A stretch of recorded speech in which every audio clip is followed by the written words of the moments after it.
In the spring of the 38th year of Konoha, the village lay shrouded beneath a blanket of somber clouds, with a persistent drizzle casting a chill over the once bustling streets now.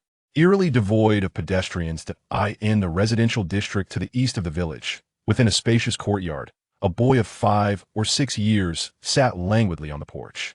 With a delicate visage, rosy lips, and bright teeth, he swung his legs rhythmically, his gaze fixed vacantly on the relentless rain, seemingly lost in a trance as if his soul had wandered astray. A sigh escapes my lips. The youthful face was marred by an expression of helplessness.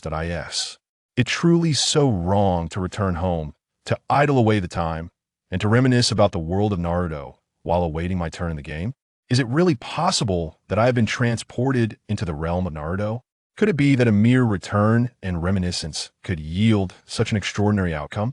The boy was not of this world, but rather a denizen of the beautiful azure plain that recalled the overcast day when, after finishing work, he returned to his rented abode, logged into his DNF account, and prepared to join a team. During the wait, he opened a certain video application to indulge in the nostalgic allure of the now-concluded popular anime, Naruto. As for the so-called sequel, Boruto, he had lost interest after a few episodes. Minutes later, thunder rumbled, and rain poured down, rendering the sky a dreary gray, as if it might collapse upon him. He paid little heed, reassured by the presence of a lightning rod, and continued his activities. Until suddenly, the sky erupted in blinding brilliance, leaving him disoriented. After that, he lost consciousness and awoke in this new world. While he had often mused about the notion of reincarnation, the reality of experiencing it firsthand proved far less amusing. This world was anything but tranquil. Even ordinary civilians faced dire risks, let alone the ninjas wielding extraordinary powers, whose lives hung by a precarious thread.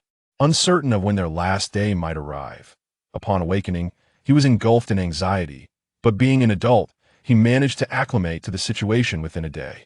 Yet, he soon discovered that he possessed no unique abilities. His lineage was unremarkable. Although his family was financially stable, he lacked the coveted bloodline limits and secret techniques. Without any extraordinary abilities or bloodline limits, how could he navigate this world? It was well known that, as one advanced, countless prodigies emerged, each more extraordinary than the last. In this realm, heritage held immense significance. Devoid of bloodline limits and extraordinary abilities, his potential seemed to align with that of the third Hokage. The fourth Hokage, or might guide. Of course, the power of these three was formidable, capable of influencing climactic battles, yet he harbored no confidence in reaching their heights. They were all prodigies. Even Guy, a diligent genius, attained his peak during the prime of his life, the zenith of manhood. The odds of a commoner becoming a genius were exceedingly slim. Just look at Konoha, where most ninjas hailed from humble beginnings, yet few could attain the caliber of Minato Namikaze. Even a third of his strength was a rarity.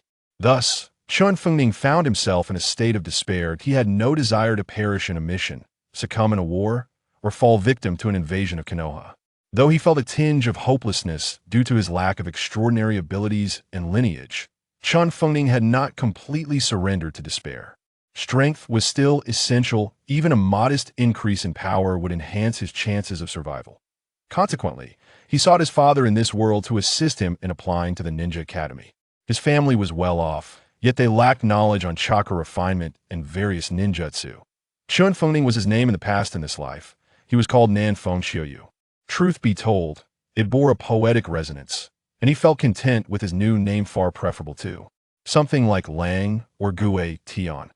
After lamenting his circumstances, Chun Fengning Nan Feng Xiuyu resolved to muster his spirit and earnestly train his body.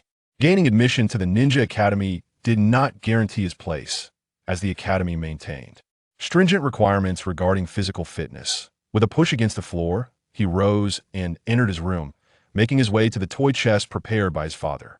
Inside, aside from ordinary toys, he found shuriken, kunai, 1,000 needles, and a short blade.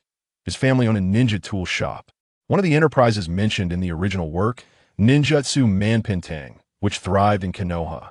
To put it plainly, most civilian ninjas in Konoha procured their tools from his family, and during wartime, they were among the suppliers, ensuring a stable income. While his peers played with wooden and plastic toys, his collection consisted of authentic weaponry, from ninja swords to shuriken, kunai, and thousand needles though explosive. Tags were off-limits. He gazed at the contents of the toy box. Nanfeng Chuyu hesitated little before grasping the hilt of the short ninja blade, straining to draw it from its sheath. A glimmer of cold light flashed across his delicate face.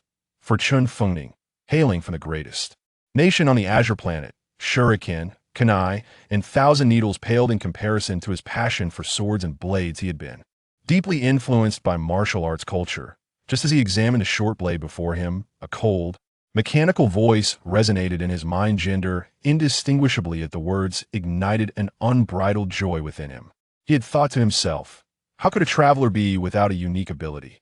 Those without such a gift were the unluckiest among travelers. Yet now, he was no longer among the unfortunate. The Demon Sword Master system is awakening. Host, do you wish to activate the system? Isn't this akin to unzipping one's pants to relieve oneself? A redundant action? Only a fool would decline activation, Nanfeng Chuyu internally scoffed, though a smile creased. His face, activate, understood. Activating system. The cold, unfeeling voice echoed once more.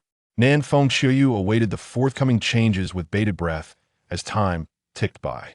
System activation successful. With the conclusion of the cold, emotionless voice, an eerie, potent energy surged violently into Nanfeng Chuyu's left arm. A searing pain penetrated his very soul, causing him to collapse to the ground. His once comely face contorted in agony, beads of cold sweat cascading down as he fought the urge to scream. Fortunately, in that critical moment, he bit down on the hilt of the short blade, stifling any cries that might have alerted his parents. An explanation at that juncture would have been quite troublesome. Fortunately, the excruciating pain was swift to come and go. Dissipating before he could lose consciousness, the Nanfeng Chuyu exhaled deeply, rolling up the sleeve of his left arm, only to discover a startling transformation. His once youthful and fair left arm had morphed into a grotesque, twisted hand, with nails altered in color and shape. A chain, as dark as ink, bound his left hand with a lock, suppressing the corrupting power within. Seeing the mark of the Demon Sword Master, Nanfeng Chuyu felt a mixture of joy and dread. He reveled in the terrorizing power now residing within him, yet lamented the appearance that rendered him unfit for company, that if seen by others, he would be unable to provide an explanation. System. This form is unacceptable for social interactions. Is there a way to conceal the demon hand? Nanfeng Chuyu inquired hopefully. None. The cold, unyielding voice replied, blunt and devoid of warmth. Alas, it is indeed a simple-minded system. Perhaps it is simply underdeveloped. After a moment of exasperation, Nanfeng Chuyu realized he must devise his own solutions, for his system was not capable of offering assistance. He would have to rely solely on himself. In the solitude of his room, Nanfeng Chuyu rummaged through his belongings, searching for a more accommodating garment. The attire he wore was too constricting, making the peculiarities on his left arm all too conspicuous. Fortunately, with an abundance of wealth at home and a plethora of clothing options, he soon unearthed a loose-fitting black kimono of smaller size. This garment offered sufficient room, and perhaps due to his youth, the lock and chain on his left arm were not overly cumbersome, fitting him rather well. He resolved the issue with his fingertips by trimming them with scissors, applying a touch of nail polish, and finally wrapping his arm with a bandage. Though not particularly fond of wearing kimonos, he had no alternative at the moment and decided to wear it for now, planning to use his saved pocket money to commission some loose trench coats on another day. Having addressed his arm's predicament, Nanfeng Chuyu settled onto his bed to delve into the intricacies of the Demon Swordsman system, eager to ascertain its true nature and power. System, reveal yourself. What functionalities do you possess? Grant the host the foundational sword skills of a demon swordsman, exclusive sword techniques, post-class change, and an opportunity for a secondary job transfer. Nanfeng Chuyu nodded, awaiting further elucidation from the system. Yet after a prolonged silence, there was no response. Is that all? He inquired, exasperated. Indeed, surely, this system is underdeveloped. Aren't there any miraculous potions, extraordinary weapons, or peculiar materials? This system pertains to the demon swordsman, not the DNF system. Upon hearing this, Nan Fengqiu collapsed on his bed, feeling utterly fatigued and disheartened. After a moment of disappointment, he rallied himself. He was not one prone to melancholia, but rather held an optimistic disposition. Having a golden finger was already a stroke of luck. How could he be so choosy? Very well, the demon swordsman system it is. But how do I acquire the skills of a demon swordsman? Is it akin to the game, where tasks and leveling up are involved? That is merely one path. Combat, training, and slaying can also yield experience for leveling up. This method of advancement is quite user-friendly, revealing one of your merits. By the way, must I complete the tasks you assign? Are there penalties for failure? Acceptance and completion of tasks are entirely at the host's discretion, with no compulsion or penalties. The host need only understand that the experience gained from tasks is the most substantial. With this clarification, Nan Fengqiu comprehended the system's encouraging stance towards task acceptance and completion without compulsion, a rather laid-back system, which he found somewhat pleasing, as no one relished the idea of punishment. Now system, I wish to view my current attribute panel. That function is unavailable. What? Nan Fengqiu exclaimed, springing from his bed in bewilderment. Such a fundamental feature was absent from this system. It was evident that this flawed system was far from fully evolved and, in its simplicity, lacked the capacity to enforce task acceptance or administer penalties. Do not be surprised, host. Every system is unique, and the absence of an attribute panel is one of the distinctive features of this system. A cold and mechanical voice resonated, identical to the previous one, yet to Nan Fengqiu, this seemingly dull system appeared to exude a sense of pride. Then may I inquire about my level and specific experience points?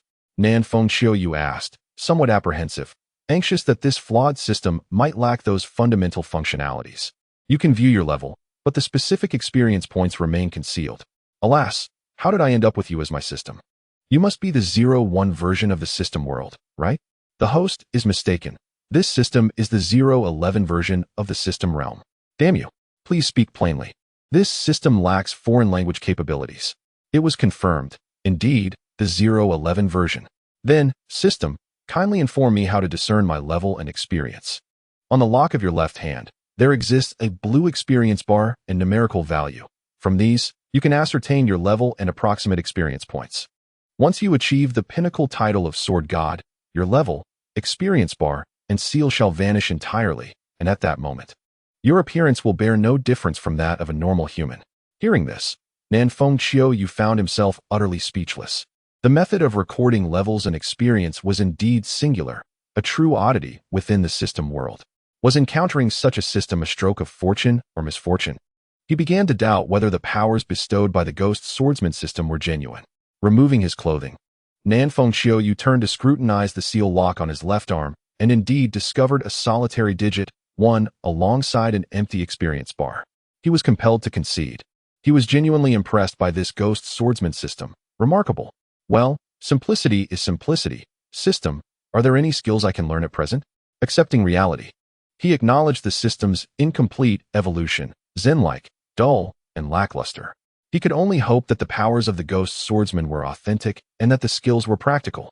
The host may now learn the active skills of back jump, defensive crouch, upward slash, and ghost slash.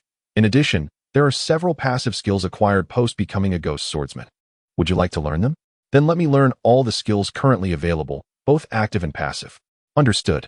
As the cold, mechanical voice concluded, waves of extraordinary power surged into Nan Fengqiu's body. He could distinctly feel new memories flooding his mind, as if innate instincts had awakened within him. Moreover, his physical form underwent a subtle transformation, becoming more robust. A minute later, Nan Fengqiu found himself in the corridor outside his room, grasping a gleaming short blade that perfectly complemented his stature at this age. Upward slash, with a focused thought.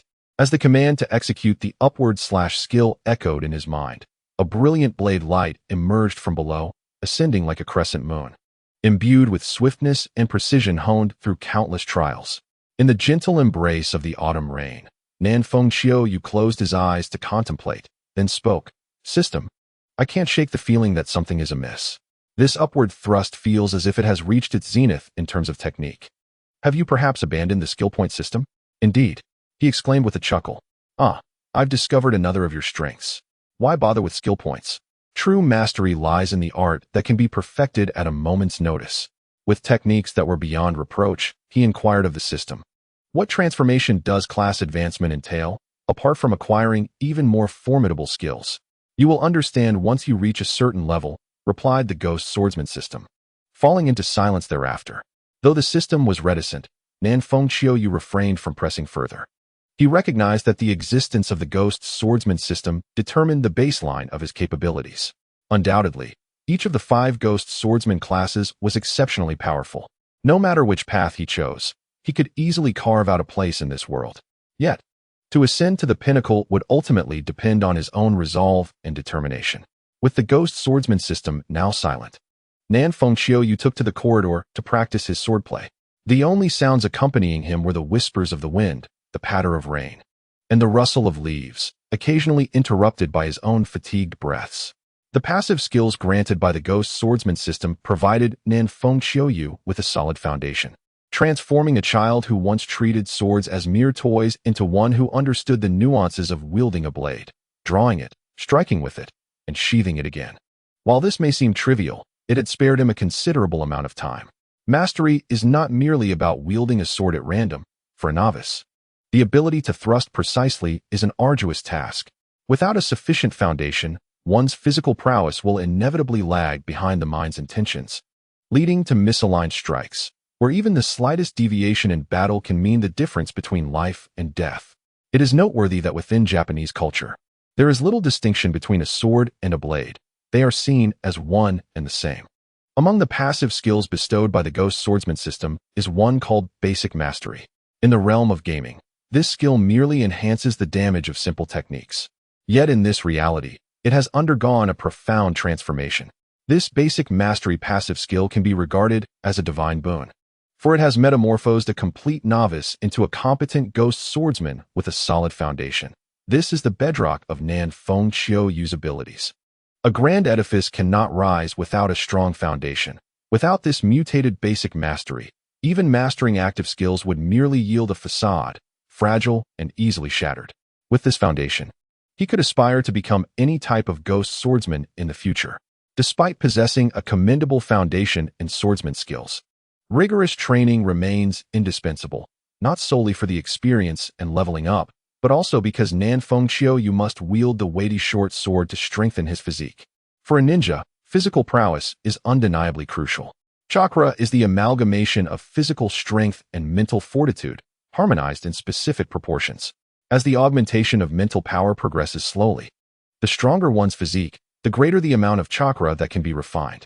Practicing swordsmanship and honing foundational techniques are, of course, insufficient for a comprehensive physical training regimen.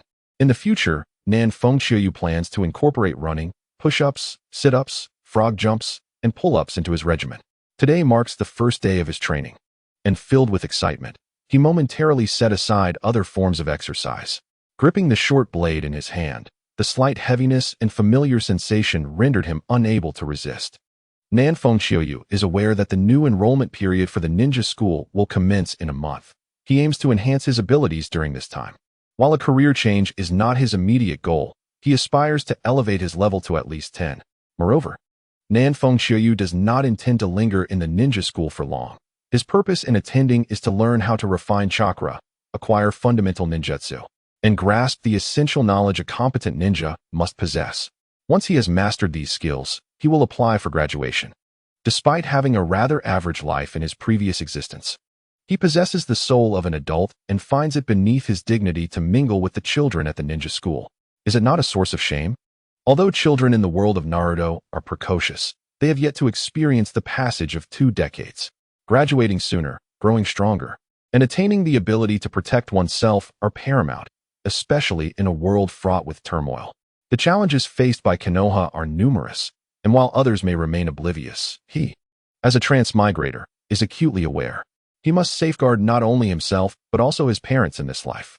From his observations over the past few days, it is evident that his parents, being the only child, dote on him considerably. Even though their time together has been brief, he is unwilling to allow any misfortune to befall his parents in this lifetime.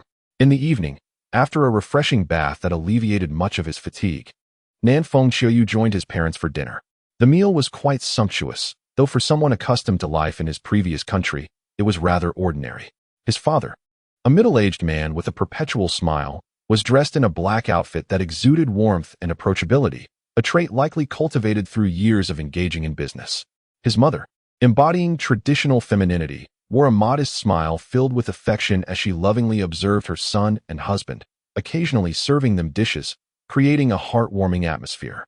Though Nanfeng Qiuyu's name possesses a poetic quality, it leans slightly towards the feminine, a result of being born during the rainy autumn season. As his mother had chosen this name, often favoring more ornate and beautiful names for boys, the couple shares a strong bond, and his father does not mind who named him, as Nanfeng Qiuyu's delicate features render the name fitting.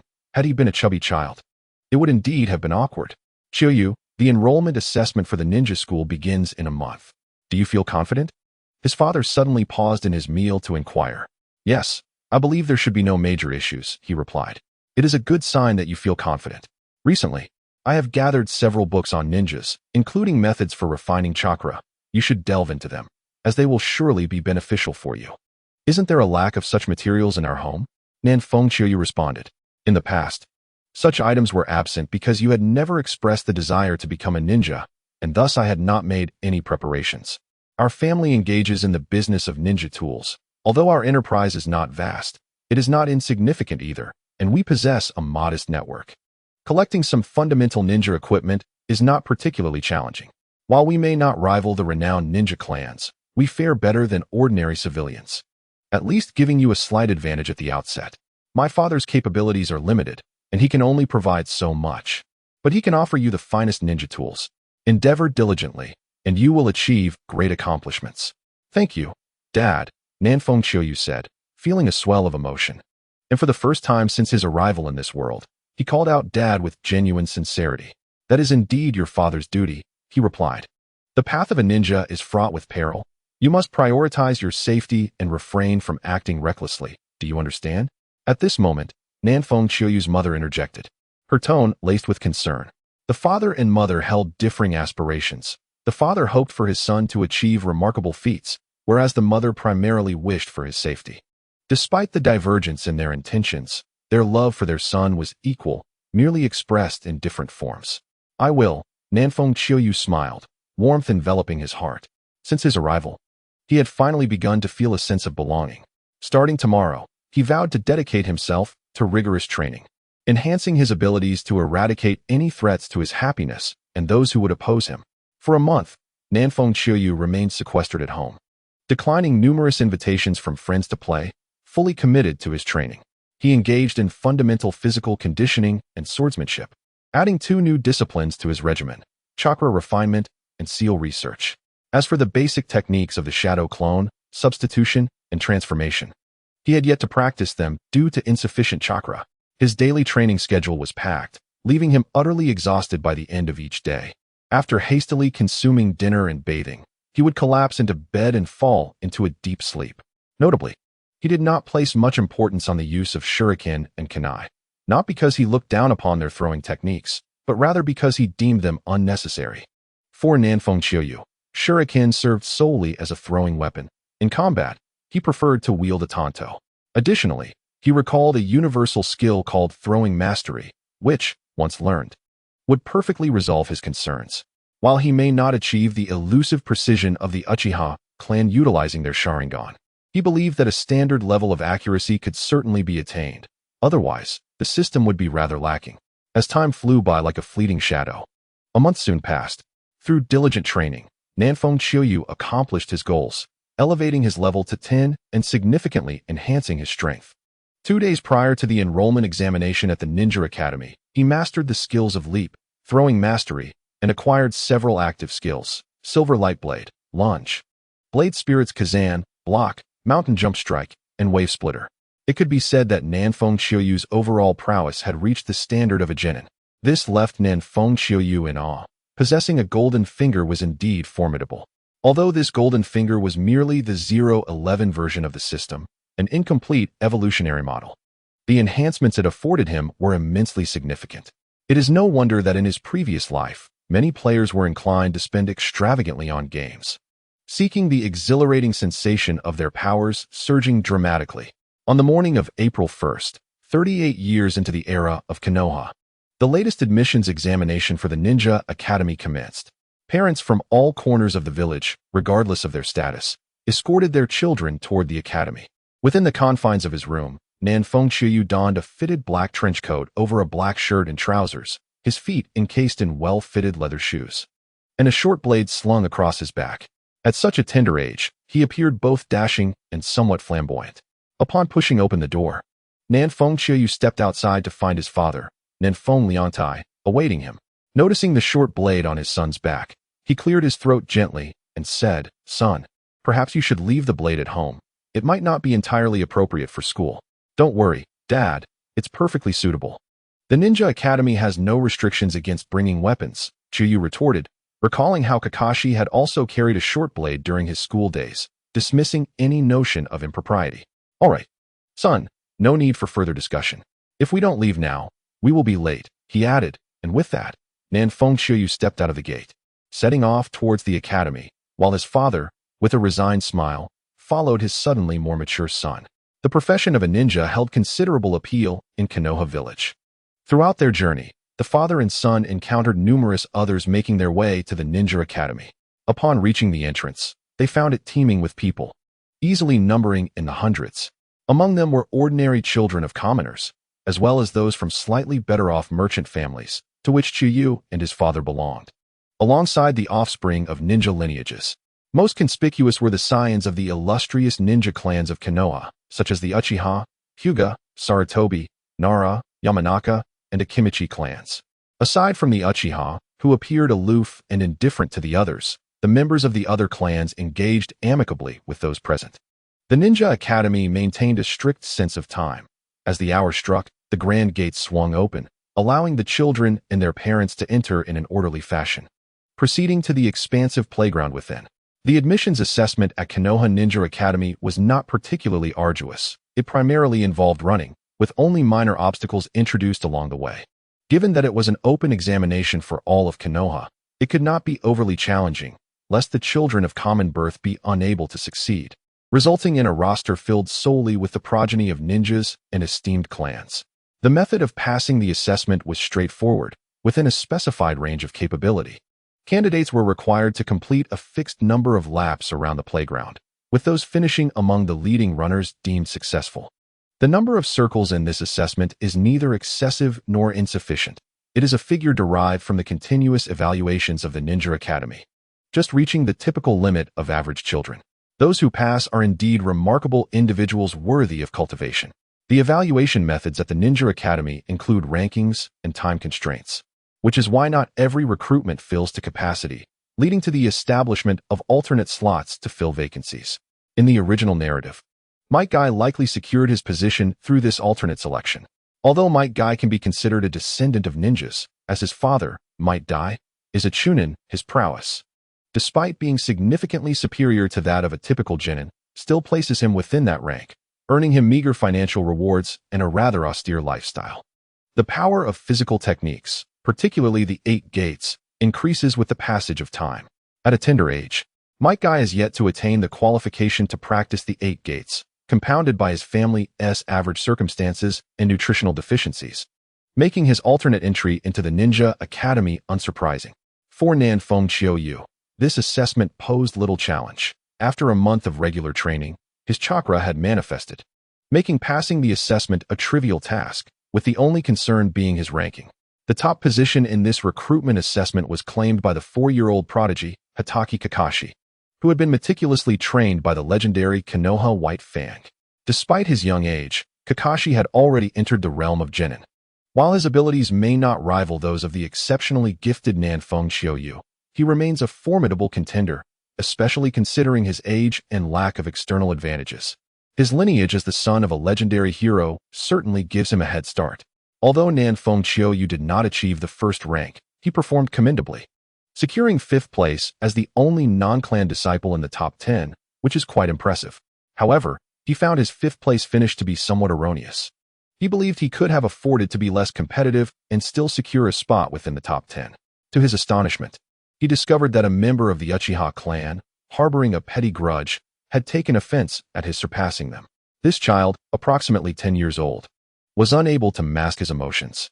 As the assessment concluded and the successful candidates prepared to listen to the lengthy discourse of the third Hokage, Hiruzen Sarutobi.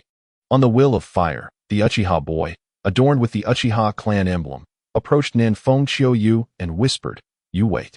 I refuse to believe you are stronger than I am. Ultimately, the Uchiha will prevail." Nanfeng Chiou paused, bewildered by the departing Uchiha child. Had he inadvertently offended this young boy? With the clarity of adult reasoning, Nanfeng Chiou quickly deduced the cause. This individual was apparently the 6th in the assessment rankings. How arrogant! Was this child truly so petty as to bear a grudge over such a trivial matter? It is no wonder that the Uchiha clan faced near extinction. Their behavior is utterly perplexing, inviting their own demise. Silently mocking this absurdity within, Nanfeng Chiou departed nonchalantly. After all, a barking dog seldom bites. There was nothing to fear in his straightforward demeanor, though perhaps a touch of bravado was in order. The act of relinquishing control is utterly inconceivable. Inherently, one's origins may be modest, and without a diligent demonstration of potential and value, the acquisition of advanced ninjutsu remains an unattainable aspiration. Within Nanfeng Chiou's mind lingered a persistent question. Could the shadow clones harness formidable techniques such as the phantom sword dance, earth-shattering slice, or the immovable king formation? This inquiry undoubtedly ignited a sense of exploration. Yet, while the technique of shadow clones may not be inscribed in the Book of Seals like the multiple shadow clone technique, it is not simply acquired without merit. Both strength and potential are indispensable. The Uchiha clan members serve as suitable stepping stones, given their dismal social standing. As long as one exercises caution, avoiding severe harm or fatality, the risks are manageable. Currently, he remains a tender sapling within the Ninja Academy of Konoha, requiring careful nurturing. Thus, the notion of preying upon the weak in favor of the strong is quite beneath the Uchiha's pride. It can be anticipated that interactions among peers will inevitably yield complications. However, his capabilities are sufficient to navigate such challenges. Perfection is a rarity, and thus, acquiring some while relinquishing others seems a fair trade, does it not? Beneath the rising sun, Nanfeng Chiou feigned diligence, while his thoughts wandered far beyond, attentively listening to the third Hokage's lengthy discourse on the Will of Fire. Glancing at the majority of his exuberant peers, he inwardly shook his head, recognizing their youthful naivety. Fortuitously, he had already developed a distinct personality. Otherwise, the passionate rhetoric of the third Hokage might have led him to an early indoctrination. Following the speech, the class divisions commenced. Over 100 students were sorted into 3 new classes, and due to his exceptional performance, Nanfeng Chiou was placed in Class 1. In any realm, it remains a common practice to gather the most outstanding individuals into a single class, concentrating the finest teaching resources for their cultivation. While this approach carries both advantages and disadvantages, its persistence suggests that the benefits outweigh the drawbacks. Upon entering the classroom, Nanfeng Chiou casually selected a seat at the back, nestled in a corner, and quietly surveyed familiar faces such as Kakashi Hitaki, Obito Uchiha, Rin Noara, Asuma Sarutobi, Kurenai Yuhi, and Kurama Shinjin, among others. He did not engage in fervent socializing like an eager fan. Aside from the psychological maturity befitting an adult, his laid-back demeanor and the fact that it was merely the first day prompted him to remain patient. After everyone settled into their seats, the customary routine of a new school term unfolded. Introductions by the teachers, their expectations for the students, and a reiteration of the Will of Fire to reinforce its significance, culminating in the students' self-introductions. Thus, Nanfeng Chiou's journey as a ninja officially commenced. However, the first day yielded little in terms of learning. For in any educational institution, the inaugural day follows a familiar pattern. The curriculum at the Ninja Academy is primarily divided into 3 segments. The first segment encompasses ideological education, focusing predominantly on the Will of Fire. The second segment is dedicated to theoretical knowledge, which includes the principles of chakra extraction, stealth, tracking techniques, essentials of the ninja world, geography of the ninja realm, the 3-body technique, as well as the art of throwing shuriken and kunai, along with basic first aid knowledge. The third segment, naturally, consists of practical courses, featuring hand-to-hand combat, weapon combat, and practice in throwing shuriken and kunai. In summary, there is a considerable amount to learn at the Ninja Academy, particularly for commoners who lack resources. However, even those from affluent clans face significant challenges in attempting to graduate early. Thus, graduating early from the Ninja Academy at a young age is undoubtedly deserving of the title genius, as exemplified by figures such as Kakashi and Itachi Uchiha.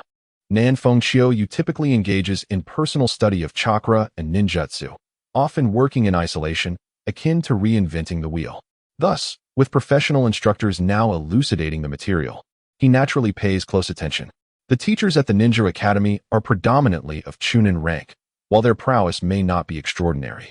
They have been meticulously selected and possess their own educational methodologies, which are worthy of emulation. In class, students exhibit varying degrees of engagement. Some signs of prominent families display a lackadaisical demeanor, dismissing the instructor's lessons, which is hardly surprising given that the topics discussed are often already known to them through their elders. In contrast, Nan Fengqiu, seated in a secluded corner, attentively listens and takes notes, occasionally furrowing his brow or experiencing epiphanies, wholly engrossed in enriching his knowledge while remaining indifferent to the surrounding distractions. When one immerses themselves fully in a particular endeavor, time tends to pass swiftly. Thus, the session on chakra extraction theory concludes in no time. As the bell rings, signaling the end of class, the once quiet room erupts into a cacophony with the departure of the instructor. Nan Fengqiu, disinterested in the frivolities of his peers, remains in his seat, swiftly forming hand seals as he attempts to apply his newfound understanding of chakra extraction. Each of his cells emanates faint traces of energy, merging with his mental strength to manifest Azure Chakra. A surge of joy fills Nan Fengqiu's heart as he realizes that following the instructor's method has indeed eased the extraction process, resulting in a slight increase in the amount of chakra produced. Although he is a Chunin, a role that is largely peripheral in the original narrative, he demonstrates undeniable competence in reality. Just as he revels in his chakra extraction, a sudden bang echoes as a table is struck, prompting him to open his eyes and confront a brash Uchiha child flanked by two cohorts, glaring at him menacingly. Nan Fengqiu releases his hand seals, his brow furrowing as he questions, "What is it you seek?" The Uchiha child, with an air of arrogance, proclaims, "I, Uchiha Ming, challenge you. You are merely someone with slightly superior running skills. I intend to prove that in true combat, you are no match for the illustrious Uchiha clan." "Very well." Nan Fengqiu replies without hesitation. Typically, he was disinclined to engage in play with these young children. However, considering his age, it would be inappropriate to appear overly mature. Furthermore, he needed to present himself favorably to ascend in the eyes of the village elite while avoiding the incessant pestering from these youngsters. Thus, he acquiesced with surprising promptness. Uchiha Ming was momentarily taken aback, seemingly unprepared for Nan Fengqiu's swift acceptance. In his mind, an ordinary commoner, regardless of their abilities, would never dare to accept a challenge from someone of his prestigious lineage. Had he refused, it would have provided an excellent excuse to humiliate him thoroughly, showcasing the superiority of the Uchiha clan. Why the sudden silence? Are you afraid to fight? A smirk curled at the corners of Nan Fengqiu's lips as he tilted his head upwards, a gesture that, though physically submissive, exuded an air of mockery. "What nonsense are you spouting? The Uchiha clan has never feared anyone. I am merely surprised by your audacity. Your courage has earned you my respect, but rest assured, you stand no chance of overcoming me." Uchiha Ming's voice boomed, and coupled with the earlier commotion, it drew the attention of others in the classroom, who looked on in astonishment, curiosity, and concern. "Enough with the idle chatter. How shall we compete?" Nan Fengqiu interjected directly, unwilling to grant Uchiha Ming excessive time to bask in the limelight. Clearly, this fellow relished being the center of attention. "Is that even a question? Naturally. We shall determine the victor in a manner befitting ninjas," Uchiha Ming declared loudly, adopting an expression that suggested Nan Fengqiu was merely feigning ignorance. "Then let us not waste any more time. To the playground we go." Nan Fengqiu swiftly retrieved a short blade from beneath his desk, strapping it to his back with decisive resolve. "Let us go then." Uchiha Ming observed Nan Fengqiu's demeanor, feeling a flicker of trepidation. Why does this person seem completely unafraid? Could he truly possess formidable strength, or is he simply oblivious to the terror of the Uchiha clan? Word of the classroom incident quickly reached the ears of the first-grade teachers. Do not doubt the speed with which they received the information. There are always eyes among the faculty within the classroom. On the playground of the ninja school, Nanfeng Chiyoyu and Uchiha stood facing each other. Surrounded by students from Class 1, Kakashi Hitaki, Asuma Sarutobi, and Kurenai Yuhi observed with varied expressions. Kakashi appeared disinterested. Asuma looked eager for action, while Kurenai exhibited a mix of concern and excitement, with many others simply watching with impassive faces. At this moment, a teacher, akin to a homeroom instructor, Fujimoto-sensei, stepped forward into the center of the gathering, addressing them in a cold voice. "Are you certain you wish to duel?" Fujimoto-sensei was a chunin, clad in a chunin vest and blue trousers, appearing to be in his late 20s, with a scar across his forehead. He was typically stern and serious, a model educator. With a teacher present, they could engage in battle without restraint, and I too am eager to witness the prowess of this so-called noble disciple. Please grant us your approval. Sensei, rest assured, I will exercise discretion in my actions, ensuring I do not place you in a difficult position. The former statement was made by Nanfeng Chiyoyu, while the latter was voiced by Uchiha Ming. Although Fujimoto-sensei's expression remained unchanged, he felt a profound discomfort towards Uchiha's arrogance. Even though he was acutely aware of the likelihood of Uchiha Ming's prowess, the disdain exhibited by the Uchiha clan towards commoner ninjas was profoundly unsettling, leaving him with an insurmountable knot in his heart, especially as he himself hailed from a humble ninja background. Resolute in their stance, he declared they should perform the seal of opposition, promising to engage in the seal of reconciliation upon the conclusion of their battle.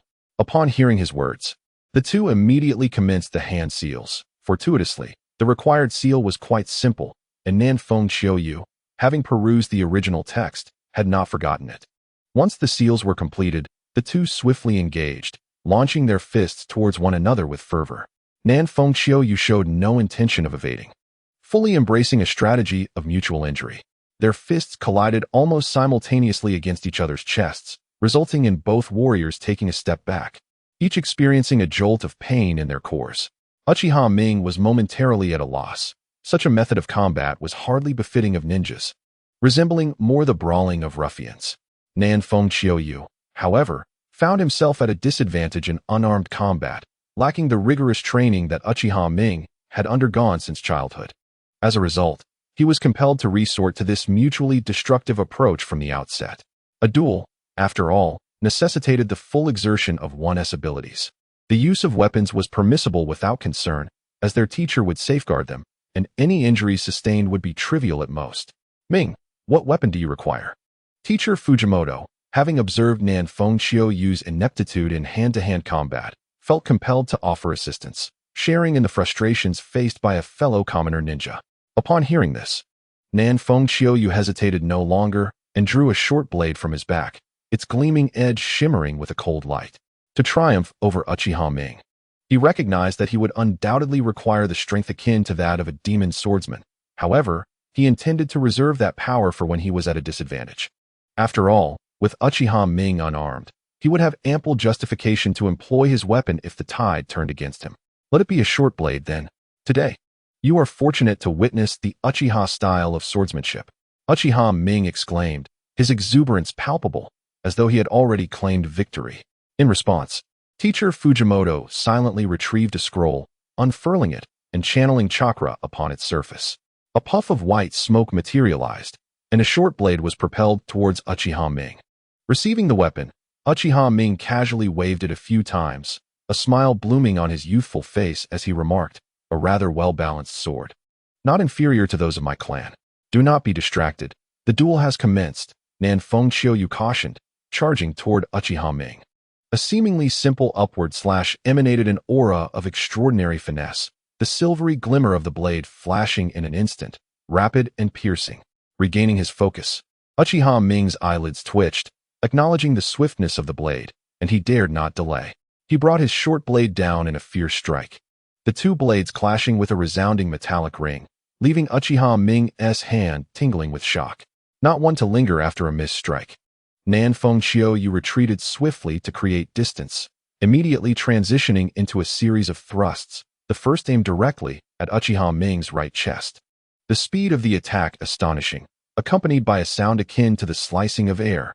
Uchiha Ming exerted all his strength to evade the thrust, noting the seasoned nature of Nan Fengqiuyu's technique, and prepared to counterattack. However, to his astonishment, the tip of the blade seemed to have locked onto him, piercing through the air with an eerie, illogical precision for another strike. The situation left Uchiha Ming feeling nauseated, compelling him to hastily adopt a defensive maneuver upon realizing that Nan Fengqiuyu's assault would reach him first. In his rush to adapt, he inevitably exhibited shortcomings, and a fierce thrust forced Uchiha Ming to stagger backward, his balance faltering.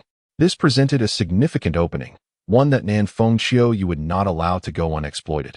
He would not grant Uchiha Ming a moment's respite and launched a devastating Bangshan strike.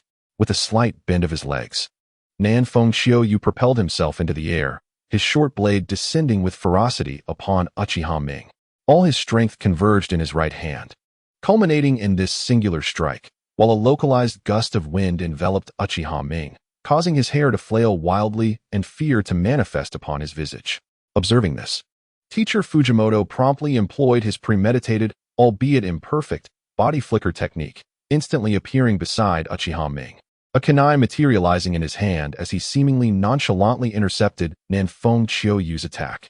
However, the force behind Nan Fengqiuyu's strike, which harnessed his entire strength, was not so easily thwarted. The ground beneath Fujimoto crumbled, his twin blades embedding themselves half an inch into the earth, while his right arm tingled with strain.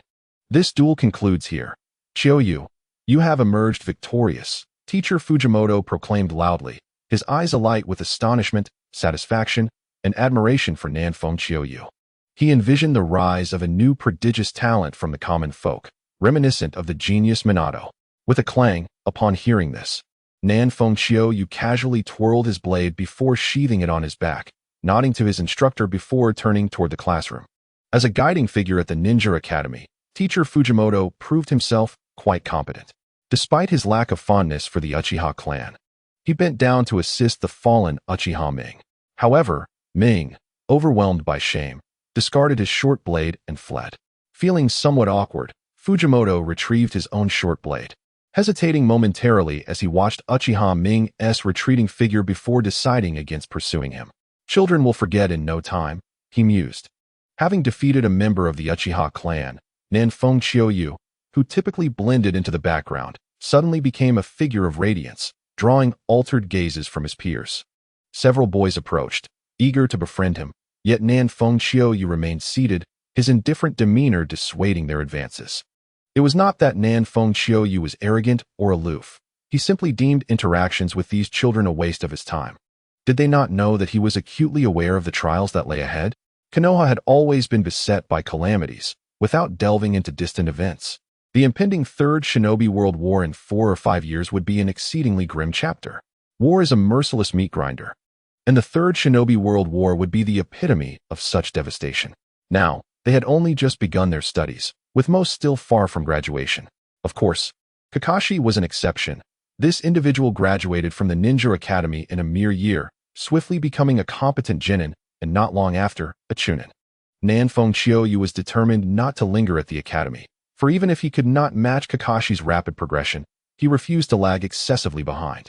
Nan Fengqiuyu has set a personal goal to master the curriculum of the ninja school within a year and a half, after which he aims to graduate. He intends to utilize the remaining time to rapidly enhance his skills, striving to attain sufficient strength for self-preservation during the Third Shinobi World War. As for gaining fame during the conflict, such ambitions seem premature. Survival is the paramount concern. In the classroom, the attention of his peers inadvertently gravitates towards Nan Fengqiuyu, who has become a subject of hushed discussions following a duel that catapulted him to celebrity status among his classmates, even within the ninja school.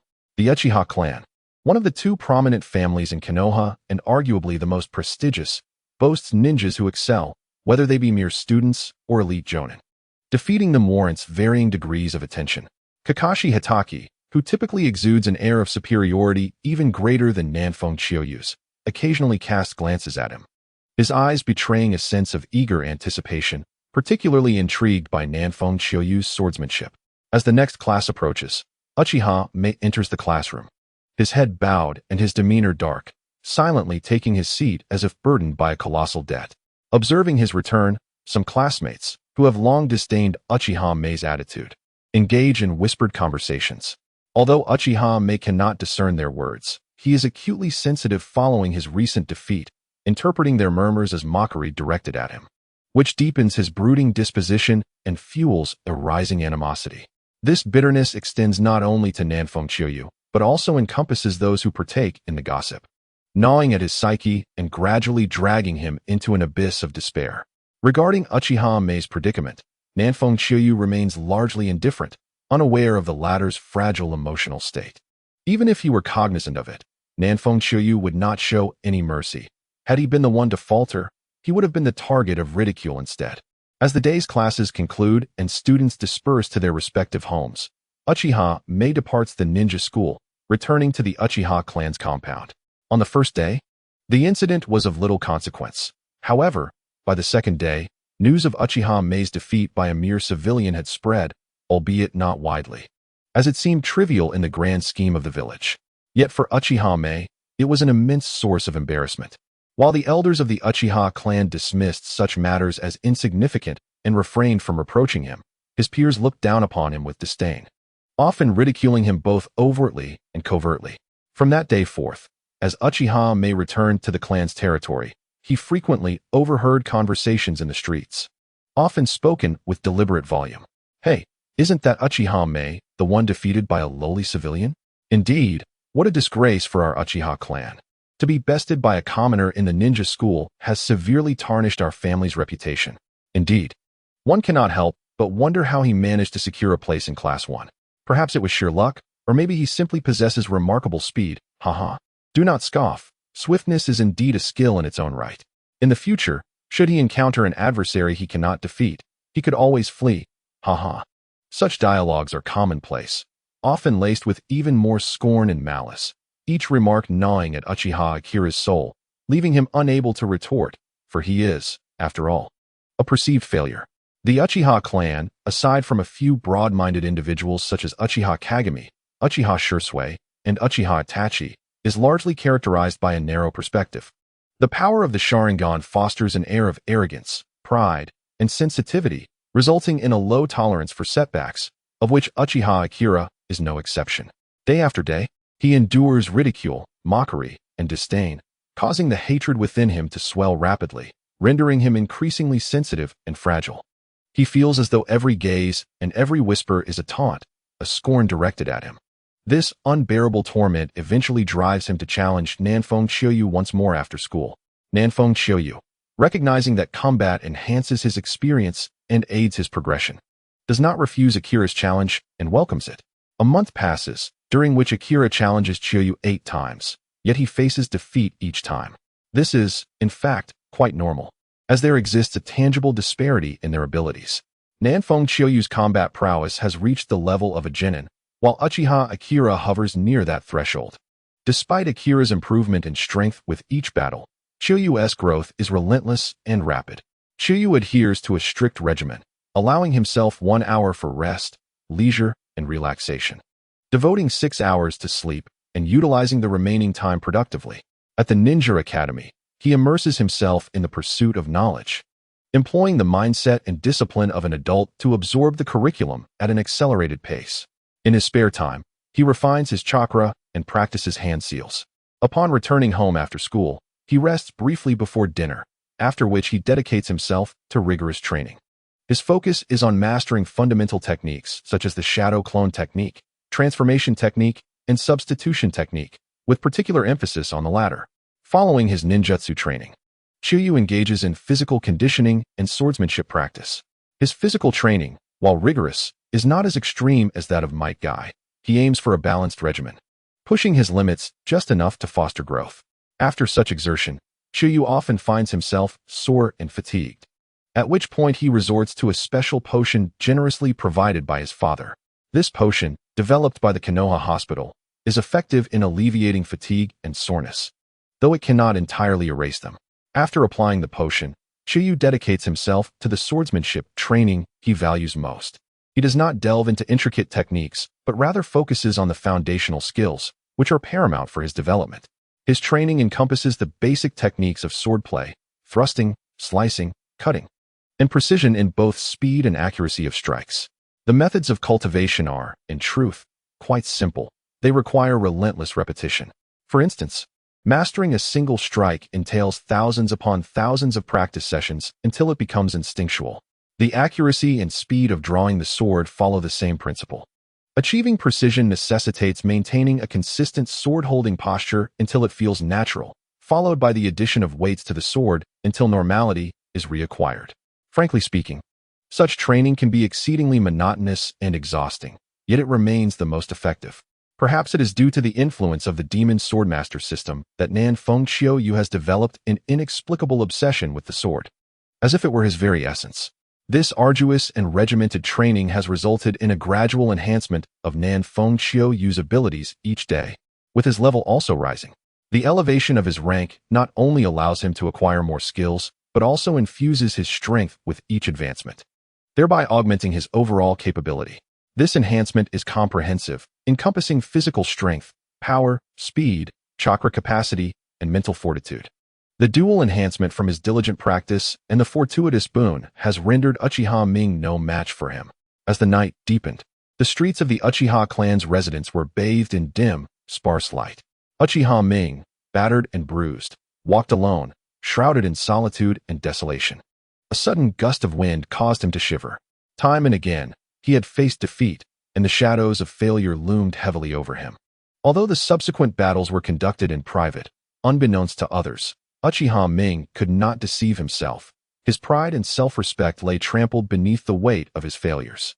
He despised his own impotence, loathed the scorn of his kin, and resented the overwhelming strength of Nan Fengqiu.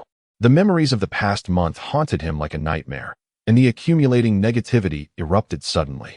In a moment of revelation, a unique chakra surged within Uchiha Ming's mind, converging upon his optic nerves and ultimately infusing his eyes. A pitch-black tomo materialized within his crimson pupils, radiating an enchanting crimson glow. Uchiha Ming instantly recognized the anomaly in his eyes, momentarily stunned. As he surveyed his surroundings, the world appeared strikingly vivid and clear, awakening a profound sense of exhilaration within him. The Sharingan. He had awakened the Sharingan. Only those who manifested the Sharingan were truly recognized as Uchiha and would garner genuine respect. This was his opportunity to cleanse himself of disgrace, to reclaim his glory, and to restore his self-esteem. To those who had belittled and mocked him, including Nan Fengqiu, he would soon have his revenge. With a beaming smile and an overflowing confidence, Uchiha Ming departed with a lightened step. The following evening, after class at the Ninja Academy, Nan Fengqiu, as usual, made his way home. Suddenly, a familiar figure emerged within his line of sight, leaving him utterly speechless. Hadn't he been defeated several times already? Why persist? Nan Fengqiu had grown increasingly disinterested in dueling Uchiha Ming. The frequency of their encounters was rising while the experience gained diminished, and he found himself rather vexed. Thus, the autumn rain of the southern wind turned and walked in another direction. After all, there is more than one path home. A change of route suffices. Uchiha Ming was taken aback, unable to fathom the nonchalant attitude of southern wind, autumn rain. He felt belittled, and a surge of anger propelled him to run towards southern wind, autumn rain, shouting, "Stop!" Southern wind, autumn rain pretended not to hear and quickened his pace. Were all Uchiha so relentless and unyielding? He felt as if he were facing Might Guy.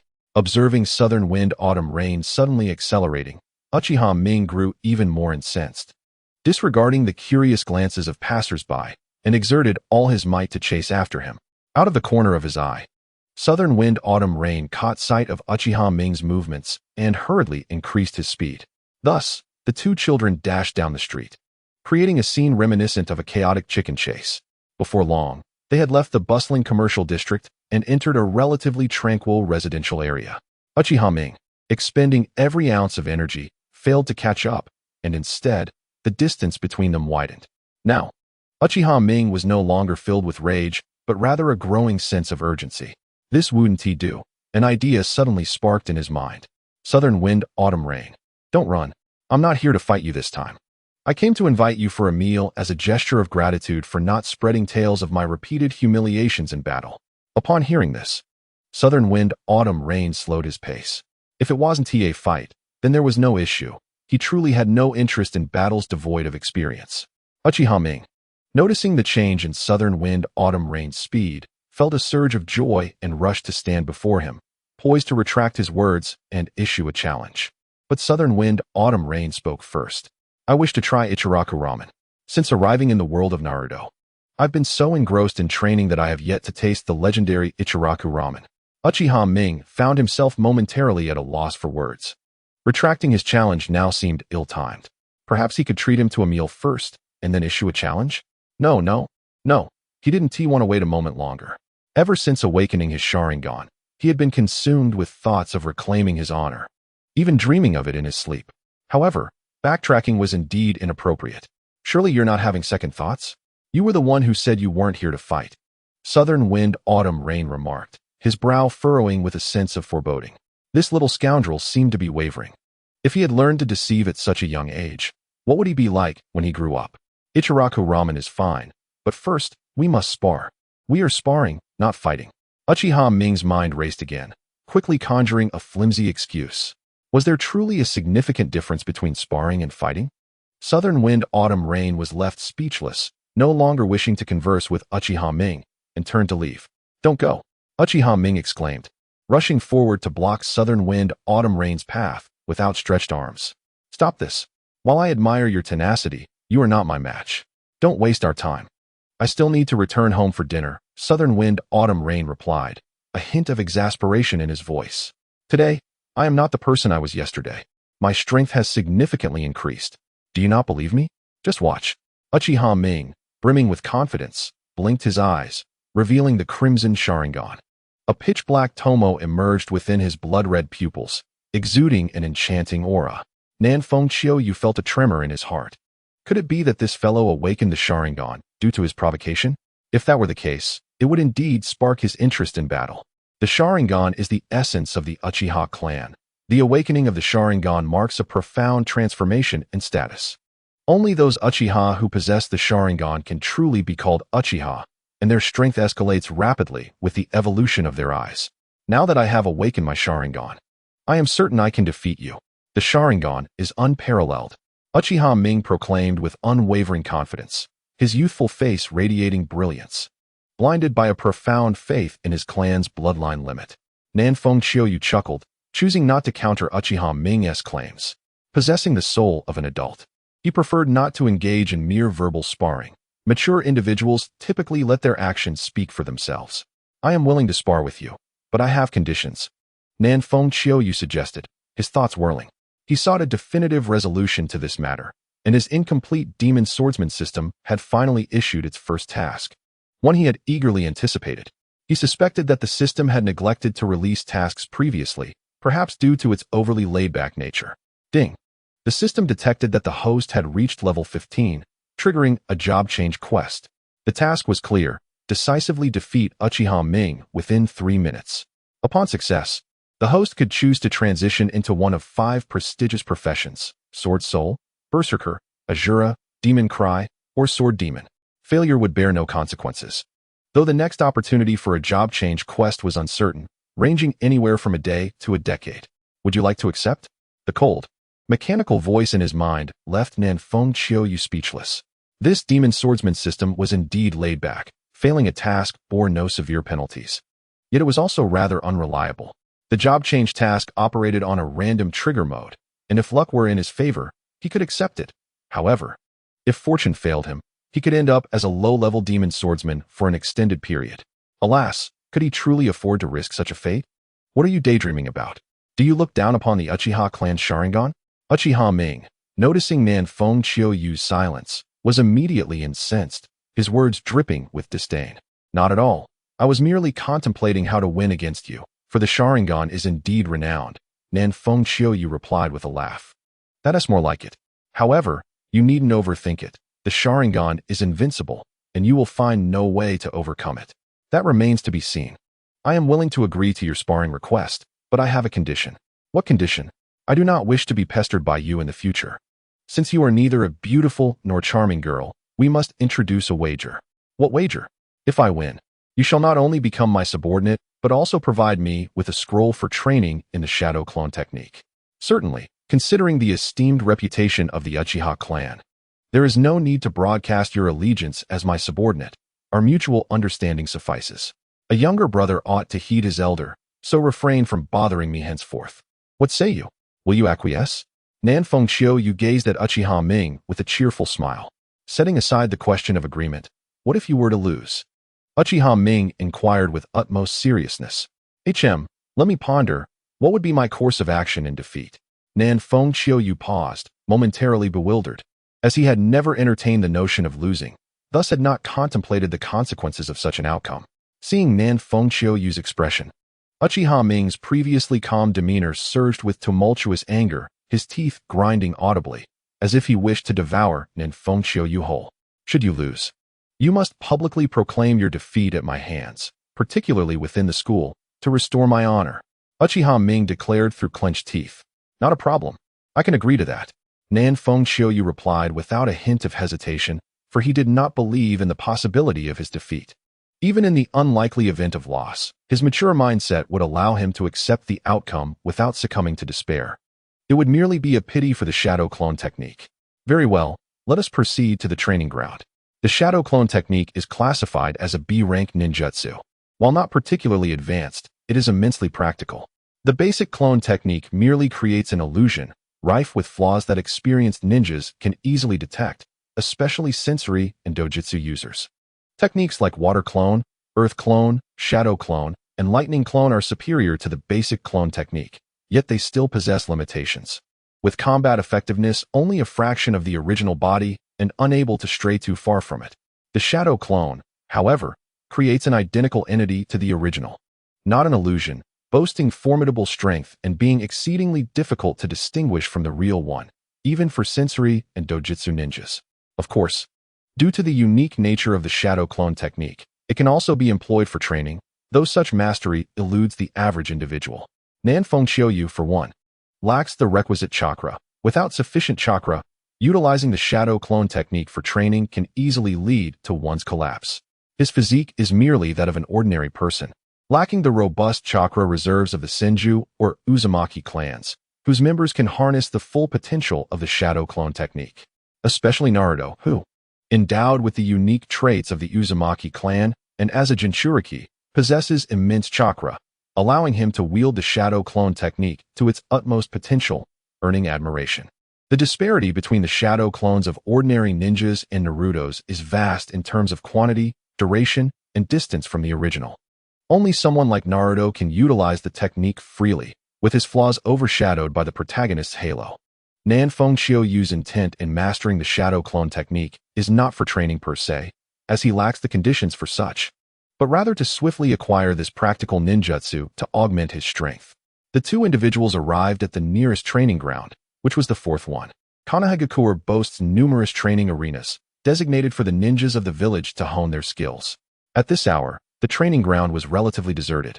As most villagers were returning home to prepare for dinner, they stepped into a clearing near the edge of the woods, standing approximately 6 meters apart. Without hesitation, Nanfeng Qiuyu unsheathed the short blade from his back, while Uchiha Ming retrieved a kunai from his pre-prepared ninja tool pouch. Having fought against Nanfeng Qiuyu several times, Uchiha Ming had come to the realization that his mediocre swordsmanship was no match for Nanfeng Qiuyu's prowess. Consequently, in the last few encounters, he resorted to utilizing kunai with greater finesse. Upon drawing their weapons, the two engaged in battle without a moment's delay, rushing towards each other in unison. Clang! The sound of metal meeting metal resonated, accompanied by the scintillation of fleeting sparks as the short blade clashed violently with the kunai. After the initial strike, Nanfeng Qiuyu swung his sword once more. Cross slash. The energy within Nanfeng Qiuyu surged, manifesting as a sharp, crimson cross-shaped sword aura that flew towards Uchiha Ming. Unbeknownst to him, Uchiha Ming had activated his Sharingan, allowing him to perceive Nanfeng Qiuyu's movements ahead of time, and he swiftly retreated to evade the limited range of the cross slash. Swish, swish, swish. Nanfeng Qiuyu drew 3 shuriken with his left hand and, with a flick of his wrist, sent them flying towards Uchiha Ming in a straight line.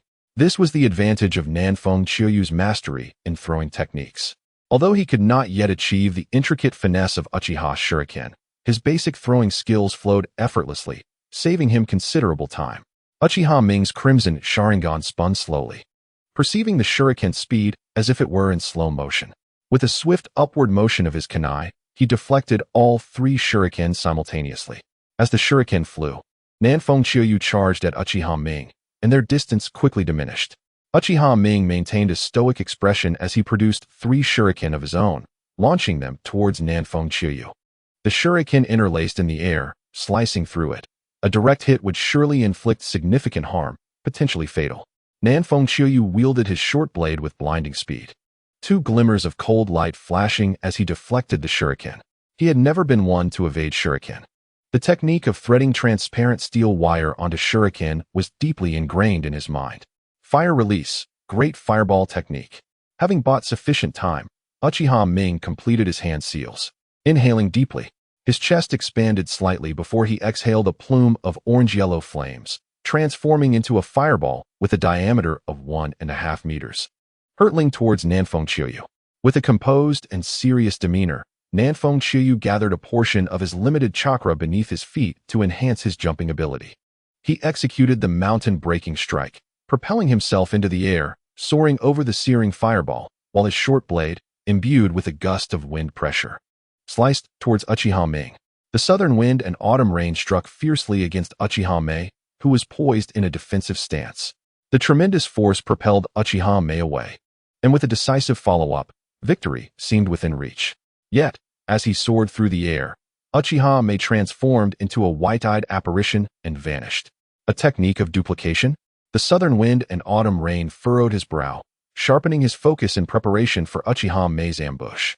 Suddenly, the sound of shuriken slicing through the air echoed.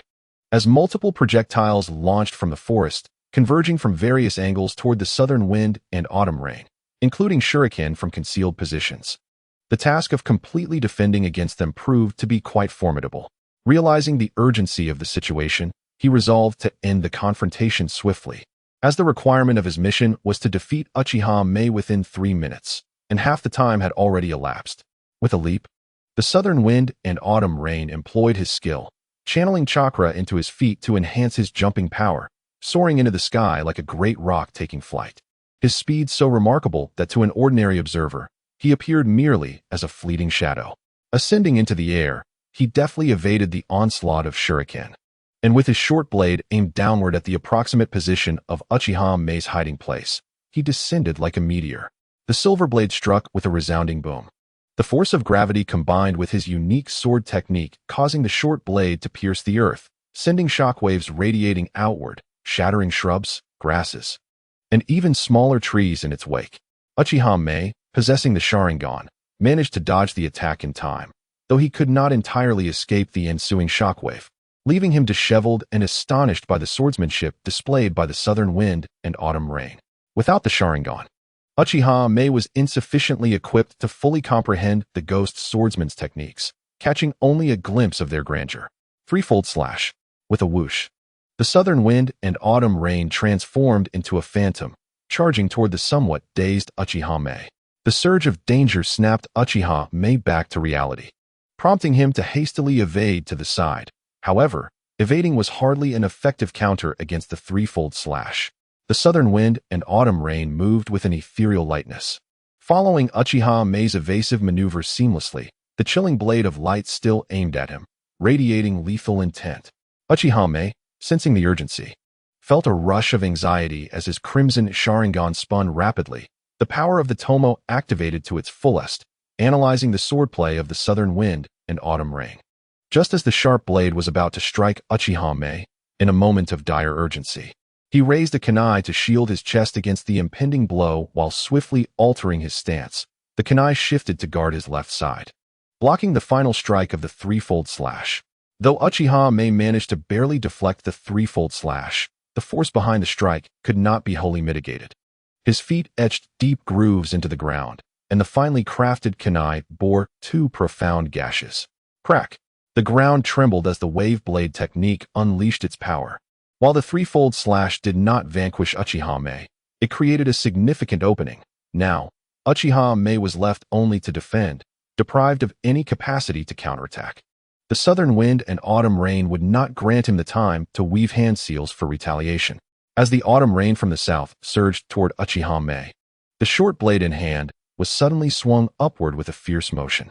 The blade quivered with a unique rhythm, generating intense ripples in the air, unleashing an invisible force akin to a small tempest directed at Uchiha Mei.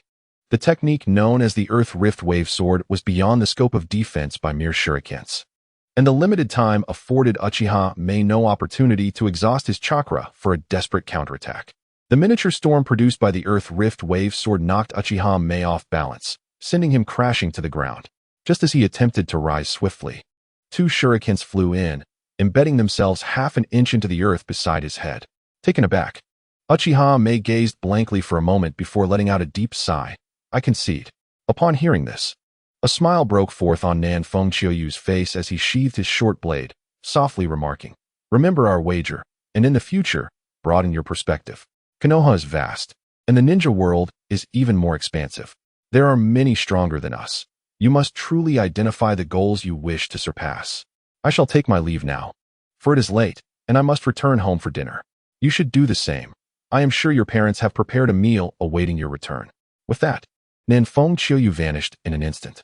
Uchiha Mei remained seated, his expression complex yet devoid of the previous animosity, replaced instead by a sense of relief and ease. The dazzling swordsmanship of Nan Fengqiuyu had made him acutely aware of their disparity. The other was a true genius. Even with the awakening of the Sharingan, he was no match. The future might very well see another Konoha White Fang or a ninja of the caliber of the legendary 3 ninjas, possessing immense potential. Losing to such a level of genius was not shameful, nor did it dishonor the Uchiha clan. After all, even the likes of the legendary 3 ninjas and Konoha White Fang had few contenders within the Uchiha lineage. Sighing, he resolved to return home for dinner. Having come to terms with his thoughts, Uchiha Mei rose from the ground, casually discarding the damaged shuriken and brushing off the dust from his attire. As the sun set and night fell, the streets were filled with returning souls, some joyous, some indifferent, others weary. Nan Fengqiuyu, whistling a cheerful tune, made his way home, contemplating the profession he would pursue. The 5 classes of the Ghost Swordsman each possessed distinct characteristics, all formidable in their own right: Sword Soul, Berserker, Ghost Cry, Asura, and Sword Demon, rendering the choice quite challenging. Fortunately, with the wisdom of an adult, Nan Fengqiuyu deliberated for a while and reached a decision based on practicality. He chose to become a Sword Soul for the Berserker, Ghost Cry, and Asura classes were either marked by overtly distinct power attributes or rather mixed attributes. The Sword Demon class, which he had not experienced in his past life, was half human, half ghost. He preferred not to become a monster. Nan Fengqiuyu's background was evidently clear. He was not from a bloodline clan, and the source of his blood energy was ambiguous. The intricate formations of Ghost Cry and their sinister, malevolent attributes were also difficult to articulate, not to mention the elusive communication with the ghostly deities. Asura commands the power of fluctuations, and it appears he may soon lose his sight. His abilities encompass fire, ice, and thunder, exhibiting a rather eclectic mix of attributes, particularly the ice element, which is virtually unattainable without the lineage of a bloodline limit. As for the snow ninjas, they are not true masters of ice release. They cannot create ice, but merely utilize pre-existing ice, falling far short of genuine ice release. Born into a common family, albeit relatively affluent, he does not hail from a clan of ninjas, let alone a bloodline limit family. Should he suddenly manifest a unique power, it would undoubtedly attract undue attention, possibly rendering him a subject for experimentation. Konoha is not a beacon of light. It harbors much concealed in darkness. Given his current abilities, he wishes to avoid the scrutiny of the Umbu, and even more so, the predatory gaze of Danzo, a man known for his ruthlessness and unscrupulous methods.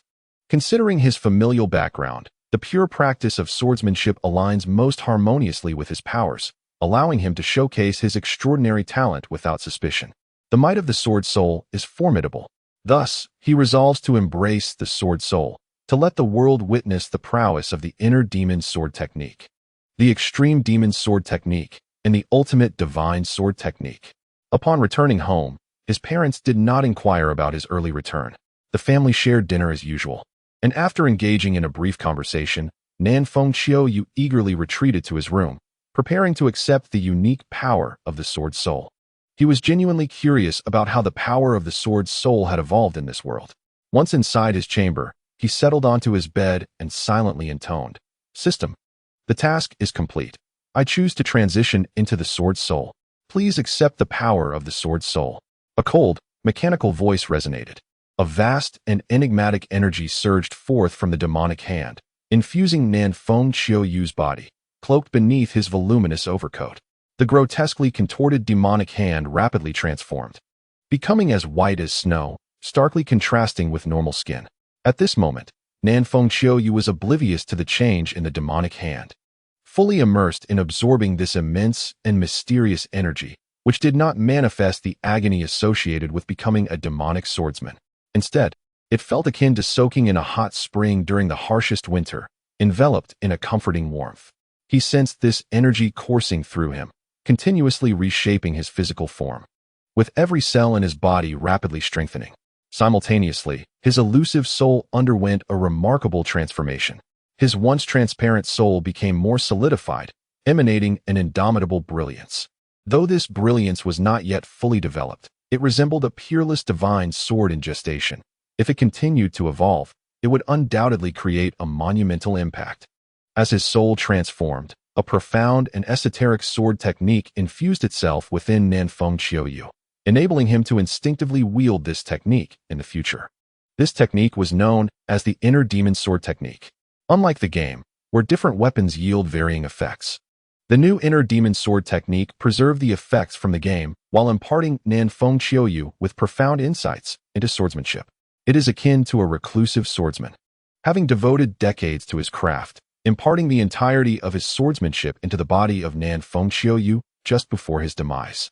This miraculous bestowal grants Nanfeng Qiuyu the extraordinary advantage of decades of accumulated skill, propelling his swordplay from the mere threshold of understanding to the esteemed realm of mastery. The overall style of the Li Gui swordsmanship is characterized by its peculiarity, enigma, and swiftness. Whether wielding a lightsaber, akin to a chakra blade, a katana, a short sword, a great sword, or a blunt weapon, this distinctive flair prevails, albeit with subtle variations depending on the weapon employed. With the acquisition of the Li Gui swordsmanship, Nanfeng Qiuyu is imbued with the confidence that, should he engage in combat with Uchiha Ming, even armed with the Sharingan, he could undoubtedly vanquish him within a maximum of 8 strikes in close quarters. Beyond the remarkable advancement in his swordsmanship, his physical prowess has increased approximately threefold, and his soul has acquired a sharp attribute, yielding immense benefits. The enhancement of his body allows for the refinement of a greater volume of chakra, propelling the previously scant chakra within him to remarkable heights. Nanfeng Qiuyu estimates that he can fully realize the potential of his newly transformed physical constitution, which not only elevates his chakra to the level of a genin, but surpasses even that of an ordinary genin, boasting an impressive doubling of chakra capacity. The transformation of his soul also brings significant advantages.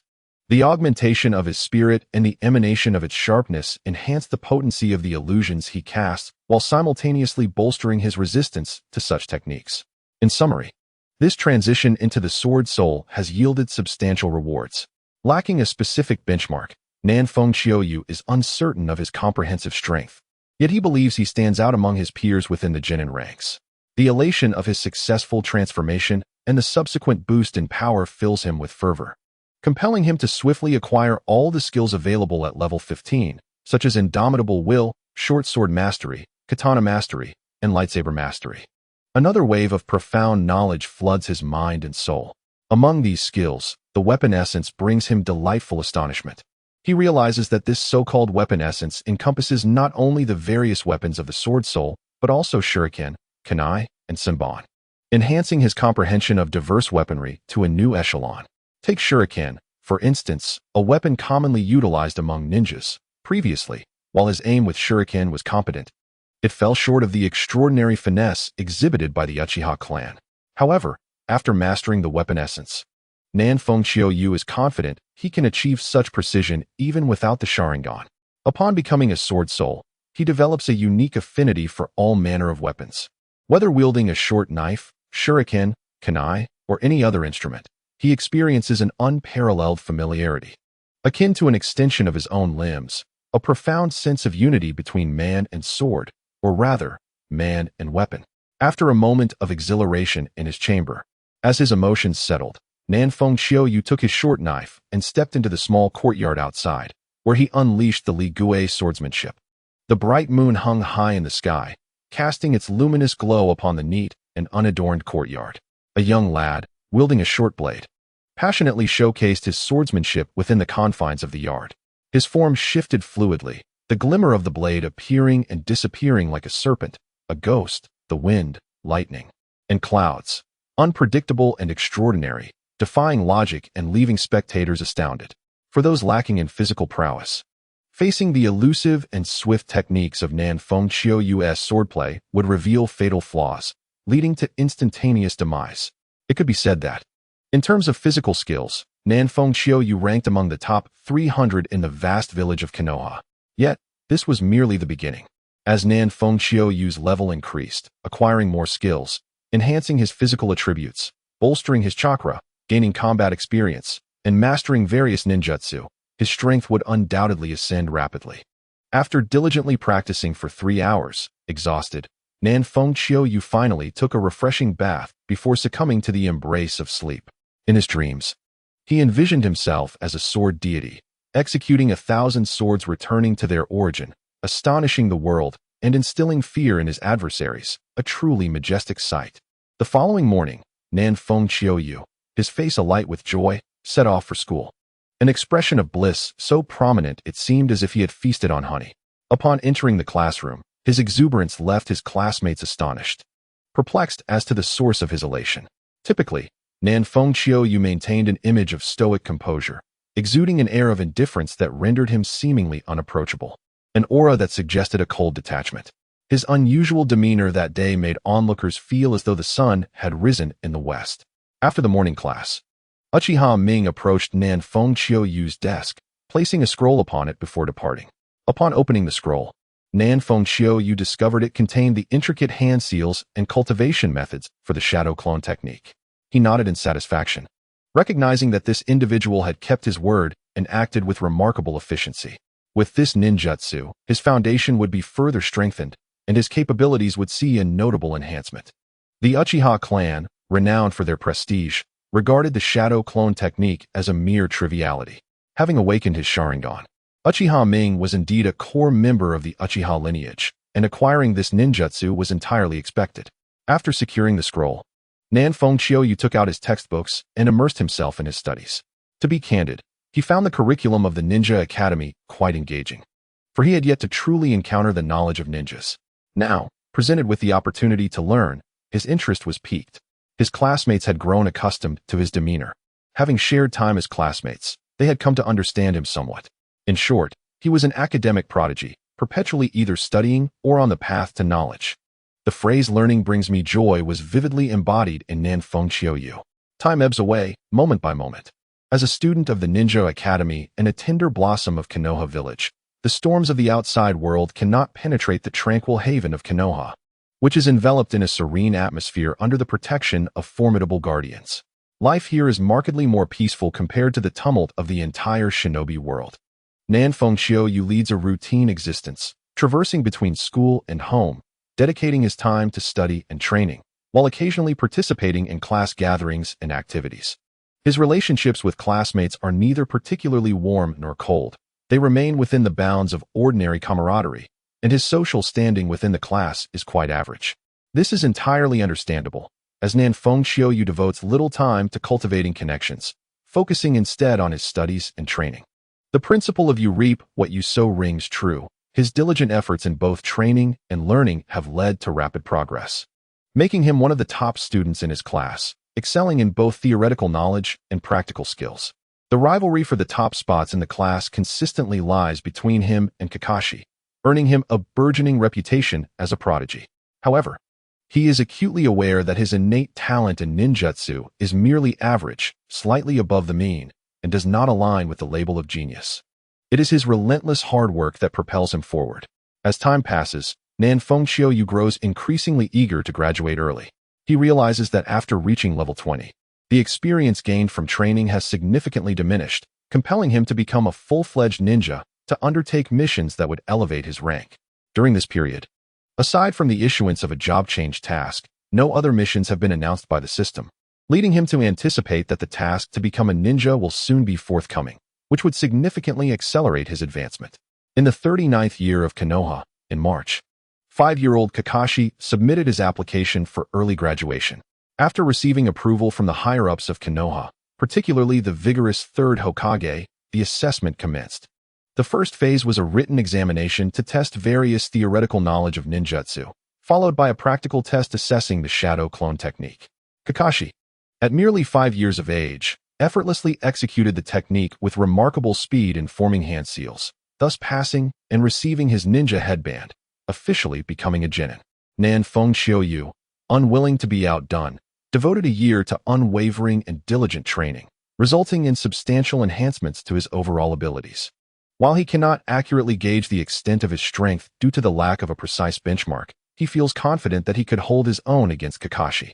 3 days after Kakashi's graduation, Nan Fengqiu submitted his application for early graduation as well. Following a thorough review process, the third Hokage ultimately granted his request.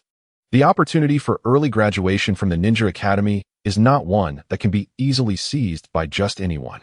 Nan Fengqiu has consistently excelled in both academics and skill, making him a formidable contender capable of challenging Kakashi's standing. His guiding teacher, Fujimoto, readily approved his application upon its submission. Kakashi Hitaki and Akiyuki Minami possess exceptional abilities, and their instructor, Fujimoto, has long recognized their potential, undoubtedly qualifying them as genin. Thus, the approval for their early graduation is entirely reasonable. The application for early graduation must undergo rigorous scrutiny, with the opinion of the guiding teacher serving as the first and most critical hurdle. As the educator closest to and most familiar with their students, the instructor's consent is paramount. If the instructor disagrees, further evaluation becomes unnecessary. Conversely, if the instructor consents, the process is halfway complete. Akiyuki Minami arrived at the examination venue where Kakashi had taken his test 3 days prior. The third Hokage, Hiruzen Sarutobi, who is not yet advanced in age, was present alongside several Chunin examiners, each stationed at their respective positions. Upon arriving at the examination site, Minami respectfully greeted the Hokage and the examiners. "Ah, Akiyuki, is it? Very impressive. A promising talent indeed, not inferior to Kakashi. The new generation of Konoha is fortunate to have both of you," praised the third Hokage with a warm smile. While most individuals might be elated by such commendation from the Hokage, Minami remained composed, simply replying, "You flatter me, Hokage-sama," and offered no further comment. You too share a demeanor similar to Kakashi, cool and aloof, lacking the exuberance typical of your age. Well, I shall not waste time. The assessment is about to commence. You may proceed to answer the questions posed by the examiners, Hiruzen Sarutobi remarked, feeling somewhat disinterested by the maturity exhibited by the younger generation. He mused on how different his own child seemed, who had a rather rebellious nature. After acknowledging the Hokage with another bow, Minami approached the examiners to begin the formal assessment. It was merely a theoretical examination, and he felt confident. He had never scored below 95 in any of the theoretical courses at the Ninja Academy, so he anticipated no significant challenges. His views on Hiruzen Sarutobi were complex, containing both admiration and criticism. However, overall, he regarded him as a competent Hokage. With a black pencil in hand, Minami began to answer the questions fluidly and swiftly, encountering little that could hinder his progress. Occasionally faced with a challenging question, he would contemplate for no more than 30 seconds before arriving at a solution. Comprising 4 sheets of paper, he completed the examination in record time, even faster than Kakashi. The examiners promptly began grading the papers, their pace equally swift, finishing within mere minutes. Completed. Let us take a brief respite until the examiners confirm your qualification before proceeding to the practical assessment. Yes, Hokage-sama, Minami replied. Moments later, as the examiners concluded their review, they sequentially signaled an OK, indicating that Minami had successfully passed the written portion of the assessment. The practical examination was straightforward yet intricate. He was to execute the shadow clone technique at his utmost speed, ensuring that his hand seal speed, execution speed, and overall completion met the required standards. The assessment is now underway. Upon hearing the words of the third Hokage, Nan Fengqiu promptly rose from his seat and made his way to the center of the examination hall. With raised hands, he swiftly completed the hand signs of snake, boar, and tiger, channeling his chakra. With a resounding poof, a clone that bore an uncanny resemblance to him materialized beside him. Completing the 3 signs in a mere second, though it was half a sign shorter than Kakashi's performance, was still commendable. You both are still young. There is ample room for improvement. Continue to strive for excellence. The third Hokage commented with a smile, noting the impressive speed and execution of the technique. With a wave of his hand, an examiner presented the Leaf Village Ninja forehead protector that lay upon the table. The third Hokage approached and personally bestowed it upon Nan Fengqiu. I hope you will not disappoint it. Rest assured, Hokage-sama, came the earnest reply. Well then, the assessment is concluded, you may exit. Yes. As Nan Fengqiu turned to leave, he pushed open the door, allowing the radiant sunlight to pour in. Outside, much like Kakashi, a few classmates awaited, albeit in slightly fewer numbers. Naturally, given Nan Fengqiu's disposition, the presence of others outside would not affect his mood. Achieving his objective was sufficient. Congratulations, Xiu-Kun, on becoming a genin. You truly are remarkable, exclaimed Noera Rin, her face adorned with purple markings and a sweet smile. Known for her gentle and kind nature, Noera Rin was well-liked among her peers, treating everyone with courtesy, easily endearing herself to others. Thank you, Rin, Nan Fengqiu replied, acknowledging her kindness with a smile. What is so impressive about it? It won't be long before I catch up, Uchiha Obito remarked. Likely present wherever Noera Rin was. Seeing Kakashi and Nan Fengqiu graduate early stirred a hint of jealousy within him. Nan Fengqiu merely smiled, choosing to ignore Uchiha Obito, aware that the more attention he paid, the more insistent Obito would become, his words flowing with little restraint. Regarding Uchiha Obito, the future antagonist, Nan Fengqiu had no intention of eliminating him. Such an act would be futile. Uchiha Madara and Kagaya lurked in the shadows. Killing Obito, who was still Uchiha's descendant, would serve no purpose. It was better to keep him close, at least familiar. Having spent over a year with Noera Rin, Uchiha Obito, and Kakashi, if the opportunity arose in the future to alter their fates, he would not stand idly by, though he would not actively seek to do so, as their bonds had yet to deepen to that extent. Today, Xiu had successfully graduated, becoming a qualified ninja. Let us celebrate Xiu's achievement together. How about some barbecue? Suggested Yuhi Kurenai, clad in a pink and white dress, her fair skin akin to snow, her features adorably delicate. Her sweet smile was incredibly uplifting. Though at her core, she was quite the foodie. I concur with Kurenai's suggestion, Asuma Sarutobi chimed in, glancing at Kurenai, his thoughts unguarded. At such a young age, it seems romance is already in the air. Yay, barbecue is an essential part of youth. Dressed in a snug green outfit, Might Guy bounced around exuberantly. His mouth stretched into a wide grin that revealed a dazzling flash of white teeth. Although somewhat awkward, the crowd had grown accustomed to his exuberance. Well, since everyone is in such high spirits, let us indulge in some barbecue. It's on me. Eat freely, he exclaimed. Kakashi, would you care to join us? Upon seeing the joy on everyone's faces, Nan Fengqiu did not wish to dampen their enthusiasm. With graduation approaching, this might be their most complete gathering yet. Kakashi, who had remained silent and aloof, nodded in agreement to Nan Fengqiu's invitation. Thus, they set off to the renowned Konoha barbecue restaurant, famed as the finest and most bustling barbecue establishment in the village. It stood as the leader in Konoha's barbecue scene. Much like his family's weapon shop was the top contender in the ninja tool trade. Official ninjas in Konoha were allocated various ninja tools, albeit in limited quantities, which often proved insufficient due to extensive usage. This necessitated purchases of additional tools. Prominent ninja clans in Konoha had their own dedicated channels for procuring ninja tools, such as Granny Cat, who served the Uchiha clan. Other clans followed suit, while common ninjas primarily sourced their tools from his shop. Consequently, his family was quite affluent and well-connected, as ninja tools held significant value in this world, akin to weaponry. Among the wealthy in Konoha, his family ranked within the top 50 without question.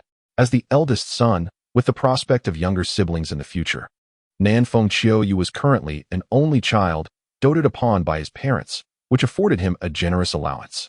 He was prudent with his spending, dedicating most of his time to training and studying. Over the course of a year, his savings had amassed to an impressive 200,000 Ryo, rendering him a veritable little tycoon. What does 200,000 Ryo signify? When Naruto accompanied Jiraiya in search of Tsunade, he once consumed the entirety of a street food market for merely 300 Ryo. The reward for an ordinary A-rank mission typically ranged from 150,000 to 1 million Ryo. Therefore, 200,000 Ryo could easily cover daily barbecues for 3 months. However, it is worth noting that most of his classmates hailed from relatively affluent families, being either ninjas or descendants thereof. Yet, their allowances were rather limited, unlike Nan Feng Qiuyu, whose father generously provided funds with the flair of a newly affluent individual, despite the fact that his father had not achieved success for long. Ahem, I digress. Back to the matter at hand. In the barbecue restaurant, Nan Feng Qiuyu reserved a spacious private room, where they all gathered around a table laden with thinly sliced meats and a variety of dipping sauces. The succulent meats sizzled over the fiery grill, filling the air with an enticing aroma that heightened their appetites. The little foodie, Yakumo, with her rosy lips, could be seen eagerly swallowing, unabashedly revealing her craving for barbecue. As the meat cooked to perfection, everyone began to feast heartily. The boys indulged with abandon, while the girls, though more refined, were not far behind in speed. Accompanied by refreshing juices, they shared amusing anecdotes and playfully teased one another, creating a delightful and harmonious atmosphere. The only regret lies in the absence of wine. Nan Feng Qiuyu believes that barbecued meat is best complemented by fine spirits. Alas, being underage, they cannot procure alcohol. As such is the regulation in the Hidden Leaf Village. Violations of this rule entail severe penalties. An hour later, having feasted to their heart's content, they bid farewell to one another and returned to their respective homes, each seeking the comfort of their mothers. Thus concluded a gathering in celebration of Nan Feng Qiuyu's early graduation. Time, ever fleeting, will render it difficult to recapture the essence of this day as they grow and the world around them changes. Before heading home, Nan Feng Qiuyu visited their family shop to retrieve a valuable chakra paper, intent on testing their chakra affinity to determine which type of ninjutsu to exchange for in the future. Now a formal ninja, Nan Feng Qiuyu has acquired skills as a ghost swordsman, including swordplay and the throwing of shurikens and kunai. However, their repertoire remains limited to the shadow clone technique, the substitution technique, the transformation technique, and the shadow clone jutsu. To master more ninjutsu, one must complete missions, which not only yield monetary rewards, but also merit points. The more missions accomplished, the greater the merit, allowing for the exchange of a wider array of ninjutsu. Initially, mission rewards comprised solely of currency. The policy of exchanging missions for ninjutsu is an implementation of the various ninja villages, as one cannot solely rely on the guidance of high-ranking ninja, who are typically quite occupied.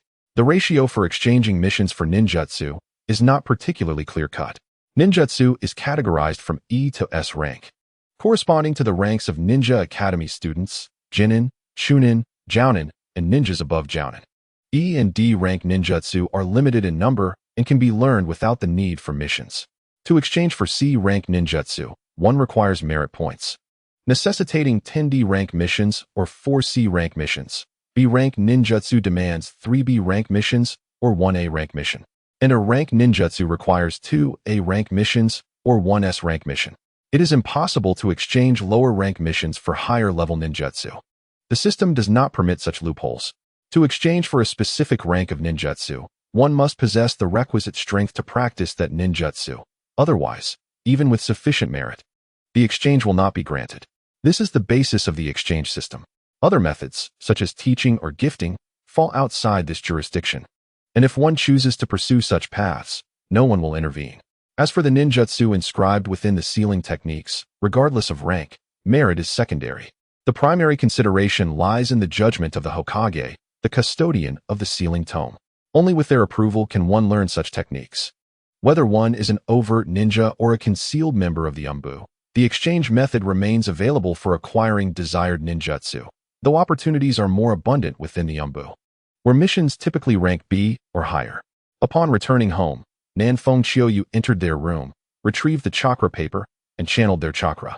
Soon, the paper split in two, one half crinkling while the other became damp. Is their chakra affinity lightning, wind, or water? Quite remarkable, indeed, 3 attributes. alleviating any concerns regarding the potential dominance of a singular trait, thus allowing for a myriad of offensive and defensive strategies. Nan Fengqiu gently set aside the chakra test paper, a smile gracing his face as he contentedly murmured to himself. After assessing his chakra attributes, he ceased his busyness and retrieved a book to peruse in the serenity of his garden, indulging in a well-deserved respite. After all, the past year had been rather tense. And with impending missions on the horizon, especially if a team were to be formed, his schedule would undoubtedly grow more demanding. A brief interlude for relaxation seemed entirely justified. During dinner, Nan Fengqiu's parents offered their heartfelt congratulations on his early graduation, their faces illuminated with pride for their son. His father presented him with a gift, a finely crafted short blade, the finest among the tools in his father's shop. Keep it safe. You may take anything you need from the store, and when you mature further, I shall pass down the shop's treasured heirloom to you, Nan Feng Liangtai said, stroking his beard with a beaming smile. Nan Feng nodded appreciatively, accepting the short blade without hesitation, for in their family, such gestures of love needed no further words. Their affection was etched deeply in his heart, and he would repay it in due time. Nan Fengqiu was well aware of the shop's prized possession, a remarkably rare sword, forged by a master craftsman from an array of precious materials.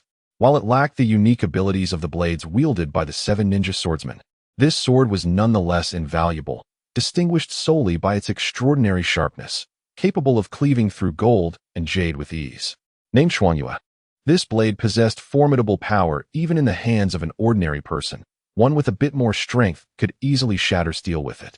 In Nan Fengqiu's view, while weapons endowed with special abilities were undoubtedly preferable, a blade's sharpness and resilience were paramount. In the hands of a ninja, this sword would unleash even greater strength, harmonizing perfectly with Nan Fengqiu.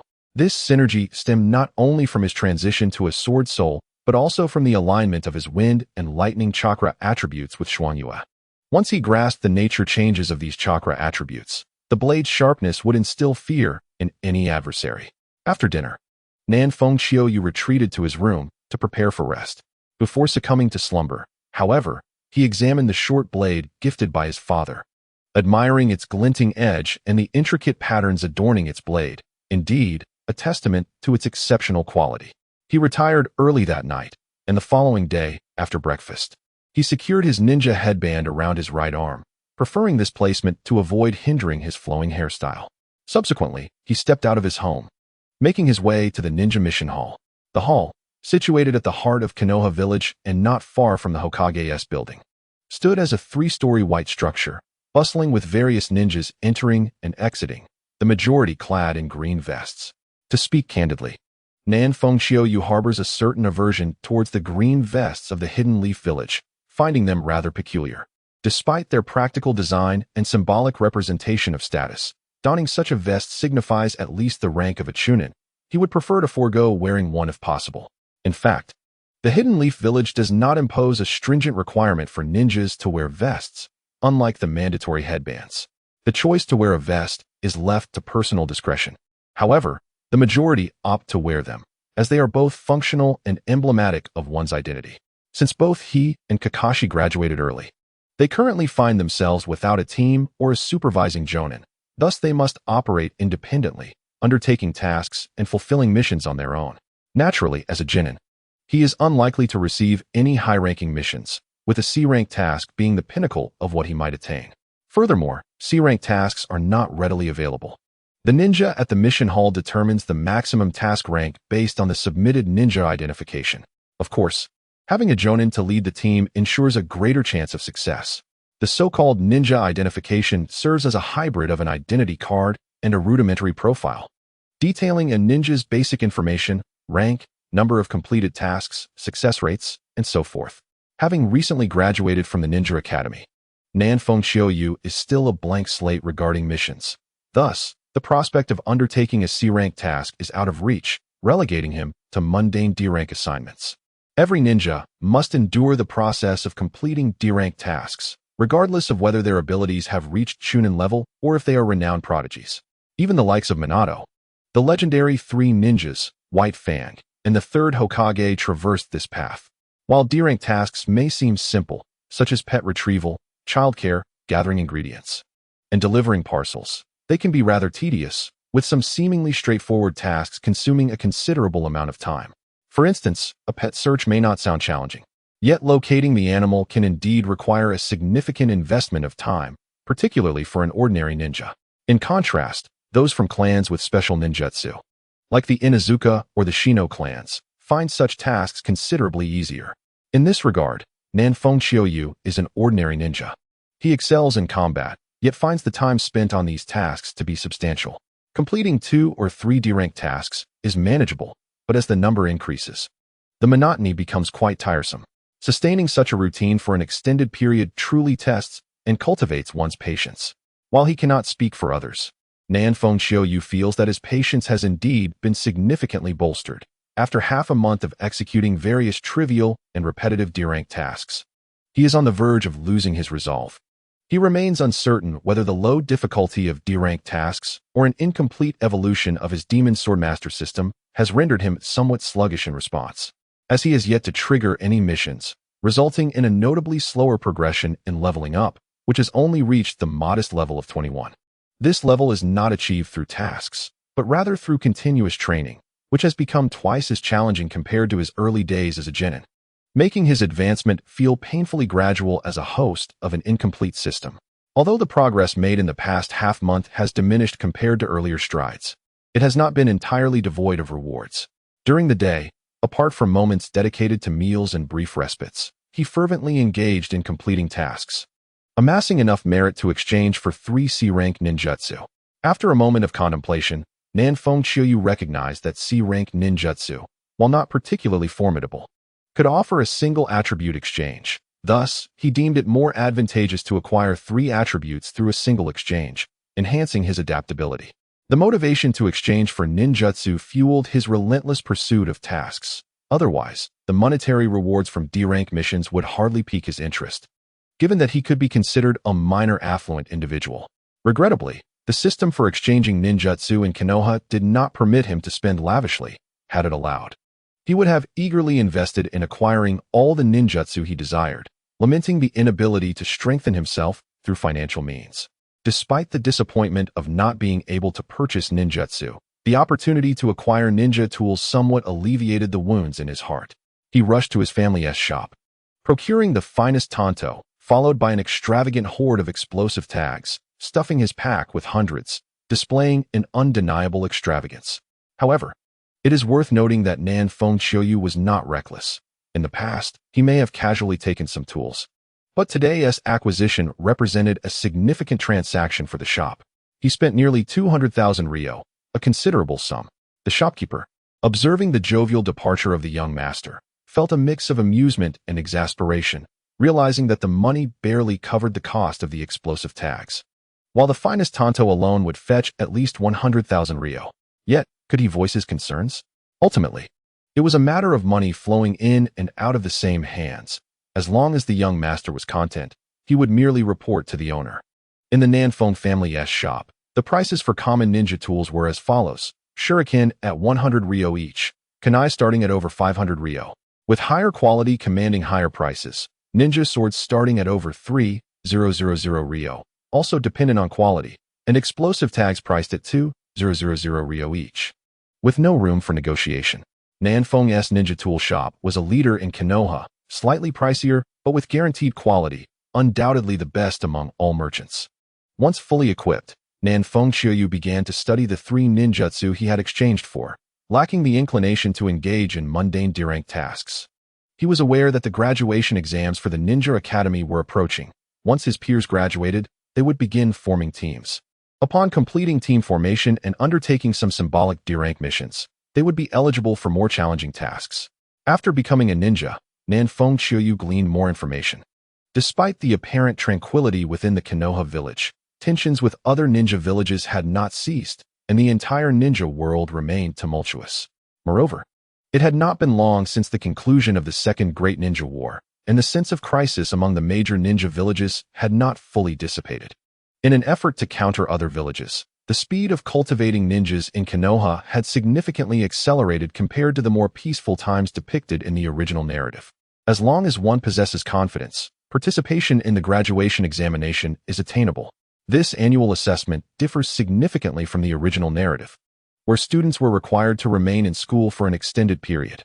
The eager blade of Nanfeng Qiuyu, a small yet formidable weapon, is anxious to swiftly navigate through the D-level task protocols, to venture forth into the world, engage in combat, and partake in fierce battles. This is essential for acquiring greater experience, elevating one's rank, and attaining enhanced prowess. The Third Great Ninja War, a brutal conflict among the villages, is poised to be the most ferocious battle in the history of the shinobi world. Although Konoha emerged victorious, the toll on its foundational strength was severe.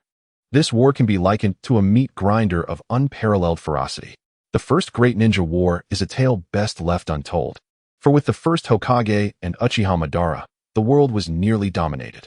Had the first Hokage resolutely allied with Uchiha Madara, unifying the ninja realm might well have been within their grasp. In the Second Great Ninja War, under the valiant leadership of Sarutobi Hiruzen, Shimura Danzo, the legendary Sannin of Konoha, and the esteemed Konoha White Fang, victory was ultimately secured. Despite significant losses, including the fall of a Hokage, Konoha's overall strength remained intact. Merely wounded but not critically incapacitated. 2 months have now passed. During this time, Nanfeng Qiuyu devoted himself to rigorous training at home, focusing not only on swordsmanship and physical conditioning, but also on chakra refinement. His primary attention was dedicated to mastering 3 newly acquired ninjutsu techniques, which he has now perfected. These techniques, all classified as C rank, include lightning release, thunderclap, wind release, great breakthrough, and water release, water surge. The wind and water release techniques have appeared in the original narrative, while lightning release, thunderclap, being a C rank technique, is not overly complex. It merely involves forming hand seals to unleash a bolt of lightning the thickness of a thumb from the palm. Although this lightning strike possesses the capability to instantly incapacitate an ordinary person, a ninja's physical speed vastly surpasses that of a common individual. Thus, while being struck may not result in immediate death, it would undoubtedly inflict considerable injury and cause temporary paralysis. In the realm of ninjas, where battles are fraught with rapid shifts, even the slightest distraction can lead to demise. Consequently, being struck by this technique generally spells grave misfortune. On a particular day, Nanfeng Qiuyu chose to forego training in favor of rest at home. Recently, notifications had been issued regarding the allocation of graduates from the Ninja Academy, indicating that the formation of various teams was imminent. With the completion of the initial phase of training goals approaching, Nanfeng Qiuyu had no intention of continuing his arduous practice. A well-deserved respite was equally valuable. As predicted, not long after, around midday, a messenger ninja arrived at his doorstep with the notifications. The household servant promptly delivered the message to Nanfeng Qiuyu. Dressed casually in a shirt and shorts, he reclined in the cool corridor, accompanied by a volume of the renowned work Paradise of Affection by one of the legendary Sannin and some refreshments and snacks. Calmly and nonchalantly, he unrolled the notification scroll that had been delivered. Regarding his teammates, Nanfeng Qiuyu held few expectations. As long as they were not incompetent, he would be satisfied. As the scroll unfurled, Nanfeng Qiuyu scrutinized its contents with great care, a flicker of astonishment crossing his face. Upon concluding his reading, his expression grew peculiar. He seemed utterly taken aback that his companions were none other than these 2 individuals. How improbable! Yuhi Kurenai and Sarutobi Asuma, his teammates, forming the illustrious Team 6. Logically, they should not have graduated at this point, yet here they were. Was it the butterfly effect at play? Moreover, the distribution of teams struck him as somewhat illogical. To his understanding, the formation of each squad is typically a result of meticulous consideration, adhering to a principle of balancing strengths and weaknesses. For instance, in the original narrative, Team 7 comprised Kakashi's team with Noira Rin and Uchiha Obito, alongside Uchiha Sasuke, Uzumaki Naruto, and Haruno Sakura. In those 2 teams, Kakashi and Uchiha Sasuke were renowned as prodigies within the Ninja Academy, excelling in various attributes. Although Noira Rin and Haruno Sakura did not possess the highest overall capabilities, they were still regarded as a commendable cohort. Conversely, Uchiha Obito and Uzumaki Naruto were considered underachievers at the time, lacking in notable prowess. Nanfeng Qiuyu, not one to boast, believed his overall capabilities were on par with Kakashi's. As for who was stronger, that could only be discerned through combat. He and Kakashi were essentially in a league of their own among this graduating class. Sarutobi Asuma, the son of the third Hokage. While his father was often preoccupied and unable to provide direct guidance, the individuals appointed to instruct Asuma must possess formidable skills. Among this graduating class, aside from the two exceptional prodigies who graduated early, one genuine genius, and another who combined diligence with a fortunate talent, Asuma's overall capabilities ranked among the top. Yui Kurenai was no less formidable, hailing from a clan renowned for its genjutsu. Although her overall abilities did not quite match those of Sarutobi Asuma, her exceptional mastery of illusionary techniques rendered her a force to be reckoned with. Without question, Kurenai ranked within the top 20 of this graduating class. Thus, the trio's formation constituted a remarkably powerful team. Even Kakashi's Team 7 would find themselves at a disadvantage. This was a strength that bordered on the extraordinary. After much contemplation, Nan Fengqiuyu could only surmise that their team was deliberately arranged. Perhaps the third Hokage had intervened, seeking to ensure his son's safety by assembling the most formidable squad, a decision that was only natural. Of course, it might also be the case that the third Hokage had no such intention and that it was the lower-ranked ninjas responsible for these arrangements who acted with intent, subsequently gaining the Hokage's tacit approval. Regardless of how Nan Fengqiuyu speculated, now that the notification had arrived, the die was cast. Acceptance of this outcome was the only course of action. This was not necessarily a negative development, at the very least. These two were far from being incompetent teammates and were quite familiar with one another, having been classmates. This familiarity would undoubtedly circumvent the usual adjustment period, allowing them to swiftly find their footing. Joining the prince's entourage undoubtedly brings numerous advantages. For the sake of fairness, although the third Hokage will not overtly show favoritism, certain considerations will undoubtedly be afforded. Even if the third Hokage were to remain indifferent, the ninjas beneath him would still take care to curry favor with the esteemed Hokage. Naturally, Nan Fengqiuyu would not adopt a lofty stance and refuse such kindness. He would accept it with grace, and if it were absent, he would remain unconcerned.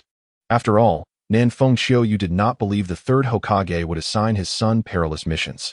Should such a task arise, how could he possibly navigate the scrutiny of Asuma's mother? One could well imagine that the mere thought of it would lead him to kneel at home in contrition. As Nan Fengqiuyu indulged in various contemplations, a rather mischievous idea took shape. He would cleverly undermine the third Hokage's authority. Tucking away the notification scroll, he resumed his reading of the first volume of Paradise of Affection, a book he had surreptitiously purchased. Though such literature is typically not sold to minors, the wealth of Nan Fengqiuyu proved persuasive. It must be said that the lecherous sage Jiraiya possesses a certain literary flair, despite its seemingly inappropriate title. The content is, indeed, quite risque. The term inappropriate here refers to the romantic entanglements within, yet the author skillfully maintains a balance, rendering it more flirtatious than vulgar. The narrative is captivating, and with years of experience traversing the ninja world, it is no wonder the book enjoys immense popularity. However, the first volume of Paradise of Affection is not excessively explicit. Having previously read the original and engaged in discussions on forums, one might have thought it far more scandalous. Perhaps Jiraiya, in crafting the first volume, simply held back a bit. After a midday meal, Nan Fengqiuyu tidied himself, presenting a polished appearance, and made his way to the 6th training ground to await his teammates, Sarutobi Asuma, Yui Kurenai, and the 6 squads guiding Jonin, Yagami Taichi. The name of his Jonin mentor struck Nan Fengqiuyu as quite impressive, to a soul who has lived 2 lives. It resonates with strength. Yagami evokes thoughts of the character from the King of Fighters, while Taichi brings to mind the Eastern Emperor. Together, they form a rather formidable impression. As his teammates had yet to arrive, Nan Fengqiuyu chose not to idle away the time. He found a large tree with lush foliage within the training ground to conceal himself, continuing to immerse himself in the delightful narrative. Moments later, 2 figures approached, revealing themselves to be Sarutobi Asuma and Yui Kurenai, engaged in lively conversation and laughter. Sensing their presence, Nan Fengqiuyu closed his book and gracefully descended from the tree, the rustle of his black cloak accompanying his descent. "You finally arrived. I was beginning to think you would be late," he remarked with a hint of amusement. "Apologies. We were slightly delayed," Asuma replied with a sheepish smile. "Cut it out. Chiyoyu, you only just arrived yourself. Who would have thought we 3 would form a team?" Kurenai said with a casual demeanor. Indeed, it is quite unexpected, Nan Fengqiu responded, falling silent thereafter as he leaned against a nearby tree. At this moment, the lively girl, Inuzuka Hinata, took the initiative to strike up a conversation. Are you familiar with our guiding teacher? She inquired. I know about him. My father mentioned it. Our guiding jonin, Yagami Taichi, is one of the captains of the Umbu. Having grown weary of the Umbu life, he specifically requested to become a guiding jonin. It is said that his prowess ranks among the top 20 jonin in Konoha without any doubt. Yagami-sensei is a versatile ninja, excelling in taijutsu, proficient in lightning and fire elemental jutsu, and possesses considerable skill in jinjutsu. We are truly fortunate to have him as our guiding jonin. Asuma Sarutobi, wishing to impress the girl he fancied, eagerly shared everything he knew. However, Hinata expressed her concern, saying, But I heard from my father that Yagami-sensei is quite strict and fierce. Hinata's father, Inuzuka Shinkuro, an elite jonin, is renowned in Konoha as a master of jinjutsu, capable of holding his own against even the 3-tomo Sharingan. A touch of strictness is beneficial. The stricter the teacher, the safer we are, Nan Fengqiu interjected. As ninjas, excessive leniency from our instructors could lead to disastrous consequences. Chiyo's sentiment resonated with the group, as he appreciated a strict mentor, believing that rigorous training produces exceptional students. You are right, Chiyo. We are now official ninjas. A stringent teacher is ultimately for our benefit. Don't worry, Hinata, we are comrades. If you encounter any difficulties, we will support you. What do you think, Chiyo? Asuma offered Hinata a warm smile, showcasing his gallantry. Chiyo nodded silently, acknowledging that it was only natural to provide support, especially since Hinata was the only female in their squad, deserving of a bit of special care. Seeing the supportive attitudes of the two boys, Hinata felt much more at ease and rewarded them with a bright, sweet smile. Chiyo remained indifferent, as he was an adult at heart and had little interest in the young girl, while Asuma felt delighted beyond measure. Suddenly, amidst their conversation, a middle-aged man clad in a green jonin vest from Konoha appeared on the training ground. With neatly kept black hair, a prominent nose, sword-like eyebrows, and serious brown eyes, he exuded an air of competence and decisiveness. The trio quickly composed themselves, shedding their playful demeanor as they recognized their guiding jonin's arrival. Hello, I am Yagami Taichi, your guiding jonin. It is a pleasure to work with such promising jonin. I am known for my strictness, and I hope you will not disappoint me, he announced. Now, let us introduce ourselves, starting with you, Asuma. Yagami Taichi, undoubtedly a product of the Umbu, embodied the swift and resolute style characteristic of the division. The position of a captain in the Umbu is significant, ranking high in the hierarchy, just beneath the Umbu leader, with captains overseeing squad leaders, and squad leaders managing the Umbu members. In truth, an Umbu captain holds a respectable status within Konoha, at least a mid to upper level rank, arguably a semblance of high-ranking authority. Asuma Sarutobi, undeterred by the mention of his name, confidently stepped forward to introduce himself. I am Asuma Sarutobi, proficient in close combat and adept at fire and wind elemental ninjutsu. My favorite foods are sausages and yam cold noodles, while I detest asparagus. My aspiration is to surpass my father and become Hokage. Yugao, nodding slightly, responded next. I am Yugao, skilled in jinjutsu. My favorite food is wasabi octopus, and I have an aversion to cake. My dream is to become a master of illusion, much like my father. Observing this, Nan Fengqiu stepped forward with an expression of calm detachment. I am Nan Fengqiu, skilled in swordsmanship, currently possessing some knowledge of lightning, wind, and water ninjutsu. I do not have particular likes or dislikes when it comes to food. My ambition is somewhat nebulous. I have immersed myself in training and focused my attention on the third great ninja war. I aspire to become a sword deity, wielding my blade to vanquish all foes and safeguard all that I cherish. Excellent. The dreams of the three of you are commendable. Now, it is my turn to introduce myself. I am Yagami Taichi, your instructor. I possess some insights into ninjutsu, jinjutsu, and taijutsu. In my leisure, I enjoy drinking and have no aversions to any food. As for my dreams, they have been fulfilled, and I shall refrain from discussing them. From this moment forth, we shall form a cohesive team. I hope we can work together harmoniously to accomplish our tasks with perfection. Yagami Taichi's stern expression softened slightly, and his voice took on a gentler tone. Yes, the three responded in unison. Now that we are acquainted, let us proceed to assess your abilities. This will enable me to provide targeted guidance and ascertain the appropriate level of missions for you. Upon hearing this, Nanfeng Qiu felt a surge of excitement. He understood that their collective strength was insufficient to confront a seasoned Umbu Jonin, yet he yearned to gauge his own prowess against that of an elite Jonin. "Forgive us, teacher."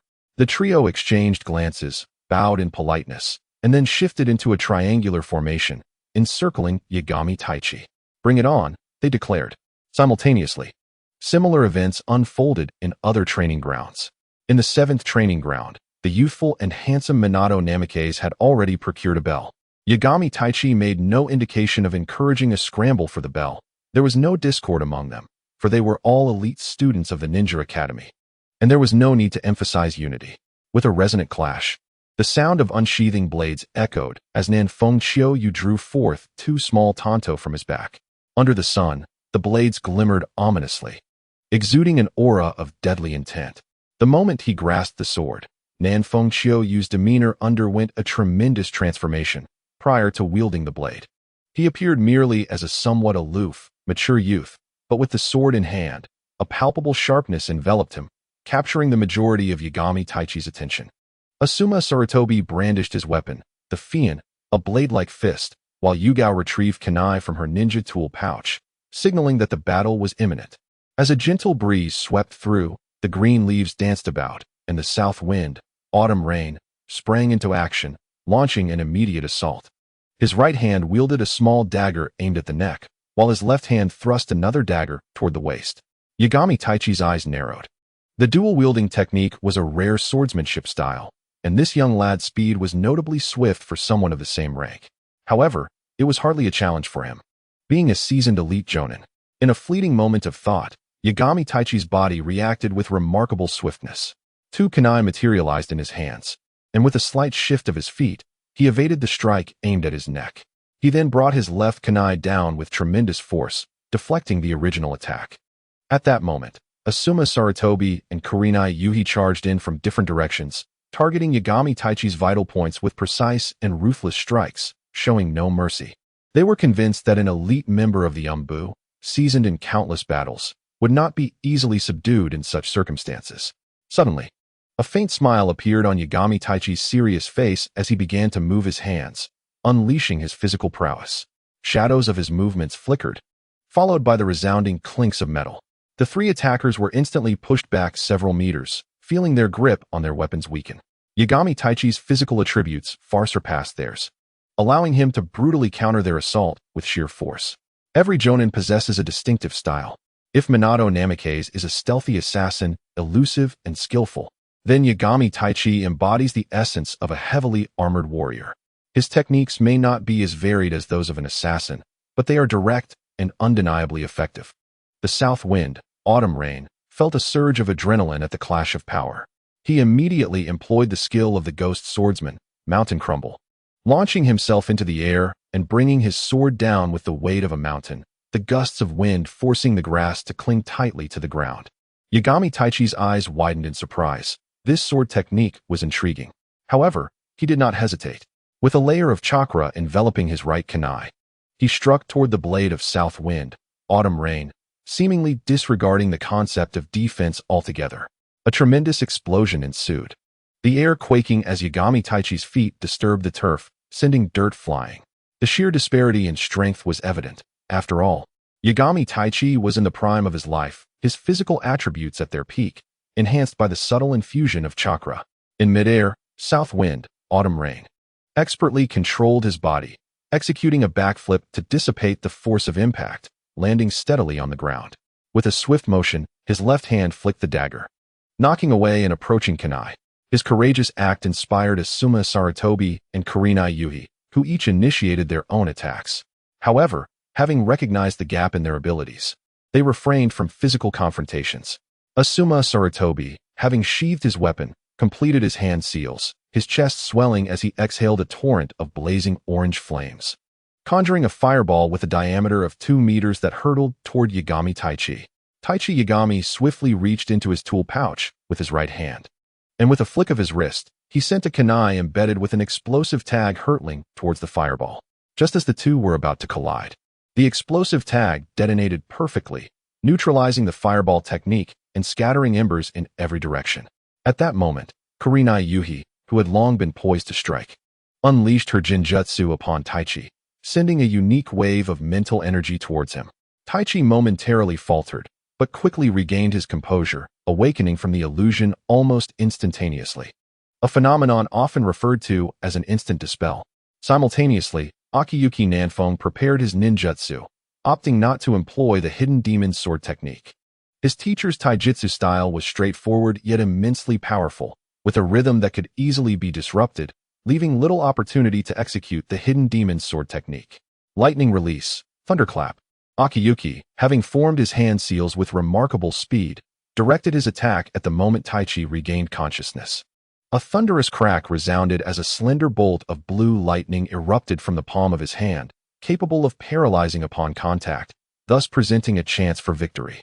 Faced with this onslaught and lacking time to form seals, Taichi did not evade.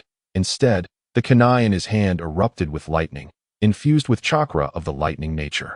With a decisive strike, he cleaved the bolt of lightning apart.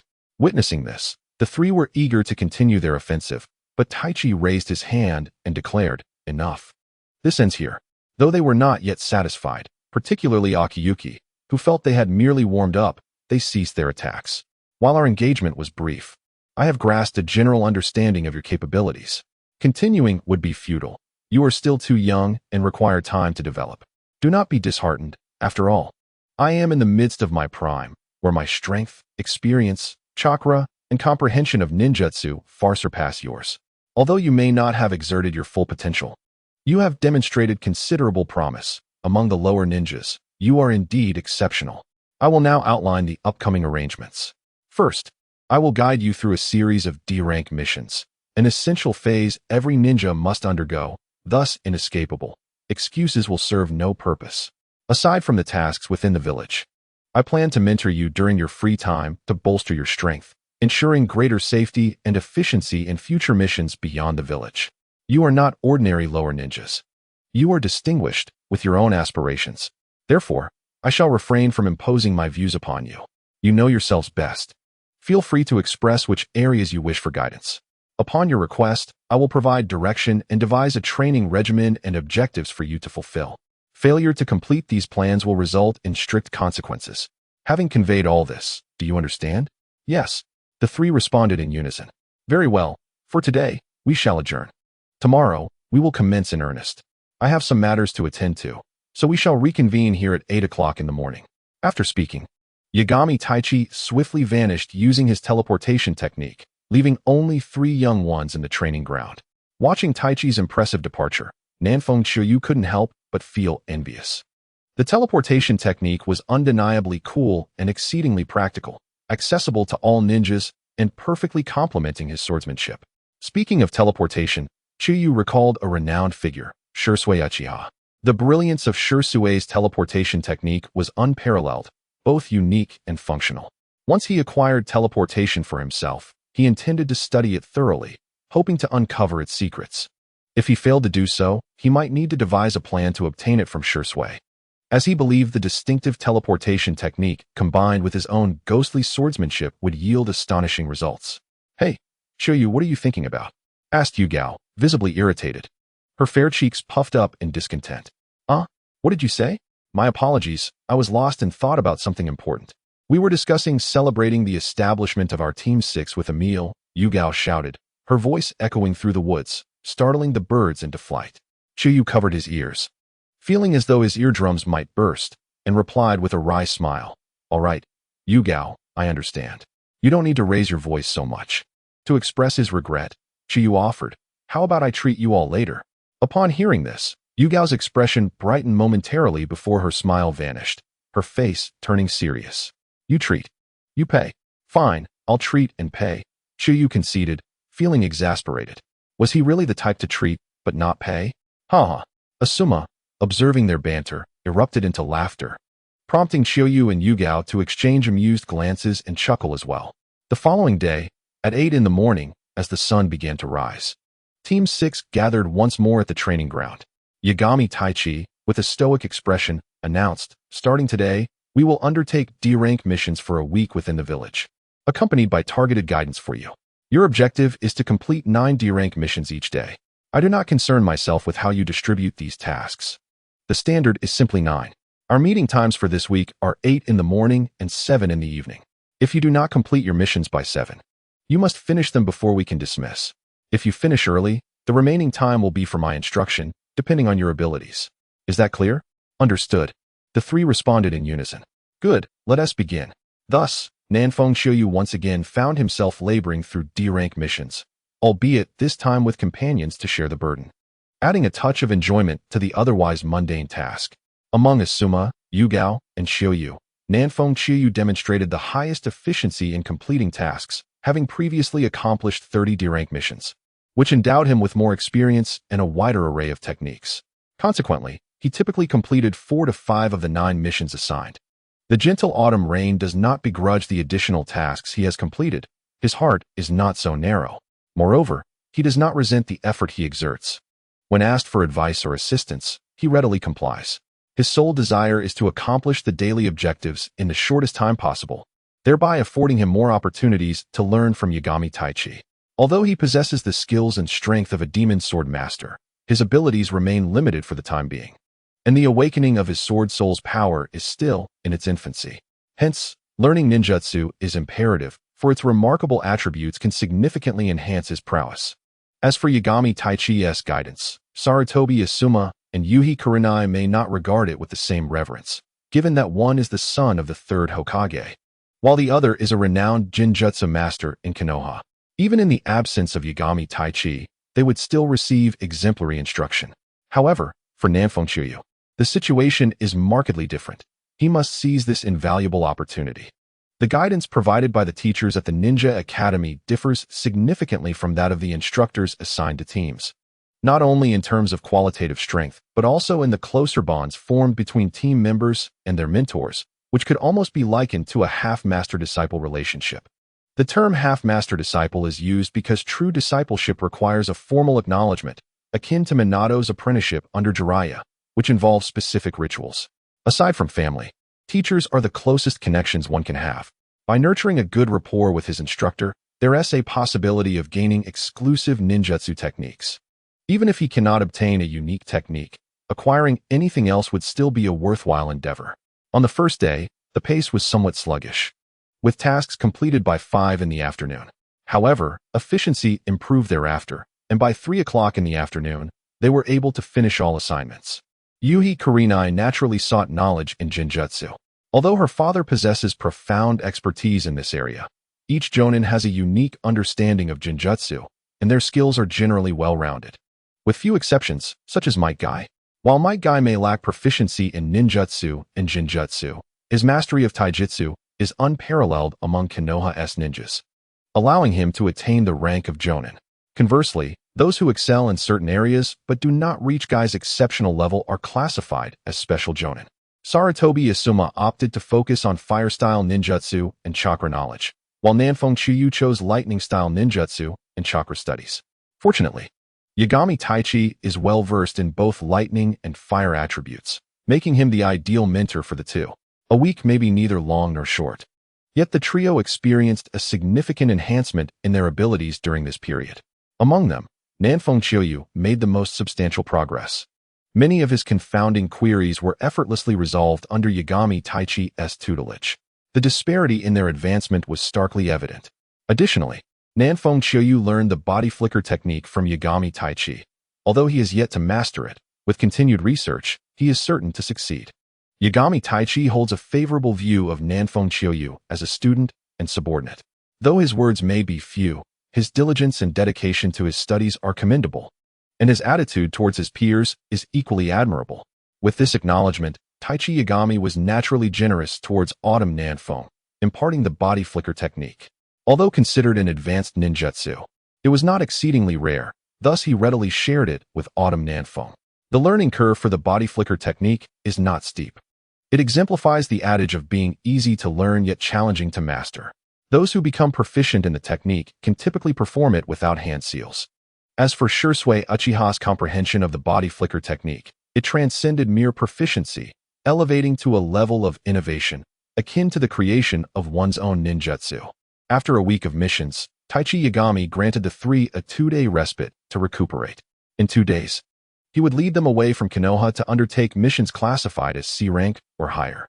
During this period, Autumn Nanfeng dedicated half a day to rest, leisurely exploring various locales within the village, while the remainder was divided between daily training and honing the body flicker technique. Autumn Nanfeng practiced the most basic form of the body flicker technique, a B-rank ninjutsu requiring hand seals to initiate, which was relatively intricate. Unlike taijutsu or space-time ninjutsu, its complexity posed a significant challenge. After a day and a half of effort, Autumn Nanfeng had merely scratched the surface, managing to execute the technique with somewhat fluid hand seals. Yet the casting speed was sluggish, and the distance attained was insufficient for practical combat scenarios. 2 days later, under the watchful gaze of his concerned parents, Autumn Nanfeng departed home clad in full attire. Although the status of a ninja was esteemed, it carried considerable peril.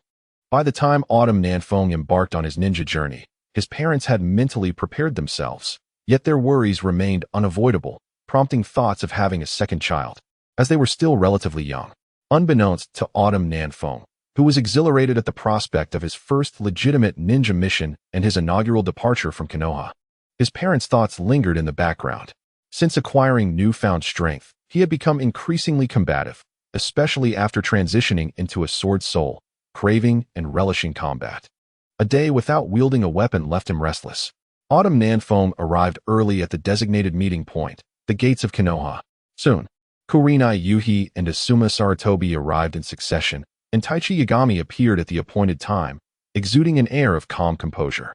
After completing the necessary village exit formalities and registering, the four departed Konoha. Taichi Yagami retrieved a scroll from his ninja tool pouch and handed it to Autumn Nanfeng, who stood closest to him, stating, "This contains the details of your mission. Peruse it sequentially before meeting the employer." Autumn Nanfeng nodded, opened the scroll, and began to read. It detailed a routine escort mission classified as C rank, with a manageable difficulty, perfect for novices like them. After reviewing, Autumn Nanfeng passed the scroll to the others, noting, "This mission has been meticulously selected by our teacher, utilizing his connections to ensure there won't be any particularly formidable adversaries present. Therefore, unless you are in imminent danger, I, your teacher, shall not intervene.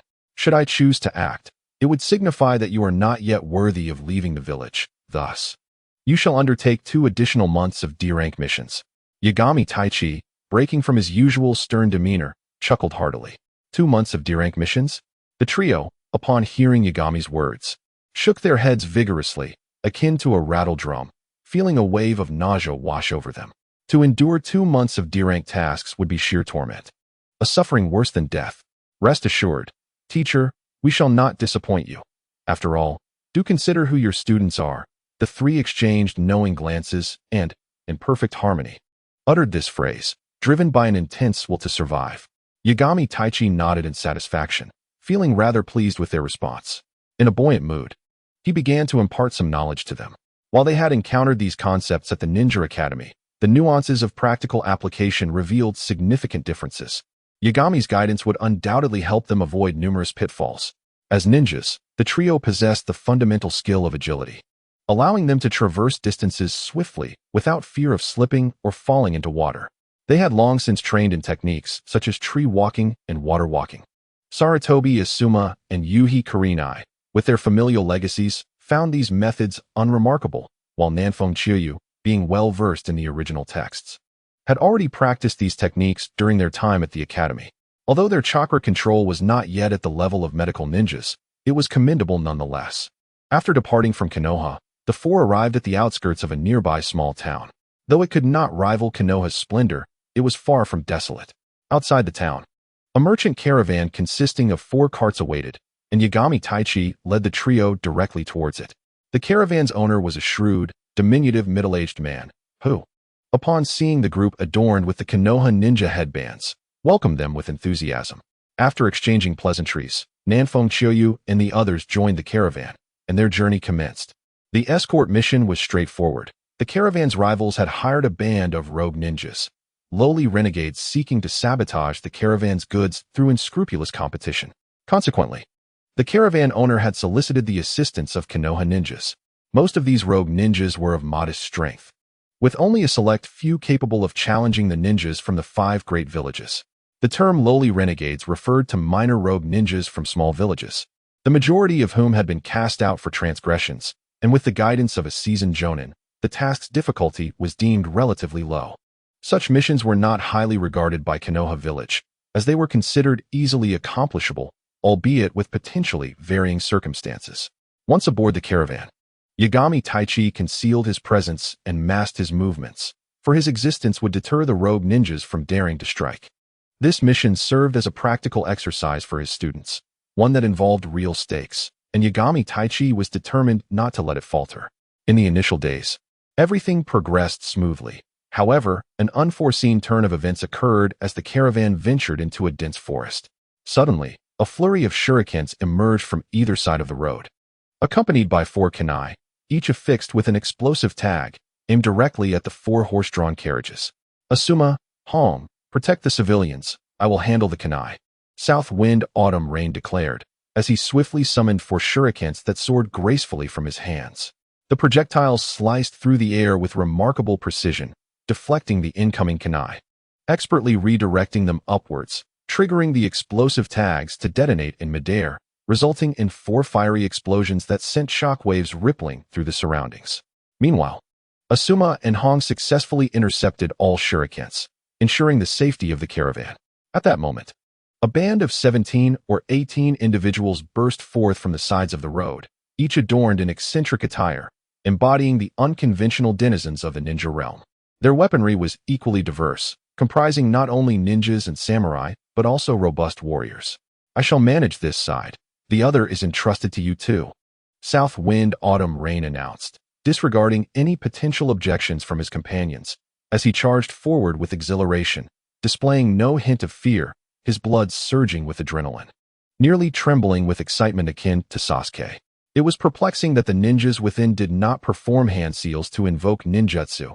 Perhaps they relied on their numbers, sought to conserve chakra, or underestimated the youthful South Wind Autumn Rain. Regardless of their reasoning, he vowed they would soon rue their decision, for they would not have another opportunity to unleash their jutsu. The clear sound of a blade being unsheathed resonated as South Wind Autumn Rain leaped from the carriage, executing a rock-shattering strike that descended upon a wandering samurai's sword. The overwhelming force sent shockwaves through the samurai's insides, disrupting his breath and leaving his arm numb, as his feet sank into the ground. In the next instant, another blade pierced the wandering samurai's heart, claiming the first life. Following that initial strike, South Wind Autumn Rain swiftly employed a triple slash. Although his speed did not match that of a body flicker, to the onlookers, it appeared remarkably swift.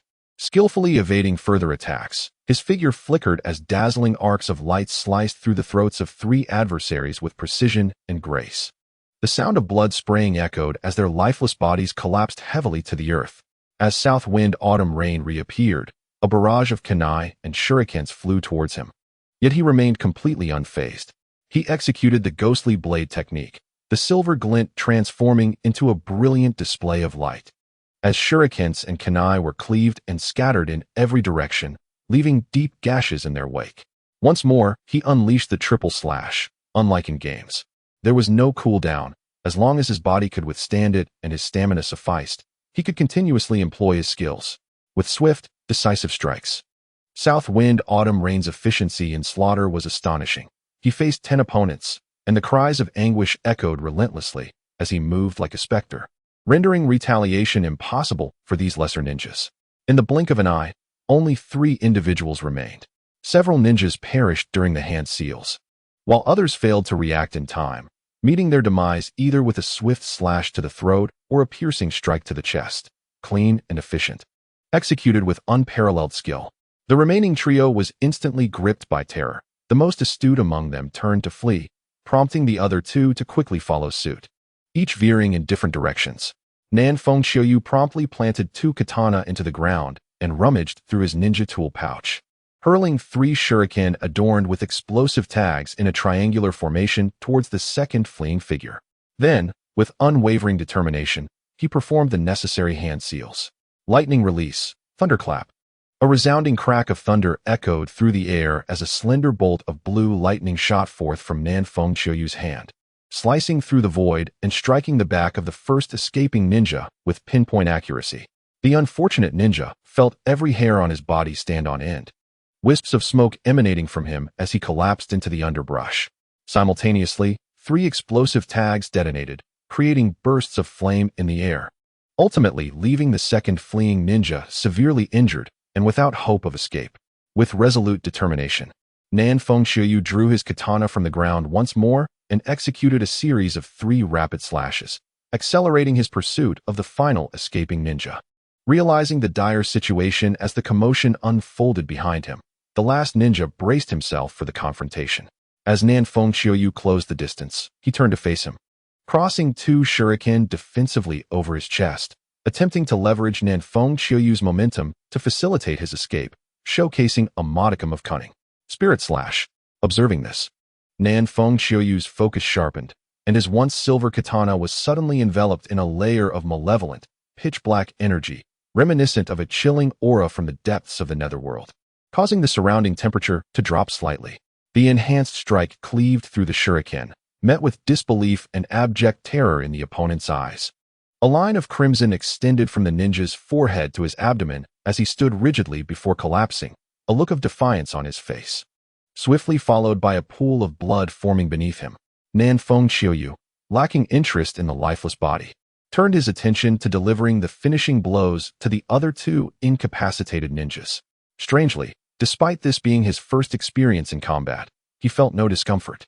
He pondered briefly before embracing the notion that he was a born warrior, exceptionally adept at the art of battle. In the shadows, Yagami Taichi observed with a serious expression, a flicker of surprise crossing his face.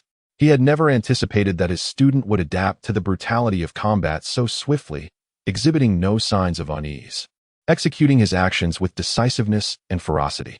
In his original expectations, merely repelling these ninjas would have sufficed, yet he was astonished to find his student had dispatched so many. Though somewhat unexpected, this was indeed a positive development, a delightful surprise that deepened Yagami Taichi's admiration for his pupil. After swiftly neutralizing the threats on his side, Nan Fengxiu noted that Asuma and Yuhi Kurenai were still engaged in battle, not due to their lack of strength, nor because they were inferior to him, but rather because they had yet to fully acclimatize to the act of taking lives. In summary, their mindset has yet to fully transform. Their actions lack the requisite ferocity. Observing this, Nan Fengxiu bent his legs slightly, propelling himself forward like an arrow towards a wandering ninja. In an instant, 2 chilling arcs of sword light flashed, and the rogue ninja fell to the ground, his throat slit, disbelief and terror etched across his face. Following this, Nan Fengxiu refrained from employing any ninjutsu or skills of the ghost swordsman, instead, utilizing the peculiar, bizarre, and swift techniques of the ghost swordsmanship. He swiftly dispatched all invading rogue ninjas. A cool breeze swept through, causing the lush greenery of the forest to rustle. Clad in black, with his twin blades hanging naturally at his sides, crimson blood continuously dripped from the blades. His dark, unfathomable eyes remained impassive and cold, and although his stature was not imposing, he emanated a palpable aura of lethal intent. Both ninjas and swordsmen undergo a true metamorphosis only through life and death battles. The sword is a weapon, and so too is the ninja. Various corpses lay scattered around, the thick stench of blood lingering in the air, even the wind failing to disperse it. The merchant caravan had long since fled at the onset of the conflict, their faces pale with fear. Asuma Sarutobi and Kurenai Yuhi also appeared somewhat unwell, having experienced their first taste of taking a life. However, Nan Fengxiu exhibited no sign of disturbance. He casually wiped the blood from his blade on one of the fallen ninjas, then performed a couple of dazzling flourishes before sheathing the twin swords on his back. Bamboo Grove owner, the matter is resolved. Quickly bring people to clean up and prepare to continue our journey, Nan Feng called out to the distant onlookers. Soon, the caravan resumed its journey, the bodies by the roadside hastily buried, for this was a trade route, and leaving corpses lying about was not an option. The subsequent leg of the journey was much quieter, devoid of further disturbances as they reached their destination, a small town in the northern Fire Country. After completing their mission, Nan Fengxiu and his companions followed Taichi Yagami back to the village. It took them a day to return. Free from the constraints of the caravan and aided by the ninja's ability to traverse terrain with little regard for its nature due to chakra, their speed was remarkable. At the 6th training ground, Team 6 gathered once more, weary yet eager. Taichi Yagami stood with his hands clasped behind his back, his expression softening as he spoke with a resonant voice. You executed this mission exceptionally well. If I were to grade you out of 100, I would bestow upon you a score of 95. However, there are some details that require your attention. For example, ninjas should refrain from consuming food and water of unknown origin during missions, including that which is provided by employers. There have been instances where hostile ninja villages or those with ulterior motives have posted missions in Konoha, masquerading as employers to poison our ninjas. Such details can be of paramount importance. When you return, I encourage you to review the ninja mission guidelines closely. Enough talk. All 3 of you performed admirably, with Chiyoyu shining the brightest. We shall disperse now. After submitting the mission report, I too must return to rest. Yes, thank you, Teacher Yagami, the trio responded joyfully. And after exchanging farewells, they exited the training ground, each heading homeward to their respective families. Days have passed since my last return home, and the gentle autumn rain of the southern winds beckons me to rest at last. Strolling through the bustling streets of Konoha, I was filled with joy when suddenly 4 familiar figures appeared before my eyes, gradually approaching me, 1 adult and 3 children, who were playfully teasing each other. Autumn Rain-kun. What a coincidence to run into you here. The meticulous girl was the first to notice me, her face adorned with a warm smile as she greeted me kindly. Rin, it's been a while, and Kakashi, as well as Obito, I responded with a smile. These 4 are the members of Team Minato, also known as the 7th Squad. I presume you are the illustrious Minato-sensei? I turned to the man before me, clad in a jonin vest, with golden hair and a warm, gentle smile that radiated a sunny, approachable aura. I am Namake's Minato. You must be the prodigious Autumn Rain, who graduated early alongside Kakashi. I've heard of you, quite impressive. Indeed, you truly bring honor to us common ninjas, Minato said with a cheerful demeanor, lacking any pretentiousness, much like a friendly older brother. At that moment, Kakashi and Obito also noticed me, halting their previous banter. Kakashi resumed his aloof demeanor, offering a subtle acknowledgement. Meanwhile, Obito, before his descent into darkness, was rather familiar and humorous. He swiftly approached me, scrutinizing my appearance, which made me slightly uneasy. Had it not been for the presence of others, I might have been compelled to take action. Obito, what are you doing? Although I may be young, I have no interest in men. If you continue to scrutinize me, I might just have to hit you. Ugh, what are you thinking? I merely sense that you've changed since the last time we met. It's as if you have undergone a transformation. By the way, I haven't heard any news about you or your team recently. Did you all go out of the village on a mission? I cast a surprised glance at Obito. He seemed quite perceptive when he was earnest. Indeed, we undertook a C-rank mission, eliminating some rogue ninjas. I did not wish to conceal the truth. It was merely a standard task, not classified. As fellow ninjas, they understood that a ninja who had yet to engage in battle could not be deemed complete. Engaging in combat inevitably alters one's demeanor, though not drastically. Upon hearing my words, Obito erupted in excitement, exclaiming, Minato-sensei, we also wish to venture out for a mission, preferably a higher-ranked one. We can no longer endure D-rank missions. Kakashi and Rin echoed his sentiments with eager expressions directed at Minato. Minato's smiling demeanor instantly turned serious as he replied, that is out of the question. You must complete at least 3 more days of D-rank missions before we can consider it. Why? Why can Autumn Rain and his team undertake C-rank missions while we must endure for so long? Obito's expression fell, mirrored by the disappointment on Kakashi and Rin's faces. While D-rank missions were occasionally tolerable, an abundance of them truly tests one's mentality and can lead to frustration. Kakashi's experience in missions has rendered him entirely competent. However, in my view, both you and Rin still lack a degree of strength and will require additional time to improve. It is advisable not to compare yourselves with the class of Akiyuki. Their group stands as the elite among elites, boasting the most formidable overall prowess of all the newly formed teams this generation. Thus, it is entirely reasonable that their engagement in D-rank missions is comparatively brief. Minato spoke with utmost seriousness, emphasizing that for the safety of his students, he must maintain strict standards. Otherwise, undertaking missions prematurely would be tantamount to jeopardizing their well-being. Senpai Minato, I shall take my leave now. I am feeling somewhat fatigued, remarked Akiyuki, who was eager to return and rest. He had little patience for their disputes. Even though he admired Minato, he did not idolize him. A true powerhouse inherently believes in their own supremacy. Very well, Akiyuki, farewell, Minato replied, his stern demeanor softening into a smile as he nodded. Akiyuki cast a glance at the trio, bidding them farewell before slipping away. Typically, after completing missions, ninjas are afforded varying periods of rest, for being a ninja is fraught with peril, demanding constant vigilance. Inadequate relaxation could lead to dire consequences. Upon officially becoming a ninja, Akiyuki found that his time was considerably constrained and his freedom diminished. Undertaking missions entailed not only financial remuneration, ninjutsu application, and responsibilities, but also obligations. Ninjas of different ranks, barring special leaves, are mandated to fulfill a minimum number of missions each month. The frequency of missions for a genin is not overly demanding, and the challenges are not excessively daunting. However, genin typically lack autonomy, acting according to the whims of their supervising jounin. If the jounin's mood is favorable, they may assign fewer missions. Conversely, a poor mood may result in an increased workload. Under normal circumstances, genin possess no right to protest. Consequently, Akiyuki resolved to practice diligently following a sufficient rest period. During missions, even opportunistic training yields limited effectiveness, given the myriad of unforeseen events. 3 days later, a summons for assembly was received once more, and Team 6 reconvened at the training ground to embark on their second mission. Taichi Yagami, exhibiting considerable audacity, perhaps due to confidence in the trio's abilities, directly accepted a B-rank mission.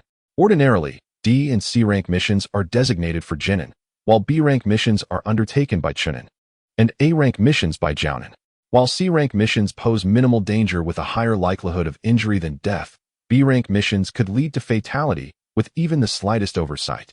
Although Akiyuki and the others were not qualified for a B-rank mission, the presence of a jounin as their leader permitted their involvement, indicating that Taichi would also engage in combat. The nature of ninjas is characterized by swift decisiveness. After convening, detailing the mission, and ensuring their supplies were in order, the four departed from the village. Their task was relatively straightforward: to eliminate a small rogue ninja organization operating within the Land of Fire. Despite its modest size of merely 5 members, this organization proved formidable. The leader, a rogue ninja from the Mist Village, possessed jounin-level strength, supported by a chunin and 3 genin. This difficulty has undoubtedly been meticulously selected by Yagami Taichi as a challenge for his 3 students, yet it remains insurmountable. Although the leap from a C-rank mission to a B-rank one is somewhat audacious, it is achievable and would greatly contribute to their growth. As a seasoned jonin of Konoha, Yagami Taichi's prowess is undeniably exceptional, placing him among the elite within the jonin ranks, distinguishing him as an elite jonin rather than an ordinary one. He possesses unwavering confidence in his ability to safeguard his students, even if unforeseen circumstances arise. As long as there are no significant intelligence failures or the sudden emergence of another jonin, he can ensure their safety. Yagami Taichi is a competent guiding jonin. Albeit somewhat lacking in approachability compared to his peers, he exudes a serious demeanor, particularly during missions, where he demands complete obedience from his team members. During the course of a mission, they are not students but teammates, and it is only natural for genin to heed the commands of a jonin. Unfortunately, aside from the protagonist's halo, genin are constrained by their limitations, with minimal rights. Only upon reaching chunin do they gain a measure of authority and the ability to undertake tasks independently. Nanfeng Qiuyu and the others followed Yagami Taichi relentlessly, quenching their thirst with stream water and mountain springs, and subsisting on military rations. Their journey felt less like a mission and more like a covert assault, with a clear objective and a race against time. After half a day, they took a brief respite of 1 hour, after which they set forth again, spending an additional 2 hours reaching a town in the Central Fire Country, situated near a river. However, they did not enter the town, but instead circumvented it, moving upstream to the outskirts of a small lakeside village. The four concealed themselves in the woods outside the village, crouching low. As Yagami Taichi spoke in hushed tones, according to our intelligence from Konoha, our target lies within the village ahead. This group of ninjas has been rampaging through our fire country, indiscriminately slaughtering the innocent, ultimately deceiving the villagers, and hiding here. Nightfall is not far off. We are in the shadows while the enemy is in the light. Once darkness descends, we will stealthily infiltrate and launch a surprise attack, aiming to neutralize at least one enemy. Our target is that chunin, the The Jonin's vigilance and reflexes are formidable, even though we may have a chance to eliminate him together. Failure would lead to complications. After all, the opponent is a Jonin, and even a teacher cannot subdue him in a brief span. If that occurs, you will find yourselves facing a Chunin with 3 Jinin, placing you at a disadvantage and potentially in peril. To ensure absolute certainty, we must eliminate that Chunin first. Do you understand? Nanfeng Chiuyu, Asuma, and Akado solemnly nodded in agreement. Just as Yagami Taichi was about to continue, he noticed Nanfeng Chiuyu opening her mouth, seemingly ready to speak. Chiuyu, do you have something to say? Yagami Taichi inquired, concern evident in his voice. Teacher Yagami, I believe it is imperative for us to utilize transformation technique to scout ahead. Intelligence is merely intelligence. It is subject to change and requires verification. Moreover, current intelligence holds the most relevance. Nanfeng Chiuyu expressed candidly, not concealing her thoughts. Yagami Taichi nodded in appreciation, casting a glance at Asuma and Hongdao. Chiuyu speaks with utmost accuracy. Intelligence is subject to constant flux. We must seize any opportunity to verify or acquire more precise information. A quarter of an hour later, a farmer, clad in simple attire and bearing a furrowed brow, trudged towards the nearby village with his hoe. Suddenly, a flurry of white feathers filled his vision, cascading from the heavens and gently drifting downwards. The farmer's eyelids grew heavier, and he felt himself succumbing to the ground. At that moment, 2 figures leapt forth, seizing the opportunity in the absence of onlookers, swiftly aiding the farmer as they vanished from the road, leaving scarcely a trace. 3 seconds later, the farmer reappeared on the path, as if he had never been absent. As evening approached, Nanfeng Chiuyu and his companions rested atop separate trees in the dense woods, sipping water, consuming military rations, and lost in thought. Suddenly, Yagami Taichi formed hand seals, closed his eyes, and soon opened them, speaking in a low voice. I have just dispelled my shadow clone, and it appears that certain changes have indeed transpired. Fortunately, we have not lost control of the situation. The original intent behind the creation of the shadow clone technique was to investigate and gather intelligence, making it ideally suited for probing unfamiliar environments. Teacher, what unforeseen events have occurred? Shiyu Hong inquired first, her eyes betraying a hint of concern. Nothing significant. Merely those rogue ninjas, unable to shed their vile habits, have recruited a dozen or so local ruffians as their subordinates. Their influence is negligible, although they are mere civilians. Not ninjas, they are not virtuous individuals. When the time comes, do not hesitate to act, Yagami Taichi advised Asuma and Hong. He held no concern for Nanfeng Chiuyu. Based on previous performances, he was confident that his student would show no mercy. Let us rest for another hour until nightfall, then we shall proceed. Teacher, I will recover my chakra, he concluded, and the forest fell into a tranquil silence, awaiting the moment the wind would rise. As night enveloped the land, a luminous crescent moon hung in the sky, casting a soft, ethereal glow. 4 figures emerged silently from the woods, stealthily infiltrating the sparsely illuminated village. These 4 figures were, of course, Nanfeng Chiuyu and his companions. Upon entering the village, guided by the reconnaissance of the day, Yagami Taichi led his comrades directly to the most brightly lit and grandiose wooden building, the tallest structure in the village. The wooden edifice boasted 3 stories, each guarded by 2 lackadaisical thugs wielding sharp blades. However, their demeanor was decidedly poor, as they engaged in boastful banter. Their attention woefully scattered, the 4 managed to infiltrate the wooden building with minimal effort and soon located their target, a Chunin, who was seated on a platform, engrossed in studying a scroll. Having identified their objective, Nanfeng Chiuyu and his companions had no intention of delaying. With their team's strength, eliminating this Chunin held significant promise for victory, rendering any elaborate tactics unnecessary. With sufficient power, there was no need for excessive calculation. Yagami Taichi gestured, prompting the 4 to disperse like stealthy felines in 4 distinct directions. Seizing the moment of solitude, they charged into the room. The thunderous sound of splintering wood echoed simultaneously as they converged upon the relatively young Chunin, whose life was now ensnared by their lethal intent. The Chunin instinctively sprang to his feet, a surge of blue chakra enveloping him as he attempted to ascend, hoping to escape through the upper echelons of the wooden structure, which, after all, was not particularly resilient. In a swift motion, 8 shurikens sliced through the air, finding their mark in the body of the Chunin, whose eyes widened in horror. 3 of the shurikens struck vital points, extinguishing his life in an instant as his blood pooled upon the floor. The commotion immediately alerted others in the vicinity, a cacophony of sounds erupting. Yet, in the very moment of the Chunin's demise, the force swiftly exited the wooden building from one side. In midair, Yagami Taichi began weaving hand signs with remarkable speed, his chest rising and falling with anticipation. Fire release, dragon fire technique, he proclaimed. His mouth agape as a torrent of orange-red flames erupted forth, illuminating the dim night sky. The intense heat ignited the wooden structure, while the force of the flames destabilized it, causing it to groan under the strain. With a rush, 4 figures leapt from the building, while some local ruffians fled in a panic, crying out for help, with a few even leaping down and fracturing their legs in their haste. The tumult roused the rest of the village, plunging it into chaos. "Which fool has grown impatient enough to trouble me?" bellowed a menacing middle-aged man clad in a loose black robe, exposing his chest. Upon noticing the Konoha forehead protectors worn by Nan Feng, Xiaoyu, and the others, his expression froze, realization dawning that his hiding place had been compromised. In the next instant, the rogue from the Mist Village reacted, intent on fleeing. He had no desire to engage with the shinobi of Konoha, especially not when they boasted a jonin among them. He could manage without a jonin. But this was a different matter altogether. Unfortunately for him, Yagami Taichi, having navigated the intricacies of the ninja world for years, would not grant him such an opportunity. He executed the body flicker technique, swiftly closing the distance to the rogue, a kunai materializing in his hand as he unleashed a barrage of brutal taijutsu strikes. Each aimed to kill.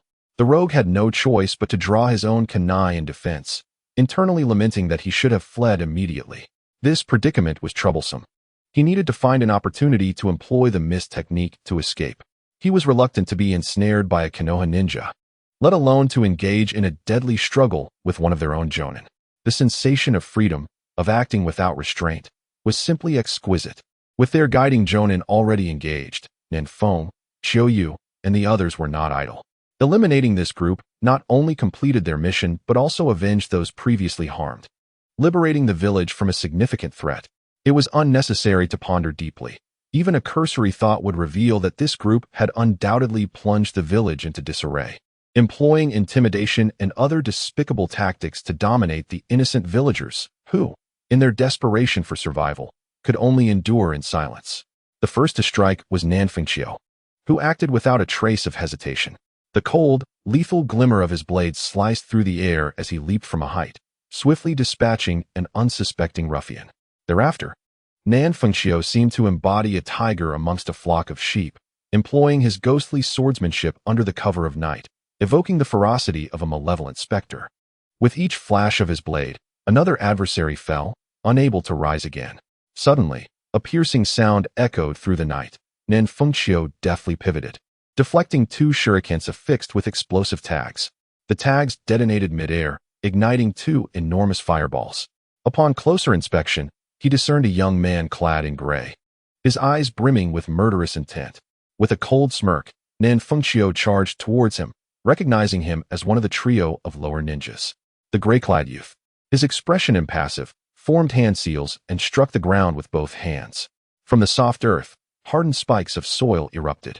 Nan Fengxiu sprang into the air, evading the onslaught of earthen projectiles. The gray youth's lips curled in mockery as he unleashed a flurry of shurikens and kunai towards the airborne Nan Fengxiu. In an instant, Nan Fengxiu's descent accelerated dramatically, akin to a meteor plummeting through the sky. The force of his energy enveloped him, rendering the incoming projectiles powerless as they struck an invisible barrier and fell helplessly to the ground. The gray youth, astonished, retreated hastily. With a resounding crash, Nan Fengxiu landed, obliterating the spikes and creating a substantial crater, dust swirling around him. From amidst the haze, he emerged with a fierce determination, executing the earth-shattering wave technique. With both swords raised, he unleashed a wave of energy imbued with a faint yellow hue towards the gray youth. Having narrowly evaded the previous attack, the gray youth had little time to react and retreated once more. The limited range of the earth-shattering wave fell short of its target, yet Nan Fengxiu remained undeterred. A glimmer of crimson light flickering in his eyes, exuding an aura of deadly intent as he vanished from sight. With a swift 3-part slash, the gray youth felt a chilling premonition of danger. Years of experience as a wandering ninja instinctively propelled him to lean back, narrowly avoiding a brilliant arc of steel. Performing a backflip, he aimed a kick towards Nanfuncio's chest. However, Nanfuncio, with an expression of indifference, remained unfazed. Utilizing the second segment of his three-part slash, he accelerated behind the gray youth, executing the final segment with fluidity as the earth beneath him sank. In a seamless motion, he pierced the gray youth's heart with two icy blades from behind.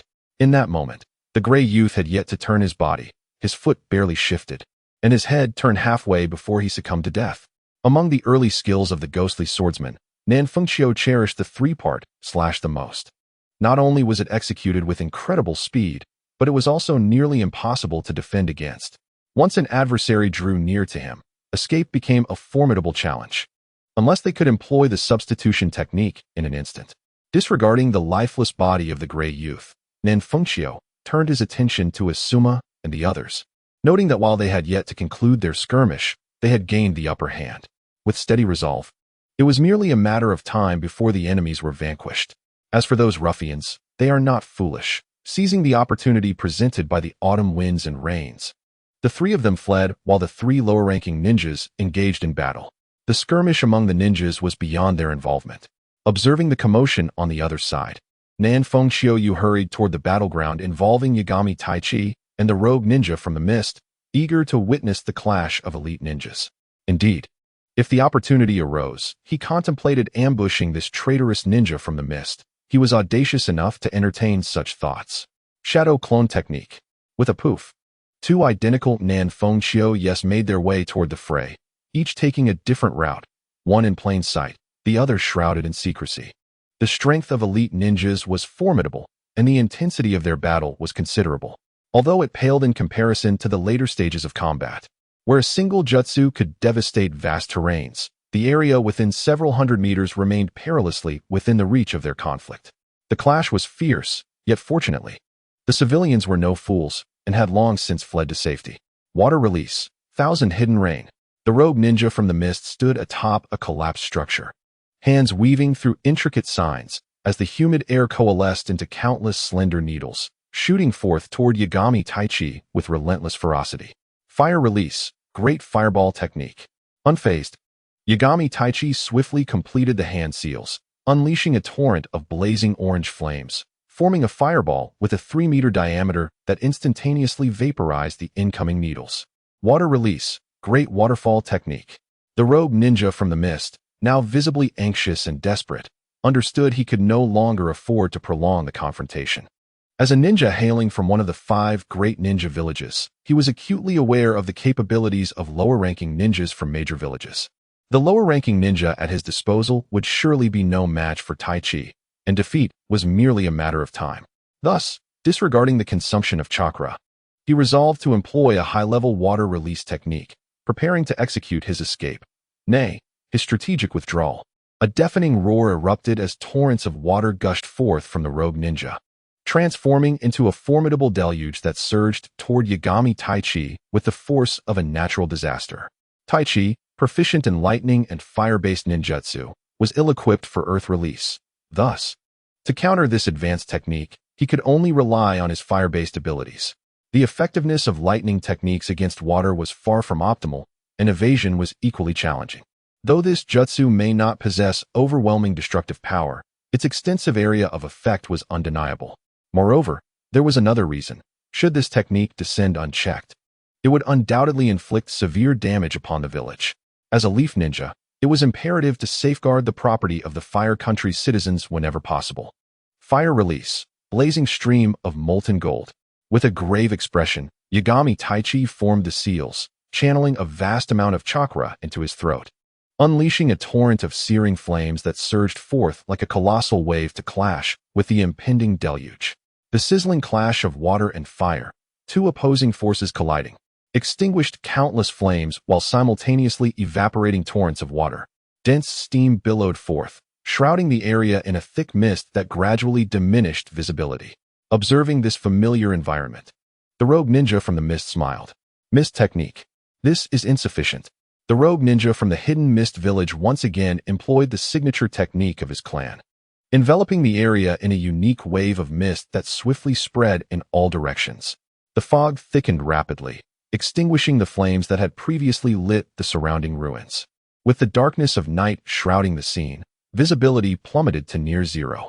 Typically, ninjas possess superior eyesight due to their chakra, allowing them to see clearly even in the dimmest light. Previously, utilizing the moonlight and the fire release technique, Taichi Yagami had been able to firmly track the position of the rogue ninja. However, with the flames extinguished and the moonlight obscured by the thickening fog, the darkness became impenetrable, making it exceedingly difficult to locate the rogue ninja, thus significantly increasing the likelihood of his escape. Huh. Do you think such tricks will allow you to flee? You underestimate the ninjas of Konoha, and you underestimate me, Taichi Yagami, he sneered, his hands weaving through intricate signs, creating an array of afterimages. Lightning release secret technique, lightning net sealing. Upon completing the hand seals, Taichi unleashed his chakra without concern for expenditure, slamming his hands onto the ground. In the pitch-black night, amidst the dense white fog, brilliant blue lightning erupted, crackling with a sound that sent chills down the spine. Suddenly, 4 twisting bolts of lightning emerged from the mist, each expanding into a network of electrical currents that densely covered the area, effectively sealing off most of the surroundings. Concurrently, delicate threads of lightning spread through the thick fog, rapidly searching for the rogue ninja's position. This technique, an A-rank ninjutsu that Taichi had learned from the Book of Seals, combined barrier, detection, and attack into a precious skill, requiring him considerable time to master. At this moment, Nanfeng Qiuyu arrived at the battlefield, gazing in awe at the towering lightning net before him. "Teacher, how about teaching me this technique?" he exclaimed, eyes gleaming with desire. What a dazzling and practical ninjutsu it was. Within the confines of the lightning net, Taichi felt elated, confident that the target had yet to escape the sealed area. As long as he could detect the rogue ninja's position, it would surely spell doom for him. Although this technique's barrier was not yet on par with true barrier ninjutsu, breaking through it was no easy feat. Typically, it would require 2 jonin to collaborate, and Taichi had no intention of assisting his target. "Teach you say? It's not out of the question, provided you perform well from here on. This technique is one of my most prized possessions," Taichi replied with a smile, his voice resonating like thunder. The two were in high spirits, yet the rogue ninja was in a dire predicament, his body covered in a cold sweat as an overwhelming sense of life and death crisis enveloped him. There was no time to hesitate. He had to fight with all his might. Although his modified water transformation technique had reluctantly allowed those outside the Hozuki clan to use it, enhancing resistance to lightning release, it had also produced more terrifying side effects. Though he managed to escape by sheer force, not only would his abilities regress to that of a chunin, but he would likely lose 1 or 2 years off his lifespan. Curse those Konoha ninjas. The rogue ninja from the mist sought after the unique hydration technique of the Kirigakura's Yagura clan, pilfering fragments of this technique, which led to his defection. The Yagura clan holds a prestigious position within the village of Mist. Indeed, the second Mizukage hailed from this clan, and members of the Yagura clan were also part of the 7 ninja swordsmen, which speaks volumes of their influence. Utilizing the hydration technique, the rogue ninja sprinted towards the sound of the autumn rain, his hands forming seals at an astonishing speed. He needed to take a hostage, as his chakra reserves were nearly depleted from the usage of various jutsu.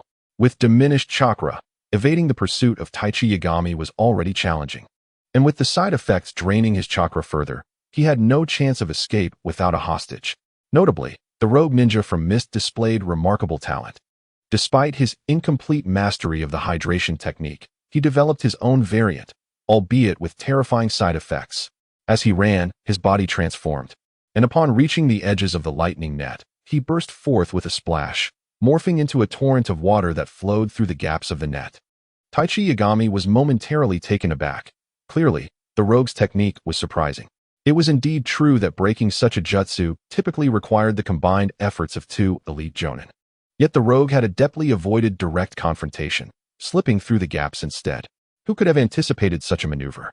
Who could withstand it?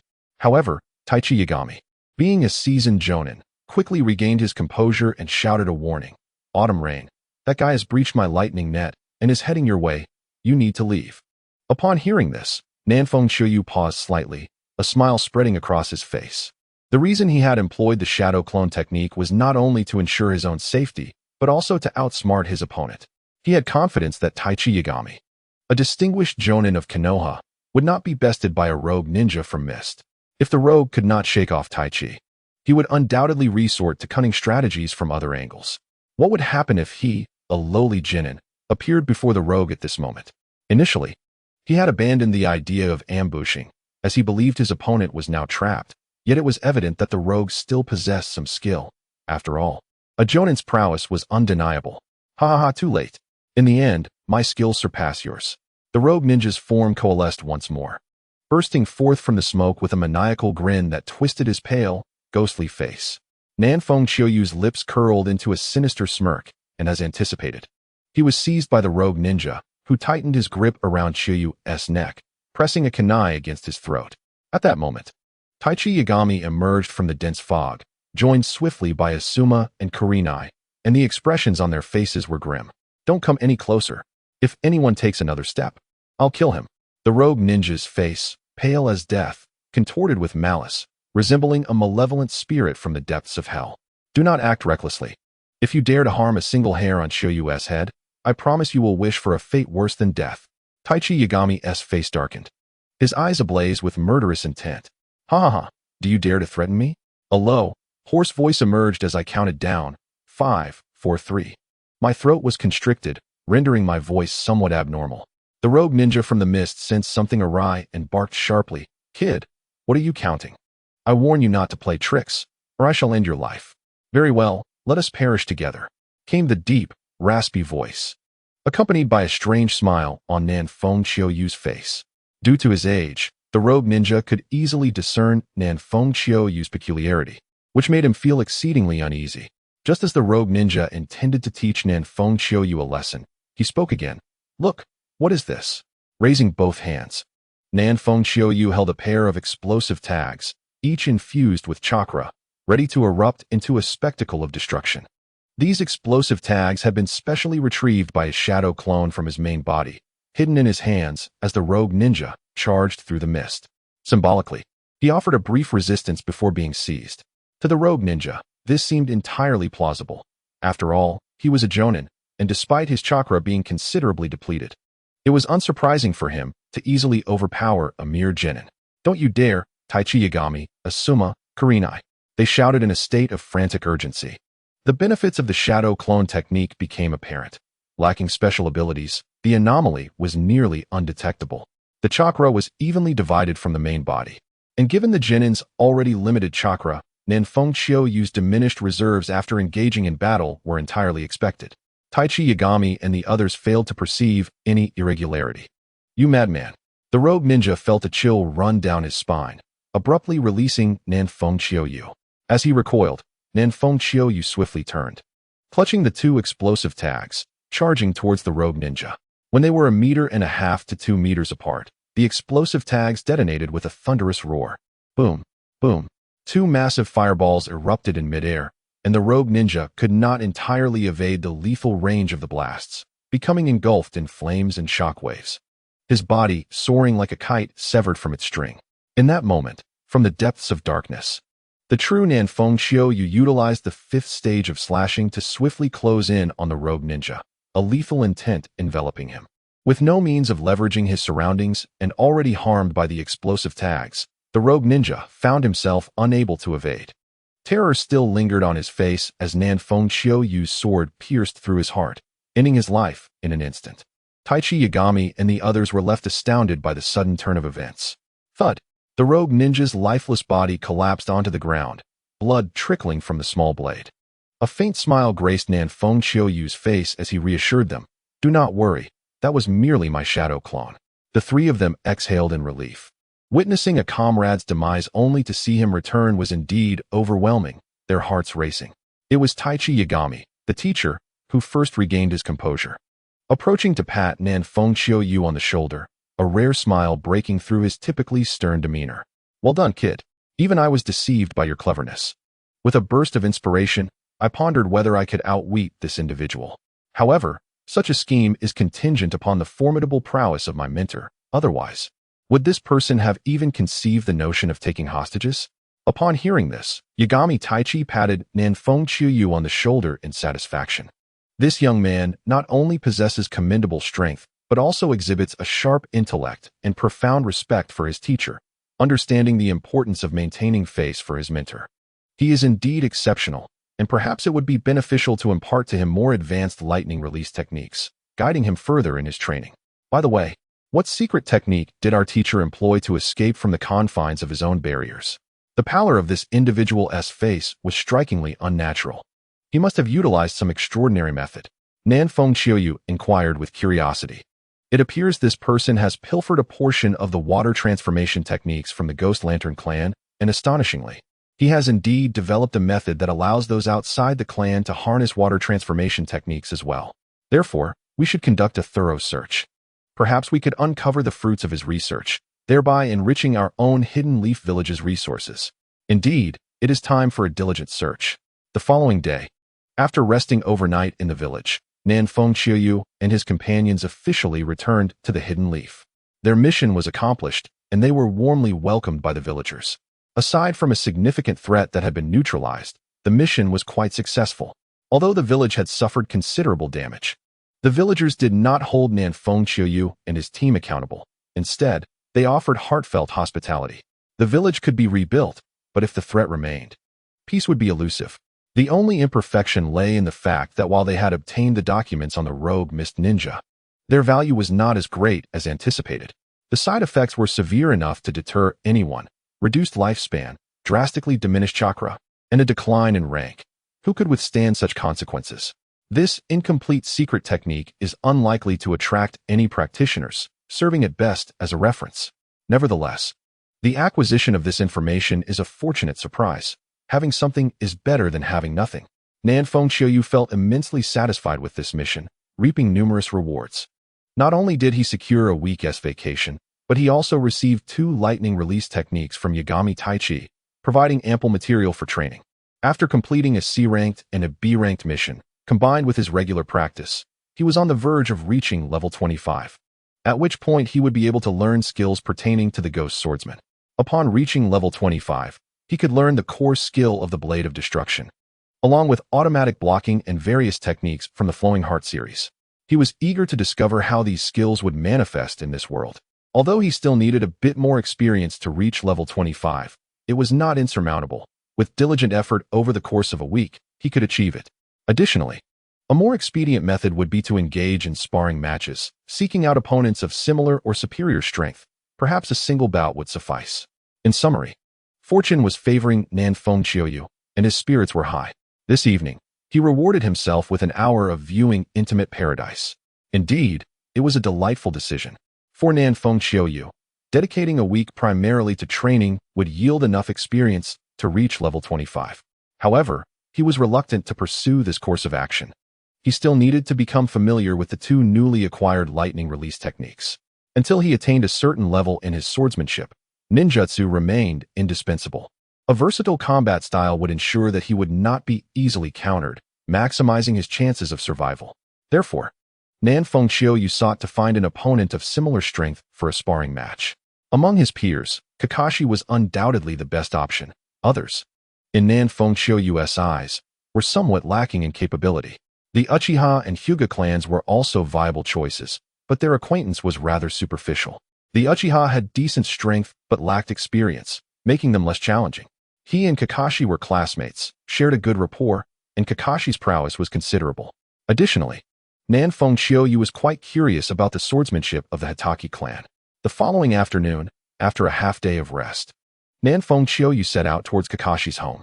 The Hitaki clan, though sparse in numbers, enjoyed the status and privileges of one of Konoha's prominent families. All thanks to the renowned figure known as Konoha's White Fang, Tsukumo Hitaki. The Hitaki residence was located in the eastern part of Konoha, an area that housed several clans, including the Inuzuka and Aburame families. In contrast, the Uchiha and Hyuga clans had their own distinct residences. As 2 of Konoha's major clans, the Uchiha and Hyuga possessed considerable influence and numerous members. Consequently, their compounds resembled small villages, fully equipped and maintaining a semi-independent status. The Uchiha compound was somewhat larger than that of the Hyuga, owing to its geographical location and strength, clutching a few skewers of dango and grilled meat. Nan Fengqiu strolled leisurely to the entrance of the Hitaki residence. The high walls and grand entrance loomed before him, and without hesitation, he knocked on the door. Soon, a middle-aged man responsible for guarding the premises opened the door.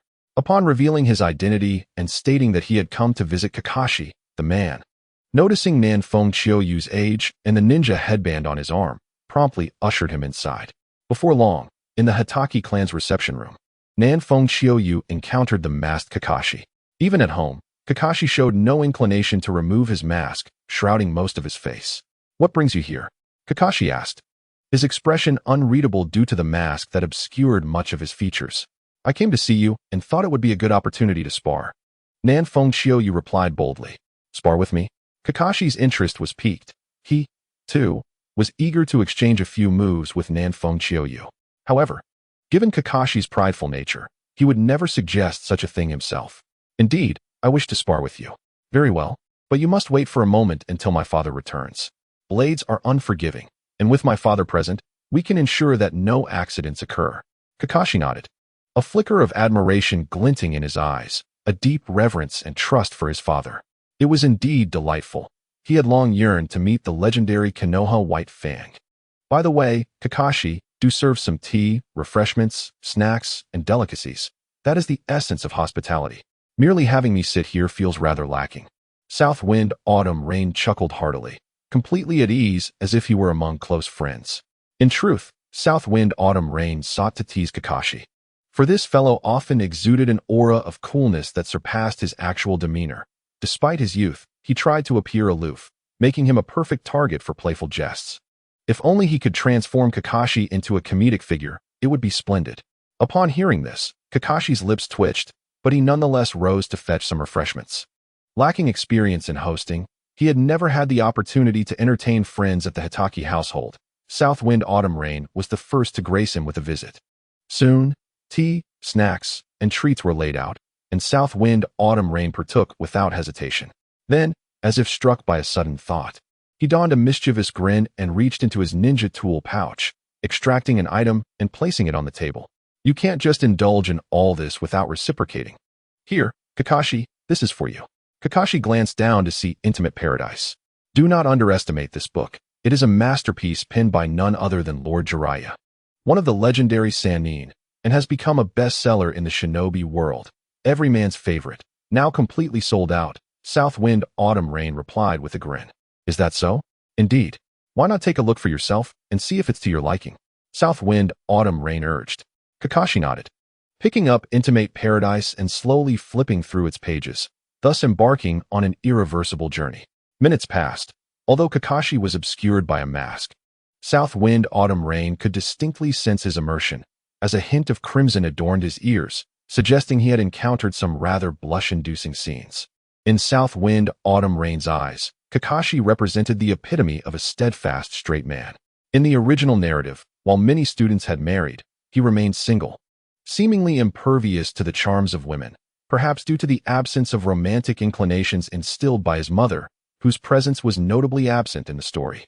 The lack of maternal affection, coupled with a father who was perpetually occupied, had molded him into a figure of coldness and rigidity, resulting in a demeanor that could easily attract temporary interest yet remain unyielding for a lifetime. Now, introducing this fellow to Intimate Paradise, despite its contents being somewhat inappropriate for children, might just have the power to influence Kakashi and soften the heart of this ironclad straight man. While Intimate Paradise does contain elements that may not be suitable for younger audiences, its fundamental theme revolves around the pursuit of pure and beautiful love. The narrative mirrors the idea of wandering amidst a myriad of flowers, only to embrace a single petal, ultimately leading to the discovery of the one most suited to oneself after encountering many different women. Naturally, with Jiraiya's rich life experiences, Intimate Paradise encompasses not just love, but also a wealth of thrilling battles, intricate plots, and legends from various lands, yet its core message remains unchanged. This is also a key reason for its remarkable popularity in the shinobi world.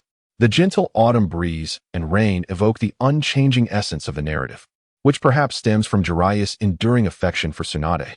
Alas, while Tsunade struggles to release her memories of Kakashi, the sorrowful irony lies in the fact that by the time she is ready to embrace Jiraiya, he will no longer be present. Observing Kakashi ensnared in a realm of intimacy, unable to extricate himself, Nanfeng Qiuyu's smile deepens. Indeed, it is fitting. A man possessing the soul of an adult would blush at the unfolding scenes, consumed with yearning. He cannot fathom that Kakashi remains entirely unaltered, harboring no flicker of desire for a beautiful love. A quarter of an hour later, footsteps echoed, accompanied by a warm, resonant voice. I hear we have guests at home. Kakashi, have you been a good host? Upon hearing this, Nanfeng Qiuyu flicked Kakashi's forehead with a deft gesture, startling him awake. In a flurry of urgency, Kakashi hastily concealed the intimate material within his ninja pouch, adopting the guise of a well-behaved child.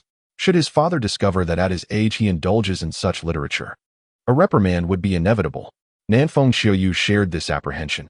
He could not allow Kakashi's father, Tsukumo Hatake, to realize the extent of his influence on Kakashi, lest he too face a scolding.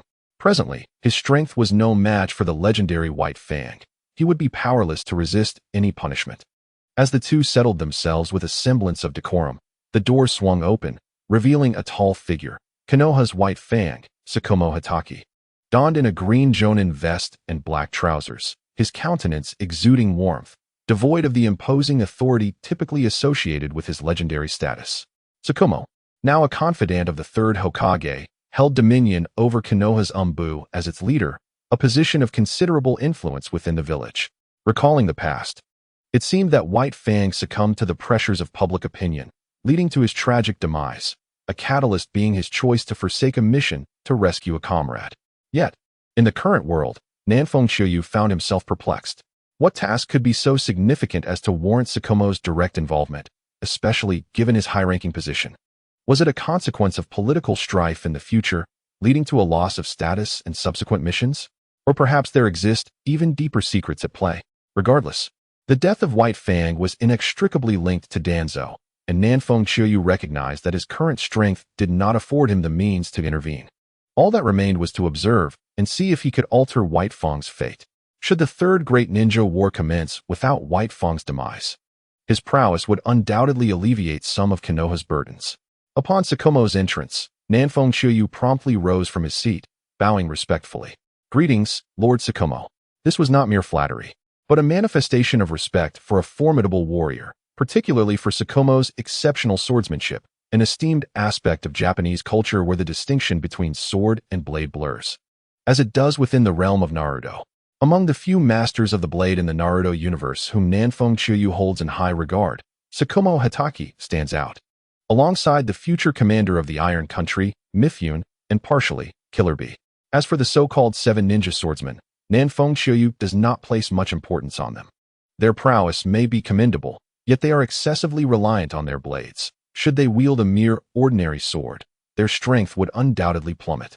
Naturally, Nanfeng Qiuyu possesses unwavering confidence in surpassing the swordsmanship of even the most skilled practitioners within the realm of Hokage, for he considers himself the world's mightiest swordsman. The sword god. Although Nanfeng Qiuyu has diligently studied ninjutsu, in his mind, all efforts are ultimately in service of his swordsmanship. Little one, you must be Nanfeng Qiuyu. This is a private place, so there is no need for excessive formalities. Feel free, said Hatake Tsukumo with a warm smile. Father. Hatake Kakashi greeted, to which Tsukumo nodded in acknowledgement. Lord Tsukumo knows me? Nanfeng Qiuyu inquired. I've heard Kakashi mention you, as well as that fellow Tai. Quite impressive indeed. Keep up the good work. Upon hearing this, Nanfeng Qiuyu nodded, feeling a sense of joy at Tsukumo's affirmation, although he maintained a calm demeanor. Tsukumo noted this composure, recognizing in the boy a steady temperament, free from arrogance or impatience, indicative of a promising future. Father, Qiuyu has come to spar with me this time. Please stand by to ensure everything proceeds smoothly, Kakashi stated. Tsukumo was momentarily taken aback, but quickly regained his composure and nodded in agreement. Let us head to the training ground at home.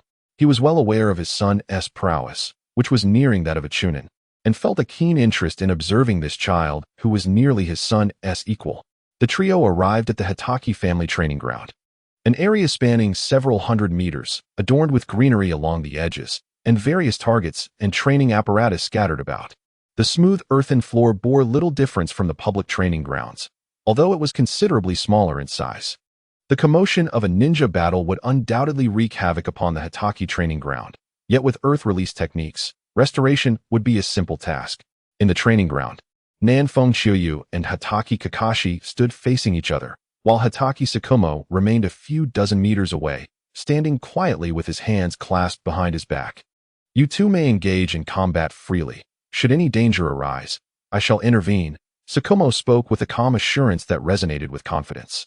Kakashi was well aware of his father's strength and held no reservations, while Nanfeng Chiuyu shared this unwavering belief. After all, White Fang, as the head of the Umbu, possessed skills that were undeniably formidable. Even if he were not an elite of the shadow level, he was certainly close to it. Furthermore, it is highly probable that he could be considered a shadow-level expert, for it was mentioned in the original tale that even the 3 legendary ninjas would show him respect, something that transcended mere seniority. Although Tsukumo was older than the 3, if he lacked shadow-level strength, the legendary ninjas would respect him due to his status. Yet they would not yield. Except for Jiraiya, it would be exceedingly challenging for anyone without a comparable ability to command respect from Tsunade or Orochimaru. Tsunade's position allowed her to transcend generational boundaries, while Orochimaru's nature would not permit him to defer simply due to seniority. When Orochimaru unleashed his wrath, he showed no mercy even to his own mentor, the 3rd Hokage. In his world, status and lineage held little sway, only strength mattered most. Upon hearing the words of Hitaki Tsukumo, both individuals nodded in agreement, almost in unison declaring, I shall initiate the assault, do exercise caution. Their shared laughter following this exchange revealed a palpable confidence in their respective abilities. A crisp and resonant sound echoed as both swiftly unsheathed their blades, charging towards one another, leading to an intense melee. Nanfeng Chiuyu employed the dual blade technique alongside the Kiri demon sword art, while Kakashi executed the swordsmanship taught by Hitaki Tsukumo. Their forms intertwined, steps nimble, glints of cold light flashing as the clashing of blades filled the air with a symphony of metallic sounds, sparks flying in all directions. As their figures danced in a whirlwind of motion, enveloped in a shroud of cold light, the potential for unforeseen mishaps loomed. Yet, Hitaki Tsukumo remained unfazed. His body flicker technique allowed him to traverse dozens of meters in the blink of an eye. He observed the close-quarters duel with keen interest. The Hitaki family's swordplay emphasizes uprightness, a balance of strength and gentleness, and a harmonious blend of speed and rhythm, ranking among the elite of the ninja world. Remarkably, the small adversary held his ground, exhibiting a style that was swift, bizarre, and unpredictable, rendering it nearly impossible to anticipate the next strike. Initially, the two were evenly matched, piquing Hitaki Tsukumo's curiosity. His family's swordsmanship had been refined through generations, and although he had yet to unleash any of its techniques, their power was undeniable. He pondered the origins of his opponent's style. While the family possessed wealth, their involvement in the martial arts was minimal, only recently engaging in the ways of the ninja. If this technique were indeed the child's own creation, it would signify an extraordinary talent in swordsmanship, one that could rival or even surpass his own in the future. After their duel, he would inquire about its origins. Should it indeed be self-invented, he would report to the Hokage, elevating the child's significance for when he matured. He would undoubtedly become a pillar of Konoha. As Hitaki Tsukumo contemplated, the battle subtly shifted. Kakashi felt the weight of pressure mounting. Initially, he managed to hold his ground thanks to his training in the Hitaki sword techniques. However, as time progressed, his opponent's style grew increasingly swift and enigmatic, launching attacks from unexpected angles, leaving him struggling to cope and gradually finding himself at a disadvantage. Realizing the peril of continuing down this path, Kakashi understood that if he did not adapt, he would soon succumb to the relentless onslaught, losing even the opportunity to employ his Hitaki techniques and ninjutsu. The Hitaki sword techniques, infused with chakra, encompassed unique sword skills that not only demanded immense power, but also required exceptional control over chakra. Although Kakashi possessed remarkable talent, his youth limited his chakra reserves, and his time practicing the Hitaki sword techniques was finite. At present, he could barely unleash 2 sword techniques.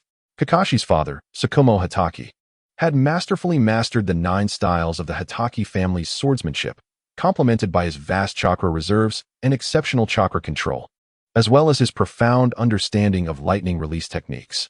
When he focused, Even a casual sword maneuver could rival the power of B-rank ninjutsu. As Kakashi realized he needed to break the deadlock, he quickly retreated, raising his hand to unleash four shurikens that sliced through the air. Nanfeng Chiuyu charged forward without any intention of pausing, and in an instant, two chilling beams of light flashed as the shurikens were effortlessly deflected, posing no threat whatsoever. Although the shurikens failed to endanger Nanfeng Chiuyu, they did buy Kakashi a precious moment.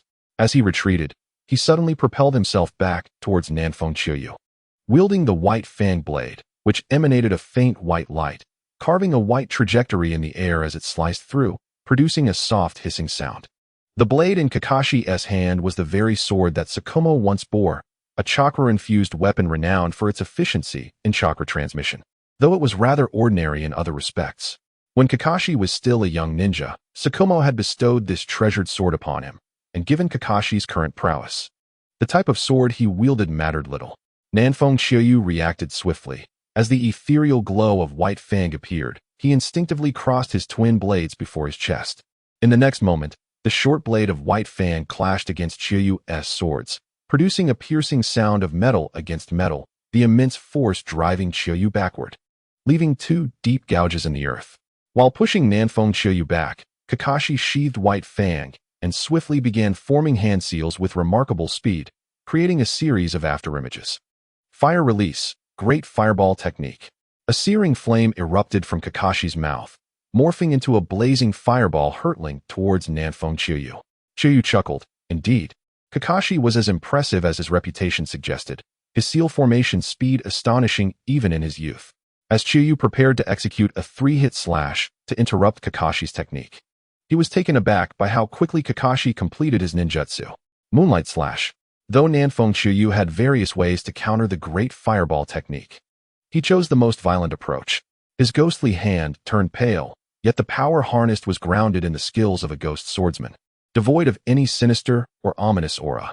Along with the force of his ghostly hand, Nanfeng Chiuyu unleashed the full might of his swordsmanship for the first time.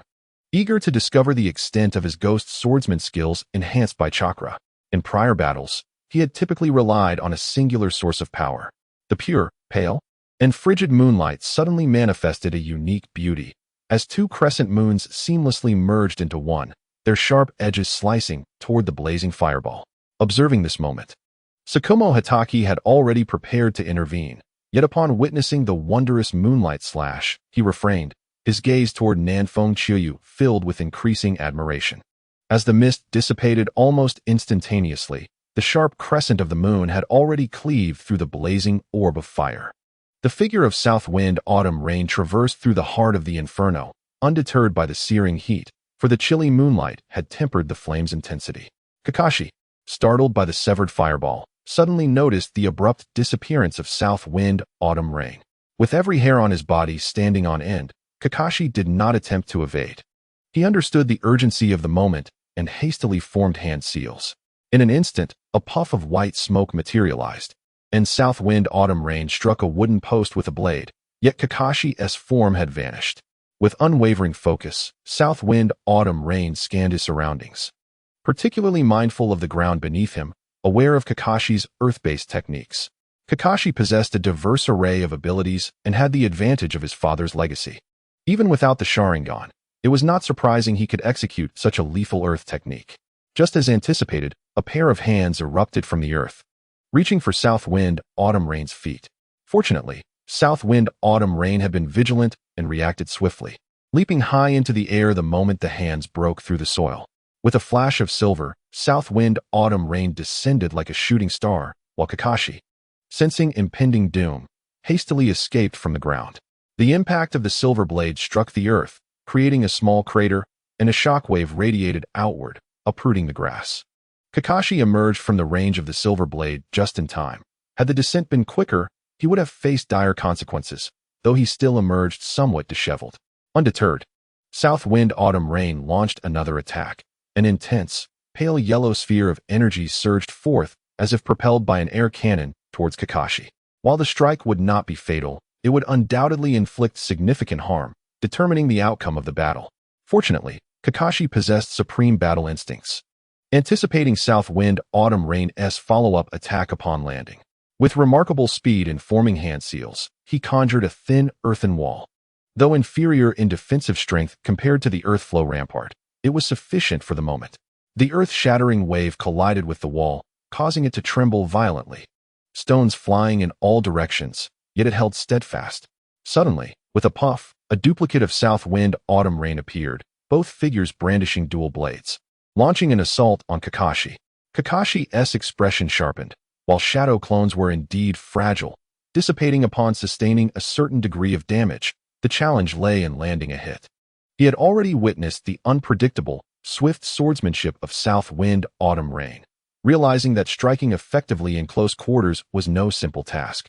A subtle smile graced South Wind Autumn Rain's face as he pondered, much like a Uchiha, whether to inquire of Kakashi if his shadow clone could employ the techniques of the demon sword and various sword arts. The answer, of course, was an unequivocal yes. The autumn rain from the southern winds would not grant Kakashi the luxury of forming seals so easily. As both adversaries rushed forward, executing their three-stage slashes, Kakashi found himself retreating relentlessly, with no opportunity to perform his jutsu. How could anyone withstand such a relentless assault? To thwart Kakashi's attempts at forming seals, the southern wind would occasionally hurl shuriken and kunai, and on 2 occasions, even his katana was flung aside. Was this truly human? As the battle progressed, Kakashi's situation became increasingly dire and frustrating, leaving him on the verge of explosion, devoid of any chance to counterattack. He could only retreat and evade, relying on basic techniques such as the body replacement technique and shadow clone technique. Mere rudimentary ninjutsu that, given Kakashi's seal formation speed, were the only techniques he could muster. However, this proved largely ineffective. He remained under pressure, as most ninjutsu required seals to execute. Today's humiliation ignited within Kakashi an intense yearning for a technique that could be performed without seals.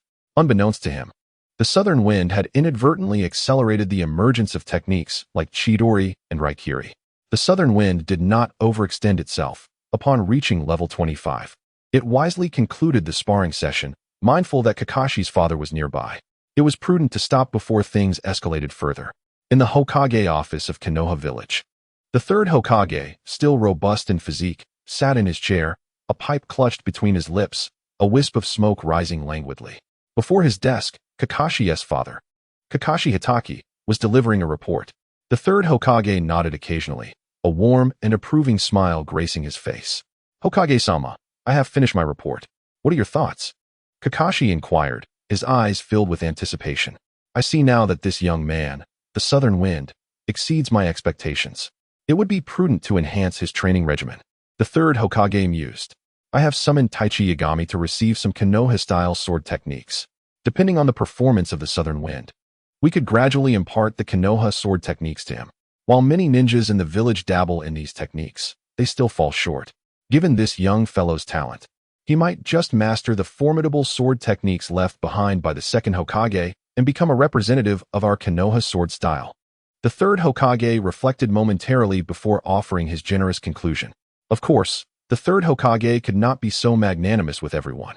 Beyond possessing exceptional talent and loyalty to the village, a clear background was also essential. The Southern Wind's background was indeed unblemished, although his family was affluent. It had no bearing on the village's decisions.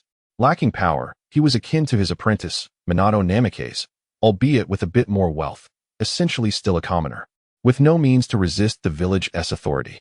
The third Hokage maintained his position as Hokage by not only gaining the support of prominent clans, but also by securing the backing of the common ninja populace. It was essential to attract talents who did not hail from noble families into his faction. The Hokage has considered everything thoroughly. I believe that young man will surely be immensely grateful to you in the future. Haha, is that so? Now, let us discuss other matters. When you leave, please have someone summon that fellow, Taichi Yagami. Understood. In the realm of Naruto, Nanfeng Chiyu remains unaware that his standing within the third Hokage's legacy has ascended slightly, potentially allowing him to learn some profound techniques of the Leaf Village's swordsmanship. Notable among these are the Crescent Moon Dance of the Leaf Village and the Willow Technique. In this world, swordsmanship often appears to lack the terrifying destructive power found in ninjutsu. For instance, while the Crescent Moon Dance is classified as an A-rank forbidden technique and possesses considerable lethality, Its destructive capability pales in comparison to that of more conventional ninjutsu.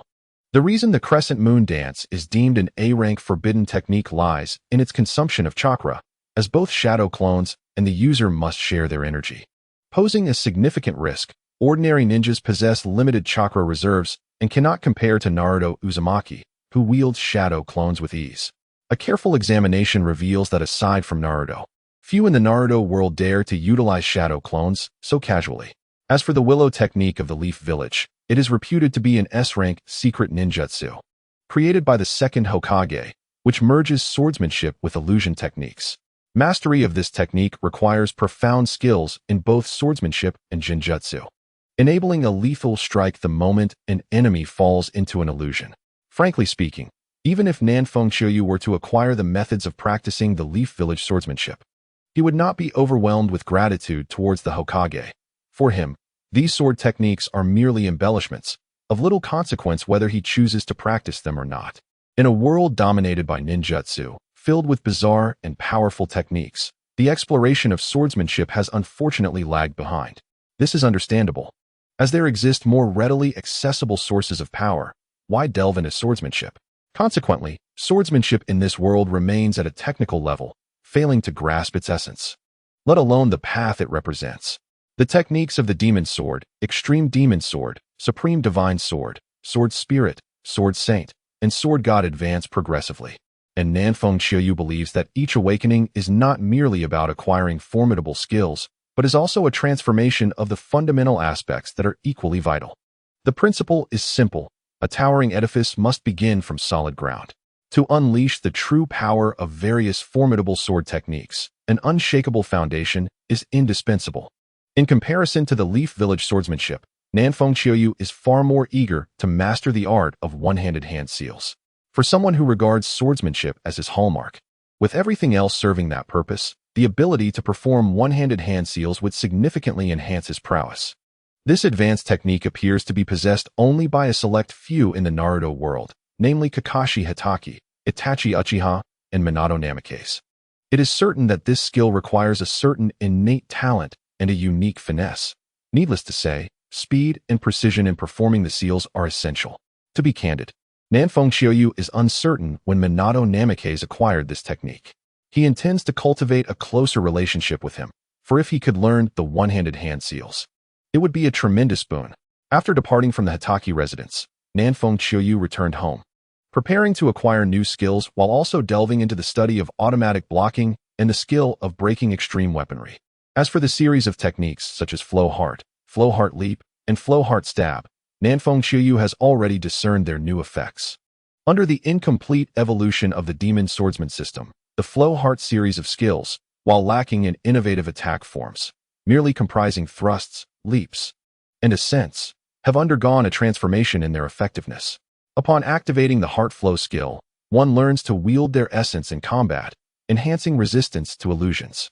Each strike unleashes 100% of their inherent strength. However, the depletion of stamina remains consistent with normal combat expenditure rather than a manifestation of full commitment. The Heart Flow series skills, including the yet-to-be-mastered Heart Flow Ascend and Heart Flow Frenzy, present variations in attack methods and power.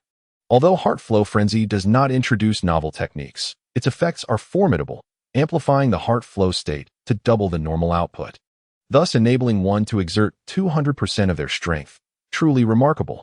The Heart Flow skills became known to Nanfeng Xiuyu upon reaching level 20, revealing no hidden effects within the system. After all, these are part of a cohesive series of abilities, whether disclosed early or late. Upon mastering the automatic block and breakthrough blade skills, Nanfeng Xiuyu could not help but commend the concealed system, exclaiming, "Kudos to the system." Upon activating the automatic block skill, Nanfeng Xiuyu gains a perception ability that transcends human limits, with enhanced neural and physical reaction speeds, making surprise attacks nearly impossible within a certain range, which expands with level progression. Upon first utilizing automatic block, Nanfeng Xiuyu discovered its effective range to be a radius of 20 meters. Any disturbance within this area would not escape his notice. In essence, upon activating automatic block, he transforms into an exceedingly perceptive ninja, blending observation and sensory techniques, rendering him aware of attacks from all directions, whether from the skies or the ground. The breakthrough blade skill is equally impressive, originally designed to surpass weapon durability limits while enhancing physical attack and critical strike rates. The current enhancement retains similar effects, yet now augments weapon resilience, sharpness, and attack speed. Presently, Nanfeng Xiaoyu has not yet mastered the nature transformation of chakra. He relies solely on his weapon's inherent sharpness. However, with the breakthrough blade skill, the resilience and attack speed improvements, coupled with increased sharpness, would be substantial. Much like in the original text where Sasuke imbues his weapon with lightning chakra and Danzo infuses shuriken with wind chakra, the power escalates significantly. Nanfeng Xiaoyu envisions that once he masters both lightning and wind chakra transformations, applying them alongside the breakthrough blade and the weapon's innate sharpness would yield a weapon of unparalleled sharpness, slicing through kunai, shuriken, and ordinary ninja blades as effortlessly as cutting through tofu. Nanfeng Xiaoyu estimates that his strength has reached the level of a chunin and has resolved to enroll once the chunin exams commence, elevating his rank further. The rapid enhancement of his abilities led Nanfeng Xiaoyu to realize that the most effective way to improve one's strength was not through monetary investment, but rather through exploiting advantages. Having only graduated recently, after acquiring the skills of the 25th level, he focused his energy on mastering two newly acquired lightning release techniques, one C rank and one B rank. While the C rank technique was relatively easy to learn, mastering the B rank would require more than just a brief holiday. Thus, he decided to tackle the C rank technique first, reserving time to gradually learn the B rank later. Nanfeng Xiaoyu had a passion for cultivation, a love for swordsmanship, and an appreciation for the feeling of strength. However, he was not a reclusive individual. Despite being a fervent practitioner, he still allocated time for relaxation each day. On the 5th day after his leave, as the sun set, Konoha village was enveloped in a splendid glow of crimson. After dining alone, he stepped outside, intending to stroll and explore the streets. Naturally, he would not wander through the residential areas, which offered little in terms of entertainment. Instead, he made his way to the bustling commercial district of Konoha village. Although dusk had not yet fallen, colorful lights illuminated the streets, where numerous pedestrians could be seen. Families, couples, playful children, and weary ninjas, all contributing to the lively atmosphere filled with various shops. Dressed in comfortable, loose attire and holding an assortment of meatballs, Nanfeng Xiaoyu savored his snacks while eagerly observing his surroundings. The commercial district exuded a hint of modern urbanity. As he walked, he passed an intersection when a little girl in a violet dress with braided purple hair collided with him. Despite his youth, Nanfeng Xiaoyu, being a ninja, possessed considerable strength and stability, causing the girl to wobble dangerously as if about to fall. Reacting swiftly, he turned and caught her by the shoulder to prevent her from tumbling. At that moment, a graceful, composed woman hurried over, bowing apologetically. "I'm so sorry. My daughter was playing and accidentally bumped into you. I sincerely apologize." Nanfeng Xiaoyu smiled gently, replying, "It's quite all right. Your daughter is adorable." He then turned his gaze to the delicate little girl, who, with a timid demeanor, was eyeing his meatballs. "What is your name, little one?"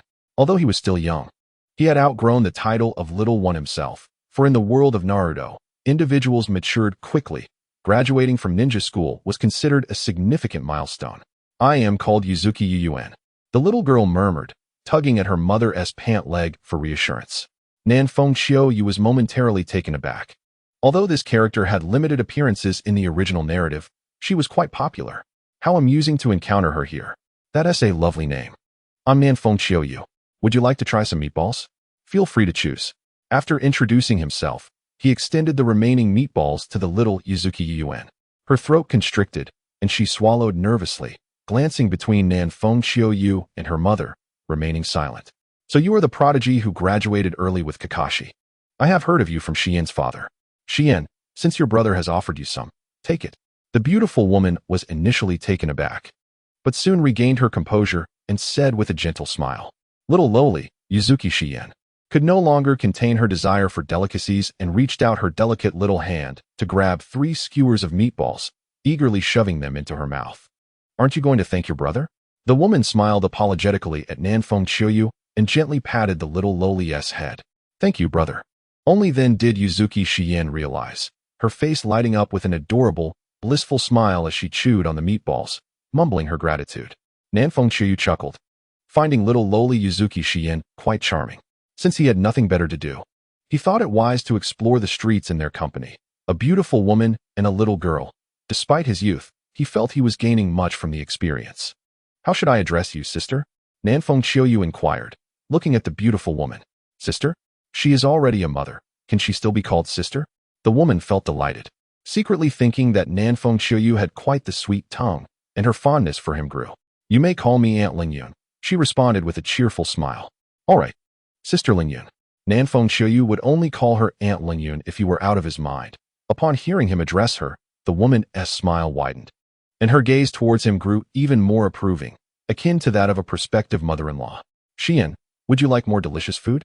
Your brother is treating, so feel free to ask for anything you desire," Nanfeng Qiuyu said with a grin, reaching out to ruffle Yuzuki Shan's little head.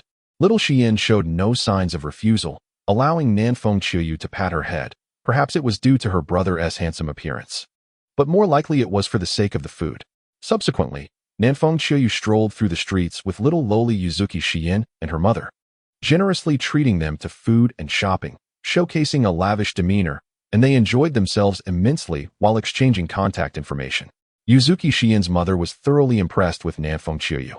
He was a genius with a commendable family background, humble, humorous, and charming, an excellent candidate for a son-in-law. Nanfeng Qiuyu, however, remained oblivious to the appreciative glances from Yuzuki Xian's mother, engrossed in treating the duo to a delightful day out. He too indulged in the festivities, spending a considerable sum, savoring the renowned delicacies of the commercial district, and purchasing numerous items, most of which were gifts for Yuzuki Xian and her mother.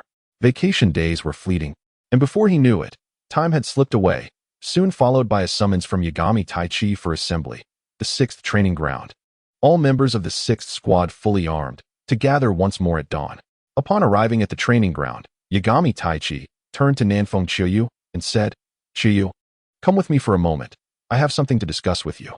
Nanfeng Qiuyu was taken aback, puzzled as to what urgent matter Yagami Taichi wished to address with him privately, yet he did not hesitate to follow. Upon arriving at the secluded spot where Asuma Sarutobi and Kurenai Yuhi could not be seen, Taichi Yagami retrieved a scroll from his ninja pouch and presented it to Akiyuki Minamike's, saying, "Within this scroll lies the fundamentals of the Leaf Village's sword techniques, along with several relatively simple sword techniques, primarily graded at sea level. Please take it and study it diligently." "Wow, Teacher Yagami, your abilities are truly remarkable, and your kindness towards me is deeply appreciated. I, Akiyuki Minamike's, shall remember this and repay you in the future." Minamike's thought that Taichi Yagami had procured this scroll for him, and he hurriedly expressed his gratitude. Although it was merely a verbal promise, it reflected a commendable attitude. "Teacher, my taijutsu is quite proficient, but my swordsmanship is merely average. This scroll was not acquired by me. It was Lord Kakashi who praised you in front of the Hokage, and it was the Hokage who generously rewarded you with this." Taichi Yagami humbly clarified, "Both the Hokage and Lord Kakashi hold you in high regard. You must train earnestly and not let them down, nor betray the trust of the Leaf Village. Do you understand?" "I comprehend fully.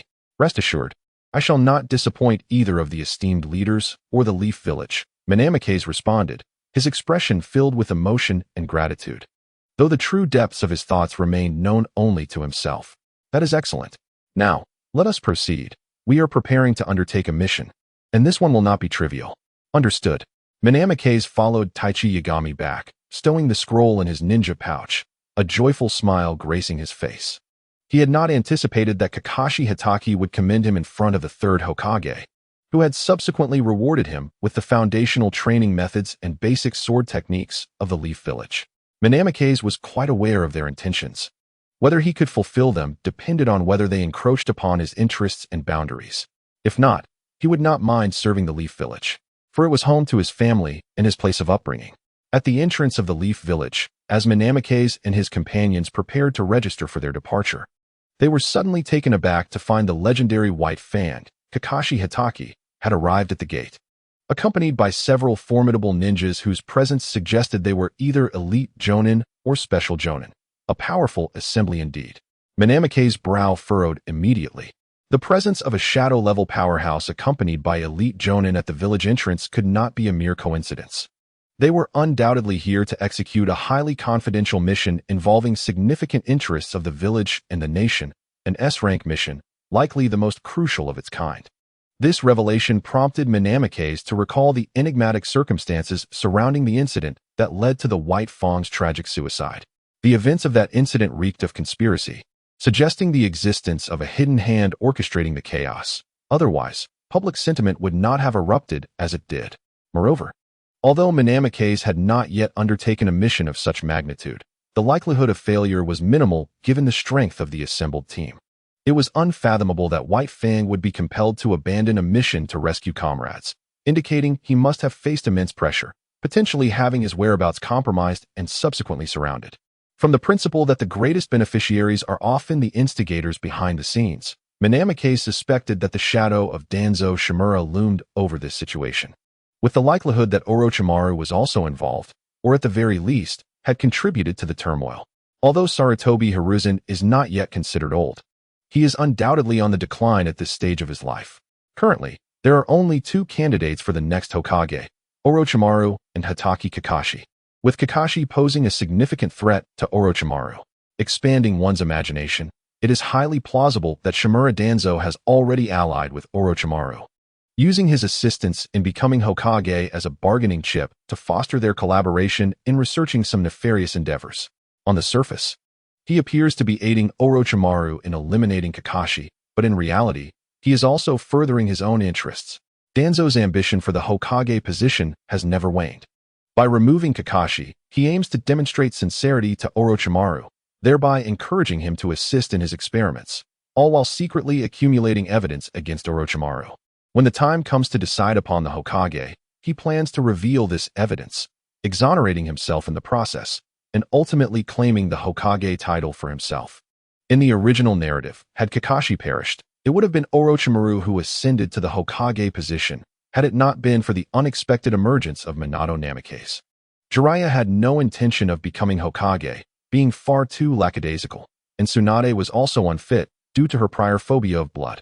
If this were the case, Orochimaru's human experiments and a series of forbidden practices would likely have been exposed just before his ascension, paving the way for Danzo to assume the Hokage title. Minato's sudden arrival rendered both their machinations futile, and Orochimaru became increasingly obsessed with his human experiments and the pursuit of immortality, ultimately becoming reckless and careless. No longer bothering to disguise his unethical activities, his presence in Konoha severely restricted his experimental progress, making it exceedingly easy for his transgressions to be discovered. Upon encountering Kakashi, Nanfeng Chiyu pondered deeply. Although these were mere speculations, he was confident that there was at least a 50% probability that events were unfolding in this manner. Oh, Yagami is here as well, off on a mission, I presume? You three youngsters must strive diligently to grow stronger, Kakashi approached with a beaming smile. The ninjas behind him greeting Taichi Yagami with familiarity. Taichi returned the gesture with a nod, while Nanfeng Chiyu and his companions bowed in unison, exclaiming, "We have the honor of meeting you, Lord Kakashi." Lacking strength necessitates adherence to rules. When one is weak, basic respect for the powerful is imperative. Barring exceptions for those with protagonist auras, Nanfeng Chiyu lacked such an invincible status. He merely had a stroke of luck. Indeed, strive hard. We must take our leave now. The mission is urgent, Kakashi said with a smile before departing the village. Nanfeng Chiyo's expression shifted as he hesitated momentarily, then resolved to assist Kakashi in any way he could, hoping to alter the outcome. As long as Kakashi maintained his composure, he had no desire for death. Who in Konoha could forcibly eliminate him? This was also a means of repaying Kakashi for his commendation before the third Hokage. Lord Kakashi, please wait. I have a question that has long troubled me, leaving me restless. I am uncertain if my thoughts are correct, Nanfeng Chiyu called out loudly. Kakashi paused, turning with interest. What is your question? For a ninja, what holds greater significance? The mission or one's comrades?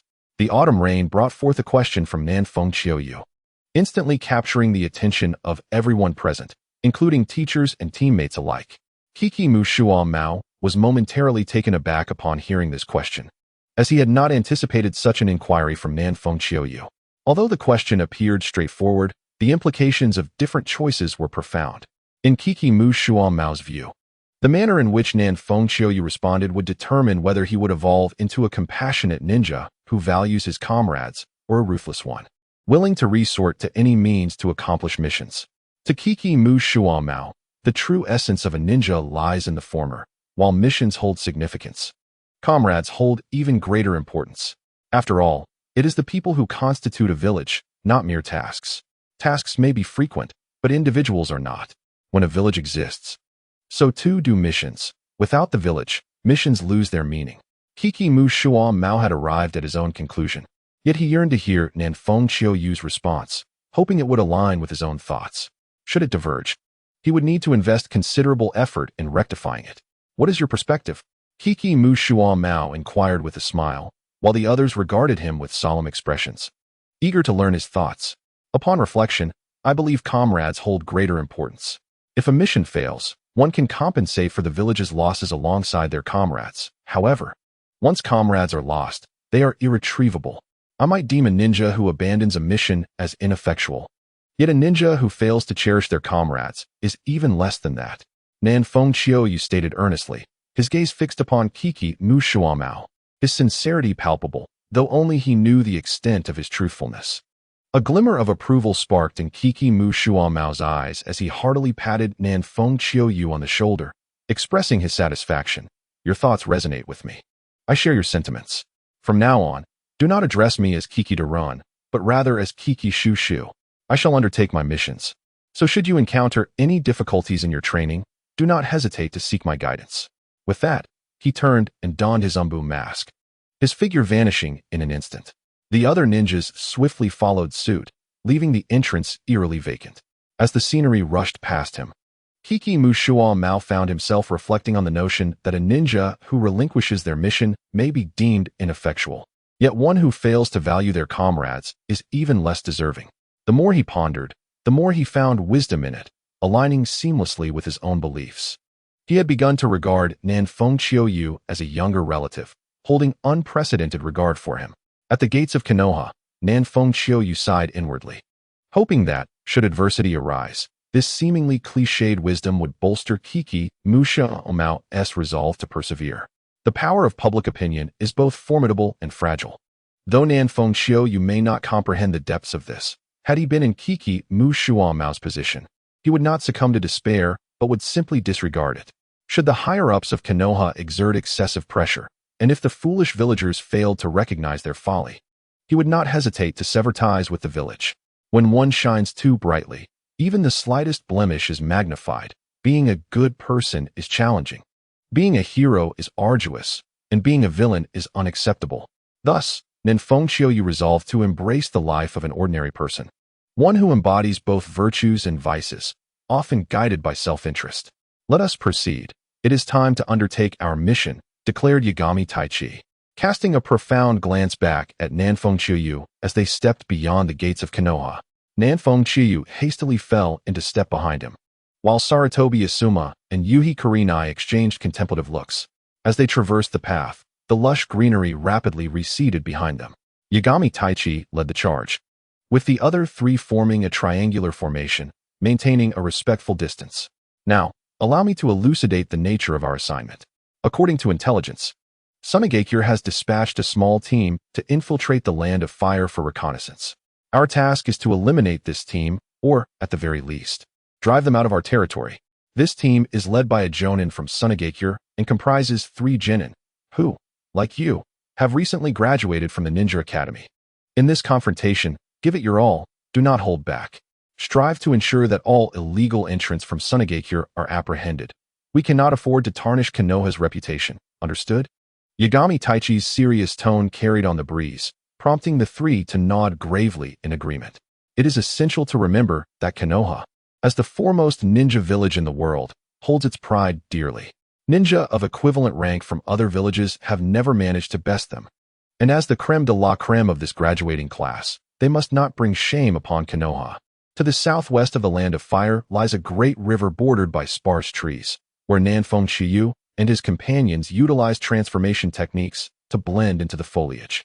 Patiently awaiting their quarry, conducting missions on home soil offers such convenience. Konoha serves as the stronghold for its ninja, who are dispersed throughout the Land of Fire.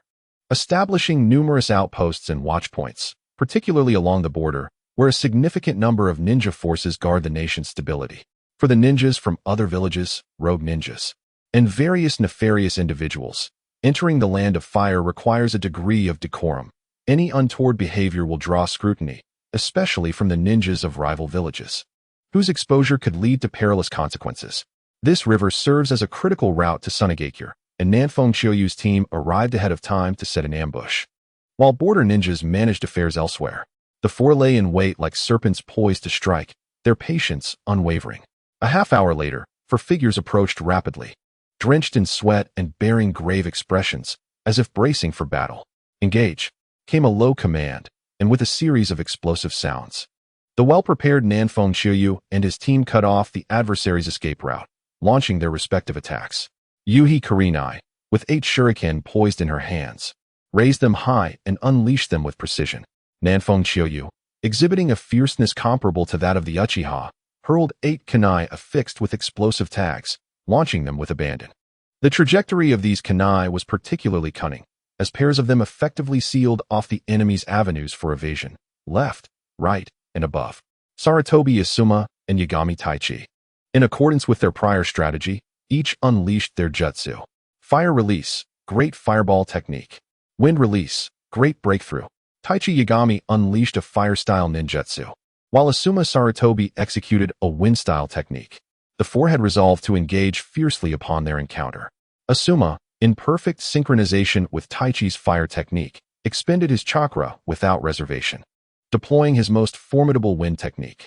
A massive orange-red fireball erupted from Taichi's mouth, and, bolstered by the fierce winds, the flames surged, transforming into a vast inferno that mercilessly surged toward the Sand Shinobi. The 4 Sand Shinobi's expressions shifted dramatically. Fortunately, the seasoned Jonin of Sunagakure reacted swiftly, snapping back to reality as he commanded, "Do not conserve chakra. Unleash your strongest defensive techniques. Water style, water barrier. Earth style, earth wall. Wind style, wind shield. Puppet's secret technique, iron defense." In a whirlwind of ninjutsu, thunderous sounds erupted, grass was torn asunder, the earth cracked, flames burst forth, winds howled, and smoke and mist swirled chaotically. Taichi furrowed his brow. The intelligence had not indicated that the leading Jonin from Sunagakure possessed water ninjutsu, only wind. Clearly, he had concealed his abilities. In the arid expanse of the desert, water-style ninjas were exceedingly rare, indicating that this Sand Shinobi likely held a significant position within Sunagakure. Thus, capturing him became imperative. As thoughts swirled in his mind, Taichi's movements remained unimpeded. With a subtle gesture, he launched a signal flare into the sky. Against the bright backdrop, the vibrant green emblem of the Leaf Village emerged, visible for miles around. The Sand Jonin's expression changed drastically. They were already being pursued by Leaf Ninjas, and this signal flare would soon summon a host of them, threatening their annihilation. Such was the precariousness of being in a foreign land, especially within a great nation. Once their whereabouts were discovered, a relentless pursuit would ensue. Taichi, however, was unperturbed by the prospect of others claiming glory. They had accepted this mission, and as long as it was accomplished, all would share in the merits, leading to mutual satisfaction. Find an opportunity to escape. I will hold them off. Once you cross the river, you will be safe in the land of fire, the Sand Jonin urged softly. No, teacher, we must leave together, one replied. Indeed. Together we shall go. We will fight them if necessary. The 3 youths, of a similar age to Nanfeng Chiyoyu, were a maelstrom of excitement, fear, and anger. The Jonin smiled appreciatively, but his expression quickly turned grave. Very well, we shall leave together. I will fight with all my strength, and you must do the same. If we can swiftly eliminate the obstructing ninjas, there is a chance for our escape. But if the situation becomes dire, you must promise me that you will flee. We cannot allow our entire unit to perish. The intelligence must be conveyed, and the fallen deserve to be honored by the living. You are the future hope of Sunagakure.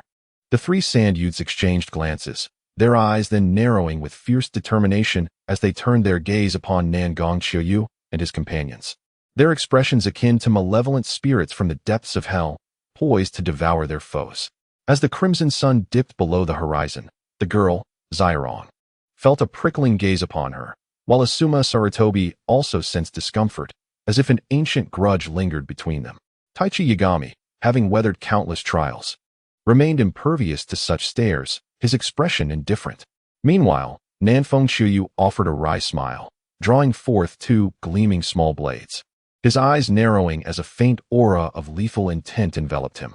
There exists a distinction between murderous intent and killing intent. Even a ninja who has never taken a life can exude the former, while the latter is born only from the weight of many souls claimed. The killing intent of Orochimaru, capable of inducing hallucinations and paralysis, is the result of countless lives extinguished. The quartet of Nanfeng Qiuyu remained unhurried, having already signaled for reinforcements. Knowing that ninjas seldom engage in one-on-one combat, their objective was the complete annihilation of this squad of sand ninjas. "Engage," commanded the sand-hidden Jonin, and the four swiftly surged towards their designated adversaries. Nanfeng Qiuyu faced a sand-hidden youth manipulating a puppet resembling a fierce beast. With a sinister grin, he charged forth, his blades now instruments of battle and bloodshed, the fervor of combat igniting within him. Automatic block, extreme blade, mid-charge. Nanfeng Qiuyu activated these two skills, heightening his perception and reflexes to an extraordinary degree. A soft silver luminescence radiated from his twin blades, a spiraling silver sword aura coiling around them, sharp and unparalleled. The sound of slicing air filled the battlefield as the beast-like puppet opened its maw, unleashing a torrent of poisoned sunban that whistled through the air. Rupture wave slash.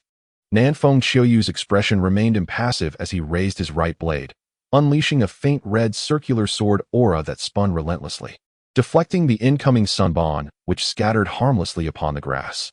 With a swift change in footing, Nanfeng Qiuyu became an elusive specter, his movements unpredictable, rendering the puppet unable to acquire a lock on him, causing its sunban to miss their mark. The sand-hidden youth, his demeanor cold, orchestrated his puppet's movements with precision, transferring chakra through translucent strings. The puppet morphed swiftly, sprouting a sharp spike atop its head, claws extending from its limbs, and a barbed tail emerging, all coated in a lethal poison. Humph! Engaging in close combat with an impenetrable puppet is a foolish choice. The sand-hidden youth sneered, commanding the puppet to unleash a ferocious assault with claws and tail aimed at Nanfeng Qiuyu's vital points. Nanfeng Qiuyu closed the distance, his arms moving with lethal grace. Under the influence of his heightened senses, all movements appeared to slow. Two beams of cold light sliced through the air, severing the meticulously crafted tail spike and claws with ease. What? The sand-hidden youth was taken aback, disbelief etched on his face as he momentarily faltered. With the enhancement of Extreme Blade, the two small blades carved deep gashes into the puppet, leaving behind a trail of profound scars. "Curse it!" Shine cursed softly under his breath, hastily maneuvering his puppet to retreat. The shuriken and kunai wielded by his puppet left no trace upon impact. Yet it had sustained visible damage. What manner of blade could inflict such wounds? Nanfeng Qiuyu, with a cold expression, was unwilling to let an opportunity slip by when dealing with a puppeteer. Although there were techniques aimed specifically at puppeteers, the level of this puppeteer-esque creations posed no challenge for him. He could simply crush them with ease. With a thought, he unleashed the flowing heart, the meteoric stab. A surge of unique power coursed through his body, his pitch-black eyes shimmering like the brilliant North Star against the night sky, enhancing his resistance to illusions. In an instant, he accelerated, driving his dual blades into the puppet, creating two gaping holes and damaging some internal components without expending much effort. Seeing his puppet sustain further damage, Shine's young puppeteer was nearly beside himself with rage. His fingers danced swiftly, manipulating the puppet, which transformed and launched a heavy, pointed cone like a bullet towards Nanfeng Qiuyu, the tip of which bore 3 explosive tags.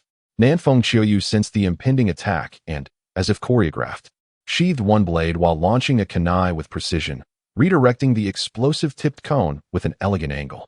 As for the other pointed cones, he wielded his katana deftly, deflecting every single one, which scattered harmlessly at his feet, showcasing his exceptional swordsmanship.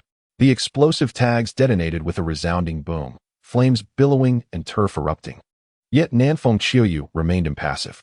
With a flick of his wrist, for kunai imbued with explosive tags pierced through the smoke, racing toward the puppeteer. Shine's expression shifted subtly. He quickly evaded as the explosions erupted, sending plumes of smoke skyward. When the smoke cleared, Nanfeng Qiuyu had vanished from the boy's sight. With vigilance, Shine scanned his surroundings, summoning his puppet to protect him. Flowing heart. Silver light blade. Suddenly, sensing something amiss, Shine looked skyward just in time to see a figure descending like a meteor, creating a thunderous impact.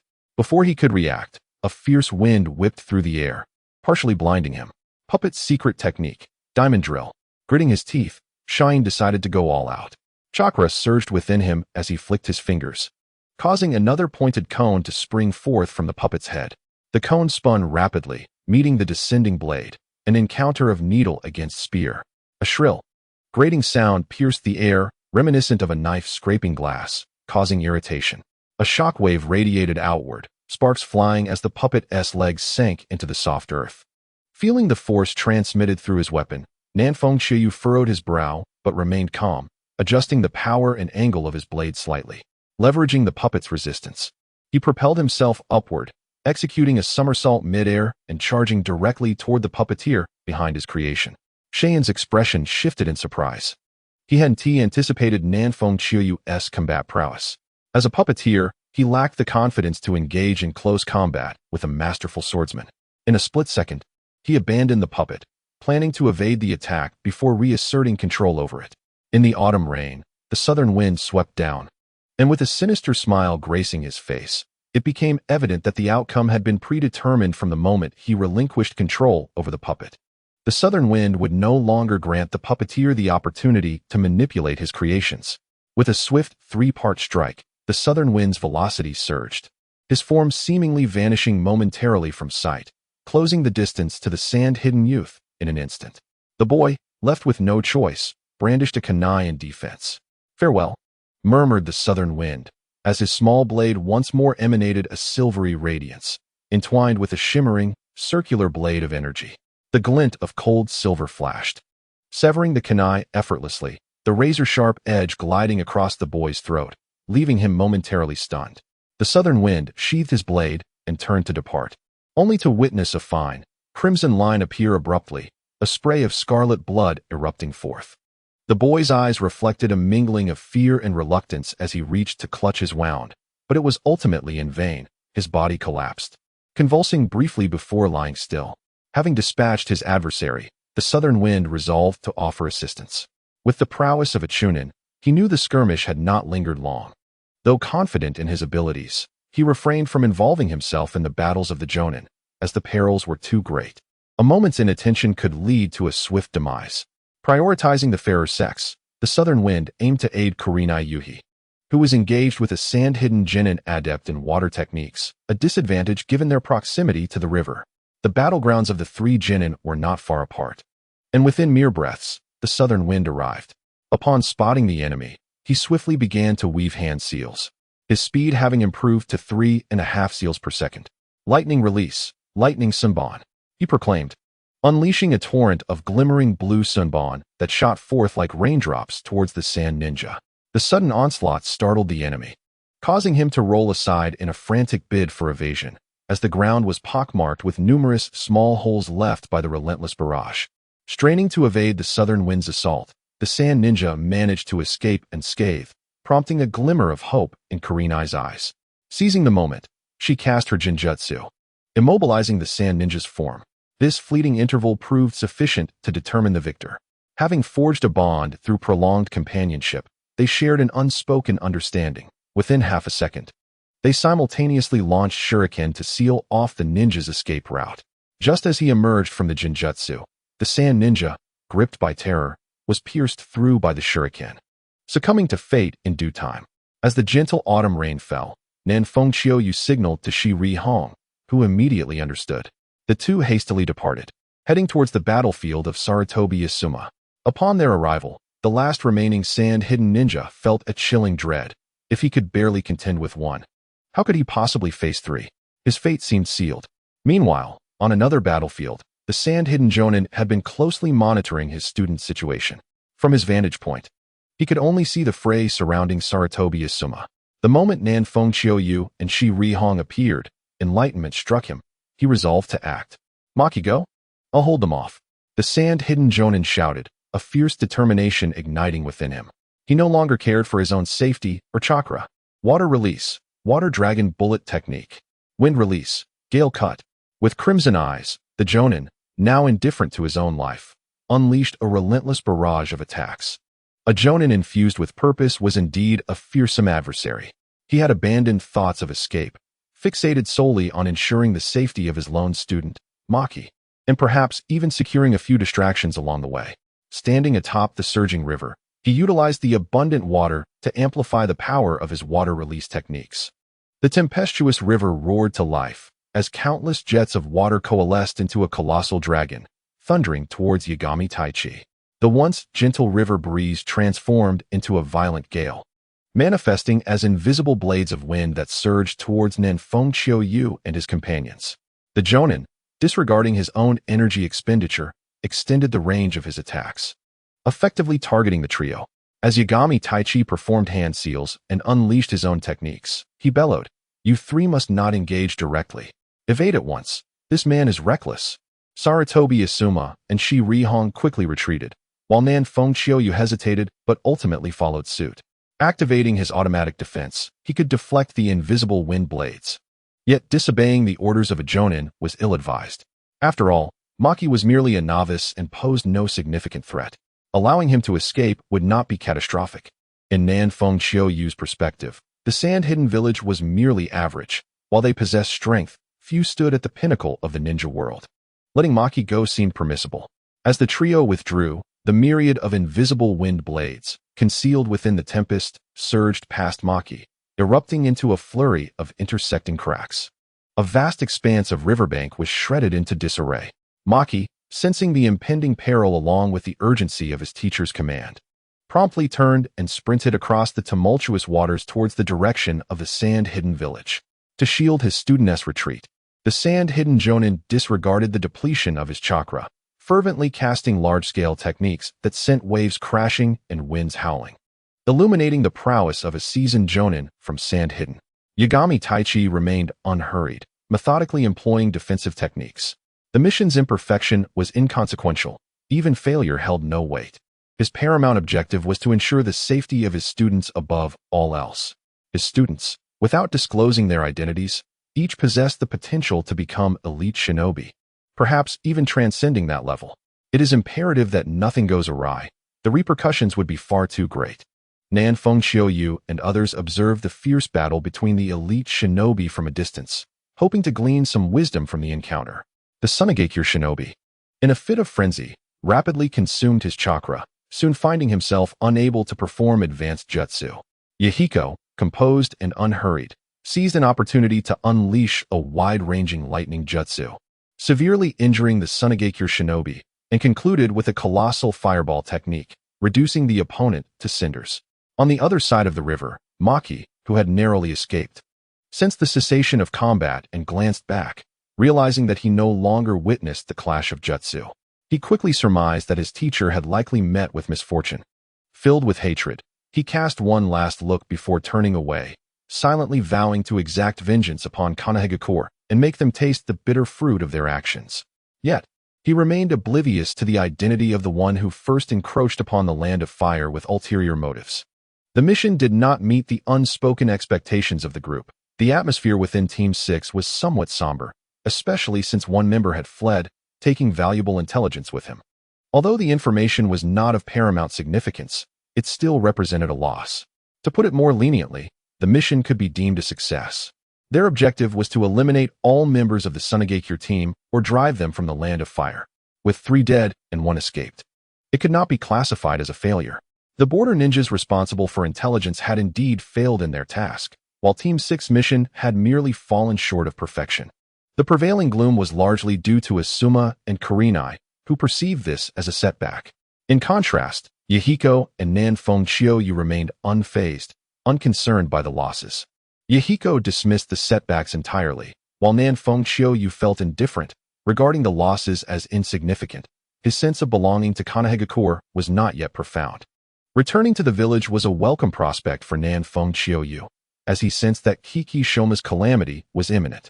Upon returning, he hoped to undertake some feasible actions to alter Kiki Shoma's fate, not solely for the sake of the impending Third Shinobi World War, but also to honor the words Kiki Shoma had shared with him, urging him to seek out a powerful ally capable of accelerating his training and enhancing his strength, ensuring that such a potent force would not perish easily. Upon their return to Konoha, Team 6 did not hasten to disband. After Kurenai confirmed that Yahiko was unharmed, they all ventured out for a meal, marking their first team dinner. The four unanimously decided to indulge in barbecue, a rare treat after their arduous missions, where they were often subjected to the elements and subsisted on meager rations of dried food or, when pressed for time, tasteless military rations. The barbecue restaurant was as popular as ever. Just as the four approached the entrance, two familiar figures emerged from within, one being Minato Namikaze and the other, his mentor, Jiraiya. One of the legendary Sannin. Jiraiya, with his flowing white locks, held a toothpick in one hand while grasping a bottle of sake in the other. His face flushed and a grin revealing his teeth, he appeared somewhat inebriated, lacking the aura one would expect of a legendary figure. The rapport between the two masters and their student was lively and harmonious. Indeed, given Minato's disposition, it was rare for anyone to find him difficult to engage with. Taichi Yagami, who was acquainted with both, regarded Minato as a senior, though the latter had already garnered a measure of fame in the ninja world, possessing immense potential that, in reality, surpassed Taichi's own status. However, Minato was humble and congenial, earning Taichi's admiration and respect. As for Jiraiya, respect was warranted purely based on his formidable strength and esteemed position. "Greetings, Lord Jiraiya," Taichi said with reverence before nodding gently at Minato, acknowledging him as well. Jiraiya, unfamiliar with Taichi due to the latter's past as an ANBU masked operative, chose not to stand on ceremony. Pardon me," Jiraiya replied, his spirits lifted momentarily. But he unexpectedly let out a loud belch, the odor of alcohol wafting around him, creating an awkward moment. Asuma Sarutobi had encountered Jiraiya numerous times and was well aware of his nature, brushing off the incident with ease. However, for Kurenai Yuhi, it was her first encounter, and she frowned slightly, feeling that this behavior starkly contrasted with the revered image she had of one of the legendary Sannin, shattering her expectations. Minato felt a twinge of embarrassment. His master was incredibly dependable when serious, yet utterly unreliable during frivolous moments, often engaging in antics that were both laughable and mortifying, such as peeping on women bathing in hot springs under the pretext of seeking inspiration for his writing. "Please, do not mind him. My master has had a bit too much to drink," Minato said apologetically. "Allow me to introduce you. This is Taichi Yagami, a seasoned jonin of Konoha, renowned for his strength. This is Kurenai Yuhi from the Yuhi clan, and this is Nanfeng Chiuyu. Asuma, I presume, needs no introduction." He gestured towards the four, presenting them as the rising stars of Konoha, the pillars of its future. "Greetings, Lord Jiraiya. It is an honor to meet you, Uncle Jiraiya," they collectively acknowledged. As Jiraiya seemed to regain his composure, he opened his bleary eyes, scrutinizing each individual with newfound clarity. "Indeed, each of you is remarkable. It appears that Konoha is thriving. Your words are too kind, Lord Jiraiya. Minato, please escort Lord Jiraiya to rest.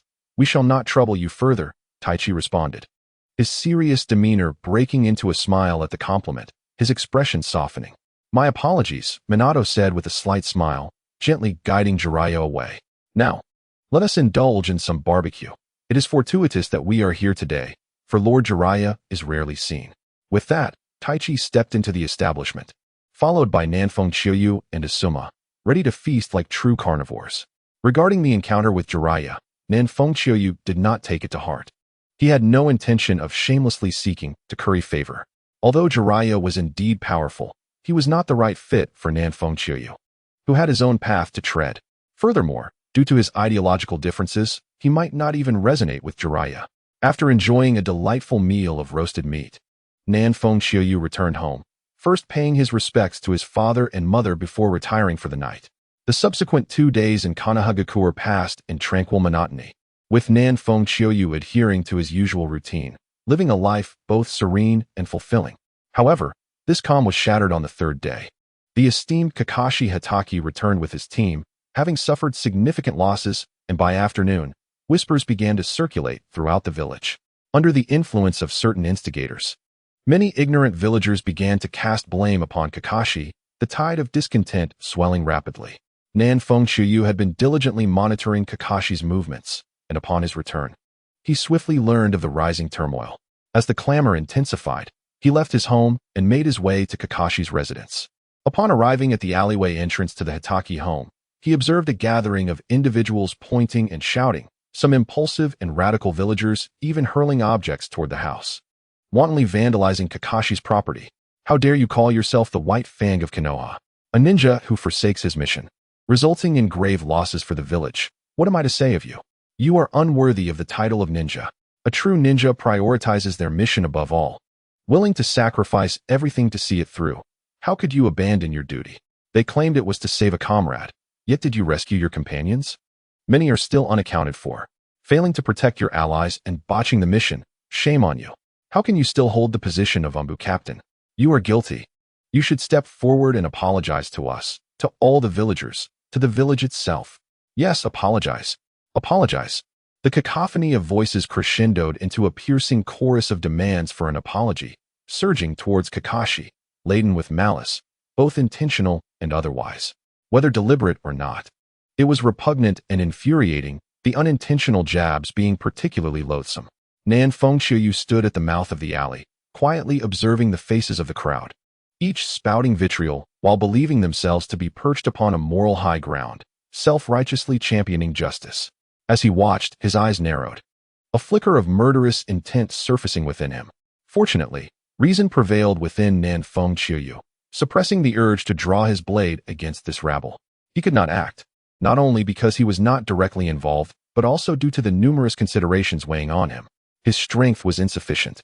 To act would risk his own life and potentially endanger his parents. Instead, he resolved to approach Kakashi and offer what support he could. While the ultimate outcome rested in Kakashi's hands, the individual who devised this scheme was particularly insidious, wielding public opinion as a weapon against Kakashi. For those who are acutely aware of external perceptions and hold themselves to high standards, such psychological warfare can be utterly devastating. Perhaps Kakashi Hitaki is not any of the aforementioned types. He is simply a person who loves Konoha deeply, cherishing his comrades and dedicating everything to safeguard his village. The treatment he receives from the villagers is undoubtedly a profound blow to him.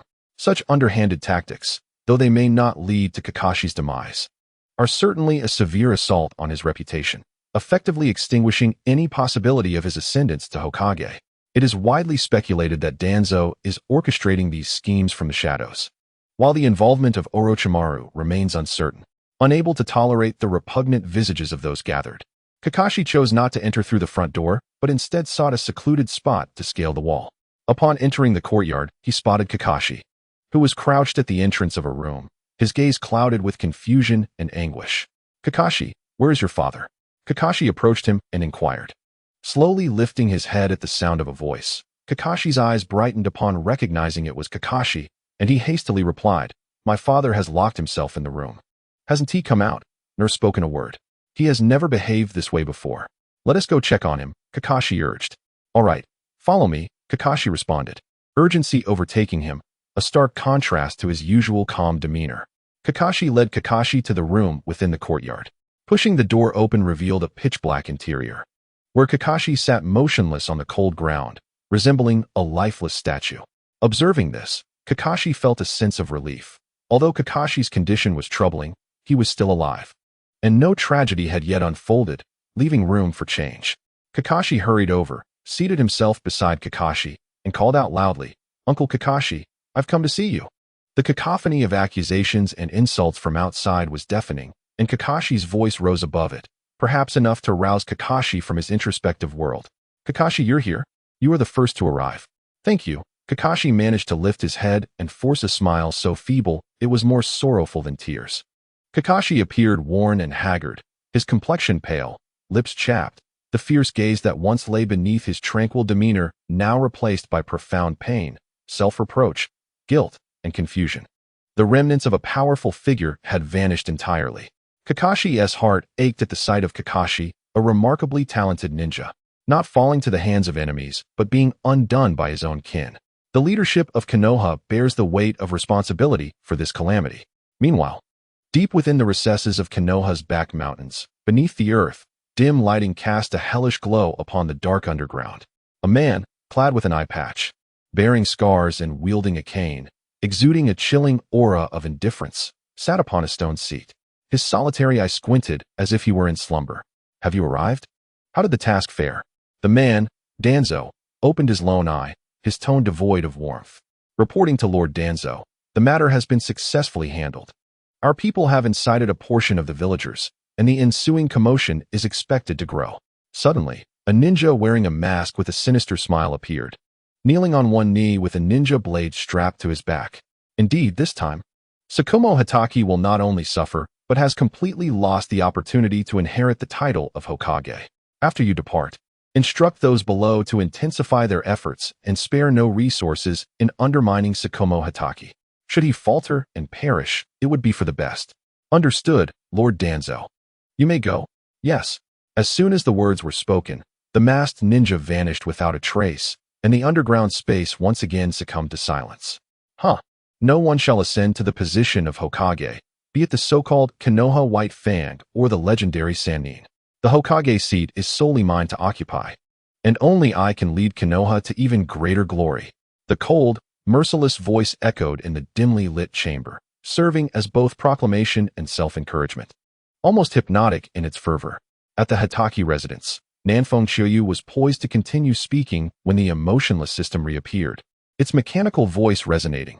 Task: alter the fate of Tsukumo Hatake. Successful completion rewards level 2 experience. Do you accept? Accept. Nanfeng Chiyu replied without hesitation in his mind. Level 2 experience, such a generous reward. Only a fool would decline. Although this system is rather lackluster and laid back, with few tasks, the rewards are consistently substantial. Once was a job transfer task, and now this one. It barely maintains the system's dignity. Having intended to assist Tsukumo Hatake, the introduction of a system task compels a more earnest approach. With level 2 experience, he could ascend to level 27, significantly enhancing his strength with each level gained. He must seize the moment while the golden opportunity shines. Uncle Tsukumo, could you share how your mission could have failed? No need for specifics.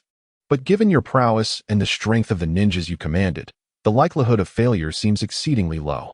I suspect there may be some undercurrents at play. After a brief silence, Tsukumo Hatake responded hoarsely, I am unsure of the cause. Initially, everything progressed smoothly, and everyone was elated at the prospect of completing the mission when suddenly, complications arose.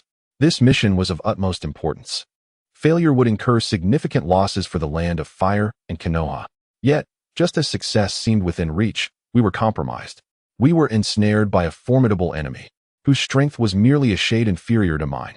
At first, we were reluctant to concede, as it was too critical. However, the enemy numbers swelled, casualties began to mount, and reluctantly, I had no choice but to order a retreat and abandon the mission. Was it not due to the desire to save comrades that the mission was exposed and ultimately failed? Nanfeng Chiyu inquired, puzzled. In retrospect, it's possible we were compromised even before attempting to rescue our companions. The initial phase was alarmingly smooth. Perhaps the adversary had set a trap for us long in advance. After all, our target was of great significance to them, and they would not treat it lightly. Uncle Tsukumo, it seems this incident has profoundly affected you. You have yet to fully emerge from the shadows of failure, burdened by the villagers' scorn and vitriol, leading to a constricted mindset. Have you not considered another possibility? South Wind Autumn Rain smiled enigmatically, guiding the conversation gently. Are you suggesting that there is a traitor among us who has betrayed me and Konoha? Shikaku, though not lacking in intelligence, found the notion too devastating to immediately comprehend. Yet, upon rational reflection, the problem did not seem insurmountable. Impossible, he mused. This mission is of utmost importance. Throughout its execution, I have not allowed my subordinates to stray from my sight. With my capabilities, any clandestine actions on their part would be impossible to conceal from me. His expression shifted, revealing a flicker of horror in his eyes. Uncle Shikaku, I believe that in life, absolutes are a rarity. Confidence in one's abilities is commendable. Yet the world of shinobi is rife with various secret techniques that might allow someone to elude your perception. For instance, our village's spirit transformation technique. If a traitor were to possess a similar ability, would you be able to detect it? Furthermore, sometimes the individuals who divulge secrets are not the ones executing them. There exist others within Konoha who might also leak confidential information. A glint of sharpness flashed in Autumn Rain's gaze, implying deeper truths. Autumn Rain, Do not speak so recklessly. They would never betray Konoha. Shikaku's eyes widened, his tone stern and incredulous. He had never contemplated such treachery, as it starkly contradicted his values. Undeterred by his uncle's sternness, Autumn Rain continued, "Uncle, you hold a prestigious position in Konoha. Your strength is formidable, and you are in the prime of your life. Your reputation was formidable before this incident, but it has now severely declined. In other words, you should be a strong contender for the next Hokage. There are those who will stop at nothing to achieve their goals. If not you, then the chance of a conspirator ascending to the Hokage position increases significantly. Why would an ordinary villager know of your mission's failure? Are the confidentiality protocols merely for show? If your subordinates were not traitors, they could not possibly have leaked the outcome of the mission. After all, a failed mission is hardly a matter of pride. I believe the likelihood of your subordinates being traitors is minimal. They lack the qualifications to harm you. Even if there were any, they would merely be pawns of higher-ups. Therefore, your failure must have been orchestrated by someone working behind the scenes, intent on tarnishing your reputation and eliminating your prospects of inheriting the Hokage title. In a darker light, perhaps they even wish for your demise. This world is not merely black and white. Where there is light, shadows abound. And the interplay of darkness and illumination can obscure the true nature of individuals. Uncle, as the leader of the Umbu, you have risen from obscurity to greatness. Reflect on your experiences over the years. Understanding a person's heart is as elusive as grasping water. It is ever-changing and unpredictable. Shikaku's expression tightened as he fell into deep contemplation. Uncle Shikaku, those who possess the knowledge of this mission and are capable of colluding with the enemy must be few. With your strength and acumen, if you devote the time, you need not fear the absence of clues. Beneath the sun, all things conceal themselves. In the shadows, malevolent spirits manifest. Even if the adversary obliterates all traces, dear Uncle Kakashi, there remains hope for you to uncover the identity of those who have wronged you. In my humble opinion, you might consider focusing on the current contenders for the position of Hokage, casting a wide net to ensure no stone is left unturned. Engage in a discreet investigation that spans the old, the middle-aged, and the young across 3 generations. Ambitious individuals will inevitably reveal their true natures. The mission may have faltered, but how could the illustrious White Fang of Konoha wallow in self-pity or even contemplate despair? You ought to take Kakashi as your exemplar. Failure is not fearsome. What is truly dreadful is the inability to rise again. Is it merely the loss of the nation and village? With your strength and capability, dear Uncle Kakashi, if you invest your time wisely, you shall one day restore what has been lost. As for the village and its denizens, I advise you to offer a sincere apology, expressing your intent to devote your life to atonement, and subsequently resign from your position as head of the Umbu to demonstrate your resolve. Such actions would suffice to assuage the village and its people. Should there remain those who cling to grievances despite your efforts, then you must conduct a thorough investigation discreetly. I conclude my words here, hoping that upon our next meeting, I shall witness the resurgence of the illustrious White Fang of Konoha. Kakashi, I take my leave. Having spoken, Nan Fengqiu executed his most potent technique, the art of tongue escape, and departed without hesitation. Kakashi gazed at the retreating figure of Nan Fengqiu, a glimmer of admiration evident in his eyes.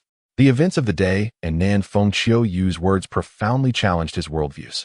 Leaving an indelible mark on his consciousness, he sensed he would never forget this day. Was he a genius? No, he was not. Nan Fengqiu was the true prodigy. In a similar age, his thoughts were remarkably mature, his analyses exceptionally profound, and his words resoundingly rational. Kakashi felt that his father was gradually shedding the shadows of despair. Poised for a rebirth, the renewed father would emerge even wiser and stronger. Everything Nan Fengqiu could do had already been accomplished in their conversation at the Hitaki residence. As for the outcome, it was now left to fate and to Hitaki Tsukumo himself. If he had done all that he could, yet Hitaki Tsukumo still fell, it would merely indicate that he was not as formidable as believed. After leaving the Hitaki household, Nan Fengqiu ceased to concern himself with the matter, dedicating his efforts solely to training and allowing events to unfold as they would. Hitaki Tsukumo was well regarded within the village, and after Nan Fengqiu's departure, many came to visit him, including the 3rd Hokage, who personally visited the Hitaki residence in the evening to offer solace. As the head of the Umbu and a trusted confidant of the Hokage, Hatake Tsukumo was held in high esteem by the third Hokage. Tsukumo's mindset underwent a significant transformation, and upon the Hokage's arrival, he was able to articulate his thoughts clearly.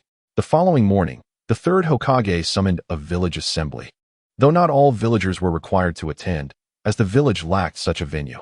Kakashi Hatake, standing on the podium, sincerely expressed his apologies, vowing to dedicate his life to remedying the harm inflicted upon the village and the nation. He resigned from his position as the head of the Umbu, humbly requesting another chance from his country and village, beginning anew as an ordinary ninja. Following his profound apology, the third Hokage, Hiruzen Sarutobi, personally endorsed Kakashi, recounting his illustrious past and the numerous contributions he had made to Konoha and the Land of Fire. Sarutobi firmly stated that the matter should be considered closed, warning that anyone who dared to persist in holding on to grievances would face his wrath. At the assembly, aside from Hiruzen's intervention, numerous other ninjas also came forth to speak in Kakashi's favor, including Minato Namikaze and Jiraiya, who happened to be in the village. A variety of figures rose to quell the uproar, ultimately restoring peace to the situation. In the root headquarters, Danzo sat in a dimly lit chamber, meticulously studying a scroll under the orange glow of the light. Nearby, a masked ninja knelt, reporting incessantly. Now that Hiruzen and Jiraiya have publicly supported Kakashi, it seems the matter is settled. After all, Kakashi can no longer aspire to the position of Hokage. A person with a tainted past cannot ascend to such heights. You may leave now, and remember to handle the aftermath discreetly, Danzo commanded, his gaze fixed on the scroll, his tone indifferent. Yes, Lord Danzo.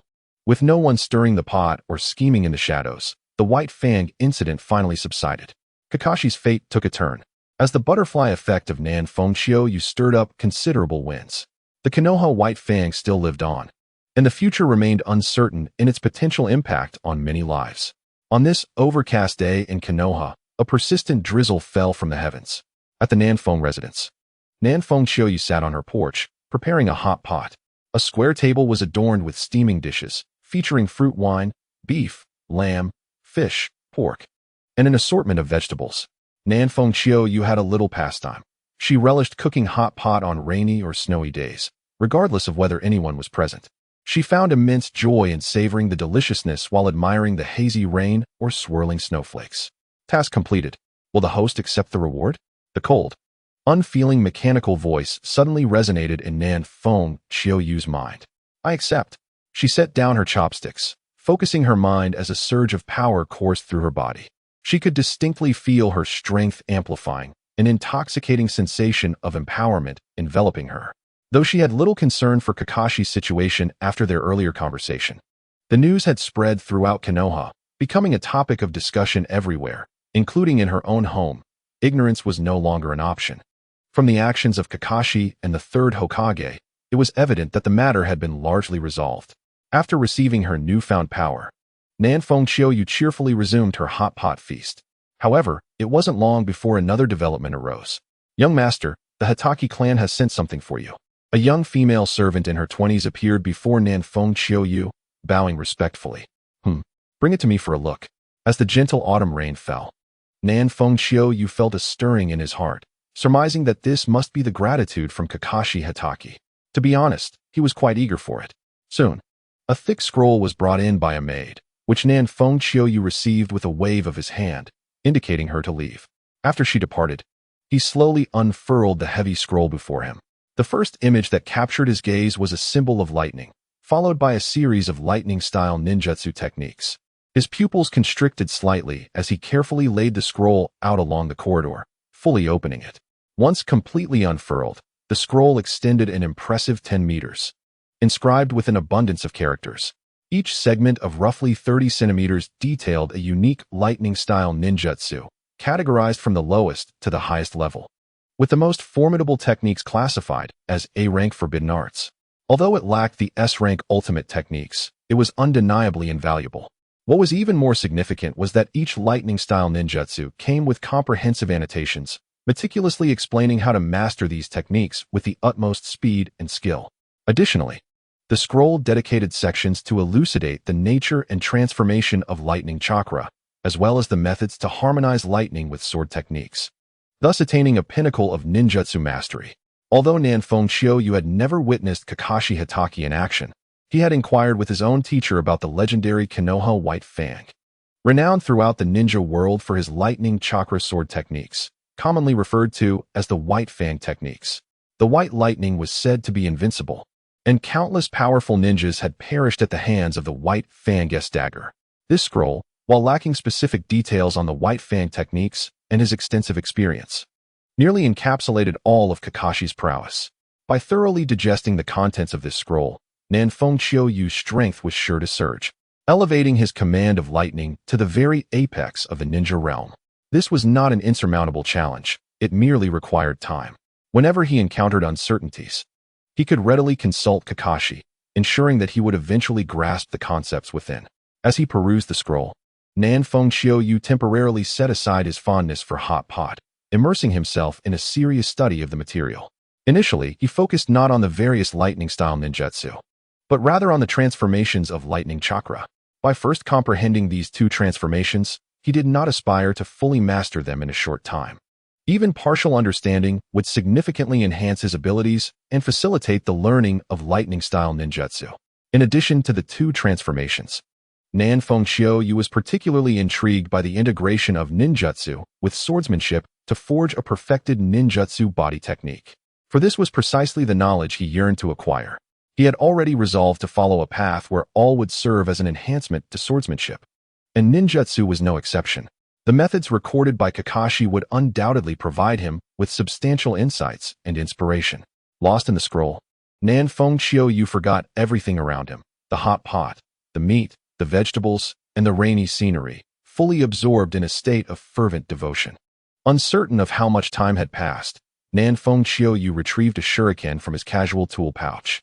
A faint blue arc of electricity danced upon its surface, and with a sudden crackle, the arc elongated, solidifying into a magnificent sword of blue lightning.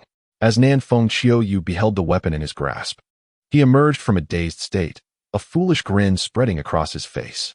In a remarkably short span, his mastery over the nature and transformative properties of lightning chakra had surged. Beyond his inherent talent, the meticulously detailed scroll had played a pivotal role in saving him an immeasurable amount of time. Furthermore, he had begun to comprehend the integration of lightning techniques with swordsmanship, and with relentless dedication, the day of success seemed imminent. The following day, Nanfeng Xiaoyu received an invitation from the Hatake family, requesting his presence as a guest. Naturally, he graciously accepted and arrived promptly at the appointed time. At noon, he reached the Hatake residence, where he was warmly welcomed by Kakashi's father, Hatake Tsukumo. Together with Kakashi, they dined in the family's living room, savoring the culinary delights prepared by Hatake Tsukumo himself. His culinary skills were quite impressive, offering a delightful array of flavors, especially considering he had taken on both parental roles, having always been self-sufficient before his rise to prominence. Xiaoyu, I must extend my gratitude to you. Without your assistance, I might have faltered, Hatake Tsukumo said earnestly. You are still quite young and cannot partake in alcohol, so let us toast with beverages instead. I must raise a glass to you. Nanfeng Xiaoyu quickly replied, Uncle Tsukumo, you exaggerate. I have not accomplished anything of great significance.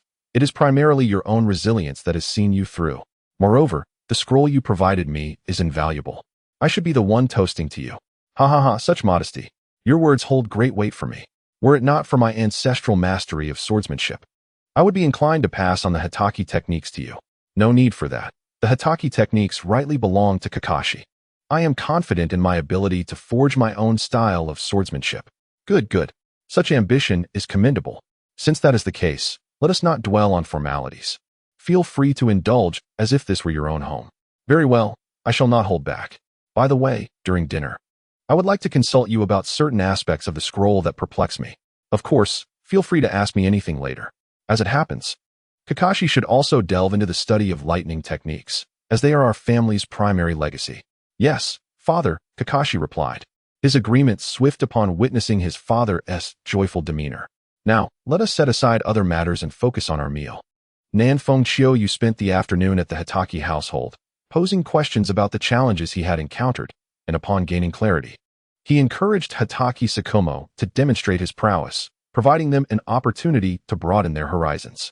In high spirits and slightly inebriated, Hatake Tsukumo did not hesitate to request Kakashi to fetch the chakra blade known as the White Fang. Upon acquiring the White Fang short sword, he, along with Kakashi, made their way to the training grounds of the Hatake clan. There, he executed the legendary Hatake sword technique known as Breaking the Void, a skill once wielded by Kakashi himself. This technique, originally mastered by Tsukumo Hatake, exhibited a level of prowess that was not merely a shadow of Kakashi's execution. Nanfeng Chiyu vividly recalled the moment when Tsukumo, gripping the White Fang short sword, underwent a profound transformation. His demeanor shifted dramatically from that of a genial neighbor to that of a formidable swordsman, radiating an intense aura of lethality. The atmosphere around him crackled with a potent energy, as if he were a blade itself. White arcs of electricity danced along the blade and around Tsukumo, and in the blink of an eye, a straight bolt of white lightning sliced through the air. The sheer force cleaved the atmosphere, creating a profound gash in the ground beneath, a testament to its terrifying power. Nanfeng Chiyu recognized that the realm of mastery embodied by Tsukumo was not one that could be rivaled merely through proficiency with various weapons at the sword spirit level. He believed that only through a profound awakening could one hope to attain the extraordinary unity of man and sword that Tsukumo exemplified. Previously, Nanfeng Chiyu had considered himself to have achieved this harmony of person and weapon. After all, regardless of the weapon he wielded, he felt an instinctive connection akin to an extension of his own body. However, after witnessing Tsukumo's prowess, he realized he still had much to learn. True unity of man and sword transcended mere instinct. It required a resonance between one's inner strength and soul with the blade, achieving a perfect synergy. Nanfeng Chiyu was confident that once he awakened and became a sword saint, his power would surpass that of Tsukumo Hatake. He believed that his soul would emanate an essence akin to that of a sword, a sharpness that Tsukumo could not replicate, as it was a gift bestowed upon him by fate. As the tumult surrounding the White Fang gradually subsided, Nanfeng Chiyu returned to a semblance of normalcy, embarking on various missions alongside Yagami Taichi and two other teammates. They encountered a plethora of peculiar tasks, predominantly classified as C rank, with a smattering of B rank assignments, most of which were within the Land of Fire and a few abroad. As the volume of missions increased, the trio of Nanfeng Chiyu, Asuma, and Yuhi Kurenai accumulated valuable experience, rapidly advancing in their skills. Yagami Taichi found himself increasingly relieved as they demonstrated commendable abilities that inspired confidence. Through the battles fought during these missions and the training undertaken, Nanfeng Chiyu's level surged to 30 within a month, allowing him to learn techniques such as counter-reversal, flowing heart frenzy, flowing heart rise, and breaking army rising dragon strike. Furthermore, his mastery of lightning release advanced at an impressive pace. Not only did he grasp various lightning techniques, but he also became adept at the nature and form changes of lightning release, successfully integrating it with his swordsmanship to a preliminary extent. In contrast, his progress in wind release and water release was minimal due to the overwhelming demands on his time. He managed to learn only one additional technique in each of those elements. Despite the modest gains in wind and water release, Nanfeng Chiyu's overall strength surged dramatically. Without a doubt, he felt confident that among the Chunin, none could stand as his equal. The esteemed elite shinobi exhibited not the slightest fear, boldly daring to confront their adversaries. In the presence of the superior shinobi, Nanfeng Chiyu felt a twinge of inadequacy. However, he possessed the unwavering confidence that preserving his life would not pose a significant challenge, even against a higher-ranking shinobi intent on his demise. Throughout the past month, Nanfeng Chiyu had made considerable gains, and at that moment, the village announced the upcoming Chunin exam. Without hesitation, he registered under the auspices of Yashun Tai-e, fully determined to secure his place as a Chunin. Achieving this rank would grant him greater autonomy, liberating him from the constraints of team-based missions, allowing him to freely undertake B-rank tasks and collaborate with ninjas from other teams. Nevertheless, this did not imply that Nanfeng Chiyu had severed ties with Team 6. Should the elite Yashun Tai summon them, they would still unite for missions. Attaining the rank of Chunin merely signified an elevation in his strength, status, authority, and freedom. Team 6 would remain intact, even if every member ascended to Chunin. Should Yashun Tai call upon them, they would undoubtedly reconvene for their assignments. Even if all 3 members ascended to the rank of Jonin, the higher-ups could still designate them as Team 6 for missions. In Team 6, Nanfeng Qiuyu had no reservations about registering. Yet he found it peculiar that Asuma and Hong chose not to participate.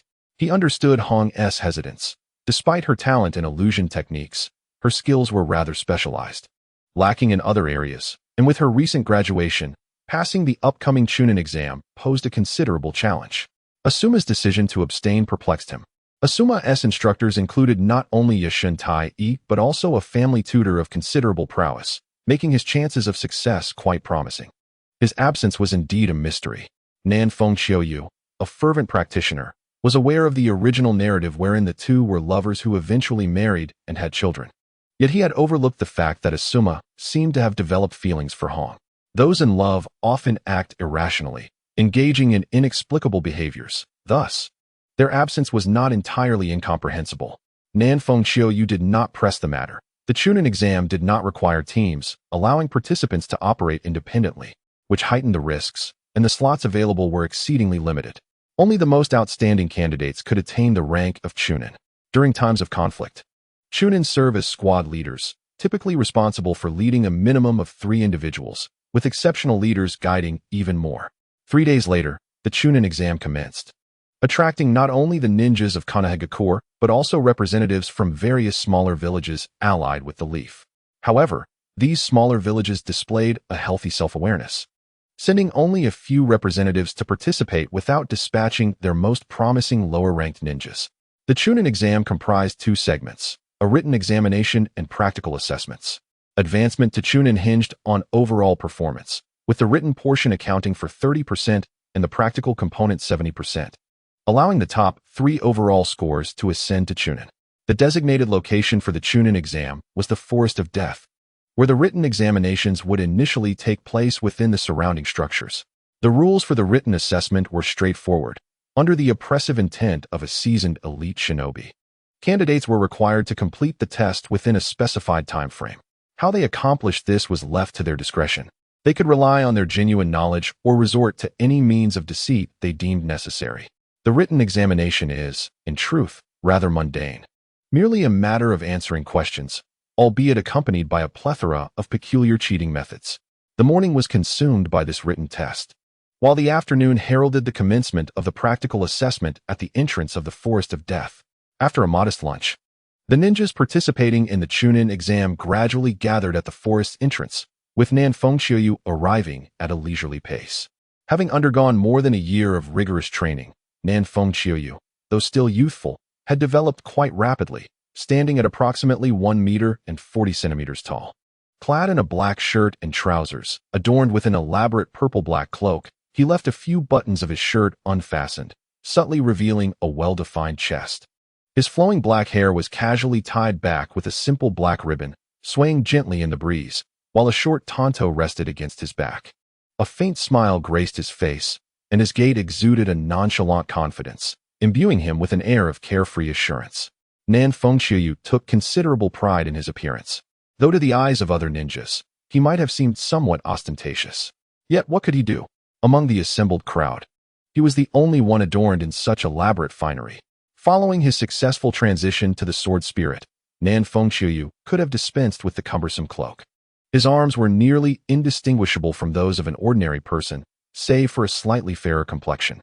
The chains that once bound his cursed hands had vanished, leaving behind only tattoos etched upon his skin.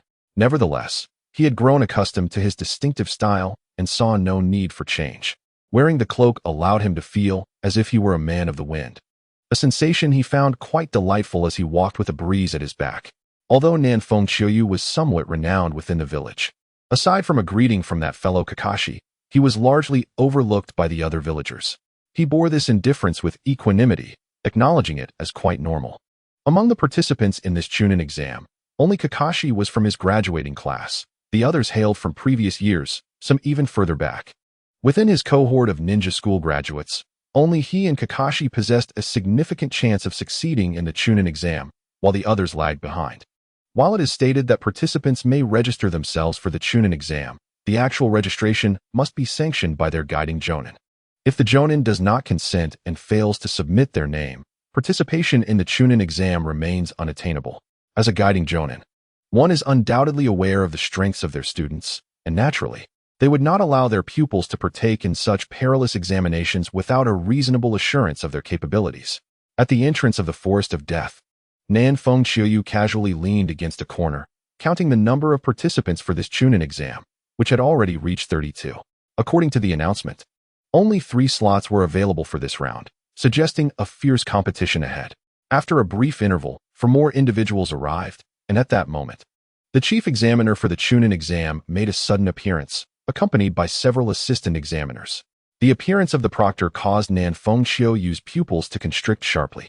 Although he was not donned in the iconic kimono but instead wore a green jonin vest, the pallor of his cheeks, the pale yellow of his eyes, and his eerie, sinister aura could only belong to Orochimaru. Nan Feng Qiuyu was taken aback momentarily, but quickly regained composure. At this juncture, Orochimaru was one of the formidable contenders for the title of Hokage, highly regarded by the 3rd Hokage, so it was not surprising for him to assume the role of proctor. However, with Orochimaru as the examiner, it was likely that this examination would prove exceedingly brutal.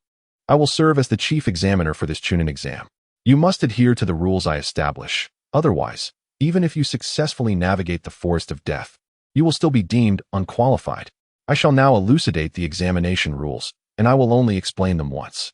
If you do not comprehend or hear them clearly, I advise you to forfeit this assessment at once. Otherwise, you may find yourself facing dire consequences. A sinister smile graced Orochimaru's pale visage, his lips curling as if anticipating the unfolding of intriguing events, his voice low and gravelly. The practical assessment is divided into 2 segments, the Forest of Death and the Duel Arena. I shall first address the Duel Arena before discussing the Forest of Death. A total of 36 participants will partake in this Chunin exam, and 31 will be eliminated in the Forest of Death, leaving only 5 to advance to the Duel Arena. In the arena, these 5 will battle against 5 specially designated jonin, and if they can endure for a quarter of an hour, they will pass the assessment. Should all 5 succeed, yet there are insufficient slots, a chaotic free-for-all will ensue in the arena until only the last 3 remain. Now, let us turn our attention to the Forest of Death. Before entering, each of you will receive a small iron plate. Your task is to collect as many iron plates as possible within the allotted time, and only the top 5 in terms of quantity will qualify for the duel arena. The time limit is 1 day, and the iron plates must be kept on your person. They cannot be discarded or hidden. Each plate bears a special mark, and the proctors will be observing you in secret throughout the Forest of Death. Violations will not only disqualify you from the examination, but will also incur severe penalties. Now, let us commence, budding flowers of the ninja world, Orochimaru declared with palpable excitement. Upon hearing the rules, the expressions of most participants darkened, for the examination regulations were devoid of any nuance. They were straightforward, direct, and brutal. To progress to the next round, one must accumulate iron plates, and to acquire these plates, one must engage in combat. Furthermore, there is no certainty whether one's collection of plates suffices to place within the top 5.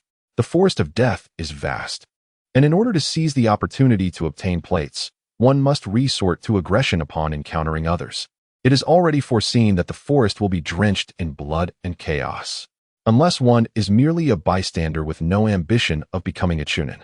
Surrendering upon confrontation and relinquishing their plates, they will inevitably become ensnared in the turmoil of battle. The rules of this chunin exam are significantly more simplistic and savage than those depicted in the original narrative. The days in the Forest of Death will be even harsher. Faced with 5 exceptionally seasoned jonin, and the likelihood of a chaotic free-for-all looms large. Such tumultuous skirmishes present far more variables and dangers than a one-on-one confrontation. Although the chunin exams pose significant challenges, for those endowed with strength, they are not as daunting as one might imagine. Among the gathered crowd, many exude confidence, believing themselves destined to be among the chosen 5. The assessment commences. Orochimaru, with a smile that dances ambiguously on his lips, elicits a chilling sense of foreboding. The iron gates creak open, revealing the dense, ominous, and perilous death forest before the eyes of the assembly. Without hesitation, Nan Feng Qiuyu dashes forth, leading the way. Once a leader emerges, the others follow suit, rushing in one after another. As all the candidates enter, Orochimaru's enigmatic smile deepens, and stepping through the threshold, he swiftly performs intricate hand seals, invoking an unknown ninjutsu. The accompanying proctors, seemingly privy to some underlying truth, exchange glances of sympathy, their lips twitching as they gaze toward the direction in which the candidates have vanished, silently mourning the fate of the soon-to-be fallen ninjas. Secret technique, serpent spirit detection. With the completion of his seals, Orochimaru unleashes his technique. Simultaneously, the 36 entrants, now within the Death Forest, experience a sudden jolt of awareness as serpentine marks materialize upon the backs of their right hands. Perched on a sturdy tree trunk, Nanfeng Qiuyu's expression turns grave as he raises his right hand, observing the mark of a cobra. After a few breaths, he smiles nonchalantly. Acknowledging Orochimaru's prowess as one of the legendary Sannin, he has silently ensnared them, and their current abilities render them utterly oblivious to the trap. In truth, it is not a trap in the conventional sense. The moment the serpentine mark manifests, Nanfeng Qiuyu and the others comprehend its purpose, an identification emblem that allows one to perceive the presence of others within a certain range. Naturally, while one can sense others, they too can sense you, making this a double-edged sword. This mark can be utilized to hunt others, yet it also exposes one's own whereabouts. However, evasion proves exceedingly challenging. Although the mark's efficacy is limited to a specific radius, its detection range is substantial. From his position, Nanfeng Qiuyu can easily sense the presence of all others. While the Death Forest may seem vast to an ordinary person, for a ninja traveling at speed, it is not expansive. With some time spent, one can ascertain the locations of all others. The existence of the serpentine mark favors the strong, allowing them to avoid the whims of chance in their pursuit. Conversely, for the weak, their movements become glaringly apparent, rendering any attempts at concealment futile. The rules encourage conflict, and the weak must decisively surrender their iron plates if they wish to survive. Most participants in the Chunin exams possess confidence in their abilities, and as the weaker candidates are gradually eliminated, the intensity of the clashes will inevitably escalate. Under the influence of the serpentine mark, only those with absolute strength will emerge as the final five. Combat requires consideration of others' involvement, making it difficult to find solace for healing and rest. This adds an intriguing layer to the challenge. Orochimaru gazes upon the Death Forest, seemingly savoring the scent of impending bloodshed, a delighted smile gracing his face. In the heart of the forest, each individual harbors a unique mindset. Nanfeng Qiuyu, with a calm demeanor, smiled faintly and mused, "Very well. Although this assessment method has diminished in technicality, its sheer simplicity and brutality align perfectly with my preferences. I shall proceed a little further. Once the crowd disperses, I will strike swiftly and decisively." After uttering these words to himself, Nanfeng Qiuyu vanished once more among the tree trunks, making his way toward the terminus of the Death Forest. As time elapsed, Nanfeng Qiuyu discerned that the individuals around him were increasingly scattered. However, some remained within close proximity, while others approached him, evidently confident in their own prowess.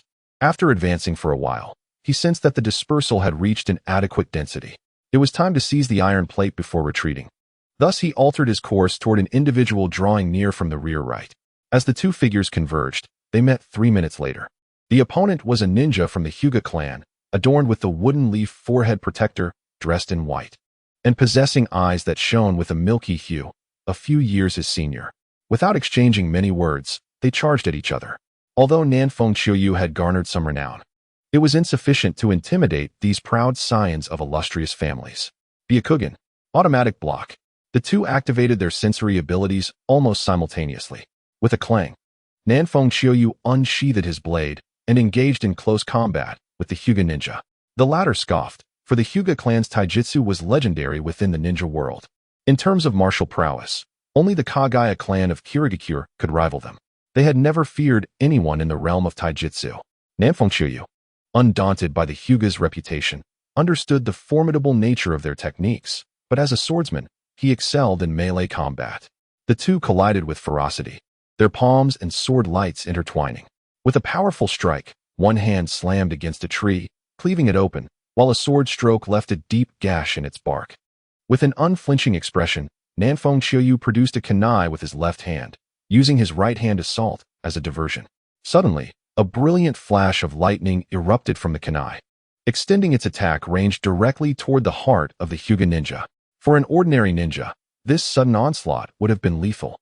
However, the Byakugan allowed the Hyuga to perceive the unusual flow of chakra within Nanfeng Qiuyu. enabling him to evade the fatal strike at the last moment, though his clothing was torn and his skin slightly grazed.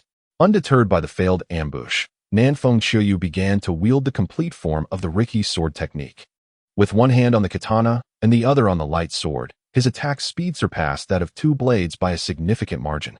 Coupled with the peculiar and unpredictable angles of his strikes, even with the advantage of the Byakugan, the Hyuga ninja felt immense pressure. The Riki sword technique required dual wielding to unleash its full potential, yet Nanfeng Qiuyu had yet to tap into its maximum power. Despite the overwhelming pressure, the Hyuga ninja, with the Byakugan in full force, managed to hold his ground. At that moment, Nanfeng Qiuyu's thoughts shifted, and his onslaught intensified further, breaking the extreme blade. As the autumn rains swept through, Nanfeng Qiuyu wielded a luminous sword imbued with an extraordinary force. The blue blade transformed abruptly into a violet hue, crackling with arcs of purple energy, while the sword's essence radiated an unmatched sharpness. Yet, this was merely the beginning. Upon infusing the katana with a devastating power, Nanfeng Qiuyu also channeled lightning into the blade, which too took on a violet shade. The two swords, in harmonious motion, cleaved the air with remarkable swiftness, enveloping the Hyuga clan's ninja in a tempest of violet sword shadows, leaving him perilously close to defeat. Amidst the roaring death forest, where mighty trees stood tall, the violet blade sliced through the sturdy trunks as effortlessly as cutting through tofu, leaving behind impeccably smooth surfaces.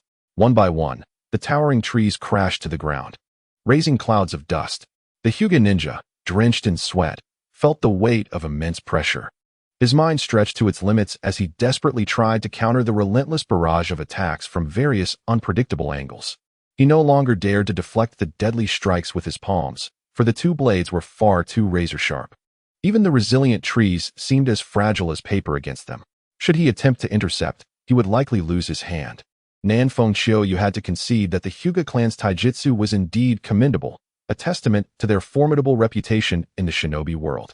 Even without daring to engage with his blades, the Hyuga's defenses were remarkably adept. Had he faced an ordinary ninja, the latter would have been swiftly dispatched by the lethal techniques he now employed. However, in Nanfeng Qiuyu's eyes, this Hyuga ninja could not endure for long. For in the span of 2 or 3 minutes of combat, he had discerned a critical flaw. The Hyuga's Byakugan revealed a blind spot, indicating he belonged to the branch family. Typically, it was the branch members who ventured out to execute missions, while the main family refrained from such exposure. Upon identifying this vulnerability, Nanfeng Qiuyu seized the initiative with a feint, thrusting his sword towards the Hyuga ninja's throat. The ninja, overwhelmed with panic, could not react in time, his gaze fixated on the violet blade that threatened to sever his life. Fortunately, at the last moment, Nanfeng Qiuyu halted his strike, the blade's tip resting against the throat without piercing, showcasing his remarkable control. "Now, relinquish your iron plate," he stated coolly, fixing his gaze upon his opponent. "I am grateful for your mercy," the Hyuga ninja replied, his heart racing, as he promptly produced the iron plate. Nanfeng Qiuyu nodded, accepting the plate, before vanishing into the sky, leaving behind a young Hyuga still trembling with fear. In this examination, one could freely engage in lethal combat, even against comrades from their own village, without fear of retribution. However, Nanfeng Qiuyu harbored no intentions of unleashing a massacre upon the Leaf Village's inhabitants. It was not due to a lack of resolve, but rather a desire to avoid leaving a negative impression on the third Hokage, who would undoubtedly be observing this Chunin exam. If one can restrain oneself, then do so. If not, then let it be. It is preferable to avoid crossing the threshold of violence, leaving a more favorable impression for the third Hokage. After all, obtaining knowledge from the Book of Seals requires the third Hokage's personal endorsement. Shortly after Nanfeng Qiuyu's departure, 2 groups of ninjas arrived in succession. Upon witnessing the disqualified members of the Hyuga clan, they departed in silence. The battles within the Forest of Death had commenced, leading to increasing casualties. At the far end of the forest stood a multi-story building where the Konoha ninjas overseeing the examination employed various means to maintain order. In a secluded room, the third Hokage sat in contemplation, gazing into a crystal ball to observe the happenings within the Forest of Death. Thanks to the strong recommendation from Kakashi Hatake, Nanfeng Qiuyu had made a substantial impression on the third Hokage, thus becoming one of the focal points of his observation. The Hokage's eyes widened in astonishment as he witnessed Nanfeng Chiyoyu's swift, enigmatic, and exquisite swordsmanship compelling the Hyuga clan ninjas to retreat without the ability to counterattack. A look of satisfaction graced his face when he observed Nanfeng Chiyoyu choose to spare the life of a Hyuga ninja at a critical moment. While it was unrealistic to expect ninjas not to harm their comrades during the Chunin exams, rendering the competition meaningless, showing mercy to a fellow village ninja while overpowering them was commendable, preserving the village's strength and indicating a lack of bloodlust. The third Hokage was quite pleased with Nanfeng Chiyoyu's performance. After a moment longer of observation, he shifted his attention to Kakashi. In addition to Kakashi, the Hokage had other promising candidates under scrutiny. Although they did not possess the same excellence as Kakashi and Nanfeng Chiyoyu, they had the potential to become the backbone of Konoha in the future. Within the Forest of Death, Nanfeng Chiyoyu secured 2 more iron plates through his formidable prowess. Meanwhile, the battles intensified and became increasingly chaotic, yet they remained confined to one-on-one duels. Though some ninjas attempted to take advantage of the situation, they found it difficult to ambush due to the presence of snake-like markings. Even if they exhausted their stamina to arrive, the combatants would either depart or unite to fend off any opportunistic ninjas, rendering such attempts fruitless. Consequently, the notion of seizing advantage waned, and each ninja sought their own opponent to engage in battle, turning the entire forest into a cacophony of explosions and various jutsus, causing the wildlife, regardless of their strength, to tremble in fear. Before long, Nanfeng Chiyoyu encountered another opponent, albeit regrettably, another Konoha ninja, this time a female. While her appearance was unremarkable, she was indeed a girl. Among the ninjas of the small villages who recognized Konoha as the dominant force, they were undoubtedly the easiest to bully. Encountering them was tantamount to effortlessly acquiring an iron plate. There were approximately 10 ninjas from the small village, and if a capable individual were to claim all their iron plates, they would likely secure advancement to the next round. During the battle, Nanfeng Chiyoyu, however, did not underestimate his opponent simply because she was a female, for there were numerous formidable women among the ranks of strong ninjas in the shinobi world. Upon the fleeting moment of their encounter, Nanfeng Chiyoyu surged forward. The female ninja, evidently prepared, remained composed, with a swift motion of her hands. For shurikens were launched towards him, while she deftly retreated. Nanfeng Chiyoyu, wielding his katana with grace, effortlessly deflected the projectiles. Observing the female ninja forming hand seals, he swiftly drew his own shurikens and sent them flying in retaliation. However, it appeared she had anticipated this. Halfway through their trajectory, her ninjutsu was already in place. Water release, water surge wave, she exclaimed, unleashing a torrent of water that cascaded towards Nanfeng Chiyoyu, enveloping the shurikens within its flow. He grounded his sword and maneuvered to the side, narrowly evading the onslaught. Jinjutsu, dancing flowers. A unique wave of mental energy swept over him at an unparalleled speed, causing Nanfeng Chiyoyu's body to momentarily stiffen. Suddenly, cherry blossom trees adorned with pink petals filled his vision, creating a breathtakingly beautiful scene that evoked a sense of delight. Yet, he remained vigilant, recognizing the illusion, a skill practiced by a classmate he had encountered numerous times. The sharp aura emanating from his soul surged forth, and several illusory, sword energies crisscrossed, shattering the enchanting blossoms, snapping him back to reality. At that moment, the female ninja, brimming with confidence, approached him, her kunai poised at his throat. Nanfeng Chiyoyu's gaze sharpened. With his left hand, he aligned his middle and index fingers, unleashing a blinding blue lightning bolt that pierced through her right chest. Why? The female ninja, blood seeping from the corner of her mouth, stammered in disbelief, her eyes wide with incredulity that Nanfeng Chiyoyu had so rapidly unraveled her signature illusion. Hand over the iron plate. When the proctor arrives, you may yet have a chance to live. I deliberately avoided your vital spots, Nanfeng Chiyoyu stated, his expression unyielding. Thank you. The female ninja trembled slightly as she retrieved the iron plate from her ninja tool pouch. No need. It is merely a reciprocation. You had no intention of taking my life. To be honest, I may have struck a bit too hard, he replied, pocketing the plate and extracting some emergency medical supplies and bandages from his pouch before departing. Shortly after leaving, just as he was about to rest and replenish his chakra, Nanfeng Chiyoyu sensed someone rushing towards him. His brow furrowed slightly, but he chose to ignore it and continued to recover his energy. Only when the figure drew within 100 meters did he rise to assess the approaching adversary. Soon, a youth with long hair, bearing a ninja sword and adorned with the Uchiha clan emblem, appeared, his expression cold. With a flick of his hand, 3 shurikens flew through the air in an arc, aimed directly at Nan Fengqiu's vital points. Unfazed, Nan Fengqiu also produced 3 shurikens, mirroring the arc of his opponent's throw, and intercepted the incoming projectiles. So it is you, the so-called genius of the Ninja Academy, who has vanquished a member of our Uchiha clan. Meeting you is fortuitous. It serves to vindicate our clan. Defeating someone of Uchiha Mei's caliber is hardly an achievement. Today, you shall meet your demise at my hands. The youth landed on a tree, his eyes suddenly turning a vivid crimson, adorned with 2 dark tomo, his face brimming with arrogance. Hearing this, Nan Fengqiu furrowed his brow, a smirk curving his lips, his eyes glinting with murderous intent as he coldly retorted, "Is that so? Then let us see who perishes first.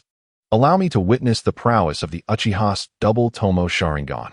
As you wish, it is your honor to die beneath these eyes. And remember the name of your killer. I am Uchiha Shinji. Do not bother telling me yours. The names of the dead are forever forgotten." Huh. Uchiha Shinji was momentarily taken aback, only to be overcome with laughter. "Very well, you have spirit.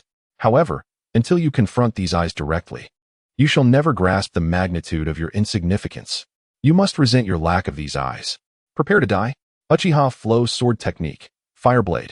Uchiha Shinji charged towards Nan Fengqiu, his ninja blade enveloped in a blazing orange flame. With a single stroke, the flames morphed into a crescent wave, surging towards Nan Fengqiu. Mountain Crash. Nan Fengqiu scoffed, leaping high to evade the fiery onslaught.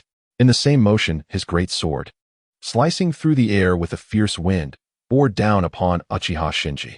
With a resounding clash, their blades met, the tremendous force driving Uchiha Shinji down to the ground, his feet creating a cloud of dust as the sword's imprint sank deep into the earth. "Let me witness the so-called Uchiha swordsmanship and your utterly misplaced arrogance regarding the Sharingan," Nan Fengqiu declared, his eyes alight with lethal intent. The attitude of his opponent irked him. How could one with double tomo Sharingan feel so superior?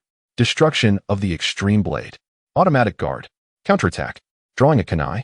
The blue lightning began to coalesce into a purple lightning sword, transforming the great sword into a spectrum of violet, significantly enhancing its cutting power. Uchiha Shinji's high-quality ninja blade sparked as it was gradually cleaved into a notch. "As you wish." Uchiha Shinji gritted his teeth, suddenly raising his hand to face Nan Fengqiu. The double tomo spun, casting an illusion that momentarily caught Nan Fengqiu off guard. Seizing the opportunity as Nan Fengqiu's focus wavered, Uchiha Shinji launched a counterattack, thrusting his ninja blade directly at Nan Fengqiu's heart. Another crisp sound of metal clashing resonated as Nan Fengqiu, regaining his composure, narrowly deflected the lethal blow with his great sword, sneering, "The Uchiha clan's illusions are but trifles." In truth, the illusion Uchiha Shinji had executed was slightly more potent than that of the previous female ninja. However, Nan Fengqiu was fully operational at this moment, his special state of automatic guard and counterattack significantly bolstering his resistance to illusions. Moreover, the newly introduced counterattack skill is undoubtedly one of the most practical abilities.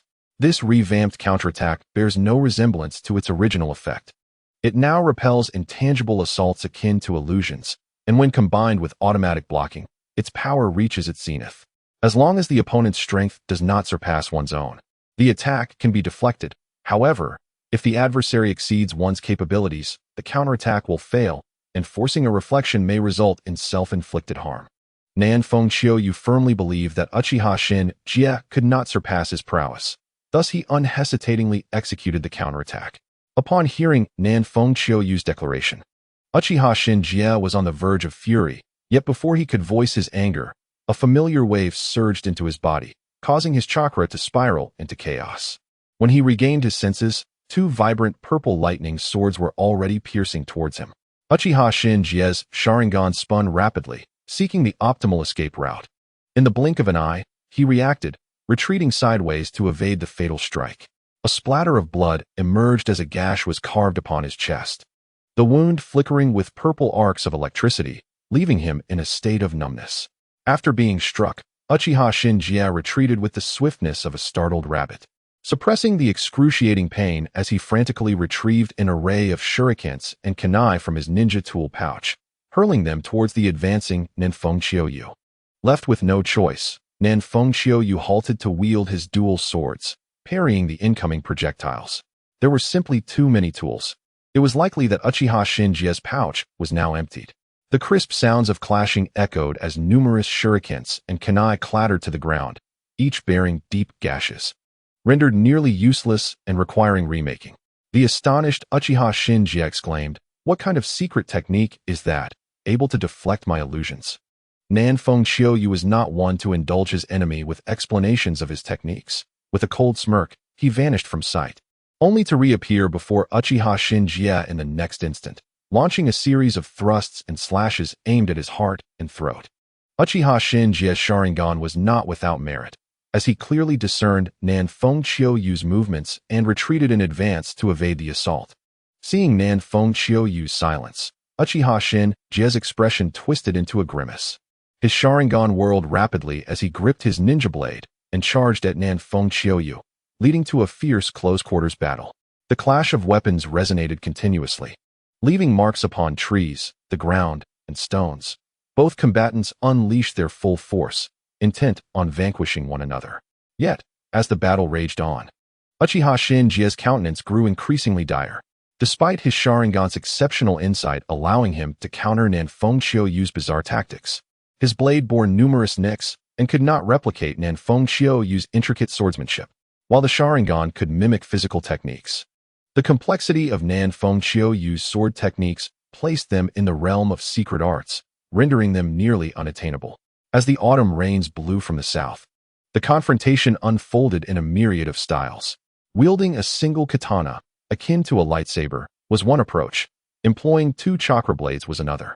Utilizing two katanas presented yet another distinct technique, while the use of great swords, short swords, or blunt instruments constituted entirely different strategies. Uchiha Shinkai, armed solely with a ninja blade, could hardly replicate these varied techniques. Even if he managed a paltry imitation, it would be riddled with flaws. Moreover, there was an aspect that left Uchiha Shinkai astounded. Previously, his Sharingan's keen insight allowed him to dominate his opponents, anticipating their moves with ease. Yet now, it seemed futile, as if his adversary possessed a Sharingan of their own. Though Nanfeng Qiuyu lacked such ocular prowess, his instinctual ability to automatically block strikes rendered his effectiveness comparable to that of a two-tomo Sharingan, if not superior. Injured and unable to maintain the upper hand, Uchiha Shinkai abandoned the notion of close combat with Nanfeng Qiuyu. He revised his strategy, opting to employ the Uchiha clan's renowned fire-release ninjutsu to vanquish his foe.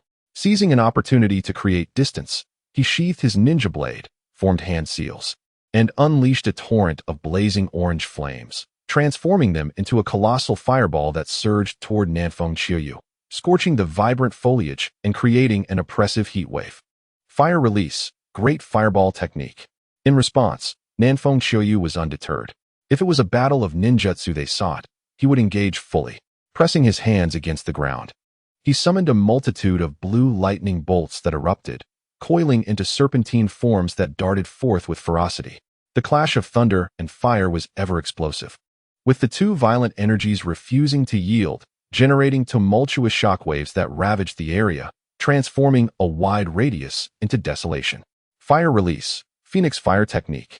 Following his initial fire release, Uchiha Shinkai was eager to unleash another. Nanfeng Qiuyu, initially intending to counter with lightning ninjutsu, suddenly sensed through his serpent intuition that ninjas were approaching from both sides. Realizing the necessity for swift resolution, he altered his strategy to avoid unforeseen complications. Threefold slash. Nanfeng Qiuyu drew his katana, reinfusing it with the power of the broken edge, as violet lightning crackled around him. The blade became entwined with spiraling purple energy, and he nimbly evaded the barrage of fireballs, closing in on Uchiha Shinkai. In a decisive moment, he cleaved through a fireball, scattering its flames. Uchiha Shinkai, aware of the shifting dynamics, remained composed, contemplating the arrival of allies. With the Uchiha clan's esteemed reputation in Konoha, few could resist their allure. He believed that with reinforcements, he could easily turn the tide of battle, even against 3 opponents. Thus, he sought to prolong the encounter, playing a game of cat and mouse with Nanfeng Qiuyu. To circumvent any unforeseen changes, Nanfeng Qiuyu relentlessly employed his threefold slash, advancing at the utmost speed. However, Uchiha Shinkai, utilizing his 2-tomo Sharingan, consistently evaded critical strikes. After 2 attempts at the threefold slash, Nanfeng Qiuyu recognized that he could not afford to prolong the skirmish any further, and thus resolved to feign a vulnerability for Uchiha Shinkai. As the autumn rain breezed past, it intentionally stumbled over a stone, nearly losing its balance. In that fleeting moment, Uchiha Shinkai seized the opportunity, no longer fleeing aimlessly. He aimed directly at the unsteady south wind autumn rain, launching a mighty fireball technique. A faint smile graced the lips of south wind autumn rain as he gazed at the surging, searing fireball, and with a commanding shout, he executed the breakthrough dragon strike. Suddenly, a layer of unparalleled sword energy enveloped him, his hands gripping the great sword tightly. The tempestuous sword aura coalesced atop the blade, and though his stance appeared faltering, it was the initial phase of the breakthrough dragon strike. In a flash, he vanished from sight, moving with a speed swifter than a 3-part slash. Charging into the heart of the fireball with an indomitable spirit, unleashing a razor-sharp sword energy that soared skyward. Uchiha Shinkai, who had been mocking south wind autumn rain for recklessly rushing into the fireball technique, felt a chill run down his spine. His Mangekyo Sharingan spun rapidly, and his body instinctively twisted to evade, but it was a moment too late. The ascending sword energy cleaved the fireball in 2, allowing south wind autumn rain to emerge unscathed. The terrifying sword aura enveloped Uchiha Shinkai, wreaking havoc. Stiffening in shock, his face contorted with disbelief, a crimson streak appeared, extending from his abdomen to the center of his brow. In the next instant, he collapsed, blood gushing forth, the metallic scent overwhelming and nauseating. With a clang, south wind autumn rain sheathed his ninja blade and approached, indifferent, to retrieve Uchiha Shinkai's iron plate. He then leaped away, vanishing from sight, leaving behind a grotesquely mangled corpse. In such a scenario, mercy was a luxury. After all, it was Uchiha Shinkai's relentless aggression that sought to end him. After an intense battle, south wind autumn rain, feeling significantly drained, took a deep breath to regain his composure. Yet, he did not flee. Instead, he chose a direction towards one of the 2 individuals approaching him. Even in his diminished state, he was confident in his ability to defeat the oncoming foe and claim another iron plate. Currently, he possessed 5 iron plates, likely placing him among the top contenders in the examination. However, that was insufficient. It lacked the stability he desired. Based on his calculations, he needed to secure 10 iron plates to ensure his advancement to the next round. 2 minutes later, south wind autumn rain and an unknown ninja could distinctly sense each other's presence. Almost simultaneously, they launched their attacks. Kunai and shuriken shot through the thick foliage. A symphony of clinks resonated as various ninja tools collided midair, some deflected, others evaded, until 2 ninja blades clashed violently, stirring a gust of wind that sent nearby leaves tumbling to the ground. Kakashi, is that you? South wind autumn rain exclaimed, astonished. Autumn rain, Kakashi replied, slightly embarrassed as he sheathed his blade, named White Fang. Kakashi, how many iron plates have you collected? 4. I have 5. Our individual efforts to gather iron plates seem rather slow. I propose a different strategy. South wind autumn rain suggested, stroking his chin as he too sheathed his ninja blade. Go on, what is your proposal? Let us collaborate. We shall position ourselves near the threshold of the Death Forest, awaiting the emergence of any unsuspecting ninjas to defeat, subsequently dividing the spoils of our conquest. How does that sound? Kakashi pondered for a moment before nodding in agreement. Indeed, among the other ninjas, there are bound to be those of clever disposition. Should they become aware of our alliance, they might conspire against us. Thus we must create an illusion. When the presence of other ninjas draws near enough to sense the stirrings of battle, we shall feign combat, engaging in close quarters and utilizing explosive tags to generate commotion, conserving chakra while luring those eager for easy gain. A splendid strategy. The corners of Kakashi's mouth twitched beneath his mask. Such a scheme was indeed deviously clever. Very well then. Without further ado, let us proceed. With that, Nanfeng Qiuyu adjusted his course and swiftly traversed towards the end of the Death Forest, with Kakashi promptly following suit. The 2 figures soon vanished from sight. The examination within the Death Forest spans one day, culminating by noon tomorrow, necessitating that the participating ninjas endure the night within the forest's confines. Nanfeng Xiaoyu and Kakashi, forsaking any inclination to linger, ventured directly to the latter half of the Death Forest, employing the serpentine marking sensory abilities to gauge the approximate distance to their quarry. Once the adversaries were close enough to perceive the sounds of battle, they would commence their ruse, enticing those seeking easy pickings. After 3 hours of diligent effort, they ensnared 2 Leaf Village ninjas, each claiming 2 iron plates as their prize. Thus far, Nanfeng Xiaoyu had amassed 7 iron plates, while Kakashi held 6. Together, they wielded a third of the total plates, considerably enhancing their chances of advancing to the next round. However, to ensure absolute certainty, they planned to continue their performance the following morning. As night descended and the full moon ascended, the forest remained shrouded in darkness, alive with the fervent howls of various beasts. Beneath a massive tree, large enough for both to embrace, Nanfeng Xiaoyu and Kakashi sat beside a flickering campfire, carefully roasting a wild boar. The savory aroma wafted through the night air, allowing the tense ninjas, who had spent the afternoon on edge, to finally unwind. Across the forest, they sought respite, indulging in various foods and savoring a fleeting moment of tranquility. After a full afternoon, the 36 ninjas who had entered the Death Forest dwindled to merely 11, with 2/3 eliminated. The situation had begun to clarify, yet this anticipated clarity foretold a fierce battle on the morrow. Despite the presence of the serpentine markings, which tempered some of the ninjas' treacherous cunning, the ensuing conflicts promised to be more intense and fiery. As evening settled, no one dared to launch a surprise attack. The Death Forest found itself in an unusual state of calm. Following dinner, all ninjas seized the opportunity to rest, for the battles ahead would be more grueling, necessitating that they restore their energies thoroughly.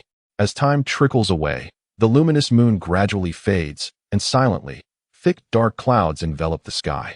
Before long, rain droplets the size of soybeans begin to fall, swiftly transforming into a torrential downpour. Within the Death Forest, the symphony of nature resonates. After being struck by the raindrops, Nanfeng Xiaoyu awakens, contemplates briefly, leaps beneath a tree, and produces a kunai, pressing it against the sturdy trunk. Blue lightning flickers in the darkness, and soon a hollow, a foot above the ground, emerges. Nanfeng Xiaoyu then utilizes a lightning technique to dry the damp interior of the tree before burrowing into the hollow to seek refuge from the rain. Standing to rest after a moment of adjustment, Nanfeng Xiaoyu harbors no concerns for Kakashi. Although the tree they have chosen for shelter is the largest in the vicinity, other trees are less suitable for such a purpose. Kakashi, being adept in earth techniques, can easily create a place to rest and evade the rain, likely more comfortable than where Nanfeng Xiaoyu finds himself. That night, the raindrops roused the ninjas, each employing their unique skills to shield themselves from the rain. Indeed, a mere downpour poses no challenge to seasoned ninjas. By the following dawn, the rain had lessened somewhat, yet the entire Death Forest remained shrouded in a continuous drizzle. Nanfeng Xiaoyu awoke from the hollow. Although the rest he received was not as restorative as at home, it was satisfactory enough to avoid fatigue. The two awakened shared a simple meal of leftover wild boar from the previous night before venturing out into the rain. Despite being drenched, Nanfeng Xiaoyu's spirits soared. He possessed a peculiar fondness for rainy and snowy days, finding a sense of tranquility whenever such weather graced him. The duo journeyed further, drawing closer to the terminus of the Death Forest. They took their position amidst the canopies of 2 trees, inhaling the crisp, refreshing air, patiently awaiting their quarry to wander into their trap. However, after a full 2 hours of waiting, no prey approached. Only a few ninjas passed by. Yet none showed any inclination to take advantage of the duo's presence, opting instead to circumvent their location. After conferring, Nanfeng Xiaoyu and Kakashi resolved to abandon their passive stance. They decided to adopt a more assertive strategy, positioning themselves directly at the end of the Death Forest to intercept any passing individuals, ultimately choosing their targets based on the circumstances. Their priority would be to engage solitary ninjas, as one is easily overpowered. Should they encounter no lone travelers, they would observe and select the weakest team to attack. Nanfeng Xiaoyu deduced that even if the remaining ninjas formed teams, they would likely do so in pairs. Much like himself and Kakashi, the formation of a trio bore too many uncertainties and risks. If 2 were to conspire against the third, that individual would find themselves at the mercy of the others. Thus, the likelihood of three-person teams was exceedingly slim. If the remaining ninjas were indeed in pairs, who could rival the combination of himself and Kakashi? They did not intend to rob every last ninja, but rather target a single individual or team, thereby solidifying their chances of advancement while allowing the others to pass unharmed, as they assumed no one would seek unnecessary conflict or meddle in their affairs. At the terminus of the Death Forest, amidst the dense foliage, lay a modest clearing bordered by a wall, featuring a grand entrance and a building. Standing in the corridor of the building were the third Hokage, Orochimaru, and other examiners. On the open ground, a gentle rain fell incessantly, while the autumn wind carried an air of tension, akin to a blade poised for action. Standing still like a wooden post, the rainwater dripped continuously upon the cold edge of the sword. Kakashi stood a few meters away, neither drawing his weapon nor making a move, patiently awaiting the unfolding events. After a while, a group of individuals emerged into view. Although they appeared somewhat disheveled, they were uninjured. Upon spotting Nan Fengqiuyu and Kakashi, they immediately brandished their kunai, adopting a defensive stance. Nan Fengqiuyu assessed the two with a calm demeanor and spoke softly, "We bear no ill will towards you. You may pass. However, should you wish to engage us, we are open to that as well." Upon hearing this, the two individuals breathed a sigh of relief. Having reached their destination, they believed they had gathered enough iron plates and were reluctant to engage in further conflict. Despite the apparent lack of hostility from Nan Fengqiuyu and Kakashi, the two remained vigilant as they moved towards the gate, aware that deception is a common trait among shinobi. Soon after they entered the gate, another group approached. Nan Fengqiuyu and Kakashi observed them without taking action, allowing them to pass safely. Their true target was the lone individual, and through the serpent-like perception, they detected three others still within the Death Forest. As time passed, an unexpected turn of events unfolded, as the solitary ninja chose to approach the two grouped ninjas. Before long, the trio arrived at the forest's edge, subsequently dispersing and subtly surrounding Nan Fengqiuyu and Kakashi on the open ground. Ah, how swiftly plans can change. Human calculations fall short of divine will. Nan Fengqiuyu remarked, "Kakashi, it seems these three possess few iron plates, hence they have turned their sights upon us. Although a minor complication has arisen, it matters little. It is not merely a 2-on-1, but rather a 2-on-3. Kakashi, are you daring enough to engage? To unleash a bit of madness?" A faint smile graced Nan Fengqiuyu's face as he spoke with calm assurance. The rain cascaded down his long hair, and purple lightning crackled upon his blade, creating a violet sword aura that transformed the falling rain into mist. Water release. Rain mist 1,000 books. Upon hearing Nan Fengqiuyu's words, Kakashi remained silent, opting instead to demonstrate his choice through action. His hands formed seals, and in an instant, he unleashed a ninjutsu. The rainwater within a 3-foot radius around him suddenly transformed. The round droplets elongated and condensed into kunai, which shot forth amidst the rain towards one of the round-headed ninjas. At the moment Kakashi made his move, Nan Fengqiuyu also sprang into action, vanishing from his position in a whirlwind of earth and water, appearing before a short-haired ninja with a prominent nose. His ninja blade sliced through the curtain of rain with silent ferocity, descending rapidly. The short-nosed ninja's expression shifted dramatically. Realizing the unusual nature of Nan Fengqiuyu's blade rendered him incapable of confronting it directly with his kunai. He could only retreat swiftly, narrowly avoiding the strike. His decision was undoubtedly astute. Had he attempted to meet the attack head-on, it would likely have resulted in his swift demise. Though South Wind Autumn Rain employs merely a 3-stage slash, it secretly enhances the attack with the effects of Flowing Heart and Flowing Madness, resulting in a staggering 2-fold increase in power, capable of severing a kunai with ease. However, while the opponent narrowly evaded the initial strike, this was anticipated by South Wind Autumn Rain, for once he closes the distance, escaping becomes an arduous endeavor. Meanwhile, the bun-headed ninja swiftly retreats, exhibiting remarkable agility as countless shurikens pierce the damp ground, leaving a multitude of holes. Fire style, fireball technique. At this moment, the remaining one-eyed ninja, untouched by the fray, launches a jutsu, sending a searing fireball slicing through the rain towards Kakashi. Ninja art, shadow imitation technique. The retreating bun-headed ninja, seizing the illumination provided by the fireball, invokes a family secret technique, causing the shadow beneath him to elongate and surge towards Kakashi with great speed. With an onslaught from above and below, Kakashi remains unperturbed, showcasing his prodigious talent as he retreats while swiftly executing his next jutsu. Ordinary ninjas cannot conjure two jutsu in such a short span. Kakashi's rapid hand seals are a key factor, complemented by his keen awareness. Earth Style, Earth Flow Rampart. A formidable wall erupts from the ground, colliding with the fireball, resulting in a cataclysm of debris and charred earth. Yet, the fireball cannot breach the defenses of the Earth Flow Rampart.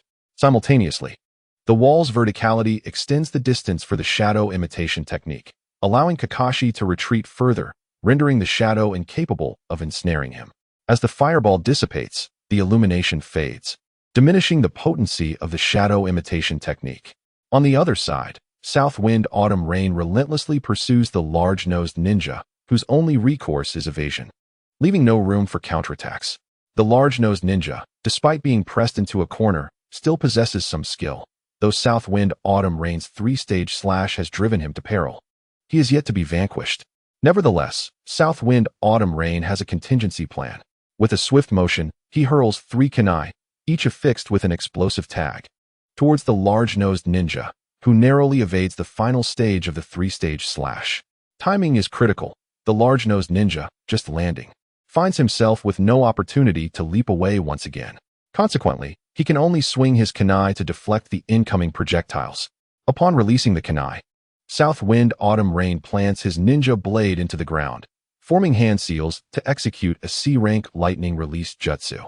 This jutsu, a simplified version of lightning release, Earthwalk, channels blinding blue lightning from his hands into the saturated, waterlogged earth, striking the large-nosed ninja in an instant. The large-nosed ninja's body stiffens, paralyzed and unable to move, as South Wind Autumn Rain dashes forward, delivering a decisive hand strike towards the ninja's neck. The large-nosed individual watched helplessly as the blade descended, a flicker of relief and gratitude crossing his eyes before he was swiftly knocked unconscious, collapsing onto the damp ground. Nan Fengqiu bent down to retrieve the large nose's iron plate, discovering the outcome to be quite meager, only 2 plates. Having resolved one issue, Nan Feng grasped the blade to assist Kakashi, while the other 2 ninjas gazed in astonishment at how quickly Nan Feng had dispatched one. The bun-headed ninja, a member of the Nara clan, spoke up. "Wait, I will hand over all the iron plates I have. You grant him a chance to enter through the gate." "How about that?" Surprised by the suggestion, Nan Feng responded, "Very well, let him have a chance. After all, if we obtain the iron plates from you two, it guarantees our advancement. The rest is left to his fortune. Then, this troublesome Chunin exam has finally come to an end. We can return and rest properly," sighed the Nara clan ninja, pulling 2 iron plates from his ninja tool pouch and tossing them to Nan Feng. Receiving them, Nan Feng tossed one to Kakashi. Sheathing his blade with a faint smile, "Let us proceed. I now possess 9 plates, you 8. Although this is 1 less than anticipated, it is still quite sufficient for assured advancement." Kakashi nodded, accepting the 2 plates and following Nan Feng as they turned to enter the gate. Together, they had collected 17 plates, just 1 shy of claiming half of the total, thus ensuring their progression. At the end of the Death Forest, within the building, all the arriving ninjas presented their collected iron plates to the examiners who had long awaited their arrival. Nan Feng and Kakashi advanced with a decisive advantage of 9 and 8 plates, respectively. Additionally, 3 other ninjas also passed, 2 hailing from the renowned Konoha clans, while the last was a veteran genin who had graduated years prior. Once the candidates for advancement were confirmed, Orochimaru silently appeared before everyone, his raspy voice breaking the silence. "First, you must contribute to your advancement into the final round. As long as you succeed in the last assessment, you will become Chunin." The next examination would commence at 2 o'clock in the afternoon, allowing time for lunch and rest in preparation for the afternoon's trials. With that, Orochimaru turned to leave. At that moment, Nan Feng suddenly spoke up, "Lord Orochimaru, please wait. The second round of assessments has concluded. Do you see the marks on our hands?" Orochimaru glanced deeply at Nan Feng, but offered no words. With a swift motion, he clasped his hands, and the serpentine marks on their hands vanished without a trace. "Thank you, Lord Orochimaru," Nan Feng expressed politely, yet Orochimaru, maintaining his aloof demeanor, departed without a response. Nan Feng held no particular trepidation toward Orochimaru. It was not due to underestimating his strength, but rather an understanding that, prior to his failure in the competition for Hokage, Orochimaru, cold-hearted as he was, still adhered to certain principles and would not kill without reason, much less demean himself to target Nanfeng. Although Nanfeng Qiuyu possesses remarkable talent, it is likely that Orochimaru's interest in him will be minimal, as he lacks a bloodline limit. Furthermore, Orochimaru himself was a prodigy in his earlier years, devoid of any bloodline limit, which explains his fascination with such abilities. By the time Orochimaru was defeated in his pursuit of the Hokage position and subsequently fell from grace, Nanfeng Qiuyu had already acquired the means for self-preservation. Moreover, he now has allies. Kakashi Hatake remains alive, and the legendary Konoha White Fang is not easily trifled with, even by someone as formidable as Orochimaru. Thus, it is prudent for Nanfeng Qiuyu to maintain a respectful demeanor towards the powerful, without succumbing to fear, articulating his thoughts and actions freely. After spending a day in the Forest of Death, although his exceptional ninja skills ensured he would not succumb to hunger, the circumstances were far from enjoyable. Therefore, seizing the opportunity before the afternoon examination commenced, Nanfeng Qiuyu invited Kakashi to indulge in a hearty meal of Ichiraku ramen. They ordered 2 lavish servings, replete with an array of toppings that nearly matched the volume of the noodles themselves. After relishing their meal, Nanfeng Qiuyu settled the bill, refusing to let Kakashi bear the cost, as he was in a favorable financial position. A pragmatic individual, Nanfeng Qiuyu adheres to the principle of acting within his means. He is generous when financially stable, but frugal when funds are scarce, never indulging in ostentation. As for the concept of face, he considers it trivial, akin to noodles, which are ultimately meant for consumption. Following their lunch, the two returned to the arena for the duel, selecting a quiet spot to rest while they awaited the commencement of the afternoon assessment, which took place in the same arena as the Chunin exams in the original narrative. However, unlike the original, the arena was devoid of a large audience. Only a handful of ninjas were present to observe, as the common folk were barred from viewing. Although the ninja world was not embroiled in war, it was far from tranquil, with ongoing tensions and conflicts among nations. Therefore, the Chunin exams were conducted discreetly to protect the sensitive information of the ninjas involved.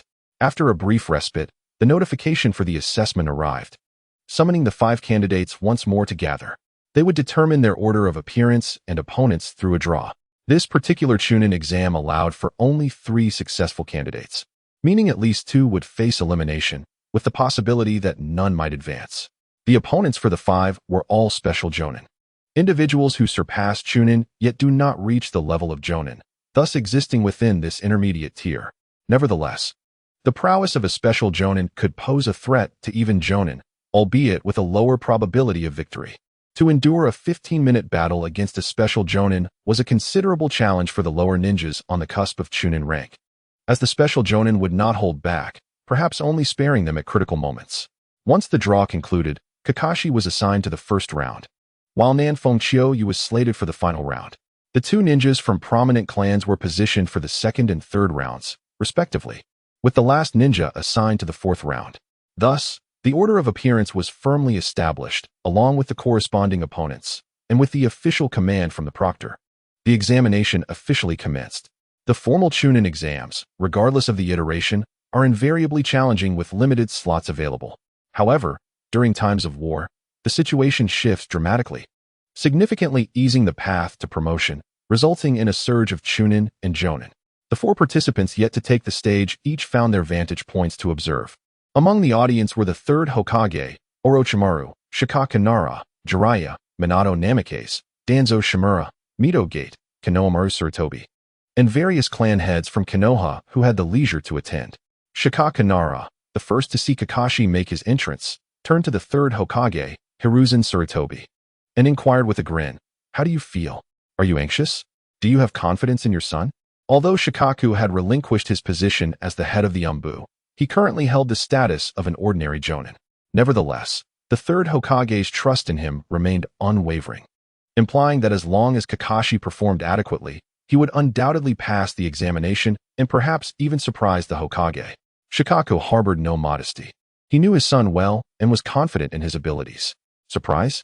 I eagerly awaited," the 3rd Hokage mused, puffing on his pipe, the smoke curling around him. On the battlefield, Two figures faced each other, one large and one small, with a noticeable age and height disparity, yet Kakashi did not falter in his demeanor. Kakashi's opponent was a special jonin skilled in earth release techniques, excelling in his mastery of earth techniques, while his physical and illusionary prowess were somewhat lacking. Nevertheless, he was a formidable adversary, adept in both offense and defense. As they engaged in a tentative close-quarters combat, exchanging shurikens and kunai, the intensity of their duel escalated, unleashing a dazzling array of ninjutsu that left the battlefield in disarray. Kakashi possessed an extensive repertoire of jutsu, rivaling that of his opponent. However, the disparity in chakra reserves posed a significant challenge, as he could not match the special jonin's chakra levels. Yet even so, Kakashi was determined to endure for a quarter of an hour. After all, a genius is distinct from the ordinary and often surprises with their ingenuity. When Kakashi cleverly utilized the cover of smoke to deploy a shadow clone, successfully diverting his opponent's attention, he then employed earth release to stealthily position himself behind the adversary. Bursting forth from the earth, he charged at his opponent, his right hand grasping a dazzling sphere of white lightning. The destructive lightning danced and crackled, the sound echoing through the air like a cacophony of 1,000 birds in flight, resonating throughout the arena. Among the spectators, aside from Shikaka Nara, who had previously assisted his son in perfecting the Chidori, and Nanfeng Chiyu, who was aware of the technique, astonishment was evident on the faces of others. Some less composed ninjas even leapt from their seats. With Chidori crackling in hand, Kakashi surged forward, his opponent realizing too late that he had been outmaneuvered. The defensive jutsu activated by the adversary crumbled before the Chidori, akin to paper, as Kakashi advanced with unstoppable momentum. In the eyes of his opponent, filled with dread, the Chidori halted mere inches from his chest, the intertwining thunder and piercing cries of birds rendering him paralyzed with fear. The arena fell into a profound silence for several heartbeats, pierced only by the sharp, thunderous roar of lightning. The supervising examiner, finally regaining composure, swiftly declared Kakashi Hatake qualified. The blinding radiance and the shrill thunder then dissipated. From the audience, the third Hokage, awakening from his astonishment, turned to Shumo Hatake and inquired, "What is the name of this technique? Did you teach it to him?" "This technique is called Chidori. It is Kakashi's original creation, of which I merely assisted in refining," Shumo replied softly, a hint of pride illuminating his features. His son was indeed remarkable, having devised an A-rank ninjutsu at such a tender age, even elevating it to the status of a forbidden technique among A-rank arts. Their exchange was devoid of any attempt at concealment, allowing those nearby to hear their conversation clearly, provoking a myriad of reactions. Orochimaru nodded silently, acknowledging the existence of Chidori, while Jiraiya gave a thumbs up, exclaiming, "Shumo, you have a fine son. He will undoubtedly become a pillar of Konoha in the future." Minato Namikaze smiled, remarking, "This Chidori bears a striking resemblance to my Rasengan. I wonder who is more formidable." In stark contrast, Danzo Shimura's expression darkened. Kakashi Hatake, being the son of Shumo, had recently outmaneuvered Shumo himself, and witnessing Shumo's son excel so brilliantly left Danzo feeling quite displeased. Mito came in and Nara Shikaku exchanged smiles. Devoid of the convoluted scheming characteristic of Danzo, as advisors in the village's upper echelons, they naturally felt elated at the emergence of such a talented individual. The heads of Konoha's ninja clans displayed a spectrum of emotions. Some remained expressionless, others displayed admiration, while a few bore grave expressions. The remaining ninjas, on the other hand, were unified in their astonishment, confronting such a technique, unless they preemptively utilized a substitution jutsu, would render them nearly defenseless. Nanfeng Chiyu perched upon the railing, a faint smile gracing his lips. In truth, with his profound mastery over lightning nature transformation and shape alteration, executing Chidori would not pose a significant challenge for him.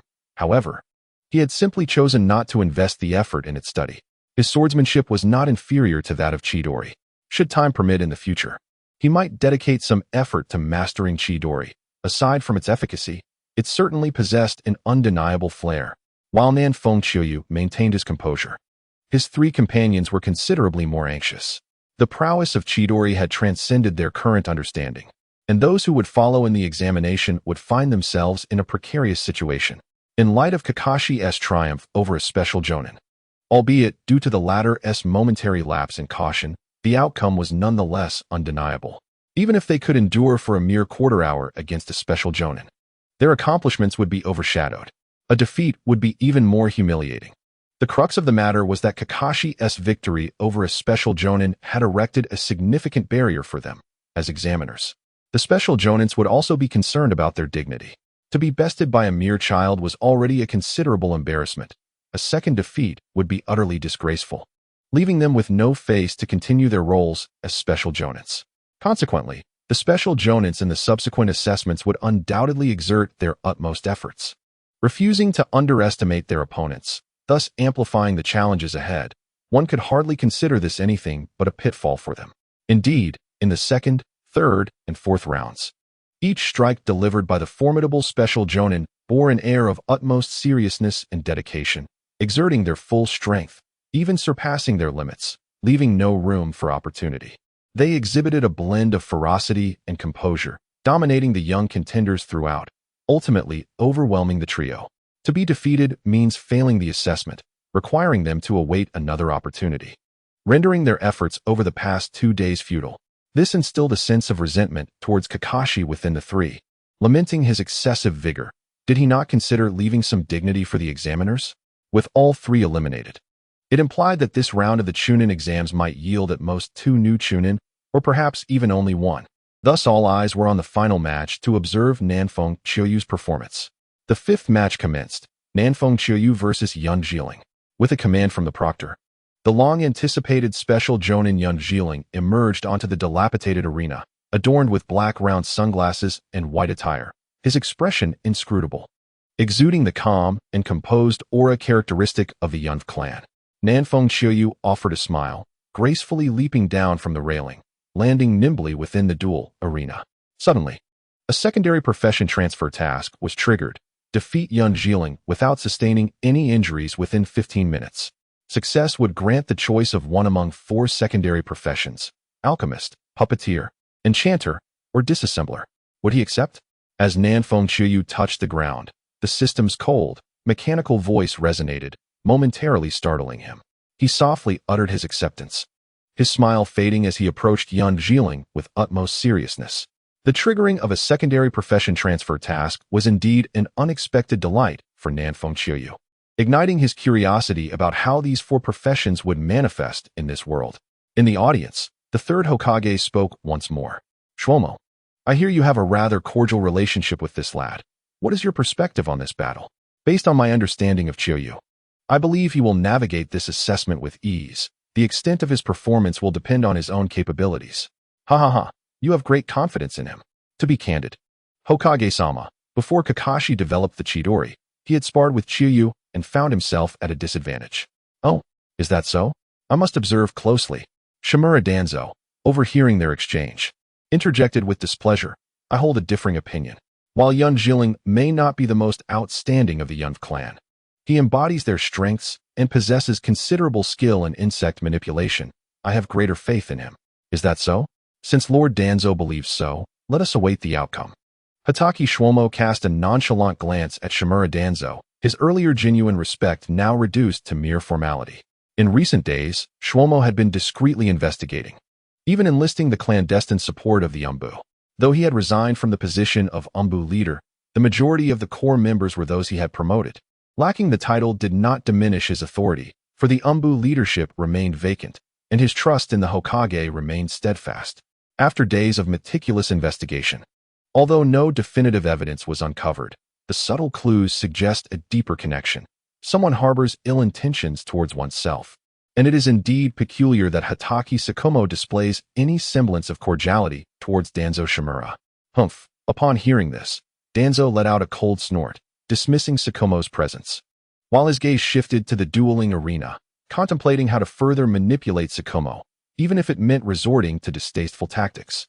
In the arena, Nanfeng Qiuyu, while walking, began forming hand seals. Suddenly, 2 plumes of white smoke erupted, and 2 shadow clones of Nanfeng Qiuyu materialized. The clones swiftly moved in a triangular formation, surrounding Yun Jiling. This unexpected tactic left Yun Jiling bewildered, who initiates a battle with shadow clones. Splitting chakra amongst them renders these fragile clones susceptible to being dispelled with a mere hit. resulting in a waste of precious energy. Such folly was perplexing not only to Yun Jilin but to the entire audience, who were equally dumbfounded, furrowing their brows at the unconventional use of shadow clones. The advantages and disadvantages of this technique are well known. Prior to the emergence of Naruto, whose chakra seemed boundless, all ninjas approached the use of shadow clones with great caution, deploying them only when strategic advantage was necessary, often as decoys, much like Kakashi's initial encounter. Among the spectators, only Hitaki Tsukumo and Kakashi could fathom some of Nanfeng Chiyoyu's intentions. Kakashi had personally experienced the overwhelming pressure of being ensnared by two clones, while Tsukumo had merely witnessed it. Now, with three clones attacking simultaneously, the intensity of the pressure was palpable. If Yun Jilin failed to breach the clones or create distance, his defeat was inevitable. Ha ha ha, is this what they call genius? To use shadow clones right from the onset of battle? TSK, TSK, Danzo exclaimed, unable to contain his amusement. His laughter laced with mockery, seemingly directed at Nanfeng Chiyoyu, but truly aimed at Tsukumo. It may be premature to draw conclusions, Lord Danzo, Tsukumo retorted, his expression unchanging, subtly ridiculing Danzo's age. Enraged, Danzo was about to retort, but at that moment, the third Hokage raised his hand, intervening. Enough, let us observe and see how this unfolds. With that, the two relented. Earthquake, wave sword.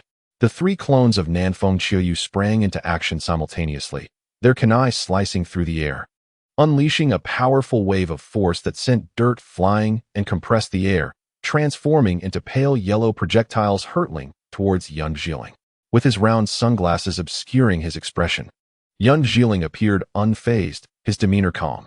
He withdrew his hands from his pockets, extending his arms with fingers splayed, releasing countless dark specks from his sleeves that coalesced into three black spheres, colliding with the earthquake wave sword and shattering innumerable insects, yet successfully blocking Nanfeng Chiyoyu's assault. Automatic block. Breakthrough armament. Flowing heart frenzy. With a tentative assault, Nanfeng Chiyoyu felt a stir within and promptly invoked force skills upon himself. No, upon closer reflection, it should be classified as 5, as the transformation of lightning attribute chakra is indeed a skill of its own. The three shadow clones wielding small blades in their right hands were enveloped by violet lightning, their blades emanating a purple sword aura. The kunai drawn from his right hand morphed into a violet lightning sword, its energy swirling with intensity. Furthermore, bolstered by the skills of Liuxin and Liuxin Kuang, which doubled his offensive power, Nanfeng Chiyoyu refrained from restraining the unleashed energy.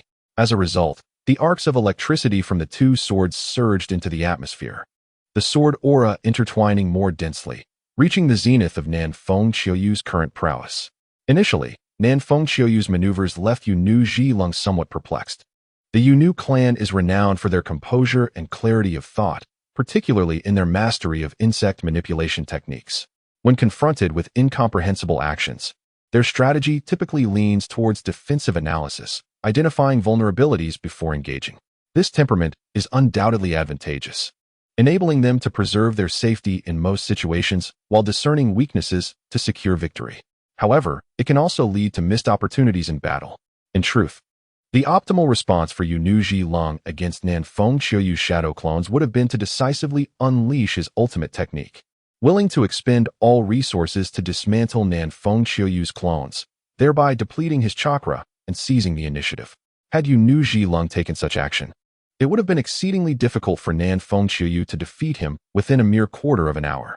Nonetheless, even if the shadow clones were vanquished, Nanfeng Chiyoyu would still pass the Chunin exam, as his swordsmanship is not heavily reliant on chakra. However, accomplishing secondary vocational tasks would prove challenging.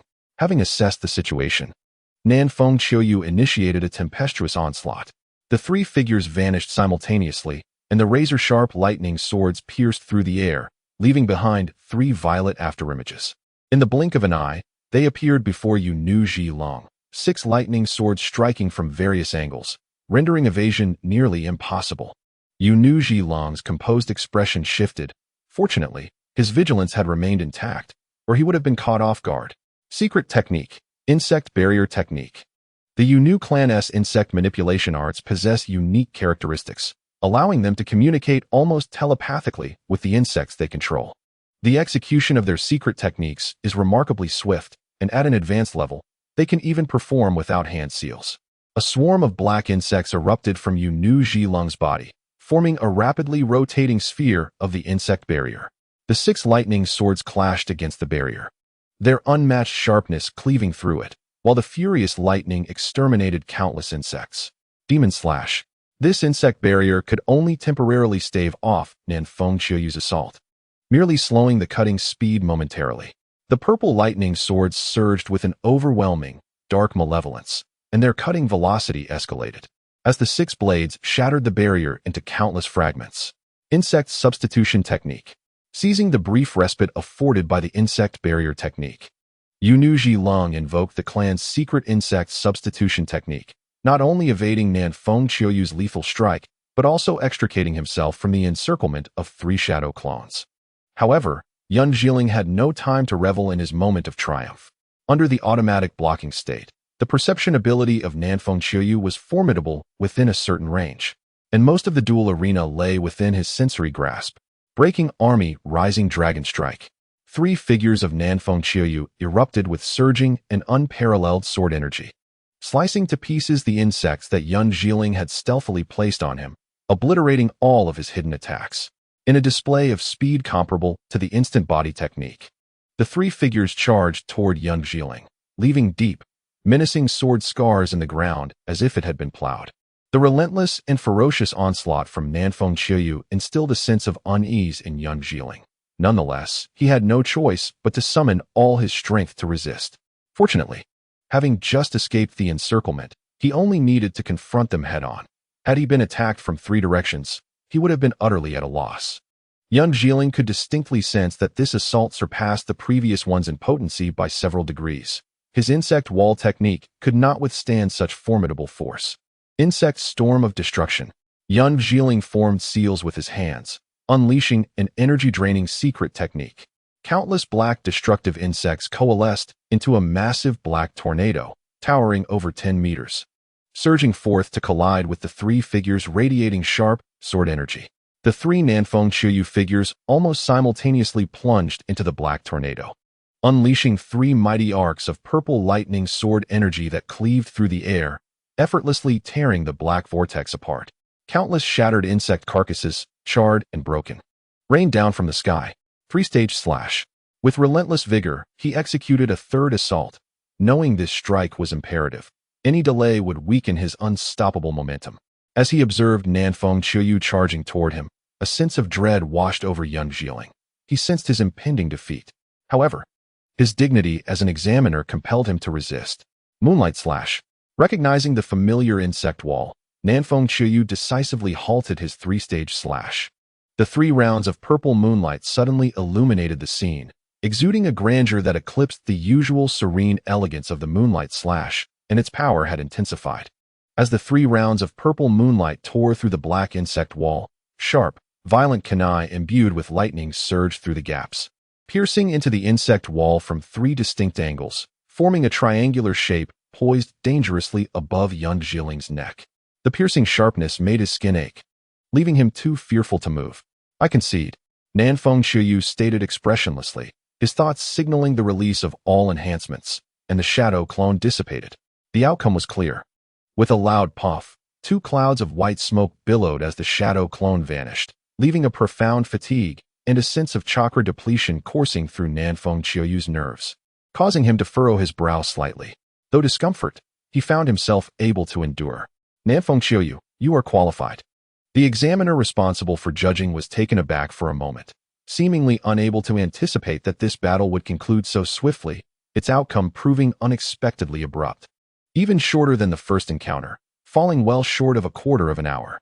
Despite the brevity of the contest, the exhaustion experienced by Nanfeng Qiuyu was no less than that of Kakashi, yet to all observers, the brilliance displayed by him was not at all inferior to Kakashi's, and perhaps even a touch more resplendent. The instant the battle came to a close, the ninja spectators and the heads of the prominent clans erupted into fervent discussions. Shimura Danzo's eyes, or rather one eye, gleamed with satisfaction as he regarded the young Nanfeng Qiuyu with avarice.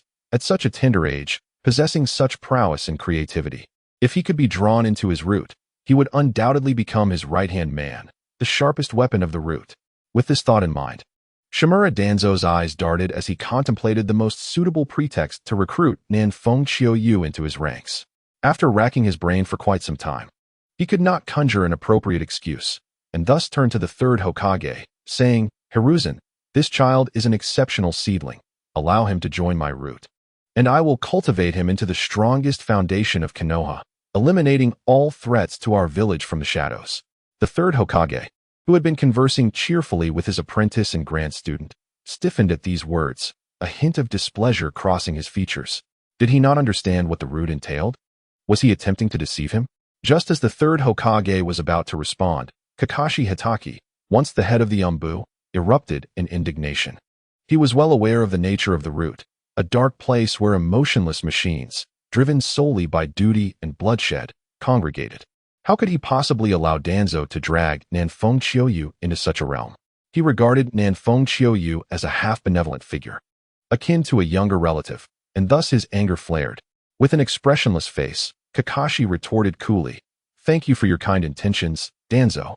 But I believe the root is not suitable for Qiuyu. An ordinary chunin would suffice, and the Umbu would be even better." "How dare you, Kakashi? I am speaking with Hiruzen. What right do you, a mere jounin, have to interject? Is there no hierarchy, no respect left?" Danzo bellowed, his fury palpable, his eyes wide, his face taut, resembling a stormy sky before the deluge. "In any case, I will not permit him to join the root. You might as well abandon that notion, Danzo." Kakashi, having traversed the ninja world for many years, was unfazed by Danzo's wrath. He maintained a stoic demeanor, neither submissive nor arrogant. Dismissing Danzo's insinuations with an air of authority, Danzo seethed with rage, tempted to issue orders for Kakashi's immediate arrest or even execution. But he realized such actions would be futile. Setting aside Kakashi's formidable strength, with the third Hokage's protection, Danzo had no means to contend with him. Despite Kakashi's current lack of an official position, he was, in essence, the head of the Umbu, and only the third Hokage's esteemed reputation could overshadow Kakashi's influence within the Umbu. What right do you have to make decisions for that boy? What is your relationship with him? What of his opinions? What of his parents' opinions? Tuanzong suppressed his fury, speaking ominously. "I am his uncle, Hatake. How could I not make decisions on his behalf? I firmly believe that after meeting me, his parents would never consent to Qiuyu joining the root. Moreover, after I explained to him what the root entails, he too would be unwilling to join, especially given his tender age." Hatake Tsukumo stood resolutely against him, unyielding. His expression inscrutable, yet anyone could sense his unwavering determination. Tuanzang's anger boiled, yet he found himself at a loss against Hatake Tsukumo. Thus he shifted the blame onto the third Hokage, coldly stating, "Hizashi, is this how you manage your subordinates? There is no sense of hierarchy or respect. Should I impart my experience in managing the root to you?" The third Hokage, though not old by any means, did not exhibit the confusion often associated with advanced age. His approach was a blend of firmness and gentleness, leaning slightly towards the former. Not perturbed by Tuanzang's scorn and sarcasm, the third Hokage momentarily let his smile fade, adopting a stern demeanor as he reprimanded, "Tsukumo, you ought to show some respect to Lord Tuanzong. After returning home today, you shall reflect on your mistakes for 3 days in solitude." "Yes," Hatake Tsukumo replied respectfully. Seeing the performance of the two men, Shimizu Tuanzong felt a wave of nausea, yet he could not say more, so he redirected the conversation. "Hizashi, what is your perspective on my earlier proposal?" Sarutobi Hizashi did not respond directly, but instead turned to Orochimaru and Jiraiya, asking, "What do you both think?" As for Minato, he refrained from seeking his apprentice's opinion. For at this moment, Minato's standing was indeed inferior to that of Hatake Tsukumo, Jiraiya, Orochimaru, and Tuanzong. Orochimaru, a mysterious smile gracing his face, remarked, despite its flaws, "The root undeniably cultivates talent. Every ninja who enters the root experiences rapid advancement." His intent was unmistakable. He supported Nanfeng Qiuyu's admission into the root. Beyond his covert collaboration with Tuanzong, Orochimaru did not deem joining the root as a detriment. For him, power was paramount, and he was willing to sacrifice anything for it. Just as Orochimaru finished speaking, a sharp gaze fell upon him, causing discomfort. The scrutiny of Konoha's White Fang was anything but pleasant. Frankly, he held a deep-seated wariness towards Hatake Tsukumo, both for his might and reputation. which was one of the reasons for his alliance with Tuanzong. The third Hokage maintained a neutral facade, yet internally he disapproved of Orochimaru's stance, as it clashed with his principles. Jiraiya, what are your thoughts? The third Hokage then turned to his rare and esteemed disciple. Hatake Sakomo continuously gestured towards Jiraiya, who promptly understood. Considering Kakashi was his student, he decided to grant Hatake Sakomo a favor. Initially inclined to remain neutral, he stated, in light of that boy's age, it would be prudent for him to undergo further training outside for a few more years before considering entry into the Umbu. After all, the Umbu and the Root are not vastly different. His potential is immense, and it is precisely for this reason that he requires the Elder's frequent guidance. Placing him in the Umbu would be more convenient. Jiraiya, with a smile and a carefree demeanor, held views that resonated with those of the third Hokage. He believed that individuals with greater potential should inherently grasp the will of fire and be frequently guided to remain on the righteous path. Otherwise, should chaos ensue, the consequences would be dire. Those of average potential could be integrated into the Root, but those with exceptional promise were to be excluded from such ranks. The foremost priority was that such talents should naturally aspire to become Hokage, rather than bolster the strength of Root. There were numerous ideological rifts between him and Danzo, who often countered his opinions. Thus, individuals like Nanfeng Chiuyu and Kakashi were not to be admitted into Root, as Jiraiya understood that any promising talents he recognized should remain untouched. In truth, the third Hokage had long since made his decision, regardless of Jiraiya's or Orochimaru's perspectives. He would adhere to his own course of action. Jiraiya's inquiry into Orochimaru's thoughts was merely a pretense, a means to comprehend the inclinations of his two disciples, especially that of Orochimaru. He was aware of Jiraiya's nature, free-spirited and restless, a soul uncomfortable in confinement. Thus, he sought to grasp Orochimaru's mindset, feeling it unjust to inquire about one disciple without considering the other, as both were his students. The outcome, however, disappointed the third Hokage. Orochimaru's views did not align with his expectations. Consequently, he refrained from hastily naming Orochimaru as his successor, opting instead for further observation in an attempt to reshape Orochimaru's perspective. The third Hokage feigned contemplation, and amidst the tense atmosphere of those present, he finally spoke. I believe that Shikamaru and Jiraiya's perspectives are more reasonable. Nanfeng Chiuyu should continue along the conventional promotion path. Though his tone was unassuming, it carried an undeniable weight. Danzo, upon hearing this, felt a surge of discontent and wished to interject. However, the third Hokage raised his hand to silence Danzo, intensifying his tone and fixing him with a steady gaze. This decision is final. I do not wish to witness any underhanded schemes. Any such actions will meet with severe punishment. Danzo, recognizing the gravity of the situation, swallowed his words and suppressed any thoughts of subterfuge. The third Hokage had made his position clear. To defy him would be to deliberately provoke the Hokage. Such an affront would surely incite the third Hokage's wrath, and the consequences of that fury were not one Danzo wished to endure. Thus, the Chunin exams concluded, with Nanfeng Chiuyu and Kakashi becoming the sole two ninjas to achieve promotion. Following the assessments, the third Hokage, accompanied by the examiners, personally met with Nanfeng Chiuyu and Kakashi to offer them words of encouragement. Subsequently, he updated their records, officially entering them into the Konoha ninja system. Their ranks were elevated from Jinin to Chunin, and they were awarded brand new ninja headbands.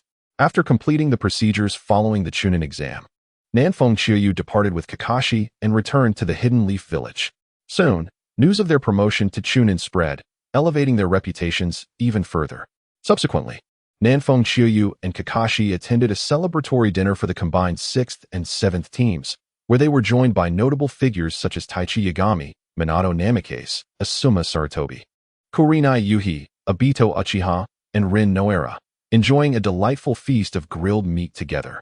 Seizing the opportunity, Nanfeng Chiuyu inquired about the technique of one-handed hand seals from Minato Namikaze.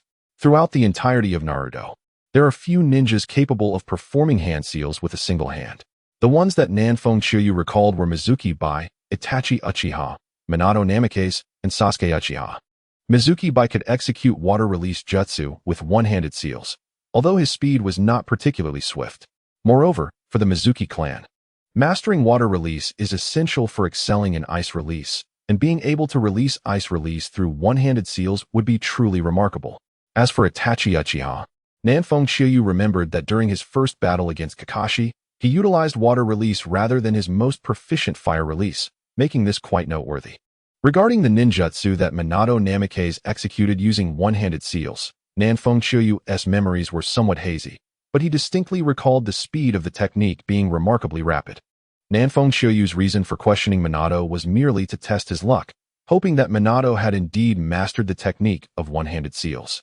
To his delight, although Minato had not completely perfected this skill, he had gained significant insights and generously shared his knowledge without any hidden motives, ensuring that everyone at the table could hear him clearly. According to Minato's explanation, achieving proficiency in one-handed seals requires satisfying 4 essential conditions. The first is a thorough understanding of each hand seal gesture, grasping its fundamental purpose. The second condition pertains to the speed of execution. With a minimum of 4.5 seals per second, achieving 5 seals per second or more greatly increases the success rate. The third condition involves perfect mastery over one's chakra, with meticulous control. The fourth condition demands a profound comprehension of ninjutsu. Nanfeng Chiyu committed Minato's words to memory, planning to dedicate time to practice this technique, while also acknowledging Minato's generous sharing of his insights. Known for his discernment between gratitude and grievances, Nanfeng Chiyu felt compelled to assist Minato in the future should the opportunity arise. After posing this question to Minato, Nanfeng Chiyu refrained from discussing more formal matters, allowing the group to engage in light-hearted banter, share jokes, and savor the grilled delicacies, creating a delightful atmosphere. Once the gathering concluded, Nanfeng Chiyu took his leave first, unconcerned with the others' plans. Having been away from home for several days, he presumed that his parents were already aware of his promotion to Chunin and felt it was time to return and spend some quality time with them. As the autumn rain of the southern wind returned home, he found his parents quietly engaged in their own pursuits in the corridor. Upon seeing him, his mother, Yi Yumain, promptly rose, set aside her belongings, and approached him with a warm smile, taking his hand and showering him with praise. His father, Nanfeng Liangtai, stepped into the house and emerged holding a moon-white scabbard that encased the treasured katana of their shop, the remarkably sharp blade known as Xuanyue. Today, you have officially become a Chunin, and you have grown taller, worthy of wielding this blade, he declared with a serious expression. This katana has never been intended for sale.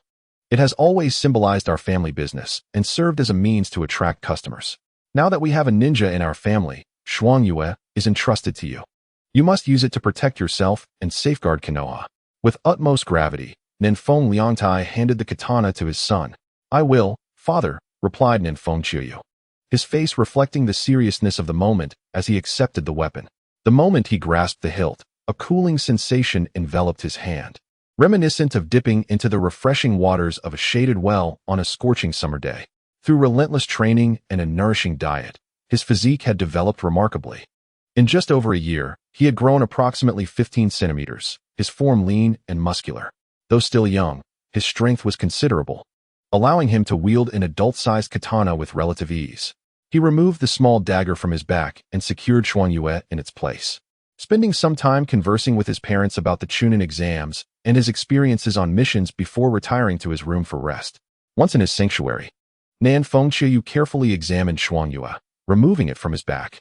The moon-white scabbard bore elegant engravings, delicate yet not ostentatious. The hilt was a deep ebony, adorned on both sides with stark, white crescent-shaped insignias, creating a striking contrast. As he gently grasped the hilt, a refreshing chill coursed through him, the comfort of the grip palpable. Slowly, he exerted force to draw the blade, revealing a glimmering, thin edge that reflected a cold light. The surface was adorned with patterns resembling frost, emanating a subtle chill that lowered the temperature within a 3-foot radius. Fully unsheathing the blade, he retrieved a shuriken from his ninja gear and struck it against the katana's edge. Instead of the expected sharp metallic clash, a dull sound resonated, leaving a half-inch indentation on the shuriken.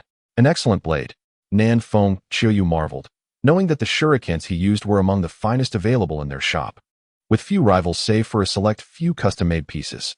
The katana's sharpness had effortlessly carved a notch into the shuriken, and he realized that in genuine combat, ordinary shurikens would likely withstand only 2 strikes before reaching their limit. Content with the family's prized possession, he sheathed Xuanyue and reclined on his bed, crossing his legs as he contemplated the tasks ahead. Beyond daily training, he needed to carve out time to practice one-handed hand seals, for his speed remained inadequate, and his understanding of each gesture was still superficial. His control over chakra is commendable, otherwise, the transformation of lightning nature and form would be unattainable. Yet, further in-depth study is essential to achieve a more profound mastery of his own power. As for ninjutsu, the focus lies on quality rather than quantity at present. Wind and water styles will not be explored in depth for now. Mastering a single advanced technique from each is sufficient. Currently, due to the scroll provided by Kakashi Hatake, he excels in lightning release and possesses the most techniques of this nature. He must strive to continue his progress, aiming to perform most lightning techniques with a single hand seal by the onset of the prolonged Third Great Ninja War. Kakashi has already deciphered the principles of Chidori, and understanding its mechanics will not be overly challenging. The primary focus is on the derivative techniques of Chidori, particularly the Chidori stream. If his shadow clones can emit lightning, they will become significantly harder to defeat. He does not wish for his shadow clones to be as expendable as Naruto's. Contemplating his path for the foreseeable future, he decides to check the system's tasks. What marvelous transformations await him in this world's secondary professions. Calling the system, he mentally commanded, "Host, do you wish to accept the task completion reward?" The cold, mechanical voice broke through, devoid of superfluous words, going straight to the point. "Accepted," he replied directly. Soon, he felt a tremor through his form, realizing he had leveled up, and remarkably, by 2 levels. The continuous battles and slaughter during the Chunin exams, combined with the substantial experience gained from completing tasks, propelled him from level 30 to 32. Indeed, the experience derived from tasks has proven to be the most rewarding. A single task's reward surpassed all the experience he earned during the Chunin exams. Unfortunately, the system has been rather passive, with few tasks triggered since his arrival in this world. At level 32, he is not far from 35. With consistent effort, upon reaching level 35, he can learn a more powerful skill. The blade drawl. Please select a secondary profession. The system's cold, emotionless voice interrupted his musings. This snapped him back to the pressing matter at hand. I wish to understand the basic information about the 4 major secondary professions before making my choice. Understood. The system will convey the information to the host. Please make your selection wisely, as only one secondary profession may be chosen, and there is but a single opportunity for transition. He nodded in acknowledgement, and soon the introductions to alchemist, decomposer, puppeteer, and enchanter filled his mind. From the basic information transmitted by the system, he gained a fundamental understanding of the 4 secondary professions. However, his expression was peculiar, one of amusement, confusion, and delight. He began to deliberate carefully. Such matters require meticulous consideration, for opportunities like this are fleeting. The role of the decomposer was initially dismissed, as the distinction between this profession and its in-game counterpart was minimal. It primarily served to dismantle various weapons and equipment. In this world, formidable weapons are scarce, with the renowned examples being the 7 blades of the 7 ninja swordsmen, the Sword of Thunder God, the Uchiha fan, and the 6 paths ninja tools, limited in number and potential. Moreover, the outcomes of the decomposition process remain uncertain, leading one to question its efficacy. Thus, Nan Fengqiu opted to forego this path. The puppeteer, however, presented a more intriguing possibility. Should one successfully create a puppet, it would surpass the techniques of the Hidden Sand Village's puppet mastery. Yet, the constraints of materials are substantial. The puppets crafted would not be akin to those found within the game, but rather would conform to the realities of this world. The necessity to gather everything, from corpses to various crafting materials, renders the process exceedingly cumbersome. Ultimately, regardless of how powerful the puppets may be, they remain external entities. Nan Fengqiu placed greater value on personal strength and deemed the endeavor overly laborious. The requirement for a complete corpse and multiple materials to replicate a deceased individual's prowess through puppet creation paled in comparison to the convenience of the reanimation technique. Thus it too was discarded. The alchemist, originally tasked with concocting various potions, held similar responsibilities in this realm. However, the overpowered potion recipes from the game were absent. The system provides knowledge akin to that of a scientist, similar to the character known as Snake Uncle, yet the alchemist specializes in potions. The efficacy of the potions one can create ultimately hinges on one's own capabilities. This secondary profession appeared satisfactory to Nan Fengqiu. Had there not been a modified version of the enchanter, he would undoubtedly have chosen alchemy. Post-system transformation. The enchanter emerged as the most fitting profession for Nan Fengqiu and the world at large. In the game, enchanters could imbue weapons and equipment with enchantment cards and jewels, and similarly, enchantments are possible in this world. However, the crux of the matter lies in Nan Fengqiu's focus on self-improvement. Had it merely been this aspect, he would have been torn between alchemy and enchantment, with a higher likelihood of ultimately selecting alchemy. The pivotal advantage of the enchanter is that not only can they enchant equipment, but they can also enchant themselves permanently. In the game, various levels of cards could be obtained, and in this world, defeating enemies allows one to achieve similar effects through the enchanter's abilities, enabling the theft of insights and specialties from foes. For instance, with Nan Fengqiu's chakra attributes being lightning, wind, and water. Enhancing his mastery in these three chakra types necessitates considerable time and effort. However, transitioning to an enchanter alters the equation. His proficiency in lightning chakra is commendable, yet further improvement would require extensive dedication. By becoming an enchanter, he could focus on hunting lightning-affiliated ninjas to rapidly elevate his expertise in lightning chakra. The typical process for an enchanter involves defeating an opponent, utilizing their abilities to extract insights from the corpse, and subsequently enhancing oneself to improve capabilities. This method of acquisition mirrors a form of dark magic and is exceptionally formidable for Nan Fengqiu. It represents a holistic enhancement, gaining experience through combat while forcibly acquiring insights into certain aspects of his adversaries. Although enchanters are not invincible, they do face various limitations. For instance, a multi-attribute ninja may acquire insights corresponding to their inherent attributes when touching a corpse. Once a certain threshold is reached, repetitive insights become futile, necessitating the defeat of stronger foes. Moreover, they cannot enchant abilities that they do not possess. Nonetheless, their capabilities remain profoundly formidable. What does the final point signify? It implies that Nan Fengqiu can enchant his mastery in lightning, wind, water, swordsmanship, taijutsu, illusion techniques, yin-yang release, and sealing techniques, as well as potential abilities, such as the storm release created by combining lightning and water or the ice release achieved by merging wind and water. However, Nan Fengqiu cannot enchant fire release, earth release, or abilities that are not amalgamations of his own chakra attributes, such as the Sharingan, Byakugan, magma release, explosion release, boiling release, and dust release, which are all various forms of bloodline limits. It is worth mentioning that yin-yang release is an innate potential that every individual possesses. Everyone embodies yin and yang, though it is exceedingly difficult to manifest. Those who can express it, while not qualifying as a bloodline limit, possess secret techniques. For instance, the Nara clan's yin release technique allows for shadow manipulation. The Yamenka clan's yin release technique enables mental control, which is even more intricate than illusion techniques. And the Akimichi clan's expansion technique, categorized under yang release, allows for the manipulation of one's body to enlarge, though shrinking is not possible. Frankly, the Akimichi clan's techniques still hold significant room for improvement. True mastery would entail the ability to both enlarge and reduce. Thus, even with various limitations, enchanters remain exceedingly potent. Even if they only enchant their prowess in lightning, wind, and water chakra, it would immensely enhance Nan Fengqiu's abilities. The so-called bloodline limits can ultimately be distilled down to genetic factors. These limits in the ninja world are inherited from ancestral genes.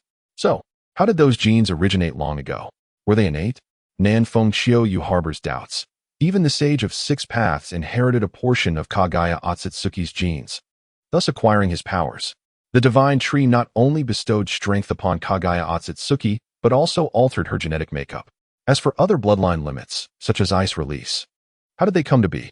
If there had been no genetic inheritance from the ancestors of Mizuki, it can be surmised that they must have cultivated water and wind release to their utmost, resulting in genetic alterations that inscribed the ability of ice release within their genes. Hence, if Nan Fengqiu were to master wind and water release to their pinnacle, he should also be able to manifest the bloodline limit of ice release. And the same reasoning applies to storm release. What transformations might occur when lightning, wind, and water releases are cultivated to their extremes and intertwined? What kind of bloodline limit might emerge from such combinations?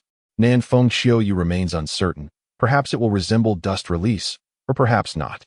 Only the day of its manifestation will reveal the truth.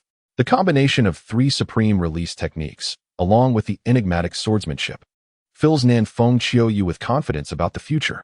If the opportunity arises to learn Sage Mode, break through the limitations imposed by the Rinnegan, and utilize Sage Chakra for combat, then Nanfeng Xiaoyu would fear no confrontation, confidently sweeping through the entire ninja world. I wish to change my profession to become an enchanter.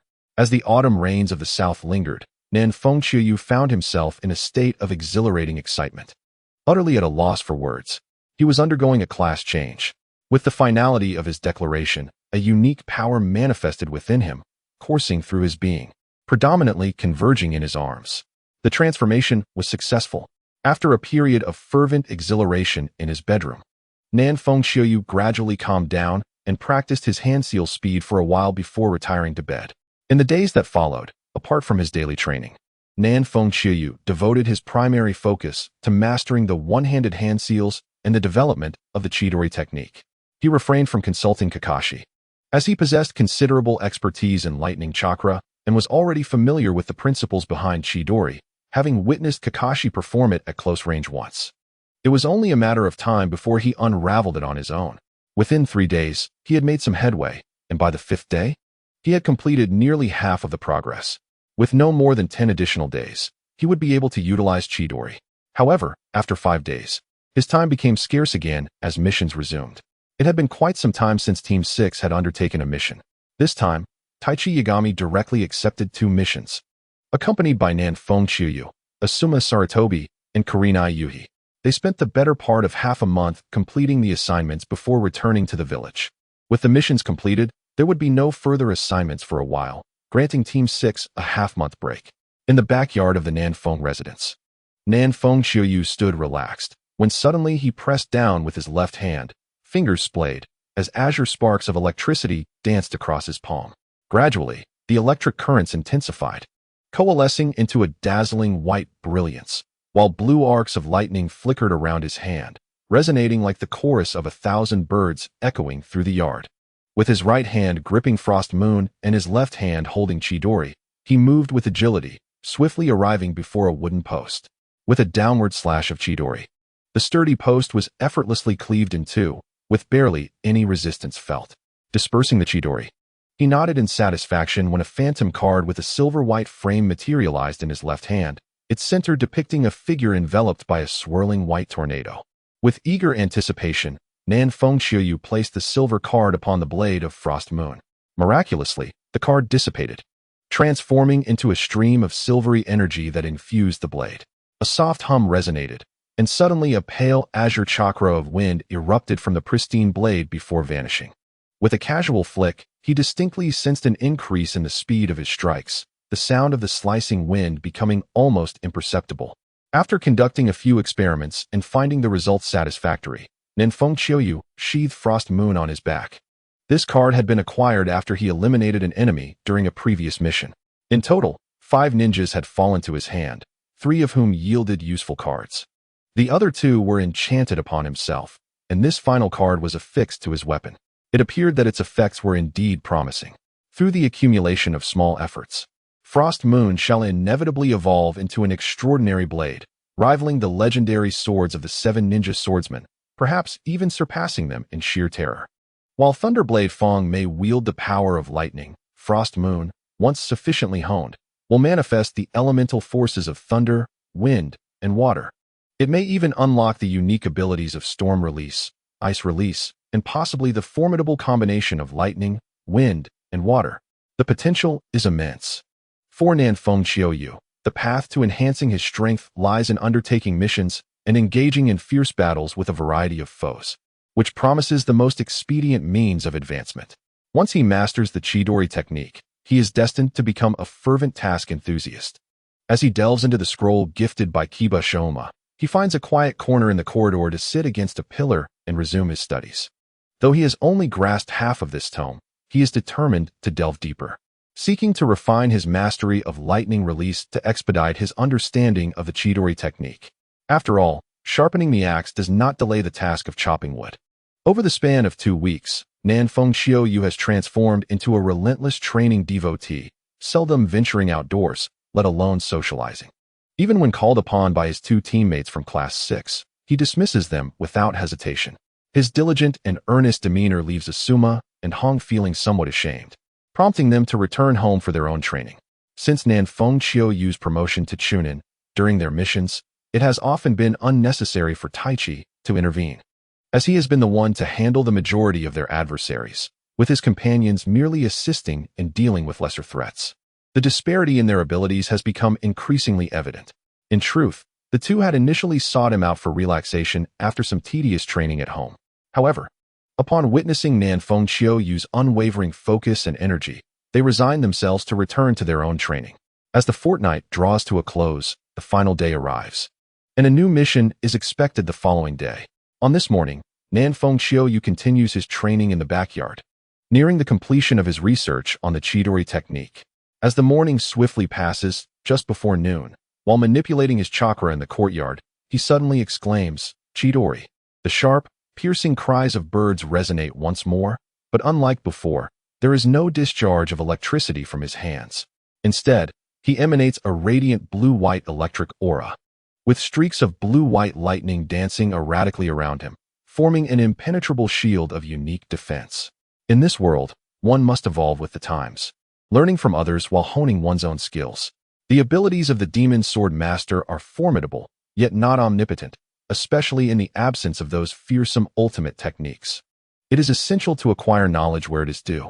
With the mastery of Chidori and Chidori Flow, coupled with his swordsmanship and other abilities, Nanfeng Xiaoyu is confident that he has attained the prowess of a particularly elite jounin.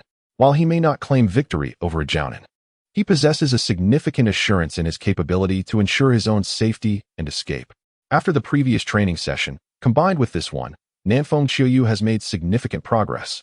He has begun to grasp the art of single-handed seals, particularly after discovering the Chidori Flow, which requires a complete discharge of electrical energy, demanding exceptional mastery of lightning release and impeccable chakra control.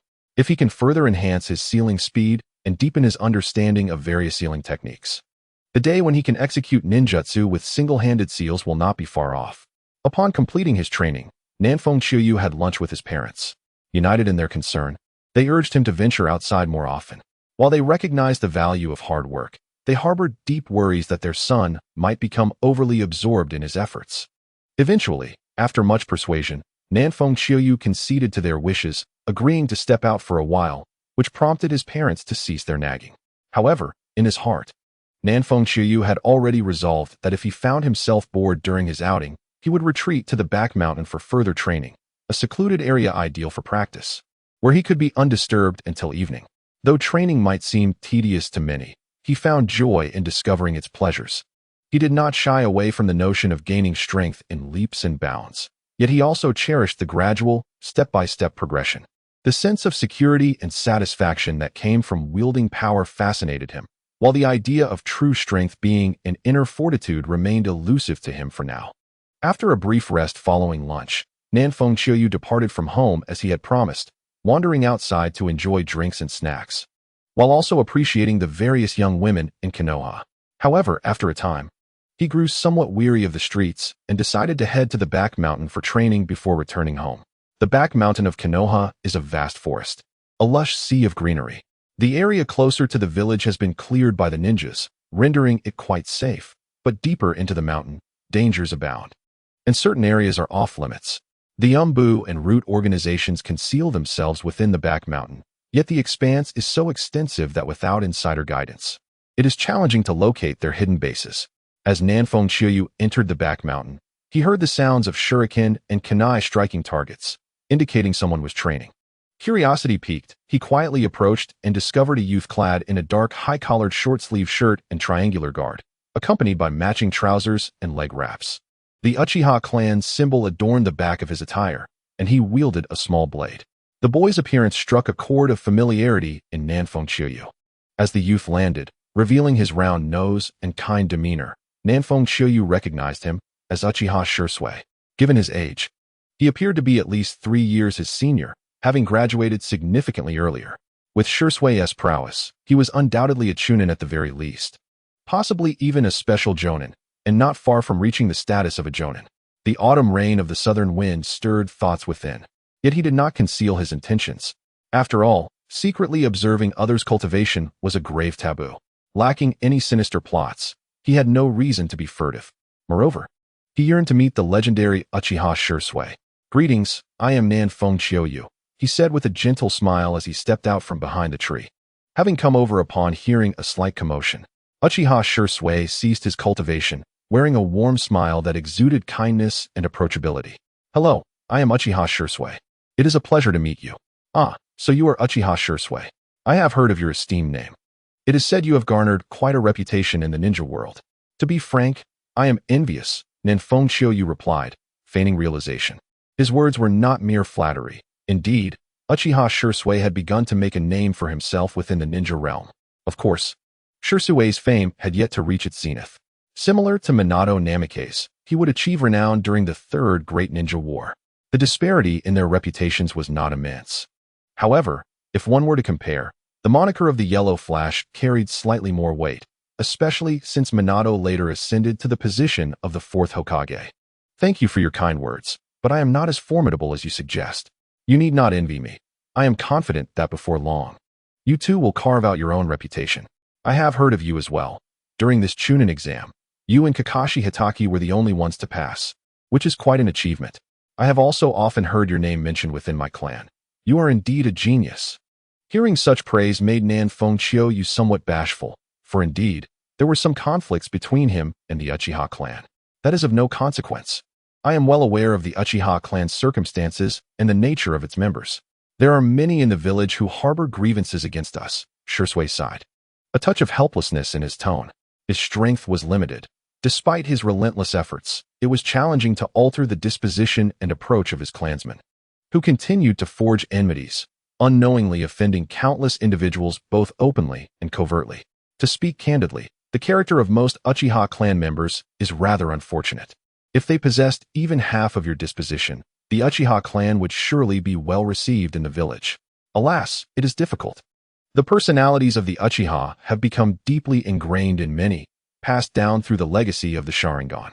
It is hard to change, and once the Sharingan is awakened, it becomes even more challenging, as some individuals are exceedingly obstinate, as they were not yet well acquainted. Nanfeng Chiouyu felt the conversation had become awkward and decided to shift the topic to avoid discomfort. He was eager to witness the unique body flicker technique belonging to Uchiha Shursui. "Do not rush. In time, we shall find a way to alleviate the discord between your clan and the village." "One can only hope," Shursui responded. "Let us not dwell on unpleasant matters. Since we have met fortuitously, would you be interested in a friendly spar?" "A spar? Certainly. I have heard tales of your exceptional swordsmanship, and I am eager to witness it firsthand," Shursui replied, his eyes lighting up with enthusiasm. "I too wish to experience your unique body flicker technique. Indeed, after our sparring session, I shall treat you to a barbecue. I will summon my companions, one of whom is the son of the third Hokage. You should make his acquaintance, as he may prove invaluable to you in the future. I sincerely appreciate your efforts." Upon hearing this, Uchiha Shursui felt a surge of joy in his heart. He immediately bowed deeply, filled with elation. By connecting with the son of the third Hokage, he gained an additional avenue to resolve the conflicts between his clan and the village, which could potentially be quite beneficial in the future. "There is no need for excessive formalities. My role is merely to facilitate this introduction. If you truly wish to express your gratitude, allow me to witness your unique body flicker technique." "Certainly. However, I implore you to exercise caution and not to underestimate the situation." Uchiha Shursui nodded in agreement, reminding him that the outcome of the technique hinges on a mere instant. Shursui's body flicker technique is exceptionally distinctive, comprising two forms. The first is the traditional body flicker technique, allowing rapid movement within a certain range. What sets him apart from most ninjas is his mastery of this skill, enabling him to perform the technique with a single hand sign. The second form is of utmost significance. This unique variant combines the body flicker technique with the shadow clone technique, allowing each clone to possess physical substance. These manifestations are akin to shadow clones, but even more formidable, as they can withstand a degree of damage without dissipating. unless severely injured or Shui chooses to dispel them. Shui's adeptness in utilizing both forms of the body flicker technique during combat, combined with his exceptional physical prowess, ninjutsu, jinjutsu, and tactical acumen, has earned him a formidable reputation throughout the ninja world. Although the underlying principles of his body flicker technique are not exceedingly complex, mastering them poses a significant challenge. It requires not only high proficiency in shadow clones, and the body flicker technique, but also certain techniques known solely to Uchiha Shui. Nanfeng Chiyu, aside from wishing to witness Shui's remarkable body flicker technique, harbored a sense of inquiry, hoping to uncover some clues to facilitate his own research. His close-quarters combat ability was already formidable, with his ghost sword technique being both unpredictable and devastatingly sharp, rendering his shadow clones nearly impervious to the attacks of ordinary ninjas. Subsequently, he learned the Chidori and Chidori stream, greatly enhancing the offensive and defensive capabilities of his shadow clones. If he could decipher the crucial techniques inherent to Uchiha Shui's body flicker technique, he could confidently proclaim himself invincible in close combat. Both Nanfeng Chiyu and Uchiha Shui are highly skilled in the art of shadow clones, yet their emphases differ. Uchiha shadow clones seamlessly integrate with the body flicker technique, maintaining an impeccable balance between the real and the illusory, allowing for endless transformations that are enigmatic and unpredictable. Conversely, Nanfeng Chiyu shadow clones are less variable and more straightforward, akin to a hedgehog, equipped for both offense and defense, possessing immense destructive power. Should Nanfeng Chiyu successfully incorporate the distinctive traits of Shui's shadow clones, mastering Shui's unique body flicker technique, he could indeed claim to be invincible in close combat without exaggeration. Rest assured, I shall not be careless. Nanfeng Chiyu raised his hands, joining them together. And in an instant, the hand signs were completed. Shadow clone technique. With a resounding boom, 2 clouds of white smoke erupted, and 2 shadow clones materialized beside Nanfeng Chiyu, drawing forth the gleaming frost moon in unison with the movements of the original. Thunder crackled and white light shimmered, the pristine frost moon adorned with arcs of purple lightning, emanating a violet sword aura. Automatic defense. Counterattack initiated. Engaging with Uchiha Shui, Nanfeng Chiyu dared not be reckless. His sensory abilities and resistance to illusions had reached their zenith. Boom, boom, boom. Uchiha Shui, forming seals with his hands, also summoned shadow clones, one more than Nanfeng Chiyu, indicating a significant disparity in their chakra reserves. To maintain his combat efficacy, Nanfeng Chiyu could only manifest 2 clones. Any more would diminish his strength. In contrast, Uchiha Shui could create 3 clones while sustaining his normal power level, suggesting his chakra was considerably more abundant, nearing the threshold of a Jonin's prowess. Drawing his tanto, Uchiha Shui hesitated momentarily, closing and then opening his eyes, revealing the crimson tomo of his Sharingan. 8 pairs of Sharingan fixated on Nanfeng Chiyu, imposing considerable pressure upon him. Observing this, Nanfeng Chiyu silently praised Uchiha Shui, acknowledging the young prodigy's attainment of the 3-tomo level. The kaleidoscopic Sharingan was surely within reach. Prepare yourself, Uchiha Shui cautioned. Bring it on, Nanfeng Chiyu replied, his expression darkening. With that, 4 forms of Uchiha Shui shifted slightly, swiftly occupying 4 positions to encircle the 3 Nanfeng Kiyas. Unperturbed, Nanfeng Chiyu remained calm as the 3 figures stood back to back, forming a triangle, quietly awaiting Uchiha Shui's assault. Clang, clang, clang. In an instant, the 2 sides erupted into combat. The tanto clashing incessantly with Nanfeng Chiyu's blade, sparks flying and dissipating in midair. Nanfeng Chiyu wielded Frost Moon with remarkable composure, deflecting Uchiha Shui's onslaught. Given his close combat prowess, overcoming the shadow clones through mere swordplay and physical techniques would be no trivial task. Thus, Nanfeng Chiyu exhibited patience, meticulously observing Uchiha Shui's maneuvers. Hoping to discern a weakness, Uchiha Shui, wearing a grave expression, exerted his full capabilities in both taijutsu and kenjutsu. However, even with the insight granted by the Sharingan, he could not locate an opening. It felt akin to facing an elder with 3 tomo from his own clan, a duel of 2 pairs of Sharingan. Moreover, the tanto, now entwined with purple lightning, was exceedingly sharp. His own ninja blade, though of fine quality, had already developed numerous nicks from the brief exchange. Prolonging the battle would render his weapon useless. Thus, Uchiha Shirsue's pupils narrowed slightly as the three Tomo began to rotate, targeting the eyes of the three Nanfeng Kias. In an instant, he unleashed an illusion. Should Nanfeng Chiyu falter for even a moment, the battle would conclude. Counterattack rebound. Alas, Nanfeng Chiyu had long been prepared. Swiftly reflecting the illusion aimed at him back towards Uchiha Shirsue, causing the latter to momentarily hesitate, not ensnared in the illusion, but taken aback by the unexpected counter. Be careful, Nanfeng Chiyu warned, observing Uchiha Shirsue's momentary confusion. Cross/. Three figures of South Wind and Autumn Rain simultaneously launched their attacks, using some of their own blood as a catalyst. Three sharp, crimson slashes tore through the air, enveloping Uchiha Shirsue and his shadow clones. As they were already in close proximity due to the nature of the battle. Uchiha Sword Art, Solar Halo Dance. Uchiha Shirsue, regaining his composure, calmly raised his short blade, which suddenly ignited with brilliant orange flames. For short blades traced elegant arcs in the air, the orange flames colliding with the blood-red cross slashes. Boom, boom.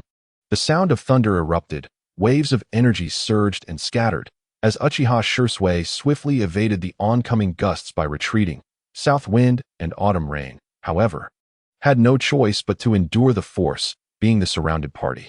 He raised his left hand, squinting his eyes as he braced himself against the gusts.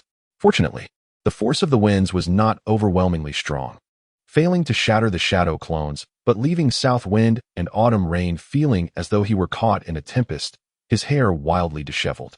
After evading the gusts, Uchiha Shirsue landed and effortlessly formed hand seals with one hand, executing the body flicker technique in an instant. Three figures surged toward South Wind and Autumn Rain with lightning speed. Uchiha Shirsue was exceedingly proficient in the body flicker technique, allowing him to perform hand seals with one hand, something not feasible for other jutsu requiring seals. Furthermore, as Uchiha Shirsue continued to grow, it was conceivable that he might one day execute the body flicker without the need for hand seals at all. The timing of Uchiha Shirsue's strike was impeccable, coinciding perfectly with South Wind and Autumn Rain's resistance to the gusts, right after Uchiha Shirsue had just retreated. In a surprising maneuver, Uchiha Shirsue's figure flickered back and forth, seemingly retreating only to advance 2 steps forward to attack South Wind and Autumn Rain, catching him completely off guard. Moreover, Uchiha Shirsue remained cautious, anticipating that South Wind and Autumn Rain might possess some hidden cards, only sending his shadow clones forward. Such an unexpected and sudden attack could have been disastrous for an ordinary ninja, but South Wind and Autumn Rain had maintained a vigilant state of automatic defense, sensing Uchiha Shirsue's retreat and the hand seals being formed, taking precautions. Chidori Stream. A piercing sound erupted as 3 South Wind and Autumn Rain figures unleashed a torrent of dense blue-white lightning, which surged forth and struck Uchiha Shirsue's shadow clones before they could halt their advance. The overwhelming power of the attack obliterated the 3 clones in an instant, dissipating into white smoke. Uchiha Shirsue gazed upon the all-encompassing, flawless field of lightning with a grave expression. The collective blue-white lightning generated by the 3 figures was nearing the form of a thunderball, leaving no possibility for advancement, akin to a turtle encased in spines. What is this technique called? Uchiha Shirsue inquired suddenly. Chidori Stream, derived from the Chidori created by that guy Kakashi, South Wind and Autumn Rain replied. Enveloped in the pulsating blue-white thunder, smiling as if he were a deity commanding the storms. It was an incredibly powerful move, executed with perfect surprise and no blind spots, effectively countering any close-quarters ninja. With the technique of Thousand Birds Flow at your disposal, I find it increasingly difficult to approach you, and the combination of body flicker and shadow clone techniques scarcely poses a threat. Other techniques seem ill-suited for our sparring as well.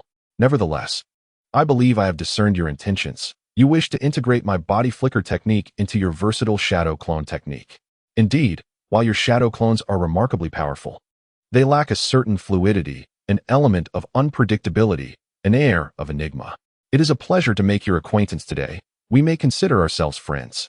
Furthermore, having been introduced to the son of the Hokage, I shall take this opportunity to demonstrate my body flicker technique. This time, there will be no sparring. Simply observe and see how much you can glean, for this is my current signature skill, and should I divulge its secrets, it would jeopardize my livelihood. Uchiha Shursui wore a gentle smile as he spoke, taking his time and even sharing a jest. Hearing this, Nanfeng Chiyu withdrew the rampant lightning, dispelled the thousand birds' flow, and ceased the use of shadow clones. He said little, merely smiled and nodded in agreement, acknowledging Shursui's generosity in showcasing his signature skill. The extent of learning would naturally depend on oneself.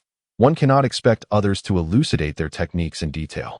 Watch closely, Uchiha Shursui reiterated, forming hand seals, deliberately slowing his pace this time. The Uchiha clan is renowned for their rapid hand seals, and a genius like Shursui could execute 5 seals in a mere second. Earlier, when Shursui had formed seals to create shadow clones, Nanfeng Chiyu assumed he was employing the shadow clone technique. However, upon observing the slower formation, it became evident that the seals were neither for the shadow clone technique nor the body flicker technique. Instead, they appeared to be a hybrid of both, and perhaps even incorporated the standard clone technique, suggesting a synthesis of 3 ninjutsu styles. Although the sealing process was not complex, every seal was distinctly visible to Nanfeng Chiyu. Yet mastering the seals did not equate to mastering Shursui's body flicker technique. Once Uchiha Shursui completed the hand seals, the resulting shadow clones astonished Nanfeng Chiyu. Perhaps these were not true shadow clones, as it was well known that the shadow clone technique divides the caster's chakra evenly. Given that the previous battle had already divided Shursui's chakra 4 times, he could not possibly have sufficient chakra remaining. Yet, before Nanfeng Chiyu stood 4 Uchiha Shursui, one of which must be the original, but each felt tangible, seemingly as real as the original.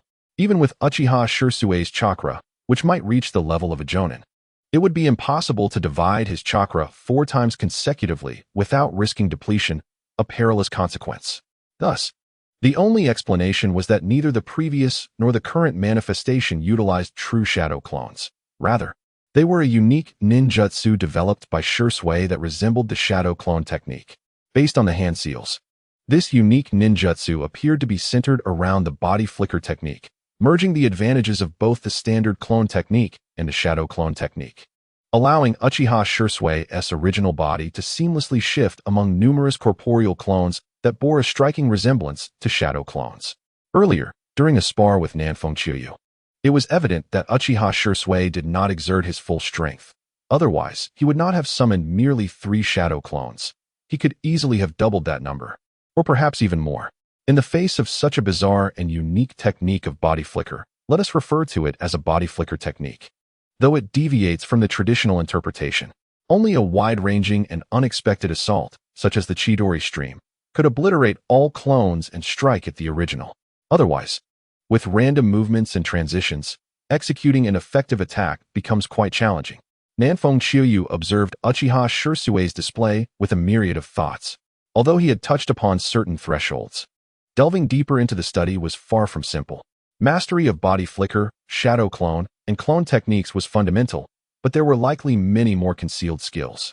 This left Nanfeng Chiyu feeling that it was even more arduous to learn than the Chidori and Chidori stream. In a world of myriad techniques, one must focus on their own path. Sometimes, one must possess the stubborn tenacity of not turning back until they hit a wall, while at other times, one must recognize when to relinquish pursuits. The endeavor to learn Shursui's body flicker technique would require a significant investment of time and energy, rendering it somewhat unworthy of the returns. After all, there were formidable skills of the demon sword master to master, and this world harbored many other powerful ninjutsu and secret arts. There was no need to be overly fixated on Shursui's techniques. In truth, Nanfeng Chiyu found himself more intrigued by other arts, such as the soul transformation technique, which pertains to the spirit, and the dark walking technique, as well as the sealing technique, among many others that piqued his interest. Having made his decision, Nanfeng Chiyu attentively absorbed some insights before departing the back mountain with Uchiha Shursui, heading into the village to seek out Yuhi Kurenai and Saratobi Asuma.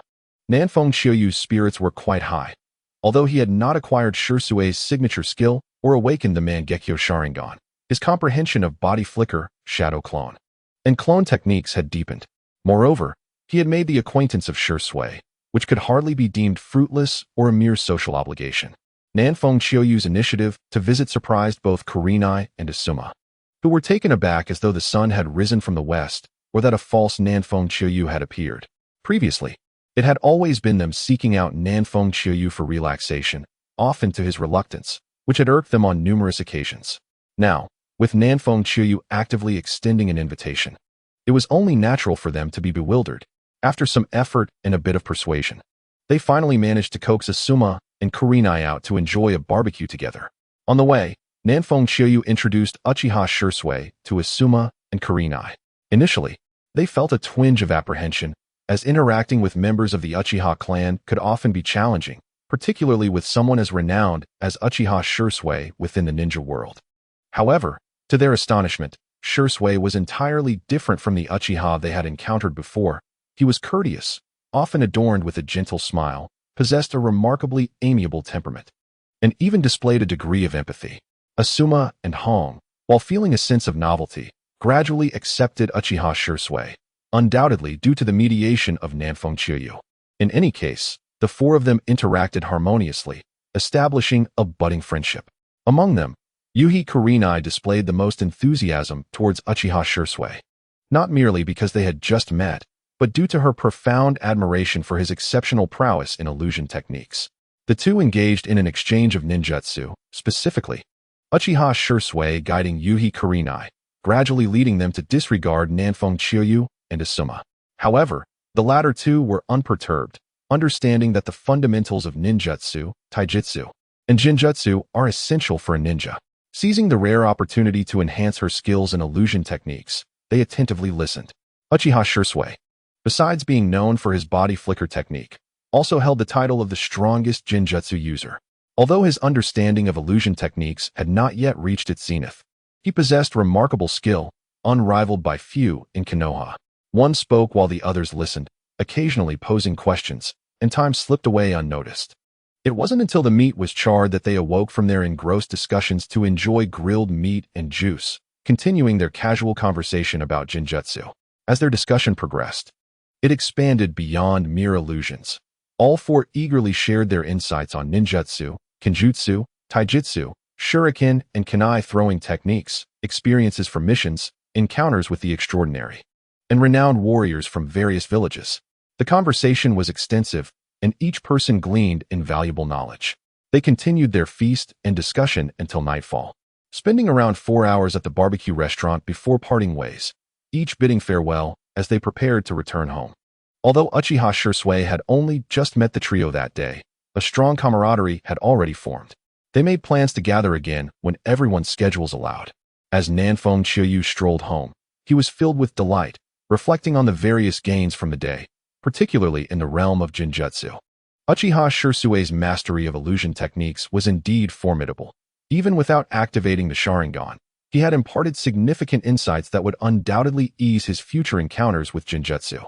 Moreover, having listened to Uchiha Shisui's profound yet accessible explanations, Nanfeng Qiuyu felt a vague inspiration brewing within him, compelling him to create an illusion technique uniquely his own, perhaps not of the highest caliber, but one that resonated with his personal style. With the holiday drawing to a close, he anticipated that Team 6 would likely embark on a mission the following day, prompting the group to refrain from lingering too long. As night fell, they dispersed to rest early and rejuvenate. Upon returning home and greeting his parents, Nanfeng Qiuyu washed up and lay in bed, contemplating his own illusion technique. He envisioned crafting an illusion centered around the sword, and in the midst of his thoughts, he drifted into a slumber. The next day, he awoke on time, freshened up, had breakfast, gathered his ninja tools, and made his way to the 6th training ground for assembly. As the southern wind and autumn rain arrived, Asuma and Hong had just made their entrance. It was at this moment that Taichi Yagami emerged to announce their latest mission, an endeavor unlike any they had previously undertaken. Their task was to serve as a garrison, stationed for a month at a stronghold in the western region of the Land of Fire, adjacent to the lands of rain and grass. The specifics of the mission would reveal themselves upon arrival, but for now, preparations for departure were to commence immediately. Understood. The three responded eagerly. Upon exiting the village of Konoha, the quartet set forth on their journey. The location of their mission was quite distant, spanning nearly the entirety of the Land of Fire. Even if they traveled tirelessly, it would take a considerable amount of time to reach their destination. According to the standard pace of a ninja, it was estimated that they would require approximately 5 days to arrive, with an additional 5 days for the return journey. And coupled with the month-long garrison duty, the entire mission would consume over a month of their time. Moreover, given the precarious nature of the border, skirmishes were likely, leading to the classification of this mission as an A-rank task, the first A-rank endeavor for Team 6. The days spent on the road were monotonous. Despite the enchanting scenery of the Land of Fire, with its rolling green expanses. However, even the most beautiful sights could become tiresome after prolonged exposure. To alleviate the tedium of their journey, Asuma and the others engaged in playful banter, while occasionally practicing one-handed hand seals to pass the time. Day after day consisted of travel and rest, with the formidable abilities of ninjas allowing them to largely disregard the terrain, though their living conditions could not compare to those of the village. During their camping sessions, they relied on the surrounding geography for shelter. At times, they would find refuge in caves. On other occasions, they would construct makeshift shelters from available materials, and occasionally, they would sleep under the stars in the wilderness. Asuma often found himself wishing he possessed the skill of earth release, which would enable him to construct a sturdy earthen dwelling, a far more comfortable alternative to sleeping outdoors. However, mastery of earth release was not merely a matter of knowing the technique. It required a certain level of expertise. Of course, the most comfortable option would be to utilize wood release, akin to Yamato's extraordinary prowess, which allowed him to conjure a wooden cottage in mere moments. Reflecting on this, Asuma felt a pang of regret for lacking earth-based chakra and having no knowledge of wood release, even in its diminished form, devoid of the power of yang release. Thus, the prospect of building a house was out of the question. He was far more adept at destruction. Nevertheless, there were alternative means to enhance their camping conditions, such as employing a camping tent. Consequently, Asuma resolved to earn merit points after this mission to exchange for sealing techniques. Advanced sealing arts were scarce within the village and required a significant amount of merit, yet basic techniques to seal various items into scrolls were relatively affordable. With the sealing technique, convenience would follow. Not only could he seal items to improve their quality of life, but he could also encase an array of weapons. The ghost swordsman was not limited to wielding just katanas or lightsabers. He was also proficient with great swords, daggers, and blunt instruments. Following this mission, he intended to forge new weapons and experiment with their capabilities. 5 days later, Team 6 arrived at a stronghold on the western frontier, where they rotated duties with the squad stationed there, taking residence in a 3-story fortress built upon the highest mountain in the vicinity. The so-called highest mountain is, in reality, not particularly elevated, merely a few hundred meters in height. The terrain of the Land of Fire is inherently flat, thus even the border mountains do not stand tall.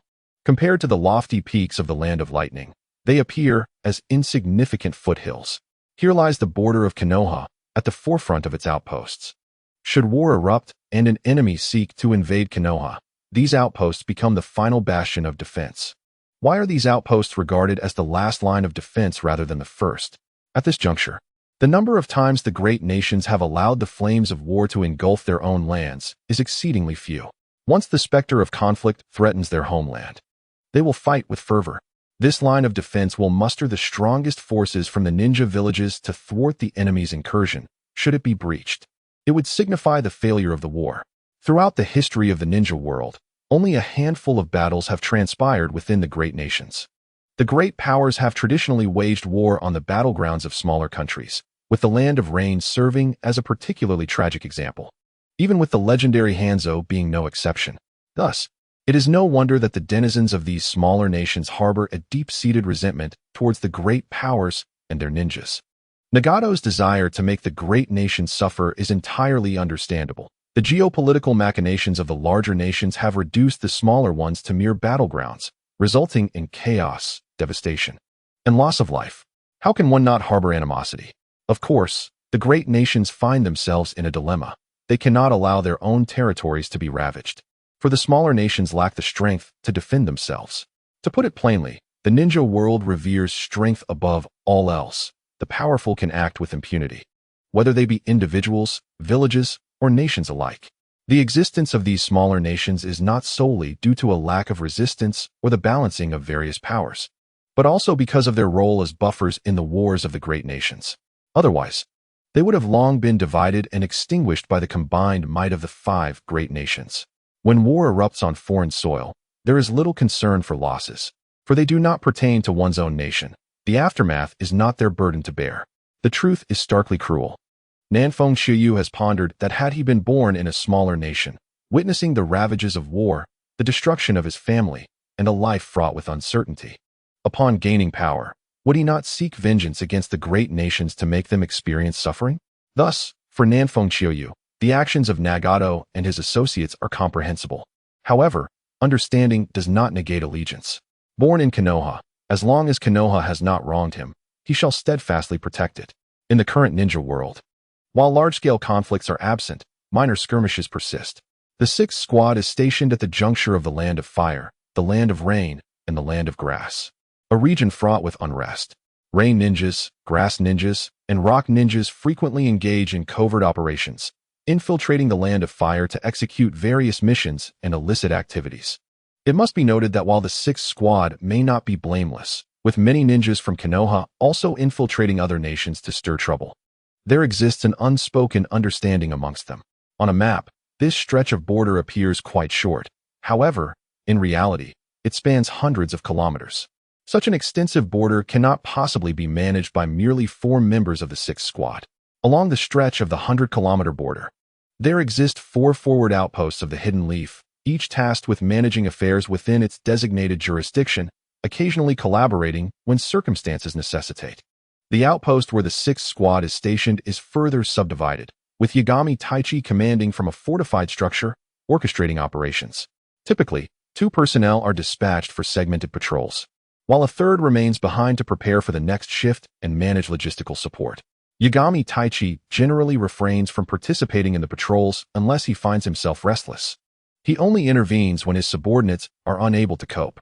After all, as a jonin, his elevated status and formidable prowess do not warrant engaging with every trivial matter. Otherwise, he would be overwhelmed. On this first day of their assignment, the sixth squad awoke at dawn, with the sun barely illuminating the horizon. After breakfast, Nanfeng Xiuyu and Asuma ventured out from the warmth of their fortified post into the chilly wilderness. Each was responsible for a patrol area spanning 12.5 kilometers, a daunting task for an ordinary individual, but a mere trifle for a ninja. Their mission entailed thwarting any potential illegal intrusions. If they encountered manageable threats, they would address them directly.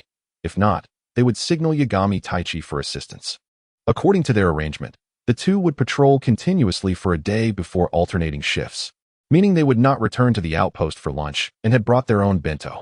Nanfeng Xiuyu's patrol area comprised a hilly terrain, more complex than Asuma's, implying a slightly greater challenge. However, Nanfeng Xiuyu harbored no qualms. He eagerly anticipated the chance to confront any nefarious individuals. After all, the thrill of enchantment was undeniably addictive, akin to enhancement and amplification. Patrolling was not particularly exhilarating, and Nanfeng Xiuyu hastily traversed his assigned territory, finding nothing amiss. Eventually, he reclined on a stone, opting for a brief respite while extending his left hand to practice one-handed hand seals. Recently, he had become almost obsessively devoted to perfecting this skill, honing his technique at every available moment, teetering on the brink of obsession. Yet, without a touch of madness, one cannot truly thrive. Though the endeavor was arduous, his progress was evident. He could now execute several relatively simple lightning release techniques with one hand. After half an hour of practice, Nanfeng Xiuyu resumed his patrol, acutely aware that any lapse on his part could result in dire consequences should an ill-intentioned individual slip through unnoticed. In truth, during this mission, the fates of the sixth squad were intertwined. If one area faltered, all would face repercussions, thus leaving no room for prolonged idleness. This monotonous patrol left Nanfeng Xiuyu feeling somewhat discontent, as he preferred engaging in direct confrontations.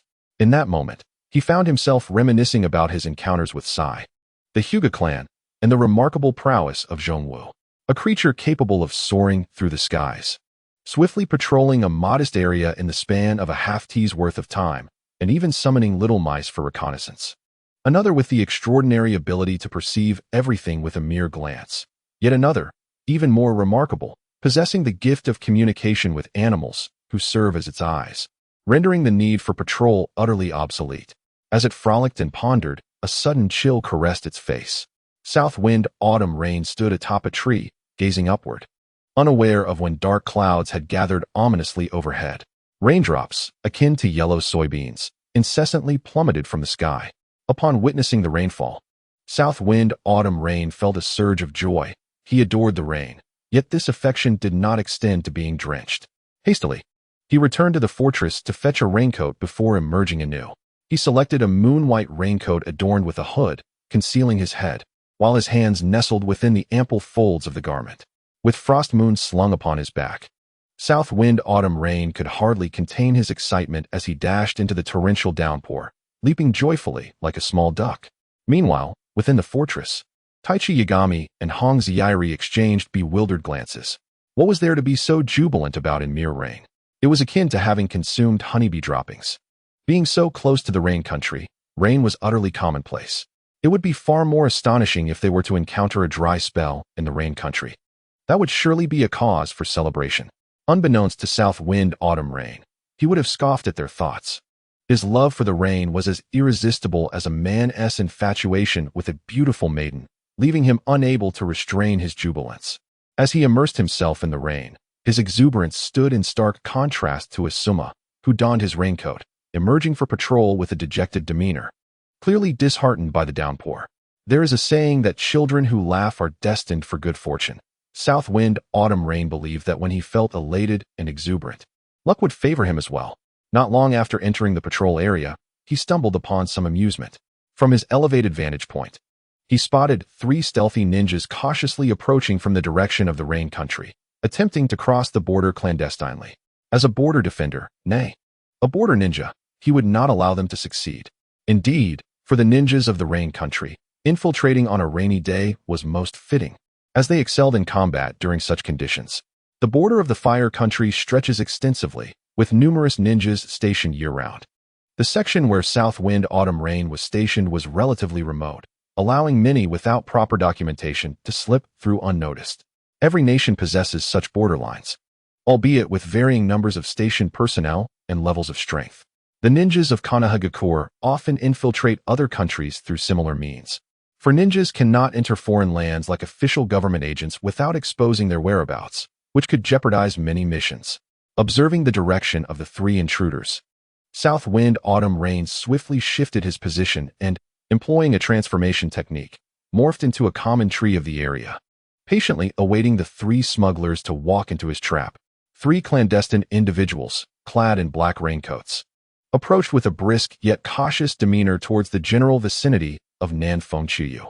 As soon as they entered his striking range, Nanfeng Chiyu erupted into action, invoking the technique of water release, rain of 1,000 blades. In the blink of an eye, he completed his hand seals, and countless raindrops in midair transformed into sharp, piercing blades that surged towards the trio with astonishing speed. 2 of the trespassers were taken aback, their expressions filled with horror as they beheld the oncoming barrage of blades, their bodies frozen in shock, unable to react in time. However, one of the trespassers remained remarkably composed, having already prepared a response the moment Nanfeng Chiyu appeared. "Paper shield!" exclaimed a young girl with delicate features, light brown eyes, and flowing lavender hair.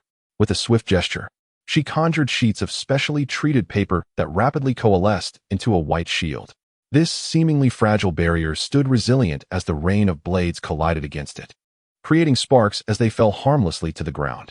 Observing the paper shield, Nanfeng Chiyu raised an eyebrow. Paper-based ninjutsu? If memory serves, this technique is unique to Xiaonan. Xiaonan had successfully thwarted his sudden assault, her demeanor vigilant as she regarded him, her mood soured by the realization that their trio had been detected by Konoha's patrol forces. The intent of Xiaonan and her companions was not malicious. They merely sought to enter the prosperous land of fire to procure some ninja tools. The availability of such tools in the land of rain was severely restricted by Hanzo, and their organization had grown increasingly formidable, drawing Hanzo's scrutiny and subsequent oppression. Within their homeland, access to ninja tools was exceedingly limited, hence their decision to venture into the land of fire. Having blocked Nanfeng Chiyu's attack, the 2 members of the Akatsuki, who had narrowly escaped demise, regained their composure and retaliated in anger. The 3rd Great Ninja War had yet to commence, and the Akatsuki was not the notorious organization it would later become. Rather, it was an entity influenced by Jiraiya, striving for peace in the land of rain and the greater ninja world, an organization imbued with hope. with a swift motion. For shurikens were hurled towards Nan Fengqiuyu's vital points. Although surprised to encounter Xiao Nan, he remained unfazed, effortlessly drawing a kunai with his left hand to deflect the shurikens with ease. Having been exposed, we must not linger. Retreat immediately, Xiao Nan commanded decisively. Having matured considerably over the years, she was no longer the endearing little girl Jiraiya had once met. Understood, Sister Xiao Nan. Though slightly hesitant, the other two complied with her order, cautiously retreating alongside her. Nan Fengqiuyu smiled faintly, raising his right hand behind him to unsheath Frost Moon. The cold blade caused the raindrops upon it to begin freezing, crackling ominously. A tangible surge of lightning chakra enveloped Frost Moon, causing Xiao Nan and her companions to tense, their expressions growing increasingly grave. Dear trio, do not be in haste to depart, lest you wish to provoke my ire, Nan Fengqiuyu remarked with a slight, enigmatic smile. What do you intend to do? In his hand, Xiao Nan tightly gripped a kunai, his fair face etched with a grave expression. He sensed that the youthful boy before him possessed formidable strength, exuding an aura of danger. Do not be anxious. I harbor no ill intentions. Nan Fengqiuyu spoke slowly, simultaneously raising his left hand to form a seal. Suddenly, his palm grasped the air, and a brilliant blue and white lightning surged forth, emitting a piercing screech that resonated throughout the forest, causing the birds to take flight in a flurry. Though the technique of Thousand Birds was of a high level, it required no seals for those proficient in its use. It was not a traditional lightning-style ninjutsu. Nan Fengqiuyu had not yet mastered it fully, but he was capable of utilizing it with one hand. Patrolling was exceedingly tedious, a sheer waste of time. Now, with 3 laborers readily available, how could he possibly let this opportunity slip by? If not for the familiarity he had with them, he would have already launched a fierce attack after his initial attempt failed. Moreover, if one more person from Team 6 were to join, Xiao Nan and the other 2 would undoubtedly find themselves unable to escape. The 3 of them wore solemn expressions, recognizing that the strength displayed by the boy was far from ordinary. Without question, his mastery over lightning-style techniques was astonishing. Otherwise, he would not have been able to concentrate such powerful, tangible chakra. With the opponent's formidable chakra, they had no ninjutsu capable of countering it directly. Only Xiao Nan, with his ability to fly, might have a chance to evade, while the others would surely be left behind forever. What is it that you desire? Xiao Nan asked, his vigilance unwavering as he watched Nan Fengqiuyu intently. Do not be so tense. Had I intended to do something, I would have acted already. I merely wish for you to remain here temporarily to assist me with patrol duties for a day. Afterward, I shall release you. Whether you wish to return to the land of rain or enter the land of fire is entirely up to you. Is that all? Xiao Nan responded, somewhat incredulous. Of course, had it been anyone else, I would have dealt with them harshly. It is only because of you that I am treating this matter so amicably. Nan Fengqiuyu remarked, perhaps thoughtlessly. How absurd. I do not know you at all. Xiao Nan retorted, feeling his cheeks flush under the gaze of his 2 subordinates. His frustration palpable. My apologies. I failed to communicate clearly. Out of respect for Lord Jiraiya, I have chosen to be courteous with you. Nan Fengqiuyu explained hastily, sensing the misunderstanding, and allowing the Thousand Birds technique to dissipate, hoping this would quell any hostility. You know Master Jiraiya? No, wait. Do you mean to say that Master Jiraiya has mentioned me? Xiao Nan exclaimed, excitement replacing his previous animosity, his words becoming a jumbled rush. How could a ninja of this generation from Konoha not be familiar with one of the 3 legendary ninjas, Jiraiya? Even if they had never met, his name would have resonated throughout. Indeed, I recognized you from Lord Jiraiya's descriptions, and he also spoke of someone named Nagato and another called Yahiko. Nan Fengqiuyu fabricated a story, knowing they could not verify it. The trio was no longer young and could survive without Jiraiya's guardianship. Upon hearing this, Conan was instantly devoid of doubt. The mere fact that Jiraiya-sensei could mention the young man before her proved their relationship was far from trivial. As long as she harbored no hostility and cooperated, there was no reason for him to harm her. Perhaps they would indeed be granted passage into the land of fire. Very well, we agree to assist you with the patrols. Will you allow us to pass? Conan inquired, her face radiating anticipation, her delicate features imbued with a youthful vibrancy, exuding a gentle charm that starkly contrasted with the aloof, unfeeling angelic demeanor she had previously displayed. That will depend on your performance. If you fulfill your duties responsibly and to my satisfaction, I shall grant you passage before my shift concludes. Upon your return, I can choose the timing of my successor's arrival, ensuring your journey remains uninterrupted, Nan Fengqiu replied, folding his arms with a faint smile. Rest assured, we shall be diligent in our tasks. The trio responded in unison, exchanging glances. If Nan Fengqiu was willing to be lenient, their task would become considerably easier, allowing them to fulfill the organization's assignment with minimal risk. What was there to hesitate about? Now listen closely. I will assign your patrol areas.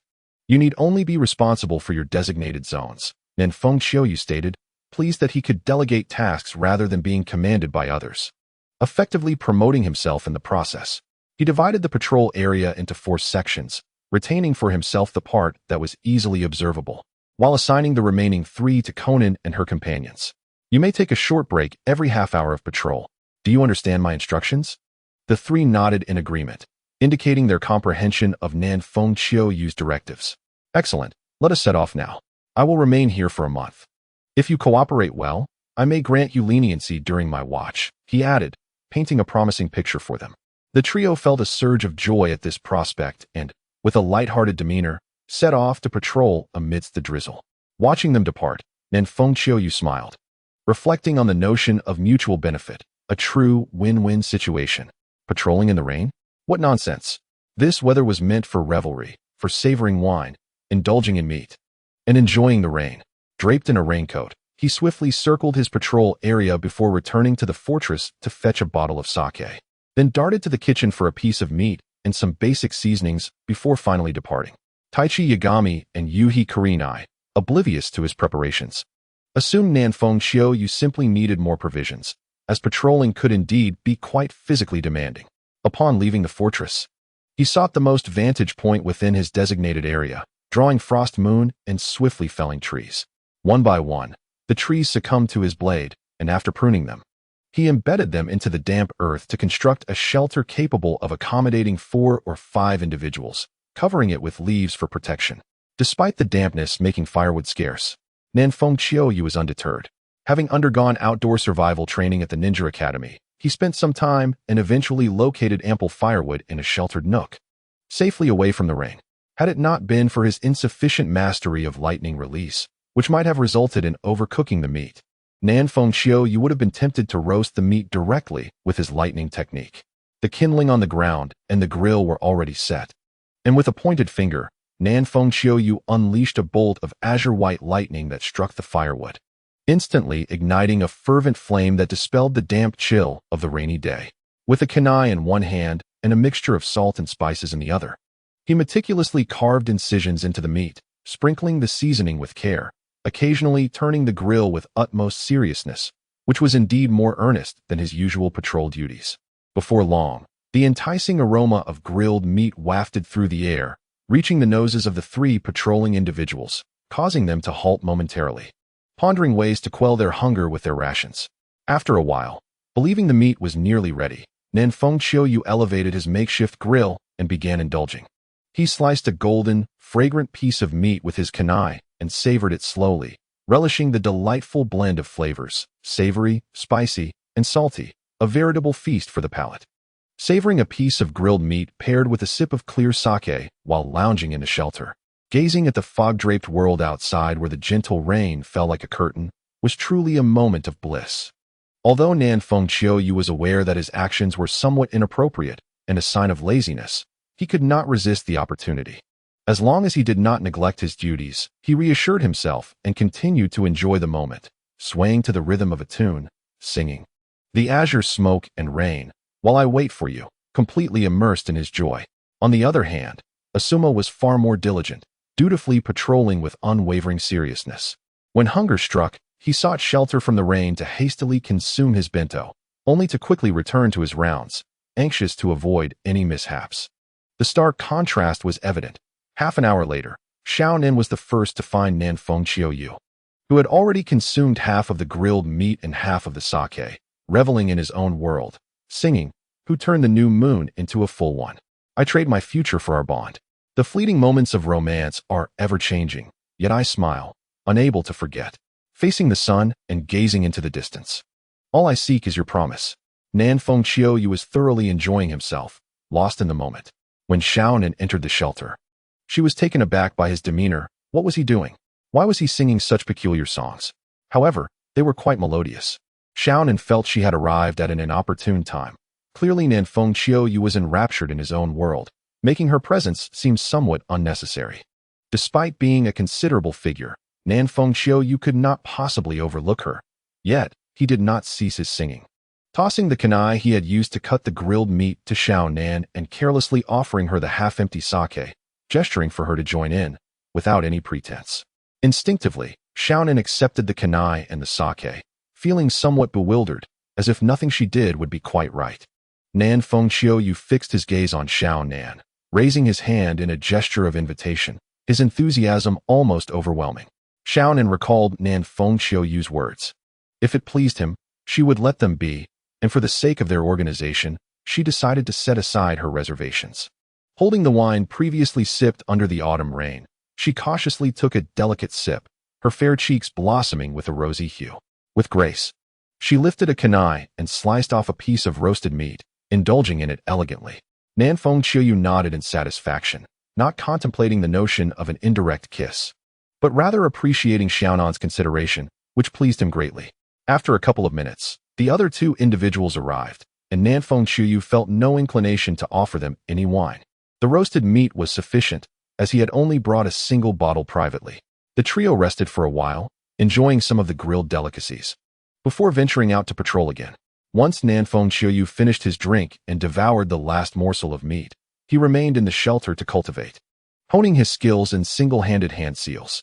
The three, acting as his laborers, toiled tirelessly until midnight, encountering individuals attempting to breach the borders. Though the sight of the patrolling trio deterred them from proceeding, before changing shifts, Nanfeng Qiuyu allowed Xiaonan and the others to leave, providing them with a bit of money, not as compensation for their labor, which was unpaid, but to facilitate their errands in the town, such as procuring wine. Despite his youth, his mental age had matured to one where he desired the occasional drink, though he did not indulge daily. Nanfeng Qiuyu also informed them of his shift schedule, indicating that upon their return with the items, they could assist him in patrolling for another day before departing. Furthermore, during his month of duty, they would have free access to the Land of Fire. After ensuring the trio crossed into the Land of Fire, Nanfeng Qiuyu returned to the stronghold for rest.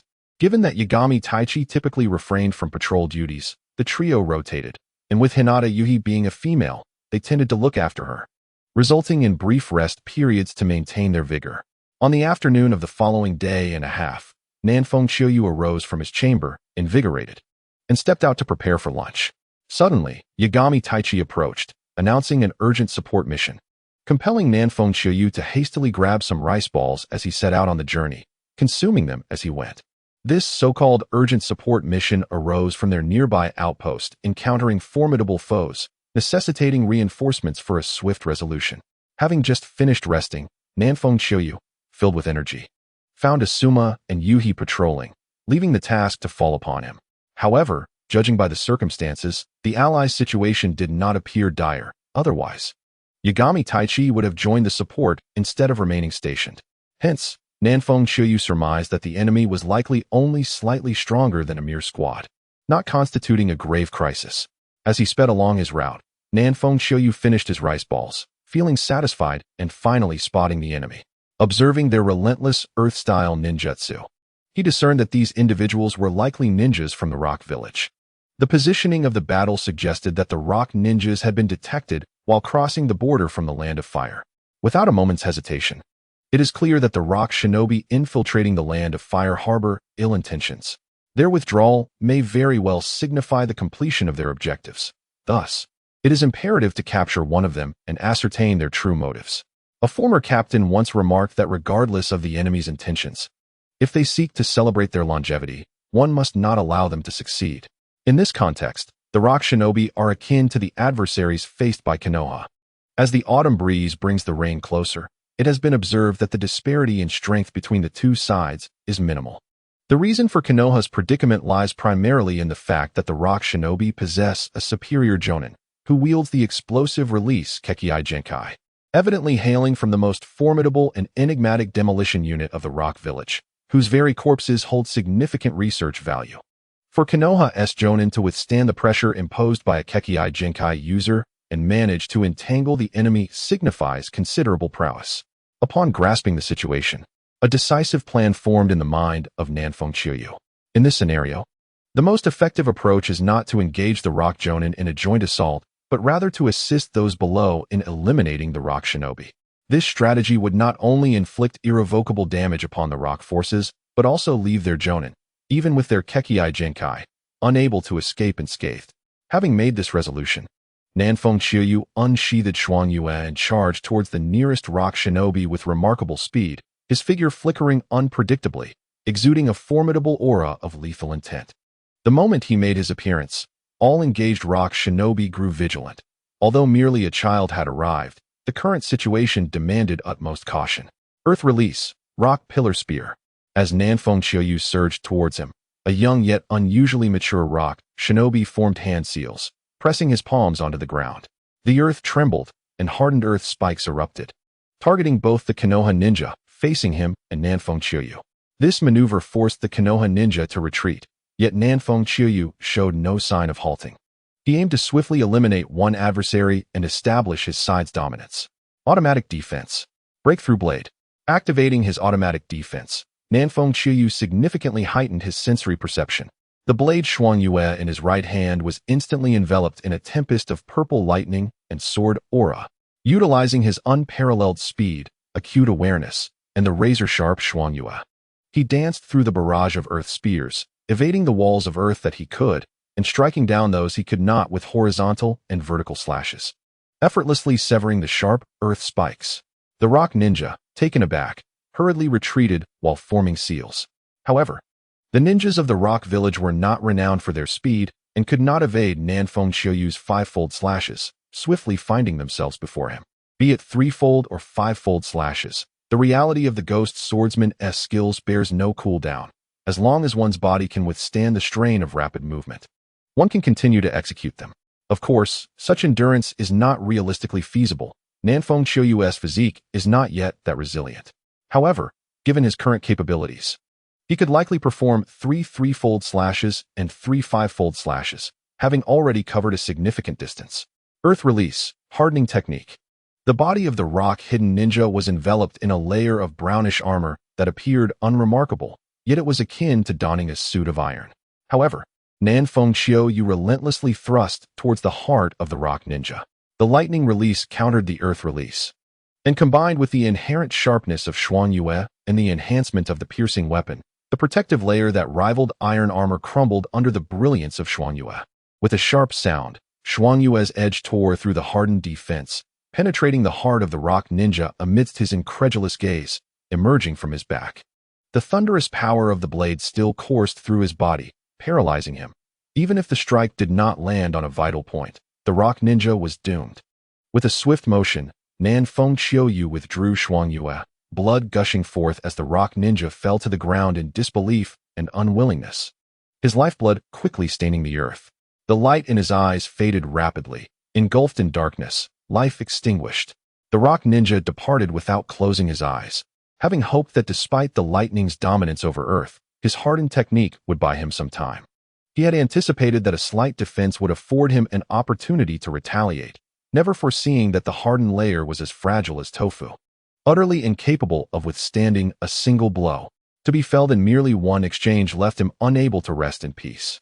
As for the Leaf Village companions, they were left in stunned silence. To witness such a formidable opponent nearly being obliterated made them question their own strength. Why linger? They should hasten to assist their comrade. After dispatching his foe, Nanfeng Chiyu turned to see his Leaf allies in a daze, his frustration mounting. Oh, all right. The somewhat bewildered and awkward Leaf ninja stammered, hastily gripping his kunai and rushing towards the nearest ally. Nanfeng Chiyu tightened his grip on Xuangyue, moving towards another Leaf ninja. The equilibrium had been shattered. Two Leaf ninjas now besieged a lone rock ninja, and unless the two rock ninjas unleashed their full power, defeat was merely a matter of time. The scales of victory began to tilt in favor of the Leaf Village. The leading rock jonin sensed the impending doom as Leaf reinforcements arrived, foreseeing the erosion of their advantage. Yet, he was unprepared for the sudden shift into disadvantage. The support arriving was far from ordinary. Thus, To avert being overwhelmed, he had no choice but to exert all his strength to defeat the Leaf Jonin before him.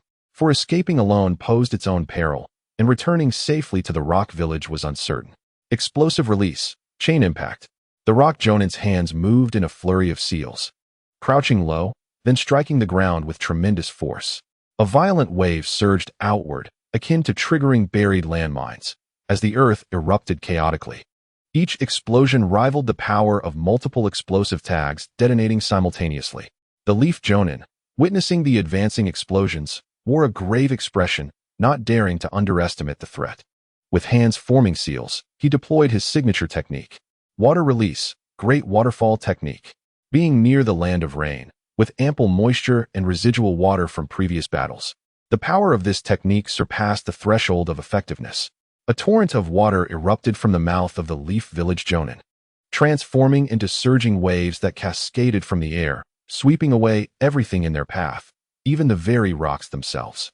The IWA shinobi, witnessing the flood-like waves rushing towards him, stood his ground, striking the ground with his fists once more, resulting in a series of explosions that erupted like underwater mines, dispersing the tumultuous flood until only a gentle stream remained as it neared him.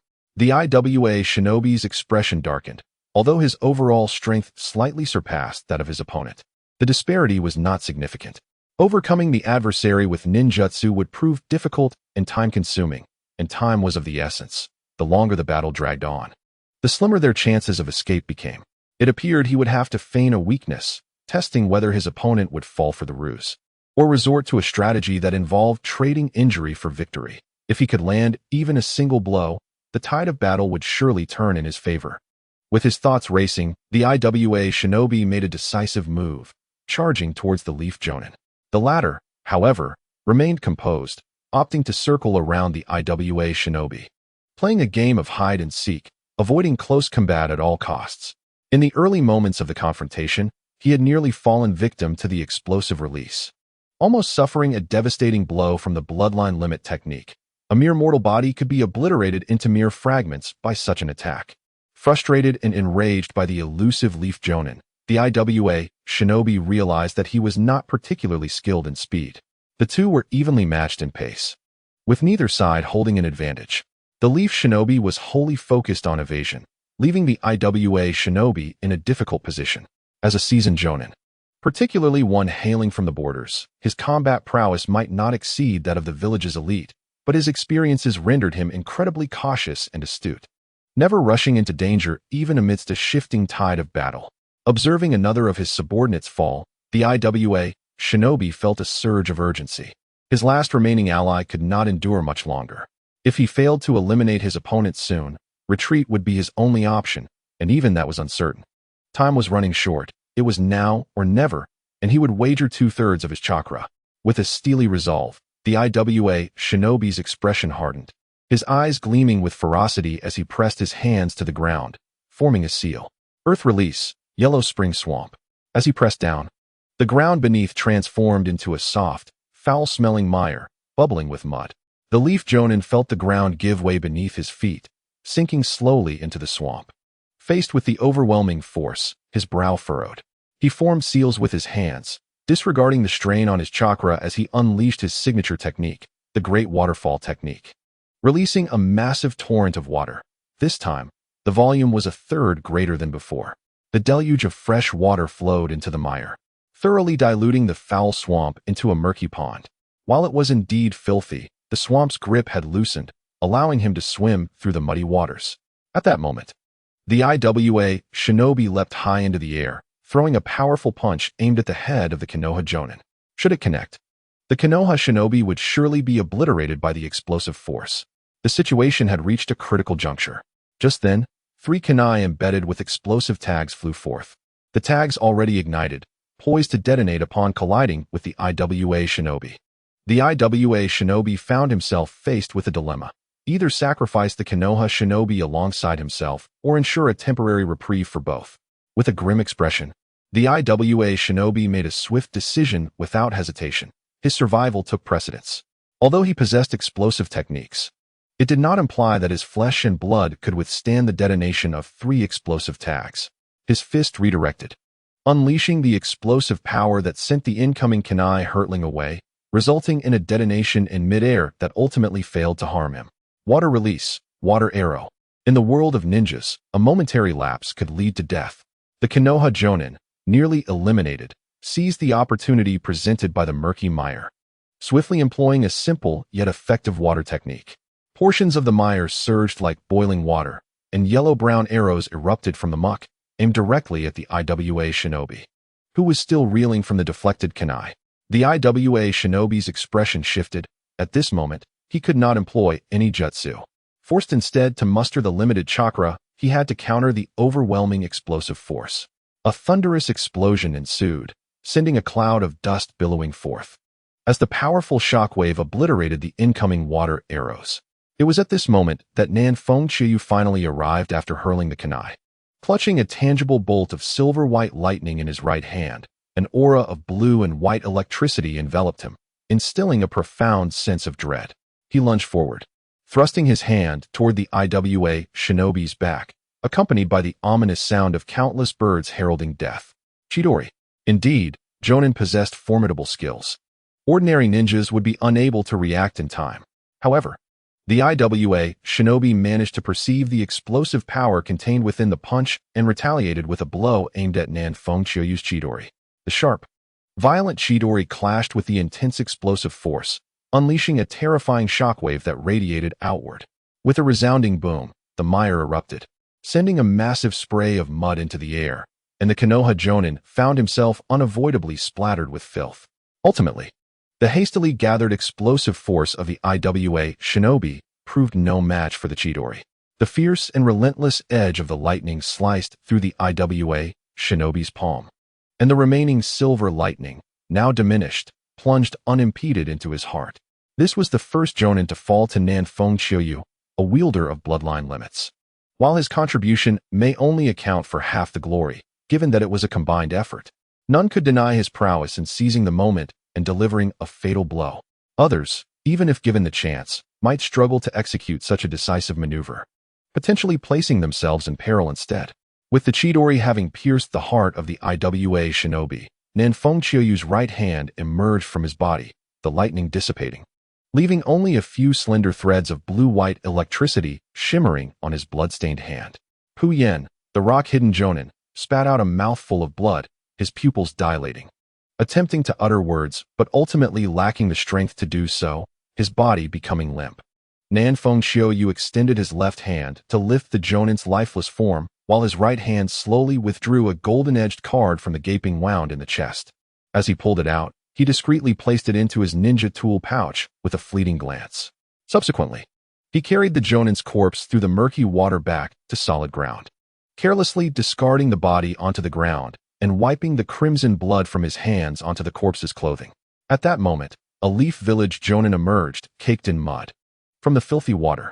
After exchanging pleasantries and receiving generous praise, Nanfeng Chiyu took his leave.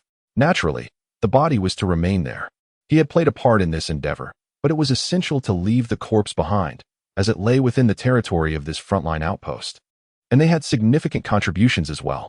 The management of the corpse and the intelligence gathered from it fell under their jurisdiction.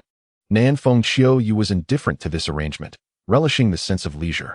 On his way back, he retrieved the golden card obtained from the rock-hidden Jonin.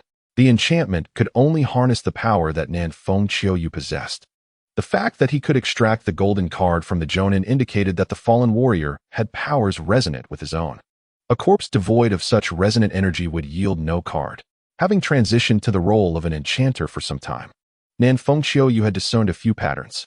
Typically, the cards extracted from corpses were related to the comprehension of ninjutsu, with those pertaining to taijutsu, kenjutsu, and jinjutsu being comparatively rare. Generally, to extract cards concerning taijutsu, kenjutsu, or jinjutsu from a corpse, the adversary's proficiency in these areas must not be inferior to that of Nanfeng Chiyu. Those lacking sufficient skill would find it futile. Among the 5 great ninja villages, Kumogakure was particularly adept at lightning release, taijutsu, and kenjutsu, hence the likelihood of extraction was markedly higher. This is a matter of statistical probability and does not imply that the taijutsu or kenjutsu masters of Konohagakure are weaker than those of Kumogakure. The cards extracted from a corpse vary based on the ninja's rank. A Jonin's card is bronze, a Chunin's silver white, and a Jonin's gold. As for those above the Jonin rank, Nanfeng Qiuyu, not yet strong enough to contend with them, remained unaware. Not to mention those above Jonin. Even an ordinary Jonin required careful handling. With his current special Jonin strength, a Jonin was a formidable opponent. Certainly not one to be dispatched as easily as felling a chicken or a dog. The ability to defeat the rock-hidden Jonin was a consequence of collaboration with the Leaf Village Jonin, who had already depleted much of the rock Jonin's chakra, leaving little room for pride. Though uncertain about the cards of those above Jonin, it seemed likely they were of platinum or diamond quality. Nanfeng Qiuyu examined the seemingly ethereal golden card retrieved from his pouch. Its center was adorned with silver-white lightning, encasing a silhouette that bore a striking resemblance to the deceased rock-hidden Jonin. With this insight, Nanfeng Qiuyu surmised that the card represented the lightning attribute, as the explosion release was inherently a fusion of earth and lightning attributes. Although a Wagakure primarily focuses on earth-style ninjutsu, the rarity of lightning-style techniques should not diminish their significance, particularly when they possess the potential to forge bloodline limits. It is indeed remarkable when such abilities manifest, and luck seems to be on one's side. Nanfeng Qiuyu paused upon a rock, channeling the abilities of an enchanter. A golden card transformed into resplendent golden flecks that gradually integrated into Nanfeng Qiuyu's being, augmenting their mastery of lightning release in an almost supernatural manner. Such a terrifying ability. This single card has saved me approximately 6 months of arduous training, allowing me to leap directly from basic to intermediate lightning release techniques with merely a single hand sign. Who could withstand such power? This capability compels me to unleash a relentless pursuit, hunting formidable foes across the world. Should I treat the world of Naruto as a game, traversing the landscape to grind for cards and vanquish adversaries? Is that not a tad inhumane? Standing motionless on the rock, Nanfeng Qiuyu pondered. The question akin to Pandora's box, tempting one to plunge into darkness. After several moments of contemplation, Nanfeng Qiuyu chuckled and declared, "If one must forsake humanity, so be it. It is preferable to be inhumane oneself than to be a victim who would willingly assume the role of the prey." In future encounters with powerful individuals related to enhancing oneself, there can be no hesitation. One must employ every means to eliminate the opponent. Following this mission, I shall undertake tasks independently. While teamwork has its merits, it lacks the freedom I desire. The strength of Team 6 is already considerable. There is no need to elaborate on Nanfeng Qiuyu's prowess, as they have achieved the strength of a special Jonin, despite being classified as a Chunin. Asuma possesses commendable talent and favorable conditions, yet when compared to the true elite geniuses like Kakashi, Uchiha Shisui, and Nanfeng Qiuyu with their extraordinary advantages, he appears somewhat inferior. Though his power has reached the Chunin level, and he is not weak among his peers, despite the recent conclusion of the Chunin exams, which restricts further advancement, one's prowess remains evident. Kurenai, compared to most, also displays notable talent. Otherwise, she would not have ascended to the rank of Jonin in the original narrative. Her current abilities are approaching those of a Chunin, and with further effort, it won't be long before she attains that level. Like other practitioners, ninjas find it increasingly challenging to advance as they progress through their training. With countless ninjas in a village, how many can truly become Jonin? Currently, Konoha is exceptionally robust. While Nanfeng Qiuyu is uncertain of the exact number of ninjas, it surely exceeds 30,000, yet the number of Jonin is merely around 300, including the special Jonin, who are considered a diluted version of Jonin. The difficulty of attaining such ranks is evident. Without innate talent, bloodline limits, or fortuitous advantages, becoming a Jonin is exceedingly arduous. Special Jonin represents the pinnacle for the average ninja lacking exceptional talent, while for many, the Chunin rank is the ultimate achievement. For instance, Iruka, Naruto's instructor at the Ninja Academy, is a Chunin. Despite his youth, his potential has largely been exhausted. If he were to abandon his role at the academy to focus solely on cultivation, he might reach the level of special Jonin. However, choosing to be a teacher reduces his training time, thus he remains at the Chunin level. Might Guy is indeed a genius of a different caliber, achieving the rank of Jonin through taijutsu. If that does not define genius, what does? Such an intense and rigorous training regimen is not something that everyone can endure. His father, Might Due, cannot be deemed a genius, as his inherent strength merely ranks him as a genin. Only upon unlocking the 8 gates does his power ascend rapidly. In contrast, Guy possesses a natural strength that already classifies him as a Jonin, and once he opens the 8 gates, he embarks on the path to becoming the ultimate warrior. Thus, the world of Naruto is inherently unjust. Some individuals are destined to be powerful from birth, while others toil tirelessly yet remain unable to reach their potential, living lives of mediocrity. However, one must ponder, which world is truly equitable? Fairness is perpetually relative. What one strives for over a lifetime may be effortlessly obtained by others, who may not even value it. Perhaps this injustice is what we might call fairness. Ordinary mortals cannot alter this reality. Lamenting one's fate is futile. What we can and should do is transcend our own limitations, becoming better each new day than we were the previous one. This, too, is a form of success.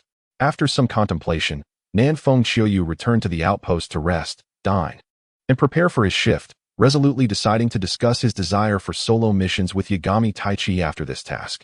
Chunin have the authority to undertake independent missions. Yet if such missions conflict with those assigned by their supervising Jonin, the course of action becomes painfully clear. Upon returning to the outpost, Nanfeng Xiaoyu reported various updates to Yagami Taichi before resting, eating, and continuing the unfinished task of patrolling. In the following days, the area under Nanfeng Xiaoyu's watch remained peaceful. Initially, patrolling seemed intriguing, but as time wore on, it grew increasingly monotonous. The more he patrolled, the duller it became. Eventually, overwhelmed by boredom, he sought a vantage point to hide and pulled out a book to pass the time, allowing himself a moment of relaxation. Life in Konoha was exceedingly tense, and in this remote location, it was only natural to let loose a little. As for training, indulging in a bit of leisure now and then was hardly detrimental. Unbeknownst to him, Nanfeng Xiaoyu had spent the entire morning engrossed in his reading. Glancing at the sky, he surmised it was nearly noon and retrieved his lunch to dine. Following his meal, he initially considered enjoying a smoke, reveling in the bliss of relaxation, but ultimately decided against it, mindful of his age. Afterward, Nanfeng Xiaoyu resumed his patrol. Having slacked off for a significant part of the morning, it was time to be active again. After dedicating half an hour to thoroughly inspect his designated patrol area without discovering any anomalies, he returned to his previous hiding spot, preparing to continue his pursuit of knowledge. Suddenly, he heard a faint series of bird calls from behind him, 2 short notes followed by 1 long. Instantly, he responded with 2 long notes and 1 short. Before long, the trio from the Land of Fire appeared within his line of sight. This was the secret signal agreed upon with Xiaonan.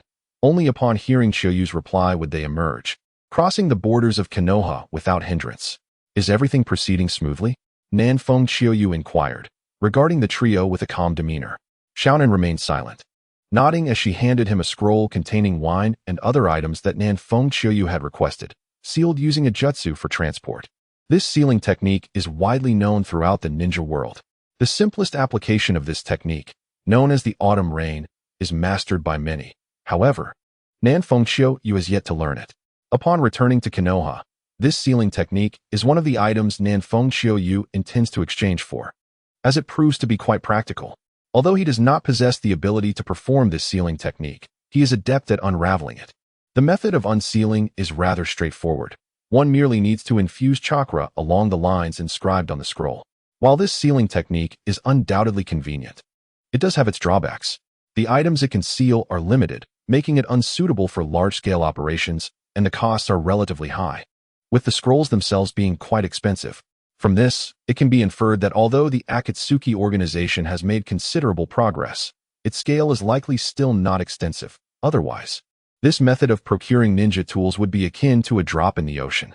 In the context of warfare within the ninja world, this method of transporting various supplies is generally regarded as an auxiliary means or a method for transporting vital resources. The substantial consumption of shuriken, kunai, and explosive tags still relies heavily on pack animals. Consequently, missions involving covert infiltration and attacks on enemy supply lines are quite common and effective. The individuals tasked with escorting war supplies are also of particular significance. Apart from a handful of chunin and jonin, the majority of those escorting war materials are genin. However, these genin differ from those dispatched to the front lines.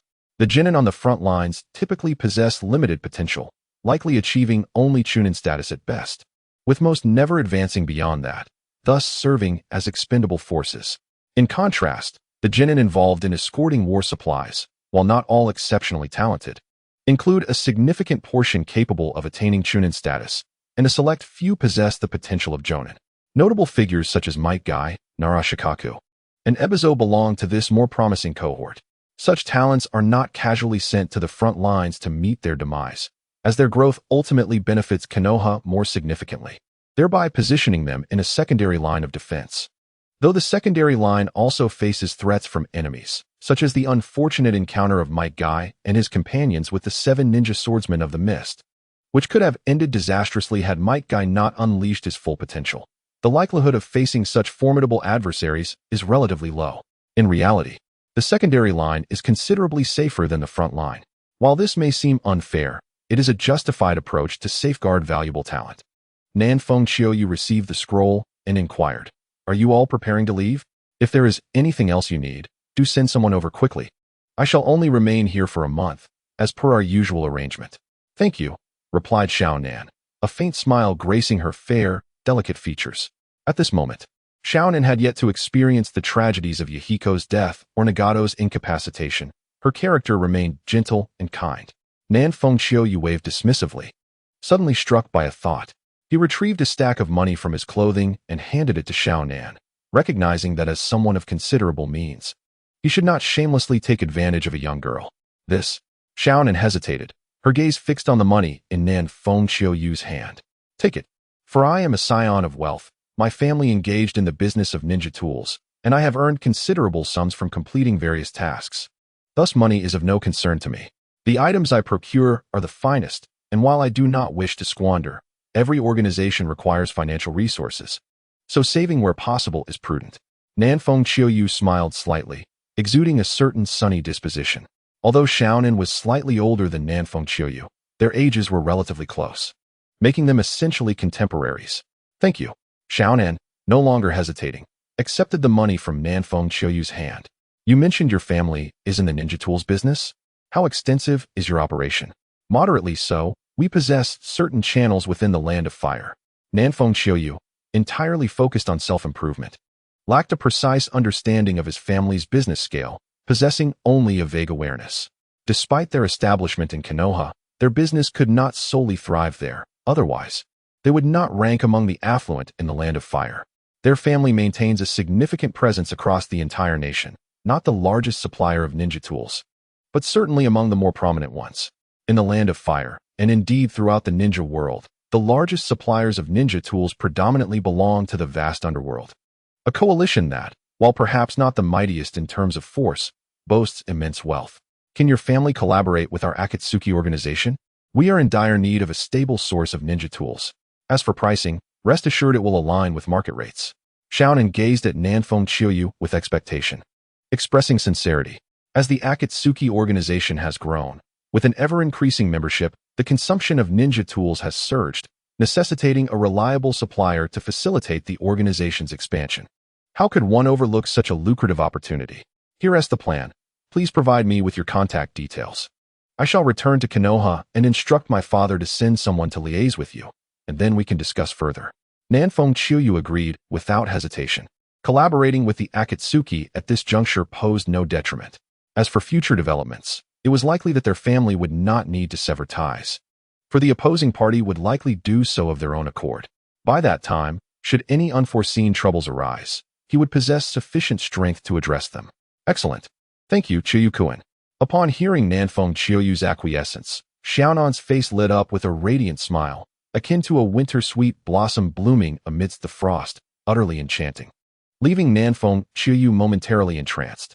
Noticing Nanfeng Chioyu's dazed expression, Xiaonan felt a flush spread across her cheeks, her heart racing with nervousness as a tender ambience enveloped them, causing Xiaonan's companions to feel distinctly out of place. Ahem, Nanfeng Chiouyu, regaining his composure, coughed awkwardly. It was indeed somewhat improper to gaze so intently, yet he could not entirely be faulted. He was not a lecher, merely unaccustomed to seeing the typically icy Xiaonan exhibit such a breathtaking smile, reminiscent of plum blossoms unfurling in the depths of winter. "This is a masterpiece from Jiraiya-sama, a gift for you. However, this book may not be suitable for you. Perhaps you could share it with your two valued companions. As the autumn rains resumed their normal cadence, Nan Fengqiu, you handed the book Paradise of Intimacy to Xiao Nan. Although it was somewhat irreverent, Nan Fengqiu, you eagerly anticipated their reactions upon encountering Jiraiya's masterpiece. The mere thought of Yahiko and Nagato viewing Paradise of Intimacy was utterly hilarious. The image was so splendid that it was hard to comprehend. As for whether Xiao Nan would succumb to the temptation of a covert glance, that was beyond Nan Fengqiu's concern. It could serve as a form of enlightenment for her. Upon seeing the title, Paradise of Intimacy, Xiao Nan pondered, perplexed by its peculiar and somewhat shameful connotation. Examining the cover's illustrations, she began to speculate about the book's content, though her anticipation regarding Jiraiya's work remained intact. For surely there would be something remarkable and distinctive within its pages. At this moment, Xiao Nan and her companions held Jiraiya in high esteem, viewing him as a pillar of support. Thus they accepted the book. However, as the evening grew late and they needed time to return, Nan Fengqiu urged them to leave, cautioning that lingering too long could pose risks. Just as Xiao Nan was about to depart, she recalled something and hesitated. Glancing back at Shuang Yu behind Nan Fengqiu, "What is it?" he inquired, puzzled by her hesitation. "While acquiring ninja tools on our journey, we encountered a rumor that you, being a swordsman, might find intriguing." "Then do share," he replied. Yet, a flicker of fear crossed her mind that this news might endanger him, and she hesitated to disclose it. Nan Fengqiu, exasperated, thought, "If you don't wish to share, don't bring it up, just leave instead." Now that the topic was broached, but she was unwilling to divulge. What was the point? Speak freely. Danger lurks everywhere in the ninja world. If one fears peril, one might as well live an unremarkable life as a civilian. Besides, I am sensible enough not to undertake reckless endeavors, he asserted, rambling on. Despite his encouragement, Xiao Nan remained apprehensive, and Nan Fengqiu felt his patience fraying. Akin to a character in a gripping novel abruptly encountering an unfinished plot, or a pivotal moment in a television drama interrupted by a commercial break, or a climactic scene in a film marred by a sudden network failure, or the frustration of disconnecting during a crucial raid in an online game. Who could withstand such suspense? If you keep me in suspense without revealing anything, we may need to reconsider our collaboration, he warned, his expression darkening as his temper flared. Xiao Nan's reluctance was testing his composure, as if she were toying with his emotions. Very well, I shall tell you. While purchasing ninja tools, we happened upon rumors regarding the Kusanagi sword. With her resolve solidified, Xiao Nan divulged the information. Although the Akatsuki organization could eventually locate a ninja tool merchant given sufficient time and resources, collaborating with Nan Fengqiu felt far more reassuring, as they shared a degree of familiarity and rapport. Nan Fengqiu's eyes sparkled at the mention of the Kusanagi sword. This was indeed a delightful surprise. As a swordsman, he naturally yearned for weapons of the highest caliber. The Kusanagi sword, steeped in legend within the Naruto universe, belonged to the Kusanagi clan. According to legend, there are a total of 11 Kusanagi swords, 8 of which were consumed by the rampaging Yamada no Orochi in its quest to confront it, ultimately vanishing without a trace. Here, the Yamada no Orochi refers to the ancient mythical creature, distinct from the version transformed by Orochimaru. From that point onward, only 3 Kusanagi swords have been passed down through the ages, while the whereabouts of the other 8 remain shrouded in mystery. These 3 swords are the Totsuka no Tsurugi wielded by Orochimaru, the Kusanagi no Tsurugi held by Sasuke, and Itachi's Tengu no Tsurugi. Orochimaru, known for his penchant for collecting, has amassed 2 of the Kusanagi swords, gifting the Kusanagi no Tsurugi to the eager and appreciative Sasuke. The Totsuka no Tsurugi is extraordinarily sharp, although the sword Shuangyue, wielded by the autumn rains of the southern winds, is considered a remarkably sharp ninja blade. It pales in comparison to the Totsuka no Tsurugi. After all, even the mighty King Kong body of the ape demon felt considerable pain from its edge. Furthermore, the Totsuka no Tsurugi possesses the remarkable ability to alter its length, expanding and contracting at will. Whether it possesses any additional characteristics remains uncertain, as Orochimaru has only revealed these 2. The Kusanagi no Tsurugi is said to have an indomitable quality, enhanced against lightning-based jutsu, and while sharpness is a fundamental attribute, its effectiveness remains somewhat ambiguous. Perhaps only Orochimaru, Sasuke, and the author are privy to its full capabilities. This is quite customary, as the world of Naruto revolves around ninjutsu, lacking a systematic approach to weaponry. Ninjutsu and bloodline limits reign supreme, which is why even the Kusanagi swords receive minimal elaboration. As for Itachi's Tengu no Tsurugi, it is the most remarkable and unique of the Kusanagi swords, existing without a physical form and concealed within Susanoo, possessing sealing capabilities and ensnaring foes within boundless illusions. The autumn rains of the southern winds remain unaware of which sword among the 3 or the 8 that have vanished has sparked recent rumors. However, regardless of which sword it may be, it is worth the journey for the autumn rains to investigate, if the rumors hold any truth. The last thing the autumn rains wish for is for this Kusanagi sword to be Itachi's, not out of guilt towards him, but rather due to the sword's extraordinary nature. Even if presented to him, he might not be able to wield it, for its incorporeal existence raises questions about how Itachi acquired it. Suppressing his excitement, the autumn rains urged, "Please, be more specific. It is said that someone has discovered a Kusanagi sword in the mysterious marsh, located 100 miles from here. Now warriors, ninjas, and an array of assorted individuals have already set their sights on the mysterious marsh. Please continue. That's all there is." What? That's it? This information seems rather trivial. Initially, it was merely hearsay. However, based on the commotion we observed, there is a reasonable possibility it may be true. All right, I understand. Thank you, the autumn rains replied, somewhat exasperated. I must take my leave. Do not forget your promise, Xiaonan emphasized as she departed. Rest assured, I will not forget. I shall ensure my father instructs those beneath him to offer you a lower price, slightly below the standard rate. Hearing this, Xiaonan left in high spirits, while the autumn rains remained, contemplating whether to investigate. After all, if the rumors were true, missing out could lead to irreparable regret. Regardless of which Kusanagi sword one obtains, it is undoubtedly a tremendous gain. Such a remarkable blade deserves to be wielded by one who comprehends the art of the sword. After all, he is destined to become the future sword saint or sword god. Only in his hands can the Kusanagi sword truly radiate its most resplendent brilliance and unleash its most formidable edge. After pondering for quite some time, even though he found the news somewhat dubious, Nanfeng Qiuyu was reluctant to let this opportunity slip away. Missing it would surely leave a lingering regret. Ultimately, Nanfeng Qiuyu resolved to embark on the journey, but as this was during a mission, abandoning his post was not an option. It seemed necessary to consult with Yagami Taichi, and he would also need to pacify his 2 teammates. Having made his decision, Nanfeng Qiuyu was always swift in action. To seize the initiative and avoid being reactive, he needed to depart as soon as possible. Thus, he completed his patrol and hurried back, quickly returning to the outpost where Yagami Taichi and Asuma were stationed, while Hong was also engaged in patrol duties today. "Why are you back so soon?" Yagami Taichi inquired, observing Nanfeng Qiuyu's hurried demeanor as he clutched a scroll in his hand. "I've returned to discuss something with you, Sensei," he replied. "What is it? Speak quickly. The patrol area cannot remain unattended for long. It's about a message I received from a friend. There have been sightings of the Kusanagi sword in the mysterious marsh region. As you know, we who wield blades have always been unable to resist the allure of such legendary weapons. I wish to request some time off to investigate this matter." Although the veracity of this information was uncertain, if he did not see it with his own eyes, it might haunt him for a lifetime. As for the patrol duties, I would like to entrust them to you temporarily, Sensei. I will return as swiftly as I can, Nanfeng Qiuyu hastily articulated, feeling a mixture of anxiety and anticipation within. Yagami Taichi fell silent for a moment, neither granting nor denying the request outright, and instead turned to Asuma, asking, "Asuma, what are your thoughts?"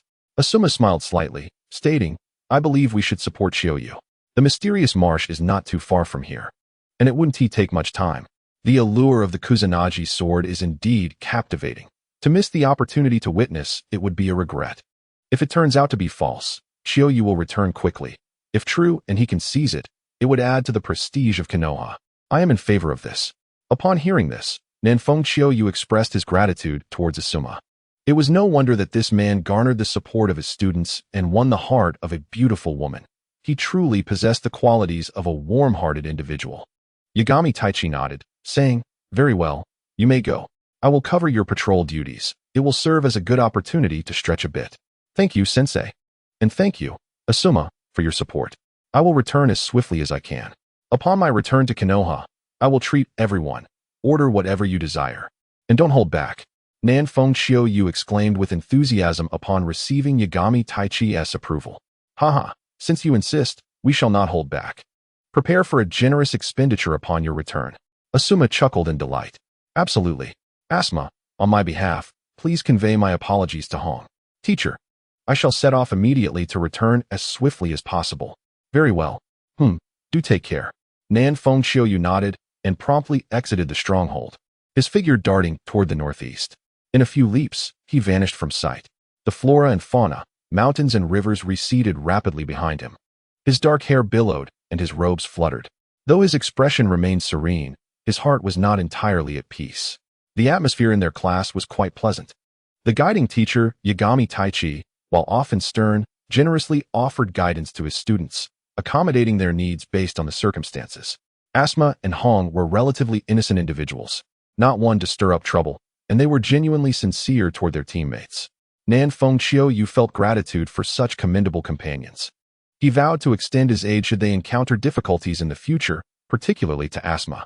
In the original narrative, Asma met his demise at the hands of Haydn during the battle with the immortal duo. Now that he had become a teammate and received such kindness, he was determined to prevent tragedy from repeating itself. The immortal duo? I shall dismantle you piece by piece with my sword, heads included. Do you dare resurrect once more? Do you fancy yourselves as demigods from a fantastical tale, capable of regrowing limbs and resurrecting from blood?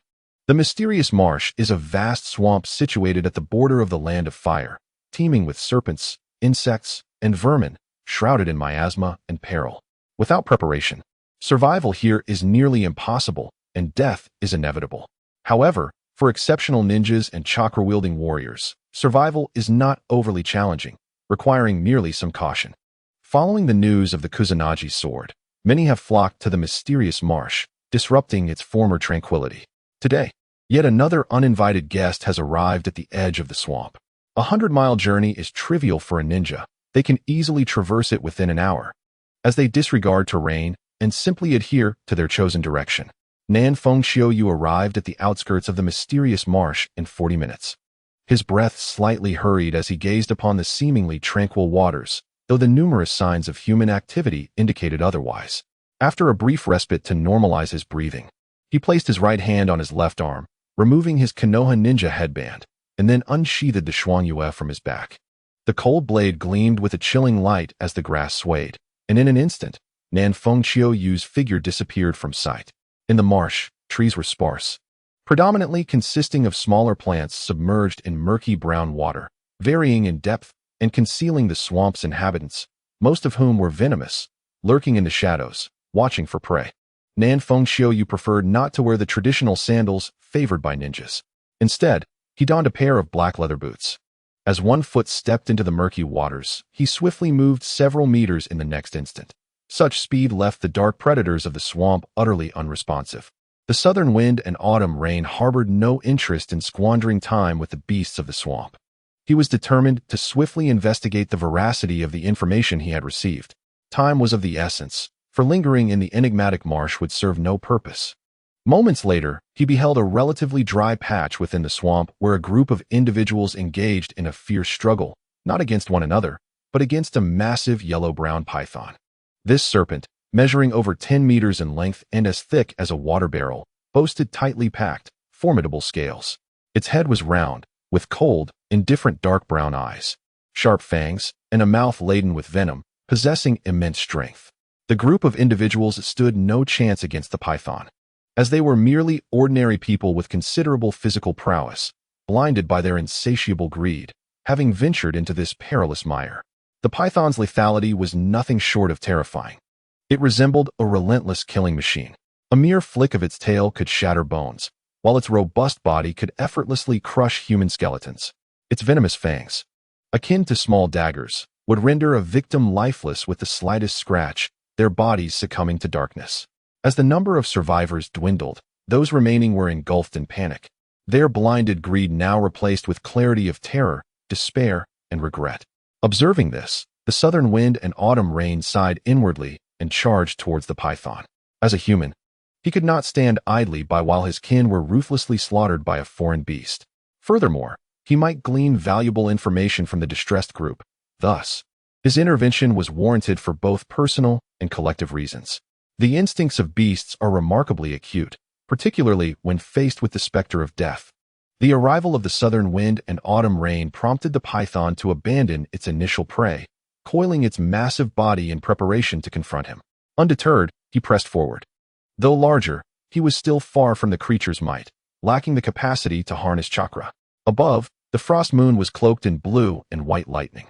With no hesitation, the python lashed its tail, the heavy thud of wind accompanying its strike toward his waist. In response, the southern wind and autumn rain wielded his weapon, Frost Moon. With a swift motion, slicing through the seemingly impenetrable scales of the serpent with ease, severing a portion of its tail. The foul stench of serpent blood erupted forth. And the python, in agony, succumbed to a frenzy, its dark eyes bulging as it lunged toward him, aiming to constrict him while its venomous fangs sought to bite.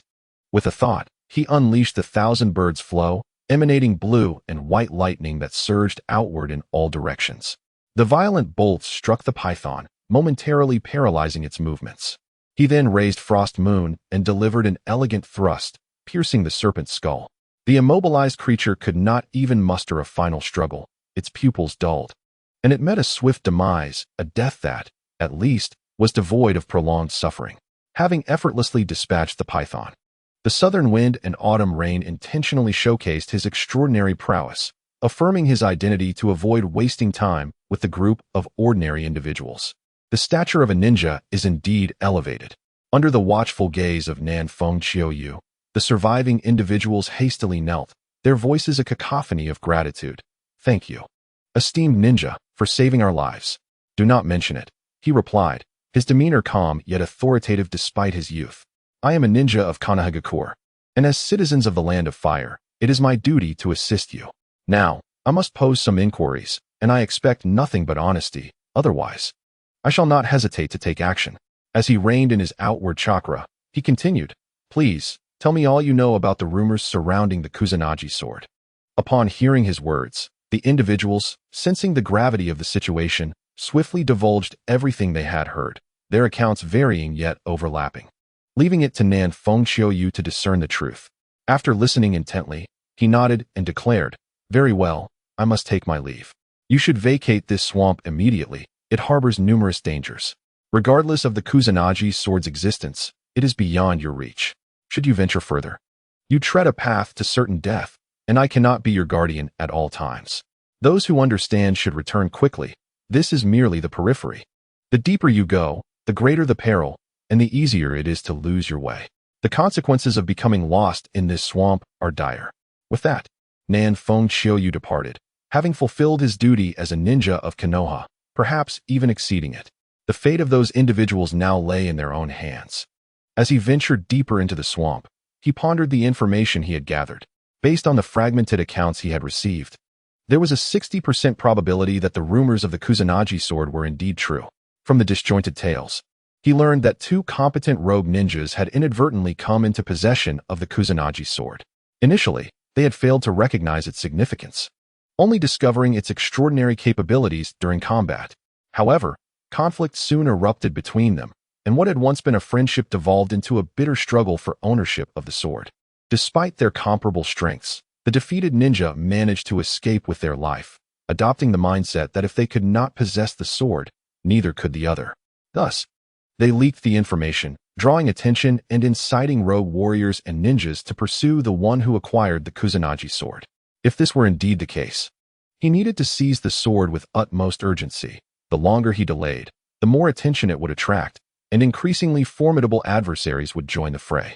This suggested that the ninja wielding the Kusanagi sword was likely hiding within the swamp, with the map from the outpost indicating that the swamp's end led to a dense forest.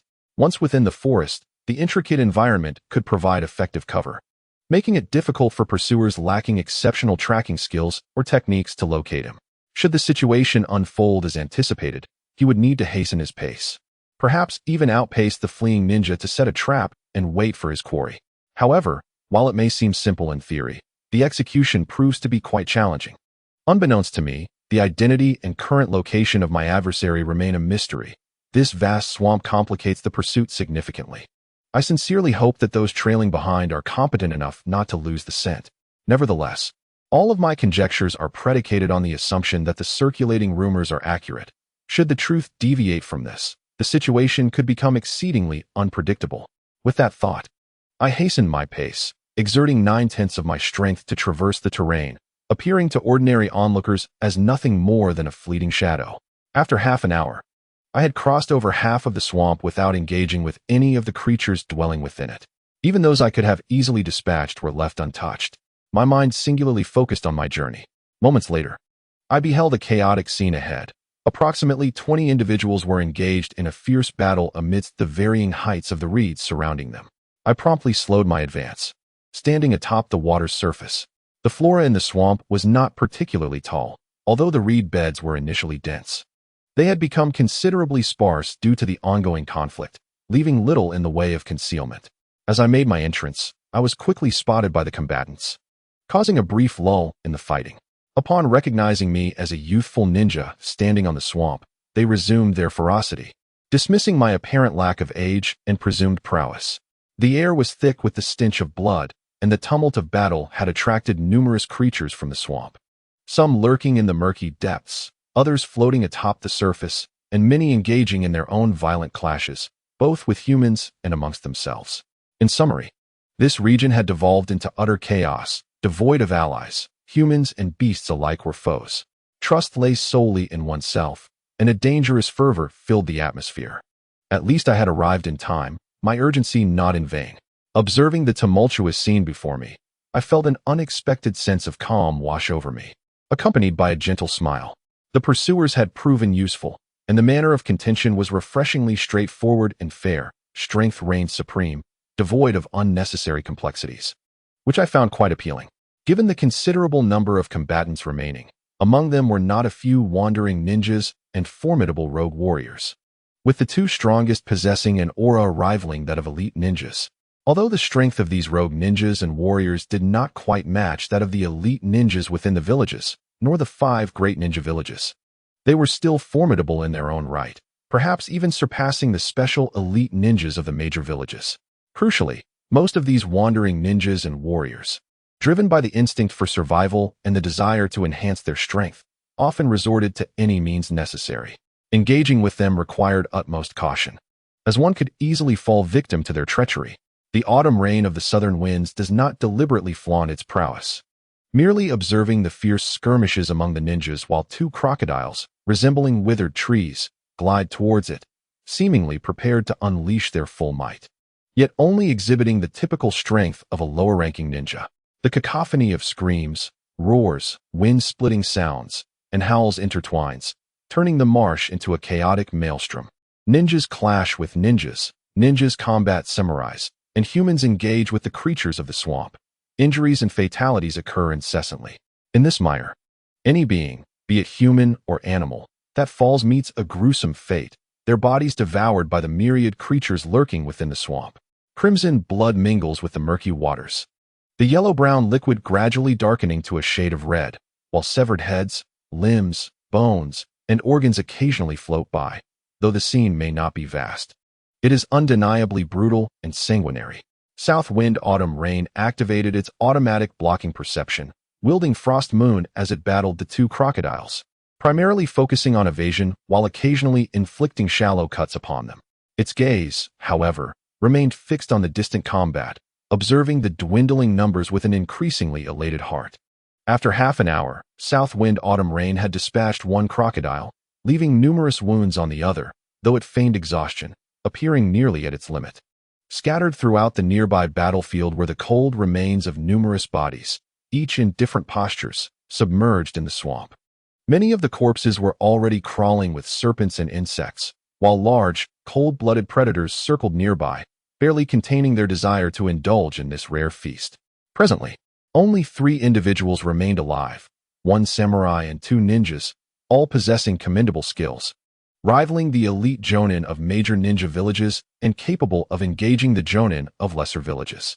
They had slaughtered many, their energy significantly depleted, each panting heavily, warily eyeing one another, secretly striving to restore their chakra while resting. In this marsh, only these 3 and South Wind Autumn Rain remained, rendering the latter somewhat conspicuous. Despite its feigned lack of strength, the trio did not let their guard down. As wandering ninjas and samurais who had grown strong enough to contend with Jonin. Each had endured countless trials, employing various strategies and calculations. Thus, the notion of reaping the benefits from the sidelines was utterly impractical. I shall take down that little brat. The ultimate victor will undoubtedly emerge from among us three, and we cannot allow anyone else to seize the advantage, whispered the bloodied, shorter, yet fiercely determined wandering samurai. The other two wandering ninjas nodded in agreement, standing their ground while allowing the samurai to depart. This wandering samurai exhibited commendable chakra control, swiftly dashing across the swamp with his sword raised, an aura of murderous intent intensifying around him, causing the lurking cold-blooded creatures to refrain from making any rash movements. Such commotion did not escape South Wind Autumn Rain's notice. It smiled lightly, deciding to cease its pretense, recognizing that maintaining the facade was no longer necessary. The breathless appearance vanished, and the speed of the autumn rain carried by the southern wind suddenly intensified, swiftly darting past the crocodile that lunged at him. The lightning chakra enveloped the frost moon blade, and as man and beast intersected, the terrifying edge cleaved the armored crocodile in two. After dispatching the crocodile that had been toying with him, the wandering warrior was merely 20 paces away from the southern wind and autumn rain, a distance that could be traversed in the blink of an eye. The southern wind and autumn rain refrained from employing ninjutsu. It seemed a pity not to witness the swordsmanship of a warrior he had so arduously encountered. A kunai emerged from his left sleeve, instantly enveloped in violet lightning, the purple sword aura coalescing into a unique lightsaber. It appeared as though he wielded two violet lightsabers. And with a swift movement, he charged forth, the brilliance of his swords instilling dread even from afar. The wandering warrior's expression shifted dramatically. He hastily summoned chakra to envelop his blade, leaping high into the air, unleashing a powerful downward strike with his katana. The blade tore through the air with a sharp, piercing sound, fierce and domineering, unfazed by the wandering warrior's brutal strike. The southern wind and autumn rain calmly countered with a diagonal slash of the frost moon against the warrior's katana, while simultaneously, the sword in his left hand lunged at an odd angle towards the warrior's abdomen. The wandering warrior chuckled coldly to himself, thinking it a foolish overestimation. Could a mere child like you withstand the weight of my strike? Initially wary of the lightning on your blade, now it matters not, with a single slash. I shall prevail. Clang. A deafening clash of metal resonated, sparks flying, and the air rippling into waves that spread in all directions. The southern wind and autumn rain, gripping the frost moon with one hand, thwarted the wandering warrior's strike, leaving the warrior astonished. To his dismay, he felt a tingling paralysis coursing through his body. For one unversed in chakra nature transformation, it was exceedingly difficult to withstand the lightning coursing through the southern wind and autumn rain's blade through sheer brute force. Merely infusing chakra into the blade could only diminish the lightning's potency. Had he not infused chakra, the moment their blades met, the overwhelming current would have been sufficient to incapacitate the wandering warrior. Thus, engaging the southern wind and autumn rain in close quarters without mastering chakra nature transformation was nearly impossible, unless one rendered their weapon entirely insulated, devoid of any conductivity. With his body partially numb and his reactions dulled, the wandering warrior struggled to evade, yet the lightning sword of the southern wind and autumn rain penetrated his abdomen, driving deeper with each thrust. The agonizing pain and life-threatening peril did not weaken the warrior's resolve. Rather, it seemed to awaken his ferocity. The power of his katana surged unexpectedly, startling the southern wind and autumn rain, whose right arm trembled. This sudden increase in strength nearly overwhelmed him. Had he faltered, the warrior's strike would have left him gravely injured, if not dead. A glint of determination flickered in the southern wind and autumn rain's eyes, his killing intent palpable. Suddenly releasing his grip on the kunai, he aligned his left fingers, unleashing a bolt of lightning that struck fiercely into the wandering warrior's chest. In a brief moment, the wandering warrior suffered devastating blows to his abdomen and chest, rendering him unable to withstand further assault. His strength diminished, and taking advantage of this, Nanfeng Qiuyu utilized the frost moon strike to disarm the opponent's katana. A flicker of purple shadow flashed, and the blade's edge cut across the wandering warrior's throat. Struck at 3 vital points, no matter how resilient, fierce, or valiant he was, the wandering warrior could endure no longer. His diminutive form collapsed with a thunderous crash into the filthy marsh waters, lying on his back, face contorted in agony, eyes wide open in defiance, refusing to close even in death. One opponent down, two remained. Contemplating this, Nanfeng Xiaoyu moved deliberately towards the two bewildered wandering ninjas, who were just beginning to emerge from their shock at the sudden demise of their comrade. It dawned on them that the seemingly innocuous youth before them was a formidable adversary. Their eyes met, and in an instant, they understood each other's intent, promptly forming an alliance to confront Nanfeng Xiaoyu together. As Nanfeng Xiaoyu approached, the two ninjas wasted no time in performing hand seals. They knew they must avoid close combat at all costs. The realization that even a master of hand-to-hand combat like the wandering warrior could not withstand such confrontation prompted their decision to rely on ninjutsu to secure their victory. Fire release, fireball, shouted one ninja, unleashing an orange-yellow fireball, while the other invoked wind release, gale. The fireball, amplified by the fierce wind, transformed into a crimson blaze, its range expanding as the scorching flames ignited the air, causing the temperature to soar and sending many cold-blooded creatures of the marsh fleeing in terror. Water release, water barrier.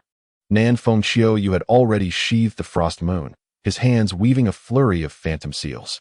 His rapid sealing speed matched that of the two wandering ninjas, and the ninjutsu was released nearly simultaneously. A thick wall of water surged up from the brackish, dark red marsh, rising to shield Nanfeng Xiaoyu from the oncoming flames. The searing heat struck the water wall, creating a hissing sound as countless vaporized droplets erupted, releasing a foul odor. Nanfeng Xiaoyu held his breath, unwilling to inhale the toxic fumes. Humph, if it's a ninjutsu duel you seek, then I shall oblige. Let us see how your chakra measures against mine, he thought coldly. Resolute that any means necessary to vanquish his foes was justified. Lightning release, body flicker. Nanfeng Xiaoyu held his breath, emanating crackling lightning as he enveloped himself in a protective layer of electricity, ensuring that he would not be harmed by his own techniques, a skill derived from the Chidori flow.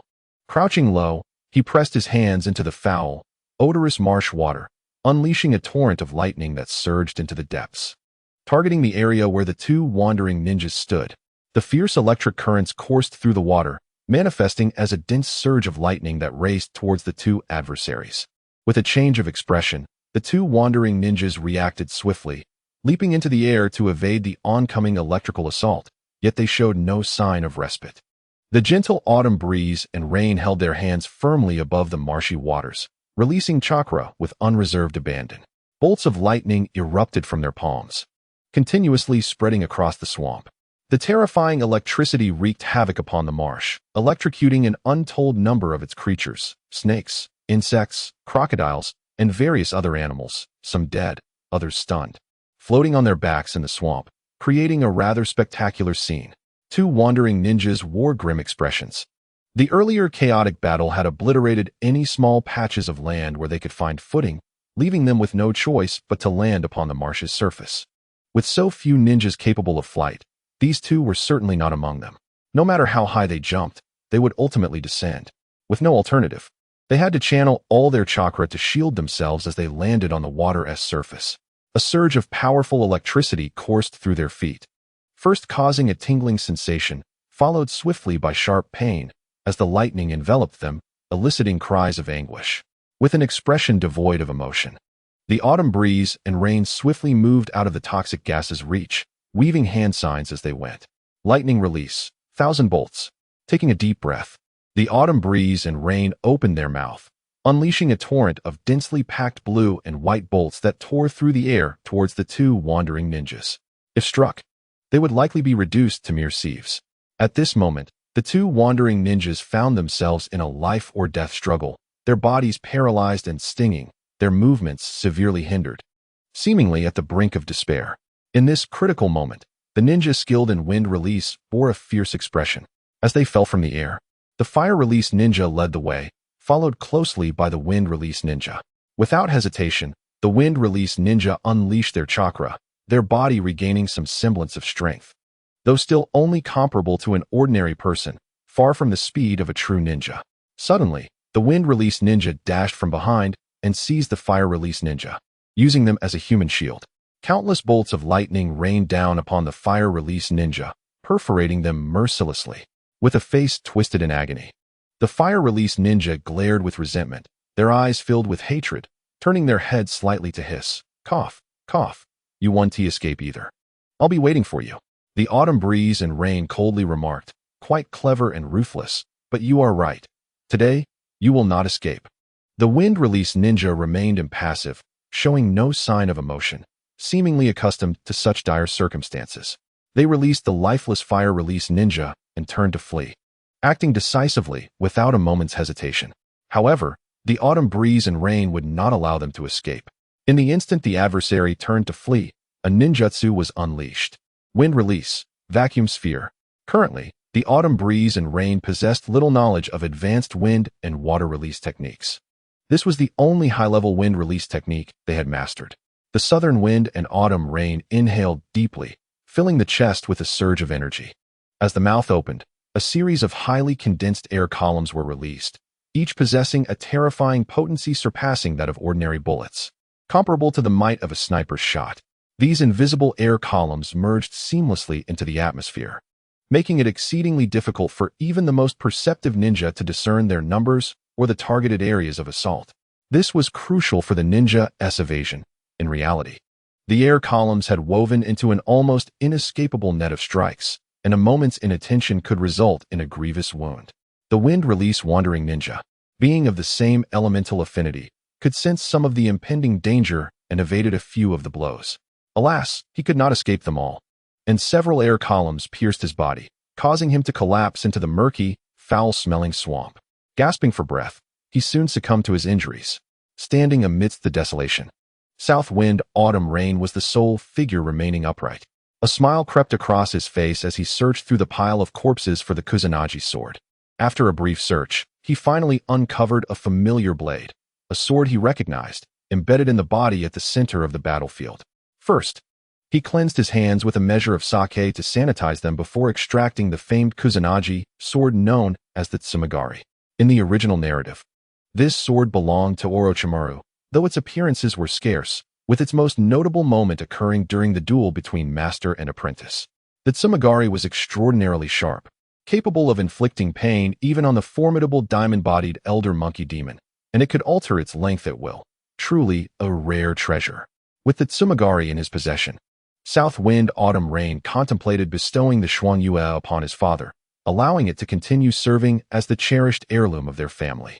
Having secured this Kusanagi sword before it fell into Orochimaru's grasp, who sought two such blades, the Tsumagari and the Tenbu Ryu, he felt a surge of confidence. In his hands, the Tsumagari would surely radiate unparalleled brilliance, no longer shrouded in dust under Orochimaru's ownership. Only he could unlock its full potential. This journey had not been in vain. Validating his hasty arrival, after a brief moment of exhilaration, and to avert any further complications, South Wind Autumn Rain hastily strapped the Tsumagari onto his back, alongside another sword, and departed straight for the outpost. Although his return was direct, he recalled his promise to Konoha, prompting a change of plans. He stopped in a small town to send a letter back through the channels of the Hidden Leaf Village. Within Konoha, there were many ninjas. Yet the prominent figures were not stationed there.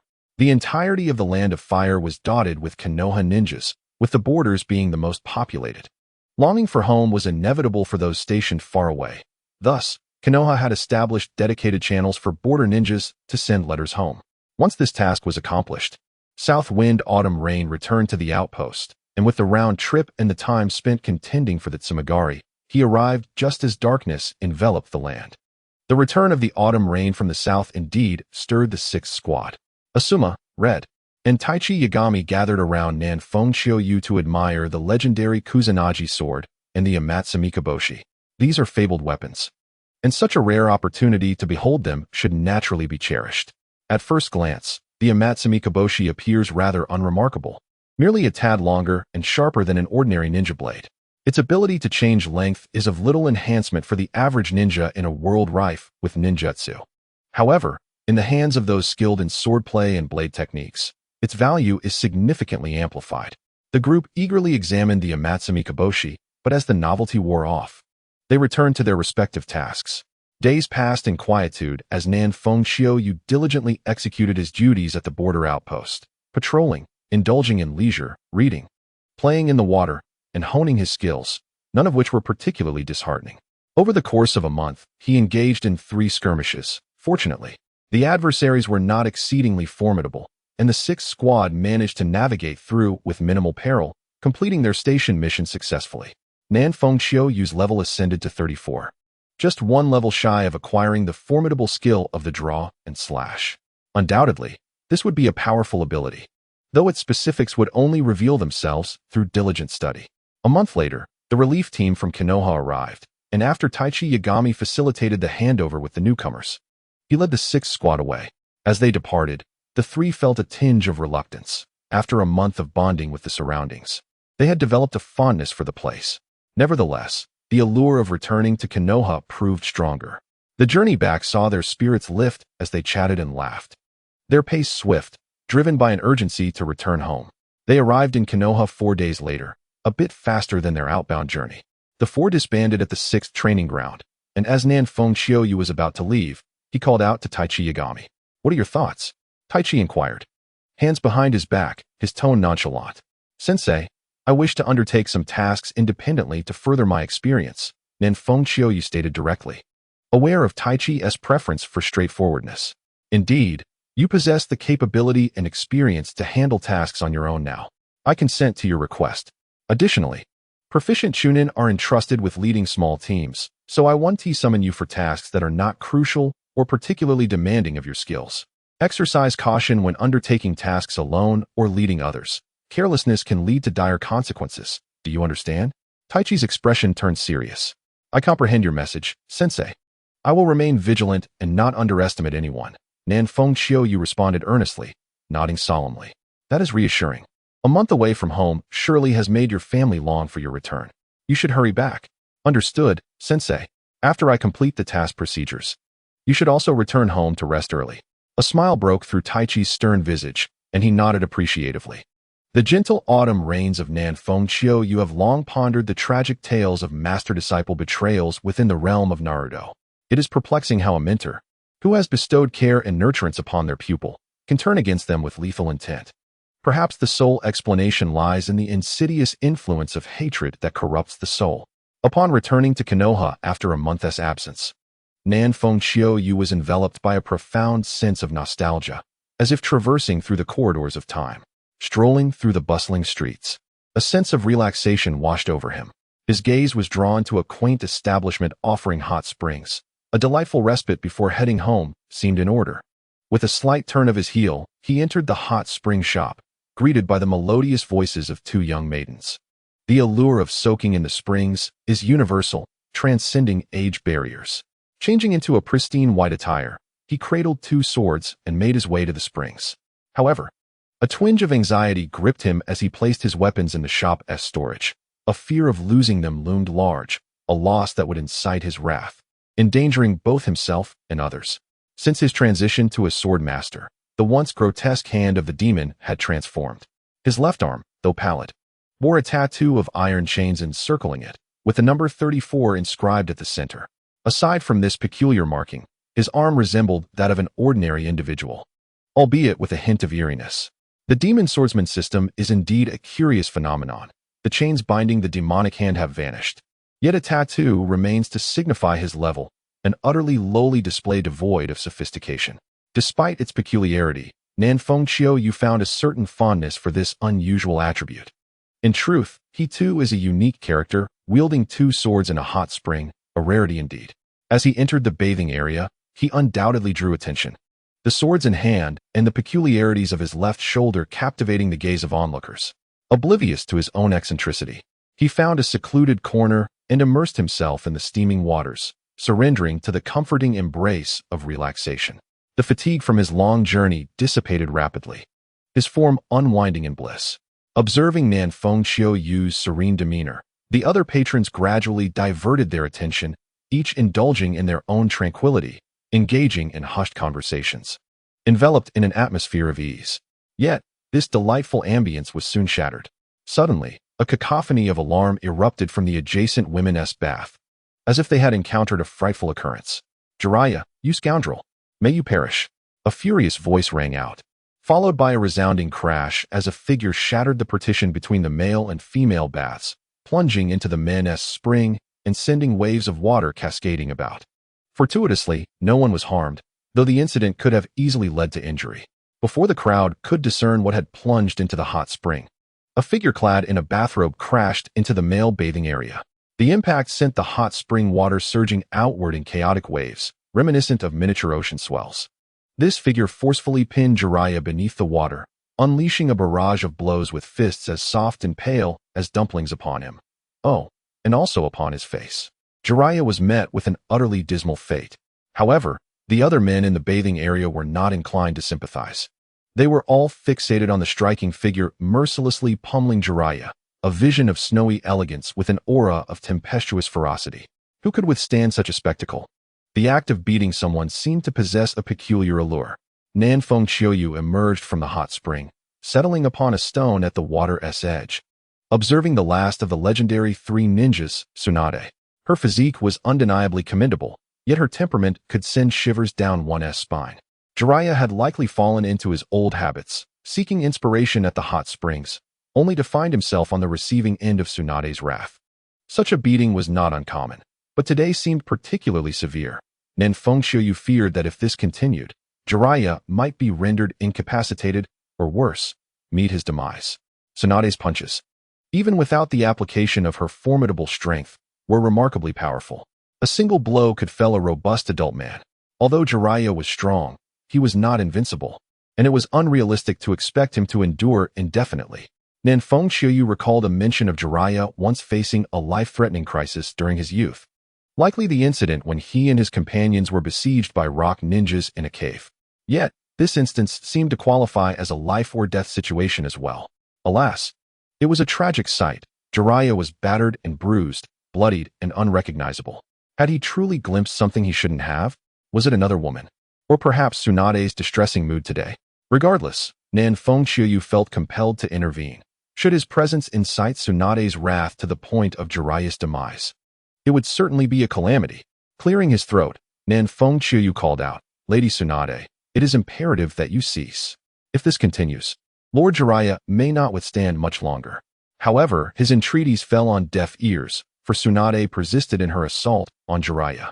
Perhaps, in her professional judgment, she believed he was still capable of enduring a few more blows. Seeing no change, Nanfeng Qiuyu shouted once more, and at last, Tsunade relented, casting a fierce glare in his direction before striding back to the female bathing area. Nanfeng Qiuyu hurried to Jiraiya's side, lifting the nearly unrecognizable figure from the hot spring. A chill ran through him. This was truly a dismal state for Jiraiya.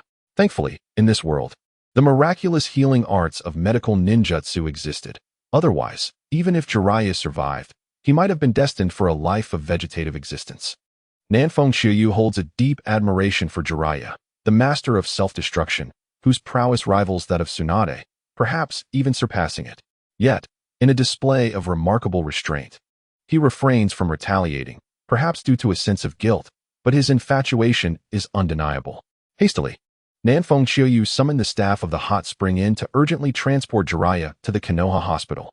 He changed his attire and followed closely, remaining until Jiraiya commenced his treatment, thereafter leaving the subsequent matters to the capable hands of the hospital, which understood Jiraiya's esteemed status and knew precisely how to proceed.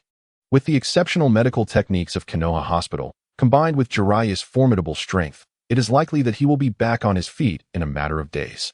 It is indeed ironic that such an incident marred his long-awaited relaxation, marking perhaps the most embarrassing moment of his life. Upon returning home, Nanfeng Qiuyu received a warm welcome. After a month apart, his parents had missed him dearly and had eagerly awaited his arrival. The three of them gathered to engage in pleasant conversation, with his mother leading the dialogue, showering him with affectionate inquiries about his well-being.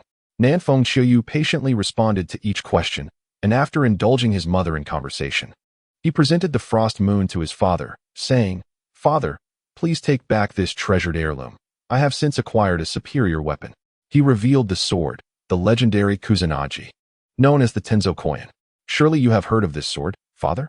The Tenzo Koyan? Is that truly it?" Nanfeng Ryota gazed at Nanfeng Qiuyu in astonishment.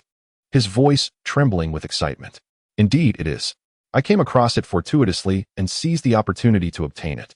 With the Tenzo coin in my possession, let the Frost Moon remain in the shop as a treasured relic. It serves as my backup weapon, Nanfeng Chuyu declared seriously, offering the Tenzo coin for his father to admire. Those in the business of ninja tools are particularly captivated by such artifacts. Nanfeng Ryota accepted the sword, drawing it from its sheath to appraise it thoroughly. His fingers caressing the blade as he gazed at it with rapt fascination, softly exclaiming that it truly lived up to its legendary reputation. Its grip, texture, and craftsmanship are unparalleled. A class unto itself. By the way, this news pertains to the girl I mentioned in my previous letter. It was a faction that revealed this to me. Father, please look after them during your dealings.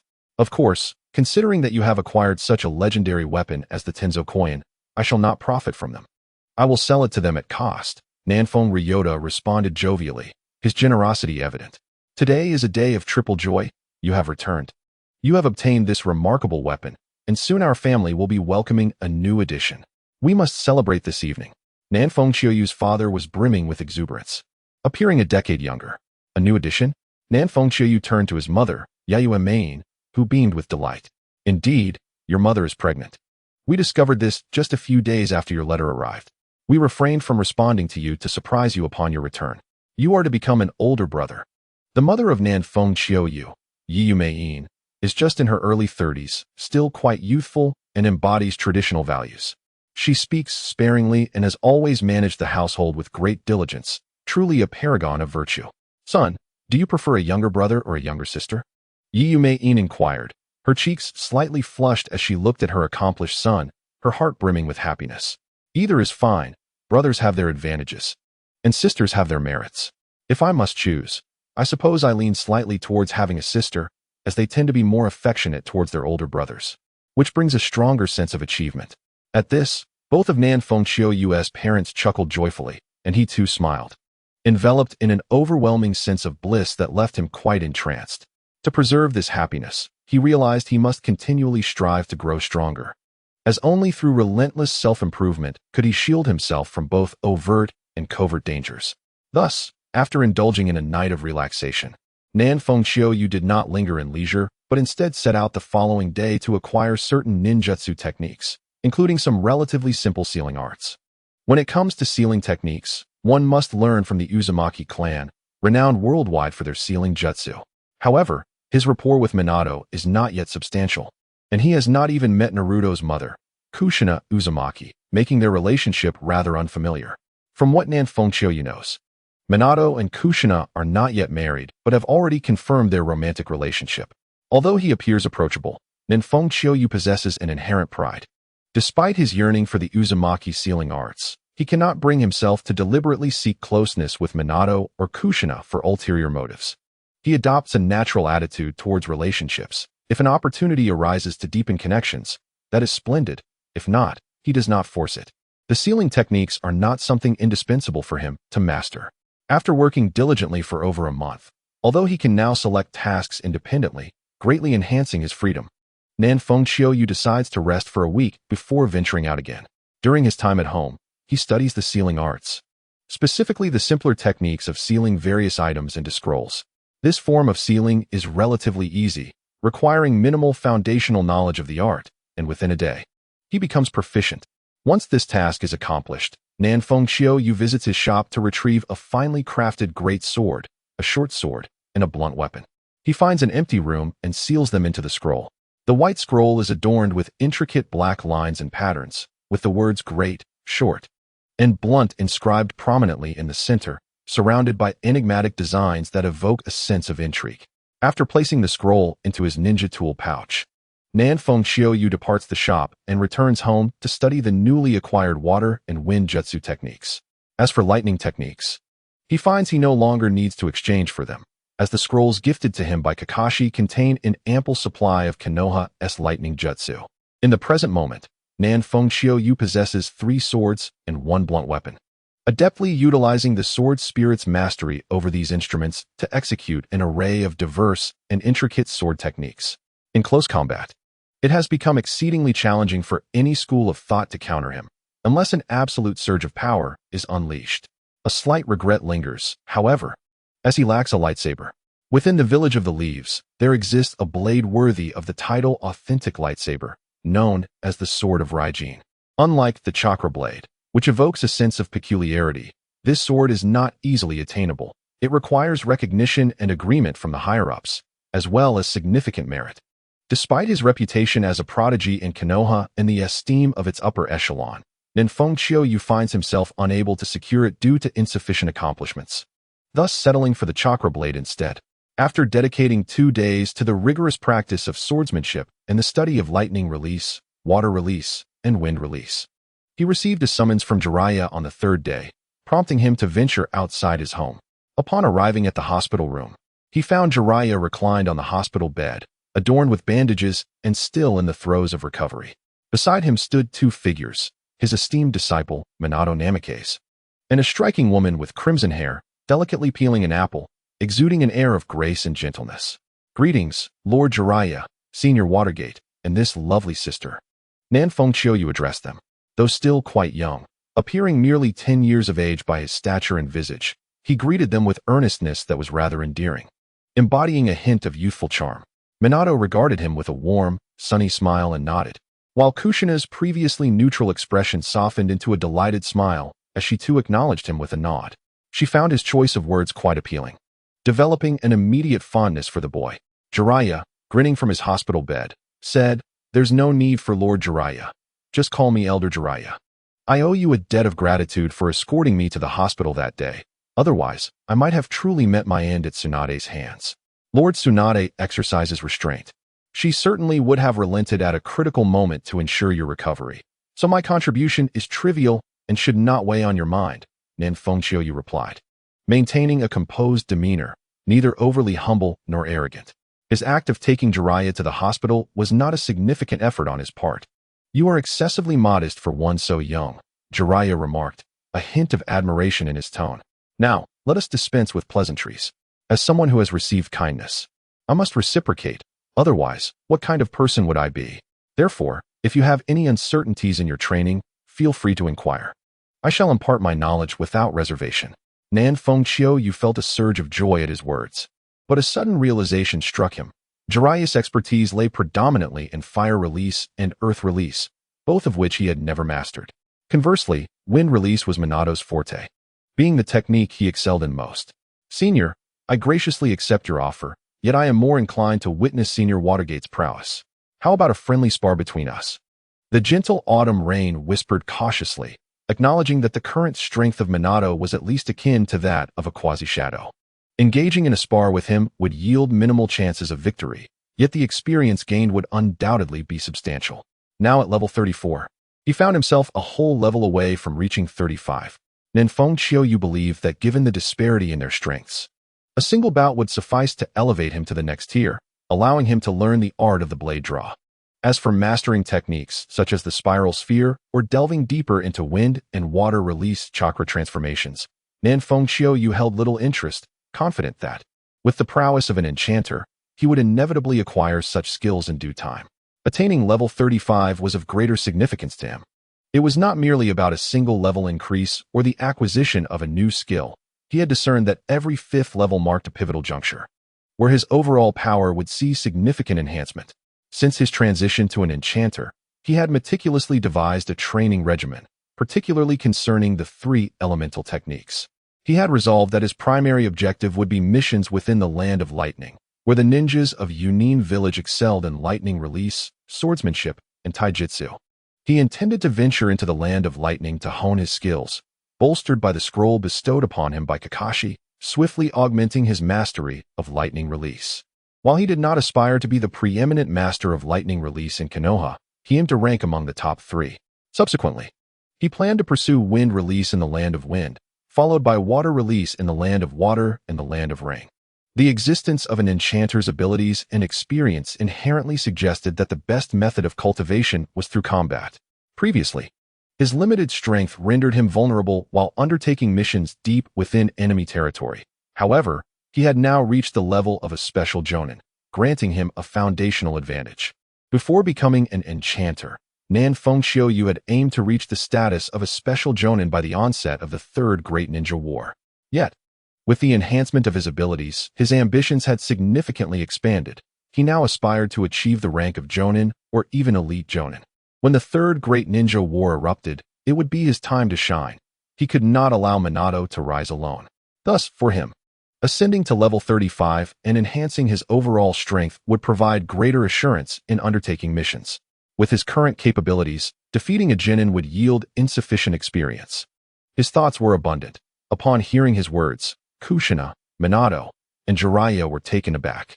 Jiraiya laughed heartily and remarked, "I say, young man, do you seek punishment?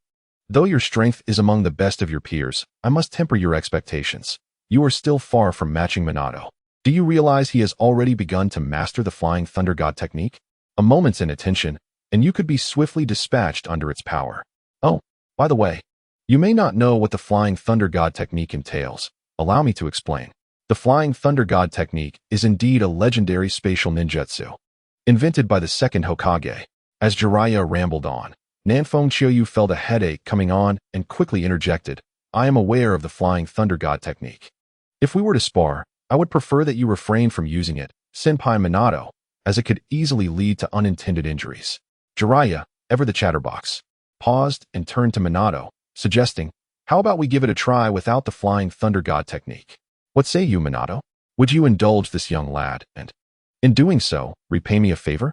"Certainly, we can engage in a friendly spar," Minato replied with a smile. "Dear sister, please ensure that Senpai Minato exercises caution. I cannot afford any injuries." Nan Fengqiuyu chuckled, raising Kushina's hand playfully, much to her annoyance. Kushina, beaming with a smile, patted Minato on the shoulder and said, "Did you hear that? You know what to do, right? Rest assured, I have it all under control." Minato responded promptly, appreciating the young man's knack for persuasion. He decided to be a bit more cautious, aiming for an evenly matched encounter.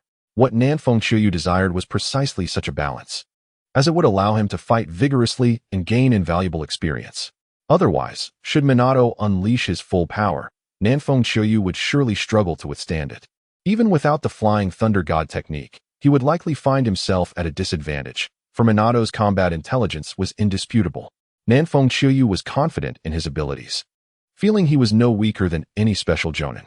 However, in Minato's presence, even special jonin seemed less formidable and could easily be outmatched. Given that they intended to spar, it was clear that the Konoha hospital would not suffice, necessitating a change of venue. Fortunately, although Jiraiya had not fully recovered and was unable to engage in intense combat, he could still manage to walk. With Minato's assistance from the Flying Thunder God technique, the trio swiftly arrived at a nearby training ground. This was Nan Fengqiuyu's first-hand experience of the Flying Thunder God technique, and he found its speed astonishing. Indeed, it surpassed even the body flicker technique by a margin. Truly, it was a spatial ninjutsu that, when combined with Minato's combat acumen and extraordinary reflexes, created an exceptional synergy. In the depths of the training ground, surrounded by lush greenery, Jiraiya and Kushina observed from a distance with binoculars, ensuring they remained unaffected by the sparring session, primarily for Jiraiya's safety, given his current condition. "Senpai Minato, I humbly request your guidance." Nan Fengqiuyu bowed respectfully, extending his hand behind him as the Tenkoyakin slowly emerged from its sheath, a chilling glimmer of cold light becoming apparent. "Let us learn from one another and advance together." Minato smiled warmly, devoid of any pretentiousness associated with being a senior or a master. From afar, Jiraiya, who was intently watching through his binoculars, suddenly gasped, focusing on the sword that Nan Fengqiuyu had drawn. That sword appears to be the legendary Kusanagi. The Kusanagi? It is said that there are 11 in total. 8 have never been seen, and only 3 are known to exist in the world. From its appearance, it seems to be the Tenkoyakin, one of the Kusanagi's swords. Kushina, being a member of the esteemed Uzumaki clan with a rich history, was well versed in such matters. The records of the Uzumaki would certainly not overlook the renowned Kusanagi. It must indeed be, for this young man has fortuitously come across the Kusanagi. "How remarkable!" Jiraiya exclaimed, clicking his tongue in admiration.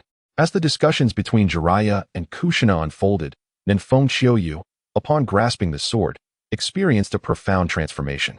His typically gentle and tranquil demeanor abruptly shifted to one of fierce determination and intensity. In an instant, he vanished from sight. Be cautious, Senior Watergate. Do not underestimate me, lest you find yourself in a compromising position, he declared. No sooner had the words left his lips than he materialized before Watergate. His sharp Tian, Song Yun sword slashing through the air. Watergate's reflexes were astonishing, and the sudden appearance of Nan Feng Qiuyu elicited no perturbation within him. With a resounding clang, he deflected the strike using a kunai. Rest assured, I do not underestimate anyone, especially not someone renowned for their genius like yourself. Watergate replied with a smile. That is for the best. Breaking the extreme blade. Upon uttering this phrase, a burst of white light erupted from the Tian Song Yun sword, as silver spirals of sword energy coiled around it, transforming into a vivid purple in an instant. Sparks flew from Watergate's kunai, which was rapidly being severed. Within moments, it was on the verge of being cleaved in two. Fortunately, Watergate reacted with remarkable speed, retreating just in time to distance himself by several meters, though his finely crafted kunai was already 3/4 severed, precariously close to being snapped by a mere child. Lightning release, thunderclap. At the moment Watergate retreated, Nan Feng Qiuyu formed a hand seal with one hand. Just as Watergate touched down, a bolt of blue-white lightning rent the air, hurtling directly toward him. The astonishing speed of Watergate's reflexes left all in awe. Under such circumstances, he showed no inclination to form hand seals. Had he done so, his speed would have surely allowed for a counterattack or defense. Instead, Watergate simply tilted his body slightly to the side, allowing the blue-white lightning to graze past his head, lifting the hair on his left side. With a swift flicker, Nan Feng Qiuyu charged again toward Watergate, who had no intention of retreating or defending, and surged forward in response. In the distance, Jiraiya exclaimed in admiration. This young lad is remarkable. The secret techniques of the sword, combined with the transformation of lightning release chakra and the inherent sharpness of the Tian Song Yun sword, can effortlessly sever a kunai. Watergate nearly fell victim to it. Moreover, to perform hand seals with one hand is a feat I have witnessed only a handful of times in my years within the ninja world. This young one, upon maturing, may well rival me, Watergate, and White Fang. Konoha is fortunate indeed. Meanwhile, Kushina, who was tending to Jiraiya, observed through her binoculars and nodded in agreement. As it was the first time she had seen Watergate facing an opponent of lesser strength without gaining the upper hand. Spiral Sphere. Watergate crafted a rounded blue orb and pressed it against the blade of Nan Feng Qiuyu's Tian Song Yun sword. The two forces clashed fiercely, creating ripples in the air that resonated with overwhelming pressure. Nan Feng Qiuyu felt a formidable power emanating from the spiral sphere, attempting to displace his sword and breach his defenses. Despite gripping the hilt of the Tian Song Yun sword with both hands, he realized he could not hold out indefinitely. While Watergate undoubtedly retained some strength, with one hand still at his disposal, the autumn rain of the southern wind came to the realization that the disparity in strength between the two parties was indeed considerable. Fortunately, the southern wind autumn rain maintained a clear understanding of his own abilities, which did not affect his mindset. Watergate had initially held back, not unleashing his full power, allowing the southern wind autumn rain to take the initiative. This indicated that the southern wind autumn rain possessed notable skill, for even with Watergate conceding the first move, not everyone could maintain an upper hand in the ensuing brief clash. Chidori, the southern wind autumn rain swiftly extended his left hand, fingers poised as if grasping, and a dazzling white lightning surged into his palm. The blue and white bolts of electricity flickered in the air, accompanied by a piercing shriek. His left hand transformed into an indomitable blade that lunged towards Watergate. Watergate, with a smile still gracing his face, extended his other hand, summoning a rapid surge of blue chakra that coalesced into a blue Rasengan.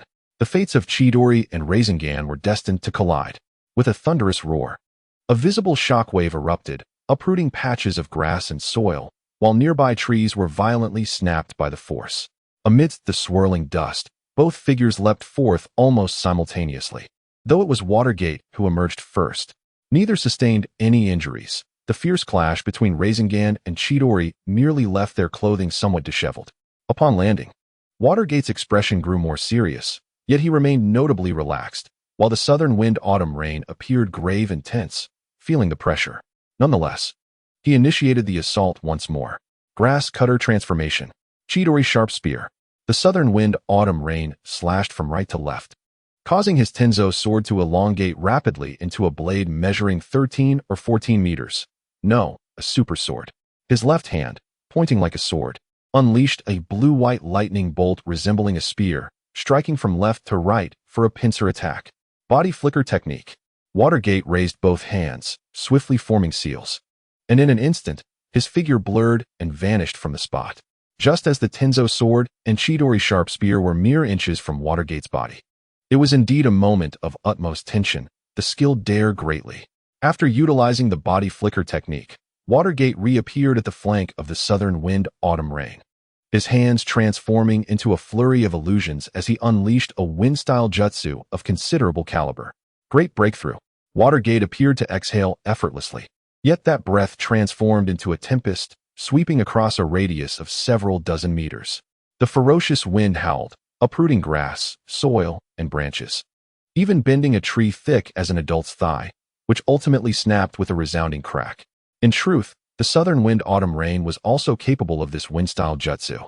However, his proficiency was not yet sufficient, and its power fell short. Attempting to counter with the same technique would be beyond his current capabilities. Leap and soar. Silver light blade. The southern wind autumn rain's body soared into the air, leaping high, only to plummet suddenly. The surrounding air currents enveloped him, unleashing a powerful shockwave that spread outward, wreaking further havoc. Yet, such an attack was no match for the astonishing reflexes and speed of Watergate, who had already evaded the range of the silver light blade.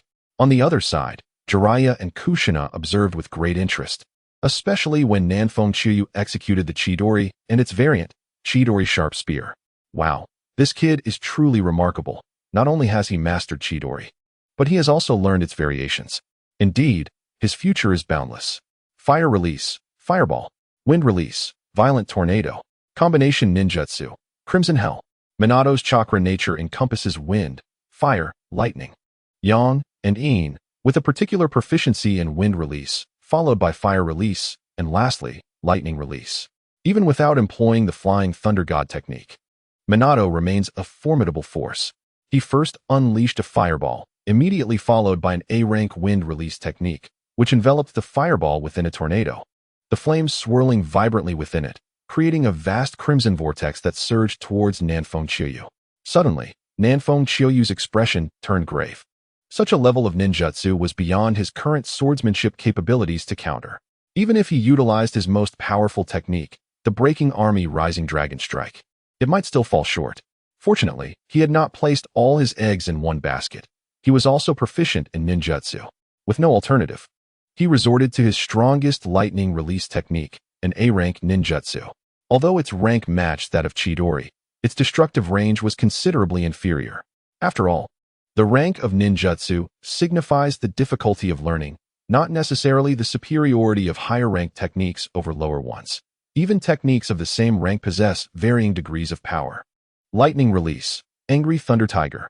As Nanfeng Chiyu formed the necessary seals, a multitude of lightning crackled around him, dancing in the void. Upon completing the seals, an immense amount of chakra was released, coalescing into a gigantic blue thunder tiger, which charged furiously towards the crimson tornado. The ground trembled violently as the two advanced ninjutsu collided, generating a tremendous commotion. The blue thunder tiger collided with the crimson vortex, each impact creating powerful shockwaves that obliterated the surrounding earth and trees. However, Nanfeng Chiyu's lightning release technique ultimately could not compete with the combination ninjutsu, merely significantly weakening its power without entirely halting the crimson tornado. Thankfully, the presence of the thunder tiger bought him precious time, allowing Nanfeng Chiyu to utilize water release ninjutsu to envelop himself for protection. Although this strategy gained him some time, the vast attack range and the intensity of the confrontation left him with insufficient time to escape the area of impact. Even with his 5-stage strike, the speed of the Breaking Army Rising Dragon Strike was inadequate. If he had mastered the Fierce Dragon short-range slash, his speed would have sufficed. Alas, he had not yet learned it. To be fair, even if he had, there would have been no need to evade. He could have dealt with the situation directly. As for the body flicker technique, time was a constraint. While Nanfeng Chiyu's proficiency in the technique surpassed that of ordinary ninjas, it could not compare to Minato or Shursui, whose mastery allowed them to navigate such fleeting moments effortlessly. The greatly diminished Crimson Tornado collided with the water prison technique, which presented a 360-degree impenetrable barrier. It rapidly evaporated, stripping away a substantial amount of water, enveloping the surroundings in a veil of white steam. The water prison technique is originally a ninjutsu designed for controlling others, as exemplified by Zabuza's use of it to subdue Kakashi in the original narrative. However, Nanfeng Xiaoyu employs this technique defensively, showcasing a rather innovative approach. Moreover, he need not concern himself with the inherent risks of the water prison technique, as it is being swiftly dismantled and evaporated by the residual Crimson Tornado.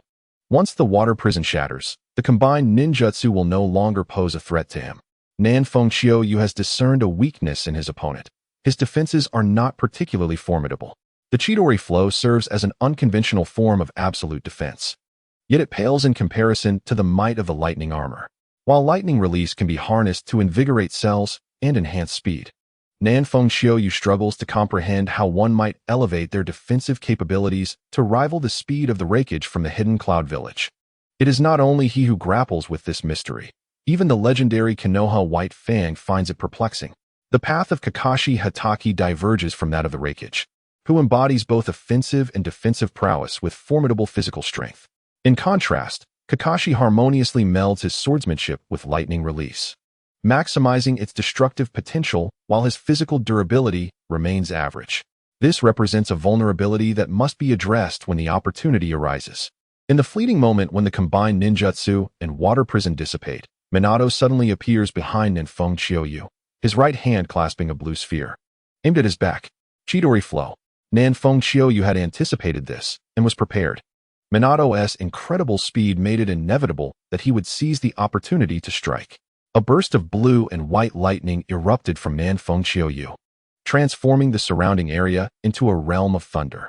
The Rasengan collided with the Chidori flow, failing to breach its defenses instantaneously, given the Chidori flow does not concentrate chakra as intensely as the Chidori itself. However, anyone ensnared within the Chidori flow's domain is deprived of such a chance. The dense lightning momentarily thwarted the Rasengan's advance while simultaneously striking Minato, causing his form to momentarily falter before vanishing in a puff of smoke. A shadow clone, Nanfeng Xiaoyu's gaze sharpened, and he dared not linger, swiftly moving away. Just as he did, a figure descended from the air, the blue sphere crashing into the ground, creating a substantial swirling pit. Upon witnessing Minato's reappearance, Nanfeng Xiaoyu halted and executed a reverse military strike, charging forward with an unparalleled sword aura, compelling Minato to evade its sharp edge. Nanfeng Xiaoyu had no intention of engaging in a protracted ninjutsu exchange with Minato. His skills were still lacking in that regard. Instead, his mastery lay within his swift and cunning swordsmanship, and his chakra reserves were dwindling. Observing Minato's temporary retreat, he immediately followed up with a 5-segment slash, denying his opponent any opportunity to fully escape. The techniques of the ghostly swordsmanship, mountain crumble, cross slash, ghost slash, moonlight slash, wave splitter, and flowing heart, relentlessly surged towards Minato.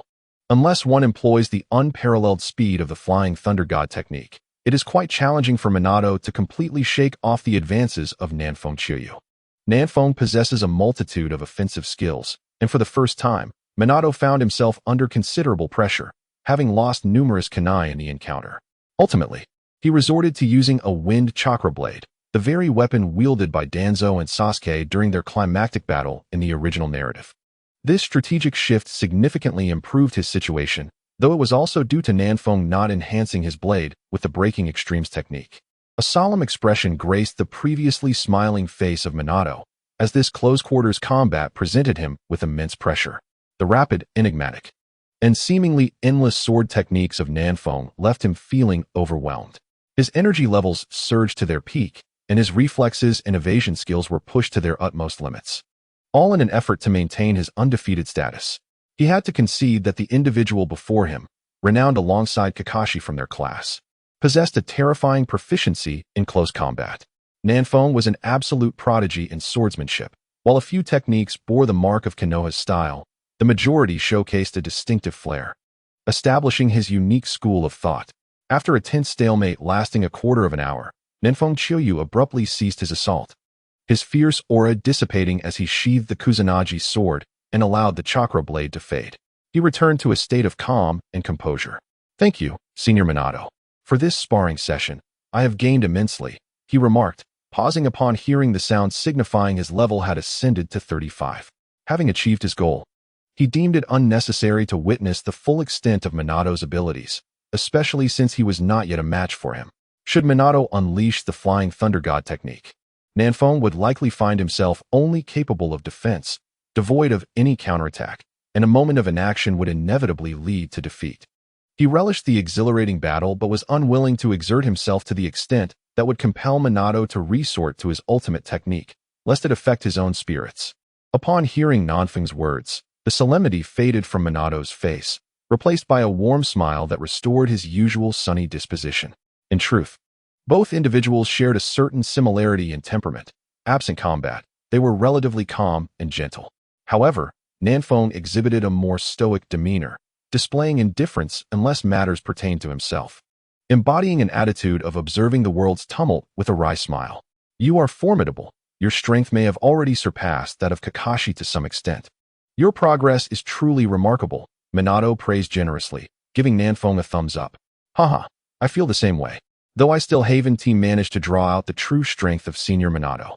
If there is another opportunity for a spar, I hope to witness the splendor of the Flying Thunder God technique," Nanfeng replied boldly, devoid of modesty, firmly believing in his own capabilities. Minato chuckled, amused by Nanfeng's confidence, then turned to glance in another direction. "Let us depart. They should be leaving as well. The teacher's injuries have yet to heal. It is best to return to the infirmary for proper recuperation." Nanfeng nodded in agreement and followed suit, but he retrieved the sword from his back, securing it at his waist before hastening his pace with satisfaction. As the autumn rain of the southern wind followed the trio back to the hospital, they lingered for a while amidst Jiraiya's praises before departing. It is indeed fortunate to make the acquaintance of a great figure, even in the absence of explicit guidance. The mere exchange of techniques has conferred substantial benefits upon oneself.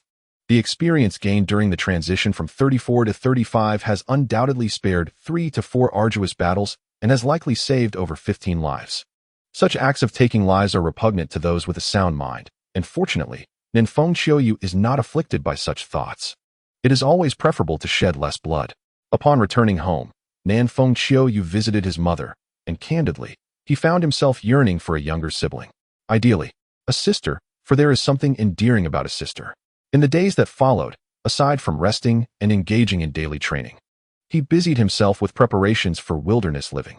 Indeed, he was to undertake solitary missions, relishing his freedom, and he could not afford to neglect himself.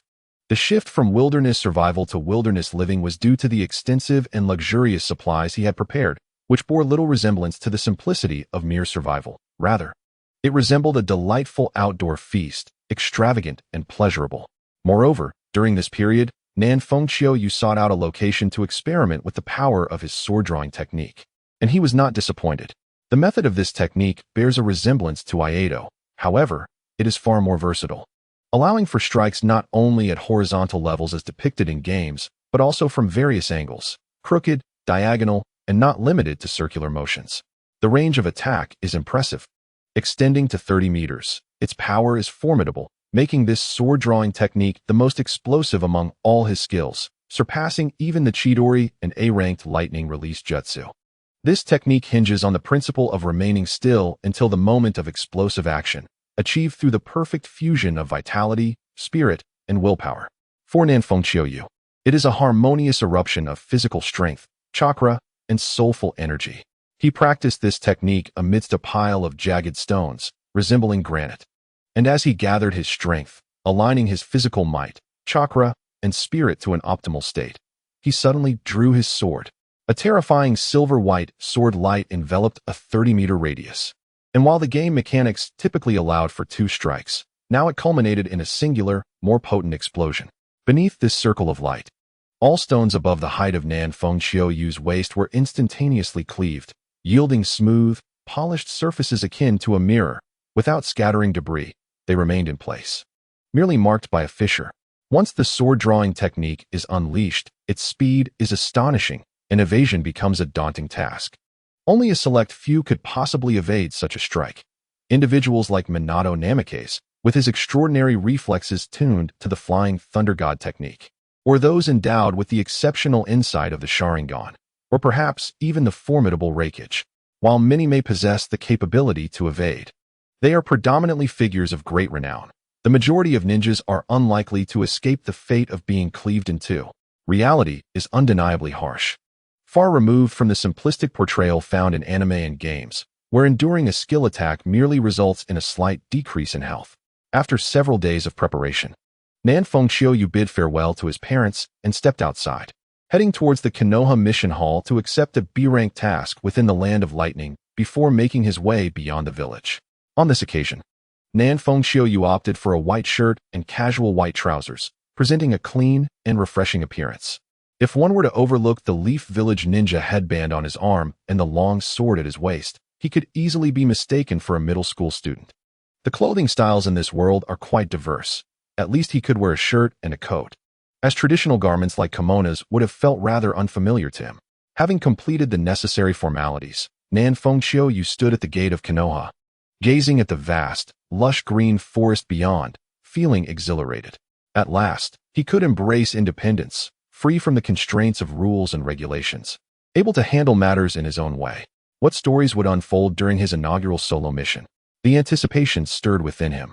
With a smile, he rested his left hand on the hilt of his Tenko Yumi sword, the coolness of the hilt calming his excited heart.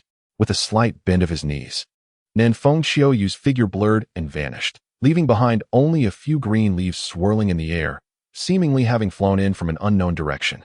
The Land of Lightning lies in the northeastern part of the Land of Fire, with no direct border between the two, separated by a considerable buffer zone. The region is characterized by towering peaks that frequently echo with deafening thunder, giving it its name. It is also home to many high-quality hot springs. Though they cannot compare to those of the Land of Hot Water, they remain a cherished rarity. The ninja village of the Land of Lightning, Kumogakure, boasts the two-tailed and eight-tailed Jinchuriki, embodying a martial tradition that venerates swordsmanship and taijutsu, with a particular mastery of lightning techniques.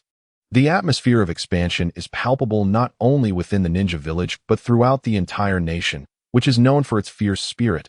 Conflicts arise swiftly and without hesitation, earning it a prominent place among the 5 great nations. Upon crossing from the Land of Fire into the Land of Lightning, Nan Fengqiu sealed his Kusanagi sword within a scroll at his waist and utilized a transformation technique to alter his appearance, disguising himself as a slightly darker-skinned youth accustomed to hard labor. Naturally, he did not maintain this altered form at all times. He only transformed when entering towns. While in the wilderness, he revealed his true self. With his prowess, it would be challenging for anyone who was not a jonin or a perceptive ninja to discern his disguise. This particular mission was an assassination task, which ranks among the more difficult B-rank assignments, especially when the target is another ninja. Assassinating a ninja signifies that the target has previously caused significant turmoil within the Land of Fire, threatening its interests and those of Konoha, and has managed to return to their homeland alive, indicating their formidable skills.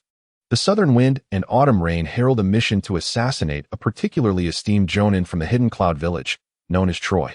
He made a fleeting appearance in the original narrative, identified as a bloodline limit ninja possessing the rare ability of magnetic release. In the original work, he was resurrected during the 4th Great Ninja War by Kabuto Yakushi through the Edo Tensei technique, holding the rank of jonin.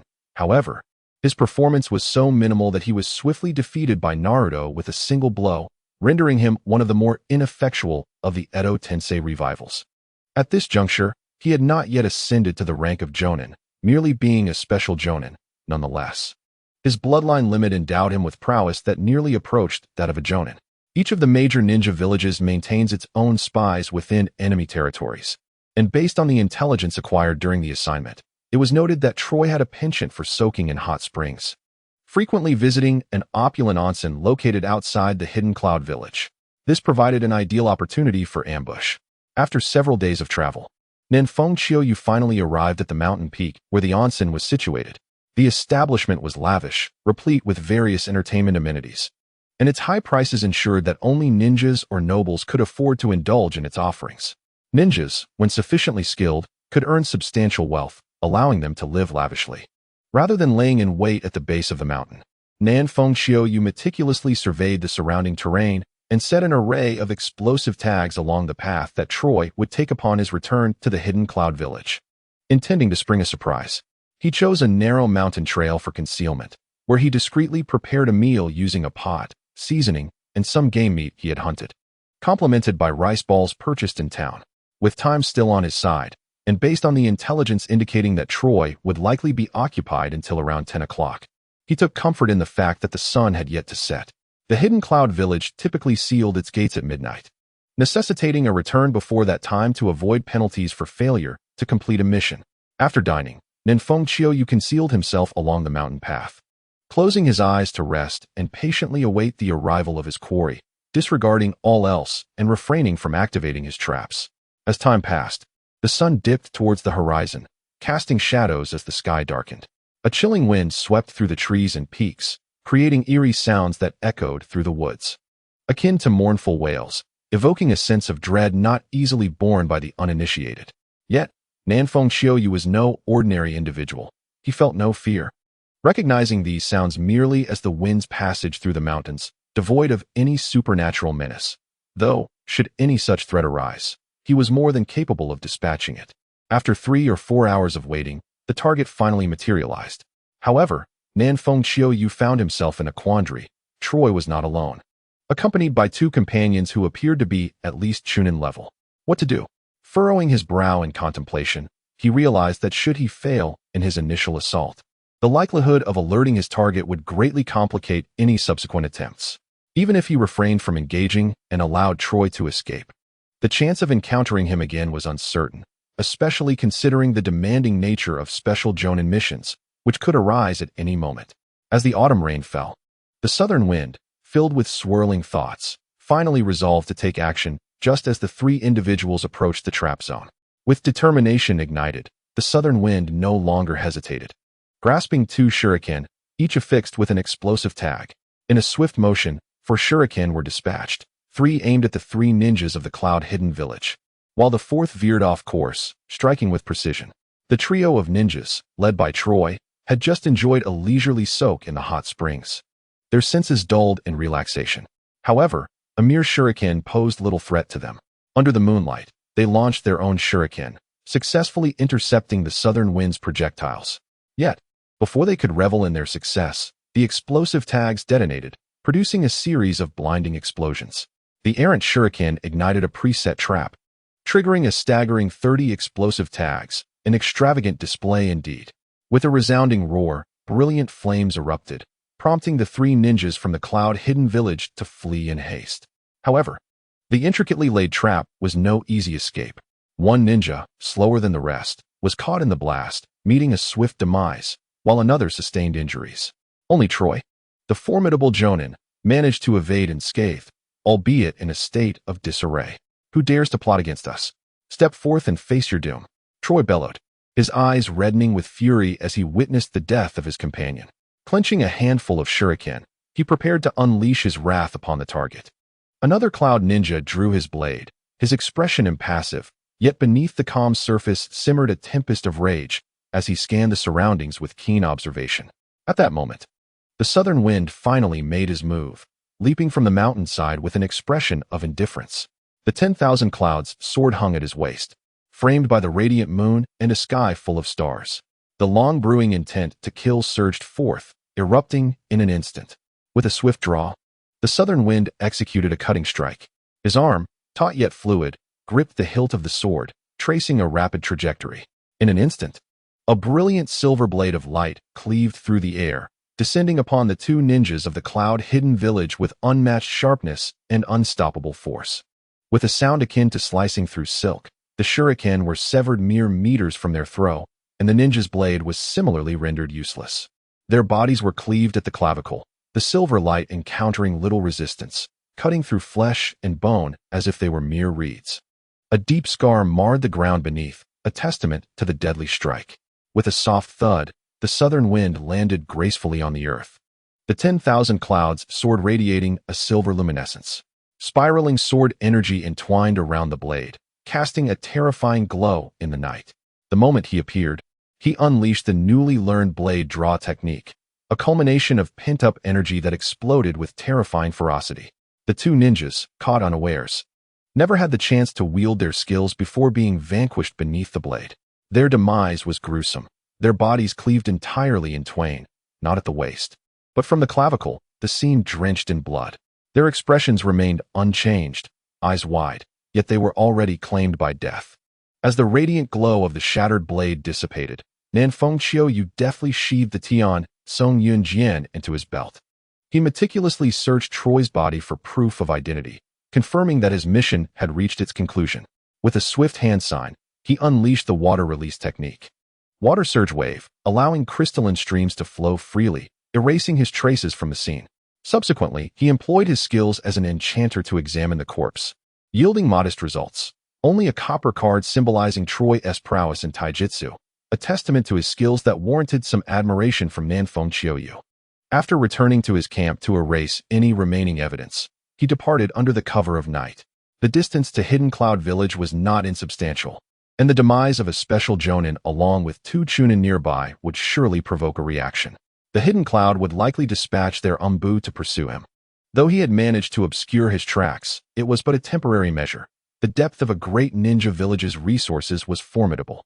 Even if he had left no trace, should Hidden Cloud resolve to investigate, they would not find the task insurmountable.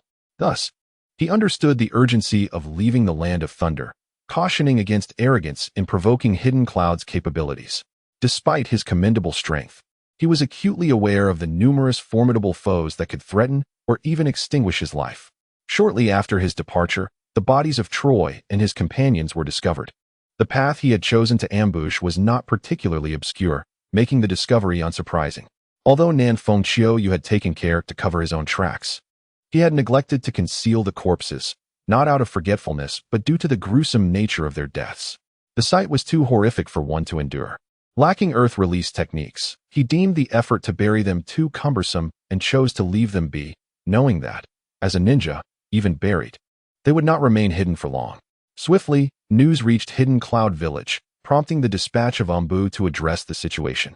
Among them were two individuals familiar to Nanfeng Qiuyu, Killer B and the future fourth Raikage, AI. Upon their arrival, they found the corpses already stiffening. While the body of the one who had been blown apart appeared relatively intact, the two slain by the blade caused even the umbu to pale, their expressions grave and somber. After conducting a thorough examination of the scene, an umbu approached AI and solemnly reported, "Lord AI, the deceased are Troy and his two subordinates and friends." The evidence suggests that the perpetrator had meticulously planned this attack, laying over 25 explosive tags along the mountain path, ultimately utilizing the traps to eliminate one target. The assailant then emerged from their hidden position, employing a sword technique more fearsome than the Iaido, previously unseen. The devastation wrought by this strike cleaved through weaponry, shurikens, flesh, and earth alike, resulting in Troy and his companions being dispatched with brutal swiftness. One subordinate speculated that the assailant's strength was not significantly superior to Troy's. Otherwise, they would not have resorted to traps to draw attention, only to ambush and execute with a single stroke, relying on the conjectures and instincts of his subordinates. It was evident to Troy that he had attracted the attention of other ninja villages, who had dispatched operatives to eliminate him. AI listened with an impassive expression, his hands clasped behind his back in a tight fist. After absorbing the information, he nodded thoughtfully, took a few steps forward, and crouched before the two lifeless bodies. Ignoring the gruesome scene, he observed the impeccably smooth-cut surfaces, his countenance grave. After a moment of contemplation, AI suddenly rose, bellowing an order. Instruct the umbu to mobilize all their resources, while the other divisions must fully support the umbu. We must ascertain the whereabouts of the perpetrator and ensure that this audacious criminal remains forever in the Land of Thunder. Furthermore, release our hidden eagles to scour the surrounding area, particularly the land routes leading out of the Land of Thunder. This criminal should not have ventured far. We must cast a wide net and detain any suspicious individuals we encounter. Yes, 2 days later, Nanfeng Qiuyu, utilizing transformation techniques and the exceptional agility of a ninja, evaded several searches conducted by the Hidden Cloud Village. He was nearing the borders of the Land of Thunder without any significant threats. As he approached the boundary, he relaxed his guard, traversing the mountains alone without concealment. Suddenly, a sharp and resonant cry of an eagle echoed across the towering peaks as a black hawk circled high above. Initially, Nanfeng Qiuyu sensed nothing amiss. But as he continued on his path and noticed the eagle still hovering above him, an unsettling feeling began to creep in. He felt as though he was being targeted. If that were the case, the eagle must be guiding the ninjas from the hidden cloud village. At this rate, he would inevitably be caught. He needed to shake off this bothersome bird. Realizing the gravity of the situation, Nanfeng Qiuyu hastened his pace, deliberately avoiding open areas and opting for more complex terrains with dense foliage. However, due to the geographical conditions of the Land of Thunder, vegetation was sparse and not particularly lush. Had he been in the Land of Fire, he would have easily eluded the eagles several times. In the Land of Thunder, it was far more challenging. Though he managed to lose the eagle twice, it continued to circle nearby, causing him a fair amount of frustration. He could not remain in one location for too long. Even if he temporarily evaded the surveillance of the eagle, it lingered in the vicinity. And once the operatives from the hidden cloud village arrived, they would inevitably find him, leading to a troublesome encirclement. Thus, Nanfeng Qiuyu resolved to change his strategy and hasten his escape from the Land of Thunder. Once he crossed the border, the vegetation would gradually become denser, significantly increasing his chances of shaking off the eagle. Once he entered the Land of Fire, even a minor ruse would suffice for him to slip away effortlessly. With unwavering determination, Nanfeng Qiuyu pressed forward, racing towards the borders of the Land of Thunder. Yet, no matter how fast he ran, he could not outpace the eagles soaring above, which kept close behind him, aggravating his spirit, as he wished nothing more than to eliminate that hawk. However, not long after, a stroke of fortune befell Nanfeng Qiuyu. Upon reaching the last towering peak at the border of the Land of Thunder, he realized that beyond this summit, the terrain would undergo a dramatic transformation. The formidable eagle infiltrated the domain. However, shortly after its entrance, a black eagle with a wingspan exceeding 6 meters suddenly erupted from an unseen precipice, moving with terrifying speed. Its piercing cry reverberated through the heavens, as it deftly seized the troublesome eagle in its talons, eliciting a series of mournful wails from the unfortunate creature. Nanfeng Qiuyu, amused by the spectacle, halted atop a pine tree, applauding with delight, exclaiming, "What a magnificent bird! Well done!" The black eagle swiftly tore the intruder apart, consuming it whole, while feathers, blood, and entrails cascaded down from the sky. Its sharp, unyielding gaze then fixed upon the diminutive Nanfeng Qiuyu. Swallowing hard, Nanfeng Qiuyu felt an unsettling sensation wash over him. Time to retreat, he thought, taking a step back. Yet an inner voice questioned why he should fear a mere black eagle. Even if this creature were a formidable beast, he had no reason to be intimidated. Resolving his doubts, Nanfeng Qiuyu reclaimed his stance and glared fiercely at the black eagle. The eagle emitted a resonant cry, its voice piercing the clouds, while its wings beat with vigor, conjuring a tempest as it charged towards him, resembling a dark cloud of impending doom. Nanfeng Qiuyu scoffed. He had traversed this world for so long without engaging in combat with the beast. Today would be the perfect opportunity. Drawing the Tiansong Yunjian, he fixed a cold gaze upon the rapidly approaching black eagle. A fierce wind swept through the air, causing his garments to flutter and his hair to dance wildly as the eagle's iron-like claws lunged towards him with ferocity. With a surge of determination, Nanfeng Qiuyu made no attempt to evade. He thrust the Tiansong Yunjian, colliding with one of the eagle's iron claws, producing a sharp, resonant sound akin to metal striking metal. With his other hand, he conjured a brilliant blue-white lightning, the thousand birds, manifesting as a bolt that collided with the eagle's other claw. Lacking the enhancement of lightning attribute chakra, the Tiansong Yunjian was no match for the penetrating power of the thousand birds. The black eagle screeched in agony, its robust beak aimed menacingly at Nanfeng Qiuyu's head, a strike that could shatter boulders. Should he be struck, it would be akin to a watermelon being smashed by a hammer, an utterly gruesome fate. How horrific! Nanfeng Qiuyu thought. Thousand birds flow. He summoned his chakra, concentrating it in his upper body, as a torrent of blue-white lightning erupted from his chakra points, crashing against the glossy black beak of the eagle. The sheer force of the lightning not only thwarted the beak's assault, but also rendered the eagle's mouth numb, as if it had consumed an abundance of Sichuan peppercorns. Furrowing his brow, Nanfeng Qiuyu focused intently, continuing to transform his chakra into tangible lightning. His entire being erupted with electricity, radiating like a small blue-white sun. However, his chakra was depleting rapidly. In the blink of an eye, he had consumed a third of his chakra, and it was swiftly approaching the halfway mark. Fortunately, the black eagle, incapacitated by the electricity coursing through its body, lay convulsing upon the rocks, temporarily devoid of its capacity to attack. South wind and autumn rain approached the eagle, brandishing the Tiansong cloud sword, and examined the creature's sharp, menacing gaze. Taking a firm stance, he maneuvered the sword across the eagle's neck, as if searching for the optimal point for slaughter. You foolish bird, having grown this large, you must possess some semblance of intelligence. Listen closely. I intend for you to become my spirit beast. Should you dare refuse, I shall sever your neck and dismantle your wings for a stew. He declared vehemently. If you consent, blink rapidly. If not, I shall dispose of you without hesitation. There's no need for pretense. With a fierce glare, south wind and autumn rain alternated, squinting one eye and then the other, brandishing the Tiansong cloud sword menacingly, nearly terrifying the eagle to death. Yet, to his surprise, the black eagle seemed to comprehend his words, its keen eyes blinking rapidly. A strong instinct for survival evident within. That's more like it. It is an honor for you, this foolish eagle, to become my spirit beast. Moreover, attaining such a status will greatly benefit your innate wisdom as a wild beast. In time, I shall nurture you, teach you to speak, and guide you in the art of wind release. Your combat prowess is currently insufficient. South wind and autumn rain embedded the Tiansong cloud sword into the rock, muttering to himself as he produced a blank scroll. Stay still. I need to draw a bit of your blood. With an air of arrogance, he drew a kunai across the eagle's leg, exuding an attitude of flamboyant bravado, embodying the essence of a viral video he once encountered.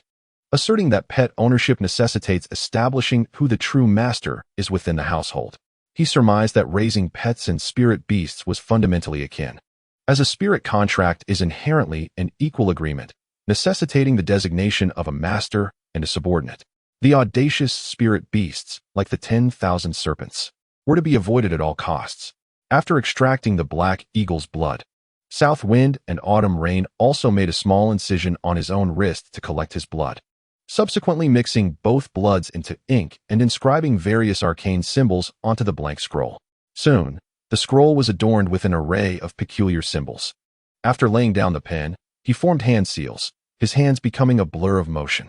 Moments later, he pressed one hand upon the scroll, channeling chakra into it along a specific trajectory.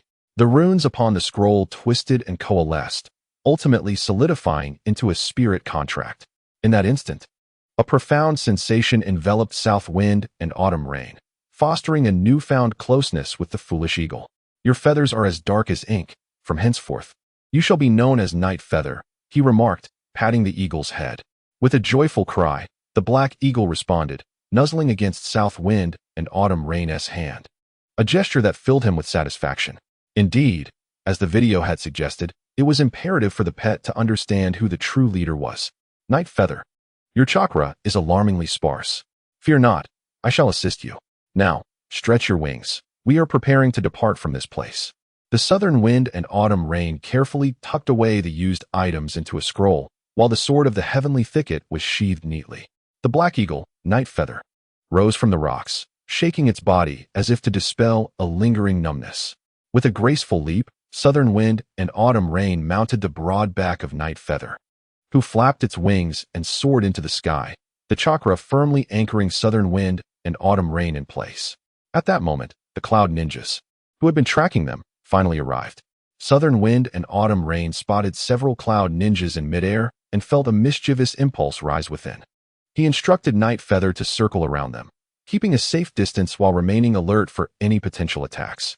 With a series of hand seals, he performed a transformation jutsu. Night Feather's size was approximately that of two birds painted by Sai, making it impossible for the cloud ninjas to overlook such a large creature. They stood frozen, scrutinizing the approaching pair of human and eagle, their expressions grave and tense, as if facing a formidable adversary. As they drew closer, southern wind and autumn rain had transformed into a different persona, adopting the visage of a woman, a likeness fashioned from memories of a flower-like beauty. He playfully pinched his nostrils and fluttered his eyelashes, casting flirtatious glances. The appearance and demeanor of southern wind and autumn rain were akin to unleashing a potent mass illusion, leaving the pursuing cloud ninjas in disarray. Two of the ninjas, unable to withstand the overwhelming sensation, turned pale and retched uncontrollably. much to Southern Wind and Autumn Rain's delight. He laughed heartily, relishing the moment as he and Night Feather departed, leaving behind a bewildered group of cloud ninjas grappling with their confusion.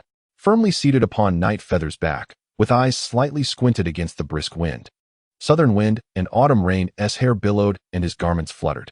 Night Feather moved with remarkable speed, like a streak of black lightning cutting through the sky. Southern Wind and Autumn Rain reveled in the exhilaration of his inaugural journey through the heavens. With Night Feather, his travel speed increased significantly, liberating him from the burdens of time-consuming journeys, affording him ample leisure and the opportunity to undertake more missions and visit desired destinations. Thus, Southern Wind and Autumn Rain became a fervent task enthusiast, particularly focused on assignments related to the Land of Lightning and the village hidden in the clouds. It was not his intention to target the Land of Lightning or the hidden cloud village specifically. Rather, he sought to enhance his skills, with the most effective results stemming from lightning techniques.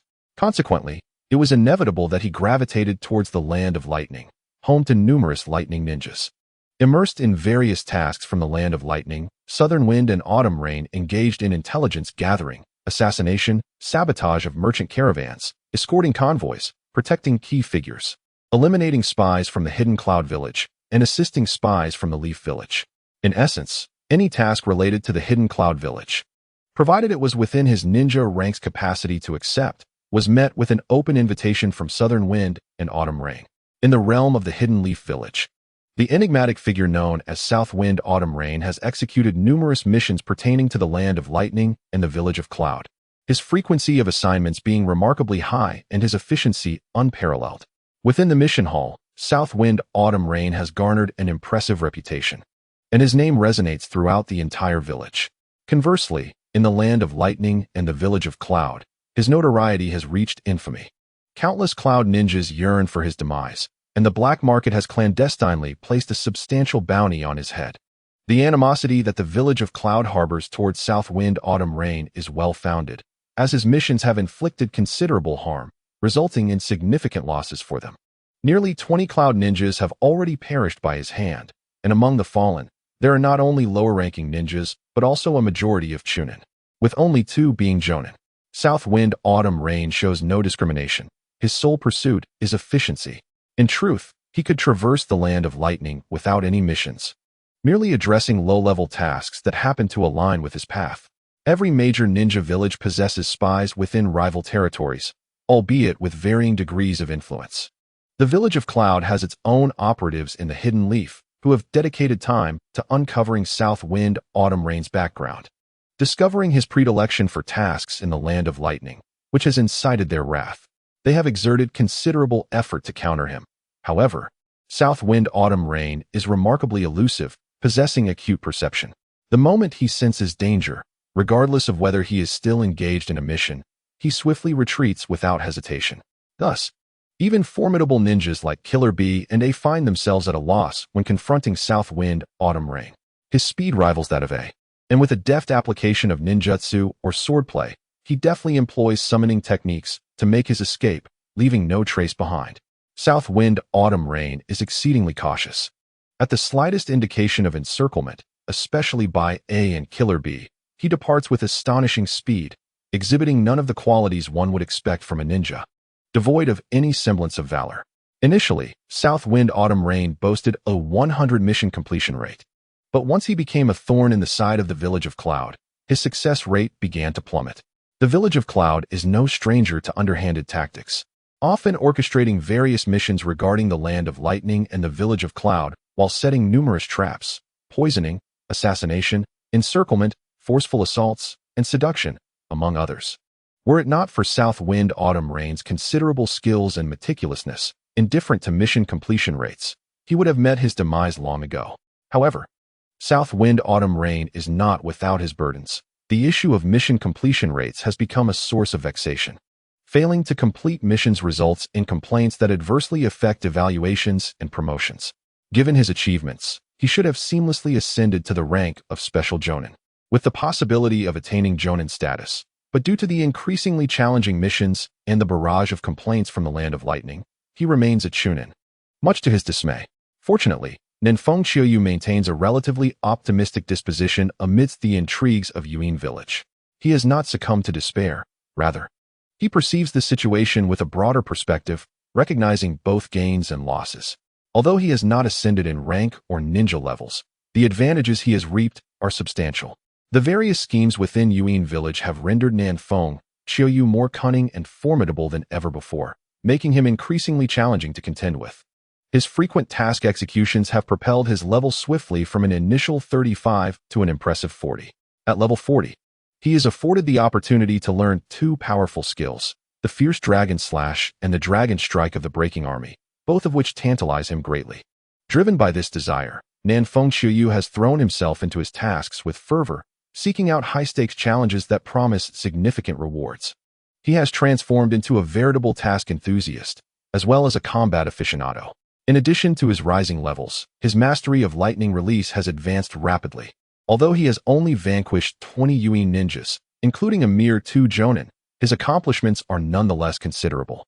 The leader of Yuan village, renowned as the Raikage, exemplifies the pinnacle of lightning release, and while many ninjas in the village are adept in this technique, none can rival Nenfeng Qiuyu's expertise, though there are certainly elements from which he can learn. Naturally, the most coveted mastery of lightning release belongs to the third Raikage. Yet Nenfeng Qiuyu dares not provoke him, understanding that such an action would be tantamount to courting death. He recalls, however, that the third Raikage perished during the Third Shinobi World War, overwhelmed by a multitude of rock ninjas. Should he ever have the chance to touch the remains of this legendary figure, Nenfeng Qiuyu is confident that he could ascend to become the strongest lightning release user of his time. With the secrets of Yuan's lightning armor and the activation of lightning release cells, given time, he believes he can unlock their mysteries, thereby solidifying his status as the preeminent lightning release ninja in existence. However, he finds his sword's spirit lacking in durability, unable to withstand significant blows. The defense offered by the Chidori stream, while touted as absolute, has its limitations, which only become more pronounced in later stages. Mastering the lightning armor would be a perfect solution: high offense, robust defense, and swift speed, leaving no discernible weaknesses. How splendid that would be! And should he also learn sage techniques, what marvels might the sage lightning armor yield? Such thoughts abound in Nenfeng Qiuyu's mind. Yet the realization of these ambitions necessitates formidable strength as a foundation. Otherwise, the opportunity to even approach the third Raikage's remains will elude him. As the seasons change and time flows inexorably onward, Nenfeng Qiuyu finds himself either engaged in missions or en route to undertake them. His relentless dedication has garnered admiration from an increasing number of ninjas, and the higher echelons of the village are exceedingly pleased.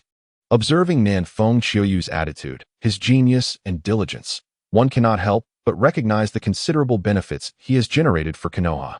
Despite the occasional failure in tasks, the upper management is well aware of his contributions, even as Yuan village seems somewhat provoked. Attitude is paramount. Nenfeng Qiuyu's perspective, viewing missions as life itself, has earned the approval of the cunning Danzo, who values his contributions far more than any losses incurred. This has intensified Danzo's desire to integrate Nenfeng Qiuyu into the root organization. However, the third Hokage, Hatake Tsukumo, remains steadfastly opposed, leaving Danzo in a state of frustration. Unable to devise a viable strategy unless Nenfeng Qiuyu himself expresses a desire to join. In the midst of the swirling autumn rains, Nenfeng Qiuyu transformed into a tireless taskmaster and a fervent warrior. His time spent with his parents dwindled, and gatherings with friends became scarce. However, he emerged stronger. As the seasons shifted from the 41st to the 42nd year of Konoha, amidst a flurry of falling snow, Nenfeng Qiuyu returned from a mission. Standing at the gates of Konoha with a radiant smile, elated that brighter days lay ahead. Not only had he ascended to level 40, but he was also on the verge of welcoming a younger sibling into the world. Through the tempering of time, the trials of missions, and years of disciplined training, although still in his early childhood, barely over 10 years of age, Nenfeng Qiuyu had developed remarkably. He now stood at a height of 1.6 meters. His physique tall and well-proportioned. His visage gradually evolved. While not immediately striking, he possessed a beauty that deepened upon closer inspection. With defined features and a smile that radiated a serene and composed aura. Ah, Qiuyu, you've returned. Your efficiency is commendable. greeted a Chunin ninja at the Konoha gates with a cheerful smile. Nan Fengqiu offered a silent nod in return, his smile unwavering as the cold wind whipped around him, sending delicate snowflakes dancing through the air. Konoha lay draped in a blanket of white. It had been ages since such a heavy snowfall graced the village. As he ventured into Konoha, he noted the streets were sparsely populated. The frigid weather kept most indoors, leaving only a handful of children joyfully playing in the snow. With a sense of curiosity, Nan Fengqiu took in his surroundings, relishing the opportunity to unwind after a year of relentless activity. Upon returning home, he first visited his mother's room. She was nearing her due date, her belly round and pronounced, engrossed in a book. His arrival quickly captured her attention. "Are you planning to go out again? You're working too hard. I worry for you." Yuamain expressed concern as she set aside her book, her gaze filled with maternal worry for her eldest son. "This time, I want to be going out again. I want to see my brother or sister," he reassured her. "Do not fret, mother. Your son is strong and clever enough to take care of himself." Curiosity sparked within him. "By the way, will I have a brother or a sister?" "A sister. The doctor has confirmed it," Yuamain replied, her hand gently caressing her swollen belly, a warm smile illuminating her face with maternal radiance. "A sister? Then I must protect her well as her older brother." Nan Fengqiu smiled, his eyes brimming with determination. With him around, he vowed his sister would live a carefree and joyful life. "Indeed, as her brother, it is your duty to safeguard her," his mother agreed. And they engaged in light conversation until Yuamain grew weary and desired rest, prompting Nan Fengqiu to take his leave. Just as he stepped out of his mother's chamber, his father called him to join in a drink. Although Nan Fengqiu had yet to reach adulthood, Nangong Liantai recognized his son's growth and maturity, no longer viewing him as a mere child, for since enrolling in the ninja academy, Nan Fengqiu had given him no cause for concern. For 2 days, Nan Fengqiu remained at home, and on the evening of the second day, the moon shone like a jade plate amidst a sky full of stars. At last, his sister was born. She was named Nan Fengqiu, a delightful little being who seemed to take great joy in her brother, bursting into laughter at his playful antics. Her innocent smile was indeed a balm for the soul. After her birth, Nan Liantai sent out invitations far and wide, hosting a grand feast to celebrate, inviting friends, family, teammates from his squad, and naturally, his teachers. Additionally, he extended invitations to the likes of Minato Namikaze, Kushina Uzumaki, and Shursui Uchiha, along with some classmates, creating a lively atmosphere where everyone indulged in feasting and merriment. Jiraiya and Tsunade were also on the guest list. However, both had left Konoha for unknown destinations, so their absence was regrettable. As for Orochimaru, it was best to leave him out, not out of disdain, but because he simply did not fit the festive mood, particularly before his enlightenment. Time passed swiftly, and Nan Fengqiu had spent a month and a half in Konoha, refraining from undertaking missions, instead dedicating his time to training and caring for his sister, living a rather leisurely life. Although he had not ventured out for tasks, no one pressured him. He had long surpassed his quota. Outside, delicate snowflakes danced in the air as Nan Fengqiu strolled along the corridor, cradling his warmly bundled sister, occasionally making silly faces and planting kisses on her cheeks, eliciting peals of laughter from the little one. Her joyous, untainted laughter lifted his spirits immensely. Before long, his teammates, Asuma Sarutobi and Kurenai Yuhi, arrived. "What brings you two here again? Come to see me?" Nan Fengqiu chuckled. "Not at all.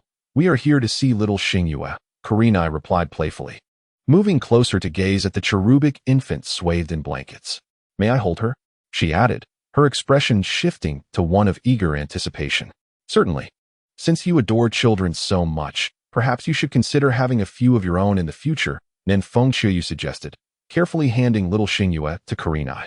Upon hearing this, Kurenai's cheeks flushed, and she shot an indignant glare at him before retreating to play with the baby. Nan Fengqiu burst into hearty laughter, feeling a wave of happiness wash over him, while Asuma exchanged glances between Kurenai and Nan Fengqiu, ultimately joining in the laughter. "I haven't been out much lately. Has anything significant happened outside?" Nan Fengqiu inquired as he led Asuma to a spot in the corridor where they arranged the tea set and sat down together. "Indeed, there have been several noteworthy events. The most shocking in the ninja world must be the graduation exam in the Mist Village, where a student named Zabuza killed all his classmates. This incident has sent ripples of shock throughout the ninja realm. It is said that the Mist Village plans to change their examination methods because of this, Asuma remarked with a sense of gravity. Nan Fengqiu nodded in response. Realizing that the hidden forces had begun to stir, the third Mizukage must have been manipulated, and the blood mist had been born, heralding a period of unprecedented brutality for the Mist Village. Suddenly, the wailing of a child pierced the air. Nan Fengqiu turned to look, and Shiri Hong hurriedly attempted to soothe the little one, though her efforts seemed in vain. She quickly scooped up the child, Xiao Xingyue, and rushed over. Qiuyu, is this little one hungry?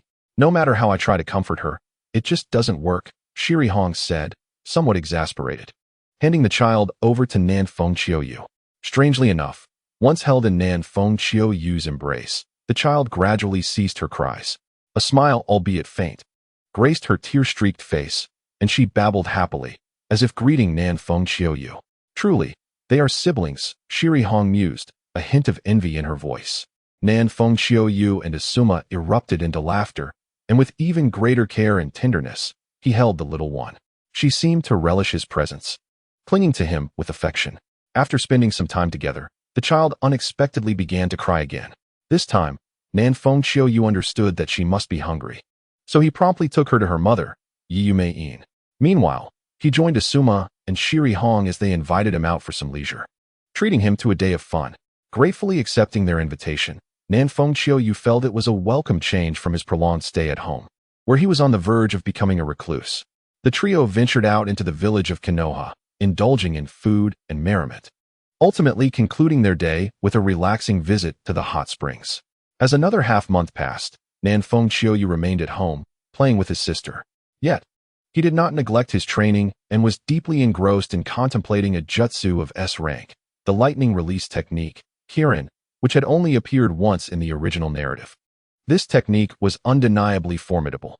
Although it was countered by Itachi's Susanoo, its might was indeed terrifying, and it held considerable potential for advancement. The second pillar had mastered the art of utilizing fire release on rainy days to create ascending currents, which in turn formed cumulonimbus clouds that generated lightning. By employing the Sharingan, he could perceive the speed and trajectory of the lightning, ultimately guiding nature's fury to strike his foes. The advantages of this technique were apparent: its extensive range, immense striking power, minimal chakra consumption, and an untraceable speed. However, it bore a significant limitation. It necessitated cooperation with the natural weather and required the Sharingan to discern the lightning's speed and direction. Regarding the Sharingan, Nan Fengqiu had already devised an alternative method. With sufficient sensitivity to lightning release and a keen perception, one could detect the speed and direction of lightning without the Sharingan. His innate perceptual capabilities were commendable, and with the enhancement of an automatic defensive state, combined with his proficiency in lightning release, Nan Fengqiu felt quite confident in his ability to manipulate nature's electricity. A crucial point remained: the technique was heavily reliant on the natural environment. While undeniably powerful, its limitations were significant. The second pillar could utilize fire release during rainy weather. Given ample time, but to execute this grand technique, a thunderstorm would be essential. Thus, the aspiration to wield this spectacular jutsu was no simple task. Nan Fengqiu continuously pondered how to overcome the constraints of lightning release Kirin, tirelessly reasoning and reflecting on various solutions. The southern wind and autumn rain believed that to resolve this predicament, one must elevate their mastery of lightning release to an exceptionally high pinnacle, perhaps even to a world-renowned level. Yet, even this may not suffice, for possessing profound skills in lightning release does not inherently confer an understanding of the thunder and lightning that permeates the world. Thus, the southern wind and autumn rain contemplate that if they could further harness the mystical art of chakra to commune with the natural energies, they might transcend the limitations of this particular ninjutsu. Certainly, the lightning release Kirin technique does not mandate the exclusive use of the Kirin's imagery. Alternatives exist. However, the southern wind and autumn rain feel that the Kirin resonates more harmoniously with the heavenly thunder than creatures such as dragons or phoenixes. This ninjutsu piques the interest of the southern wind and autumn rain, who often study it diligently, albeit only after fulfilling their necessary duties, utilizing their leisure time without impeding their progress and strength. Just as the southern wind and autumn rain revel in the pleasures of home, embracing the existence of a carefree life, an unexpected summons from the third Hokage disrupts this tranquility, demanding their presence in the Hokage's office, much to their dismay. Despite their displeasure, the obligation remains, for while the third Hokage's regard may not be monumental, it is nonetheless considerate. Even with the certainty that they would need to confront troublesome matters, evasion is not an option. The southern wind and autumn rain change from their casual attire into a crisp, elegant ensemble of deep purple and black, fastening their sword, and proceed towards the Hokage building. Upon entering the Hokage's domain, many greet the southern wind and autumn rain, whose rapport, while not on par with figures like Minato Namikaze or Asuma Sarutobi, is certainly respectable. They respond to greetings, indicating a sociable nature rather than a reclusive disposition. Arriving at the door to the Hokage's office, the southern wind and autumn rain knock softly. Knowing that they cannot intrude in an unconventional manner like Jiraiya or force their way in as Tsunade might, for their relationship has not yet reached such familiarity. Enter. A robust voice calls from within. The southern wind and autumn rain pushes open the door, stepping before Sarutobi Hiruzen's desk and kneeling on one knee, respectfully inquiring, "Lord Hokage, you summon me. What is your command?" As a chunin, the southern wind and autumn rain occupies a middle ground within the village hierarchy. Neither at the bottom nor at the top, yet they are highly regarded by the upper echelons. Such a formal gesture, while not strictly necessary, conveys a deep respect for the third Hokage. There is no need for such formality. Please rise. The third Hokage responds with a warm smile as he stands. Yes. The southern wind and autumn rain promptly replies, standing once more. The reason I called you here is to assign you a mission. Those capable of undertaking this task in the village are preoccupied, and those with the leisure to engage lack the qualifications necessary for this assignment. So I have turned to you. Observing the southern wind and autumn rain's attentive demeanor, the third Hokage nods subtly and continues, recently. There has been an unsettling occurrence along the southwestern border of our fire country, with numerous Leaf Village ninjas reported dead or missing. The majority of these casualties are chunin, though there are also special jonin and jonin among them. The enemy possesses formidable strength and operates with an eerie, elusive nature. Investigations reveal that the fallen ninjas were predominantly slain by puppet techniques. Do you comprehend the implications of this? Nanfeng nodded with understanding. The art of puppetry is a closely guarded secret of Sunagakure, strictly forbidden from dissemination. Only a handful of ninja within the village possess this skill, and the wandering puppeteers in the ninja world lack the strength to eliminate so many from Konoha. The third Hokage's intent was unmistakable. Perhaps there were shadows of Sunagakure lurking behind this, testing and even provoking Konoha. It has been some time since the Second Great Ninja War, and the wounds of the major ninja villages and nations have largely healed, yet restlessness inevitably stirs. Judging by the recent busyness of Konoha's ninja, the ninja world is becoming increasingly agitated. Your primary task in this endeavor is to investigate the origins of this matter, uncover the hidden hand at play, and discern whether Sunagakure is conspiring behind the scenes. I assure you, should you complete this mission, you will be promoted to Special Jonin upon your return. As for the shadowy figure orchestrating this, assess your own strength. If you can eliminate them, do so, but do not overexert yourself. Your safety is paramount. Hokage-sama, I understand. I shall return home immediately to prepare and set off at once. Very well, go. Meanwhile, at the southwestern border of the Land of Fire, deep within a dense forest, a figure cloaked in black manipulated a humanoid puppet, toying with a Konoha chunin like a cat playing with a mouse. The disparity in strength was insurmountable. No matter the techniques employed by the chunin, they could not inflict even a scratch upon the enigmatic figure. As the battle progressed, the chunin was struck by a kunai smeared with poison, causing their consciousness to blur and movements to slow. With a whoosh through the air, a segmented iron tail, resembling that of a bamboo worm, shot forth from the voluminous black robe, striking with the precision and lethality of a scorpion's stinger, instantly piercing the chunin's throat and causing blood to gush forth. The Konoha ninja's eyes widened in rage. Their face contorted in agony as a gaping wound opened in their throat, the trachea severed. They attempted to utter a cry, but only a rasping sound escaped their lips. Within a breath, life ebbed away entirely. With a sickening sound, the iron tail was withdrawn from the now nearly severed throat, blood splattering in all directions. The tail coiled around the lifeless form of the Konoha ninja, and the cloaked figure, unhurried, vanished into the forest, leaving behind a pool of crimson blood. Nanfeng Xiaoyu returned home, gathered the necessary belongings, and departed from his dwelling. Upon exiting Konoha, He gave a thumbs-up, formed hand seals, and utilized the summoning technique to call forth Yiyu. Leaping onto Yiyu's back, a clarion call echoed through the forest as they soared into the sky, startling countless birds from their perches. Although the sky today was not perfectly clear and bore a hint of gloom, it did not snow, allowing for reasonably good visibility. Yiyu's speed was remarkable, akin to a black lightning bolt cleaving through the air. Nanfeng Xiuyu stood firmly atop Yiyu, clad in deep black attire, his coat adorned with silver embroidery billowing in the wind, his expression calm and composed, exuding an air of confidence, poise, and sharpness.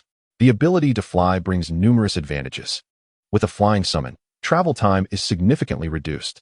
The journey from Konoha to the southwestern border of the Land of Fire would ordinarily require 2 to 3 days, even for a ninja determined to traverse the distance at all costs. With the arrival of the night, Yiyu effortlessly found himself in a half-day's time, and upon reaching, Nanfeng Xiuyu lifted the restrictions of the spiritual connection, allowing Yiyu to venture off on his own. He then made his way towards a nearby town. Given the task at hand, it was imperative for Nanfeng Xiuyu to thoroughly comprehend the nuances of this mission. A futile search would merely squander time and yield no fruitful results. Upon entering the town, he headed directly for the largest tavern, which served as one of Konoha's intelligence divisions.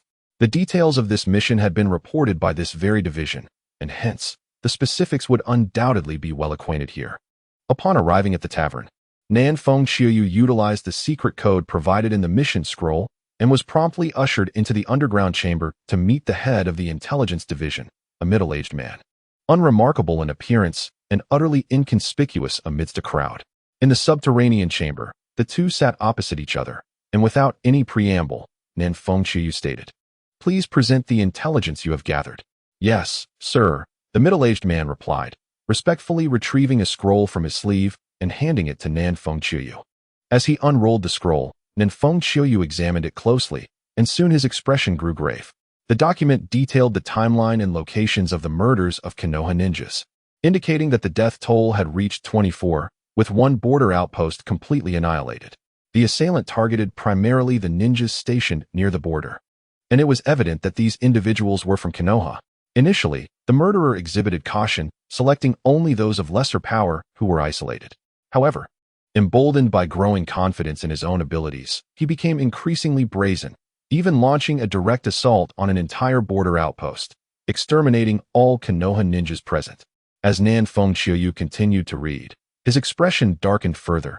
It was clear that this individual harbored a deep-seated grudge against Konoha. Such relentless actions, devoid of any apparent benefit, were merely a manifestation of vengeance and an outpouring of inner hatred. After perusing the intelligence, he instructed the intelligence chief to procure a map, marking all the locations where Konoha ninjas had been slain, thereby delineating the general area of the assailants' activities. Based on the timeline of these incidents, Nanfeng Xiuyu began to form a clearer understanding. Subsequently, he departed from the tavern, making his way towards the border of the Land of Fire, where the assailant had been most active. With his recent surge in strength, he sought a formidable adversary to test his abilities, viewing this as a prime opportunity to discern who was stirring turmoil in the shadows. Due to the significant number of Konoha ninjas falling victim at the border, the atmosphere grew tense, leaving no ninja daring to venture out alone. Patrols were conducted in groups. Consequently, the inadequacy of patrol intervals widened the vulnerabilities at the border, allowing various illicit traders to exploit the chaos and crossover, leading to a state of disorder. Observing the timing of the assailant strikes, Nanfeng Xiuyu noted that the perpetrator preferred to act after 3 in the afternoon, often choosing the evening or nighttime to carry out his deeds. With daylight assaults occurring less frequently, the south wind and autumn rain lingered without haste.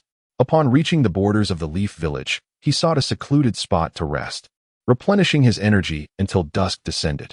Thereafter, he employed a transformation technique to don the customary attire of a border ninja, wearing a chunin vest and a Leaf Village forehead protector as he stepped into the territory. The south wind and autumn rain harbored no concern that the assailant would discern any flaws, even if they did. The annihilation of the border outpost and the indiscriminate slaughter of Leaf ninjas would undoubtedly reveal the adversary's formidable strength. This was a testament to his unyielding confidence in his own abilities. Uncertain of the assailant's lair, he meandered within the range where the perpetrator frequently appeared, serving as bait, a reflection of his own self-assurance. Time trickled by, and with winter's early darkness, the sky soon dimmed. The south wind and autumn rain continued to roam patiently through the desolate mountains and wilds. His patience was unwavering. Even if he did not encounter the foe today, as long as the adversary did not retreat or alter their objective, an encounter was inevitable. Nevertheless, he hoped to cross paths today. Based on the timing of previous attacks, at least one leaf ninja fell each day, indicating the assailant was active daily, thus increasing the likelihood of an encounter. Just as he passed a riverbank, a shadow suddenly darted from the woods along the river, a swift sound cutting through the air as countless shurikens flew towards him, each shimmering with a violet glow, laced with deadly poison. At last, the moment had arrived. Today, he would ascertain the identity of this formidable foe. Upon sensing the oncoming threat, he instinctively activated an automatic block, swiftly drawing his sword, the Tensho Yumi, which flashed with a chilling brilliance, deflecting 2 shurikens. In an instant, the blade danced, a silvery light erupting, showcasing his terrifying swordsmanship as he successfully parried all the projectiles. At that moment, a shadow landed with a thud, burdened with weight. An iron tail, reminiscent of a scorpion's, lashed out, leaving peculiar marks in the dim night. Suddenly, it circled behind the south wind and autumn rain, aiming directly for his neck. Unfazed, he shifted slightly, vanishing from his original position. The appearance of this iconic iron tail confirmed his suspicions. How fortuitous it was. The scorpion of the red sand was indeed a worthy adversary. Observing the south wind's disappearance, the puppet named Hoka, with a mouth that resembled machinery, unleashed a torrent of azure poisonous needles towards the front. Undoubtedly, this was yet another form of lethal toxin, distinct from that on the scorpion's tail. Ripping wave slash. The south wind and autumn rain raised the Tensho Yumi, executing a breathtaking sword technique. The pale red sword aura blossomed like a lotus, spiraling outward from the sword center. The dense barrage of poison needles was deftly intercepted by the rotating sword circle, falling harmlessly to the ground. After deflecting the poison needles, the south wind and autumn rain did not hesitate. He pivoted sideways, narrowly avoiding the iron tail that swept past him. His expression remained impassive as the Tensho Yumi emanated a radiant white light, which soon transformed into a violet thunder sword. Arcs of lightning crackling as the purple aura coiled around the blade, unmistakably extraordinary.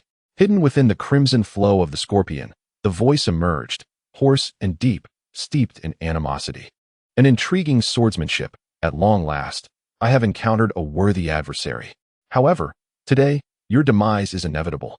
I harbor a profound disdain for those who wield blades. Is that so?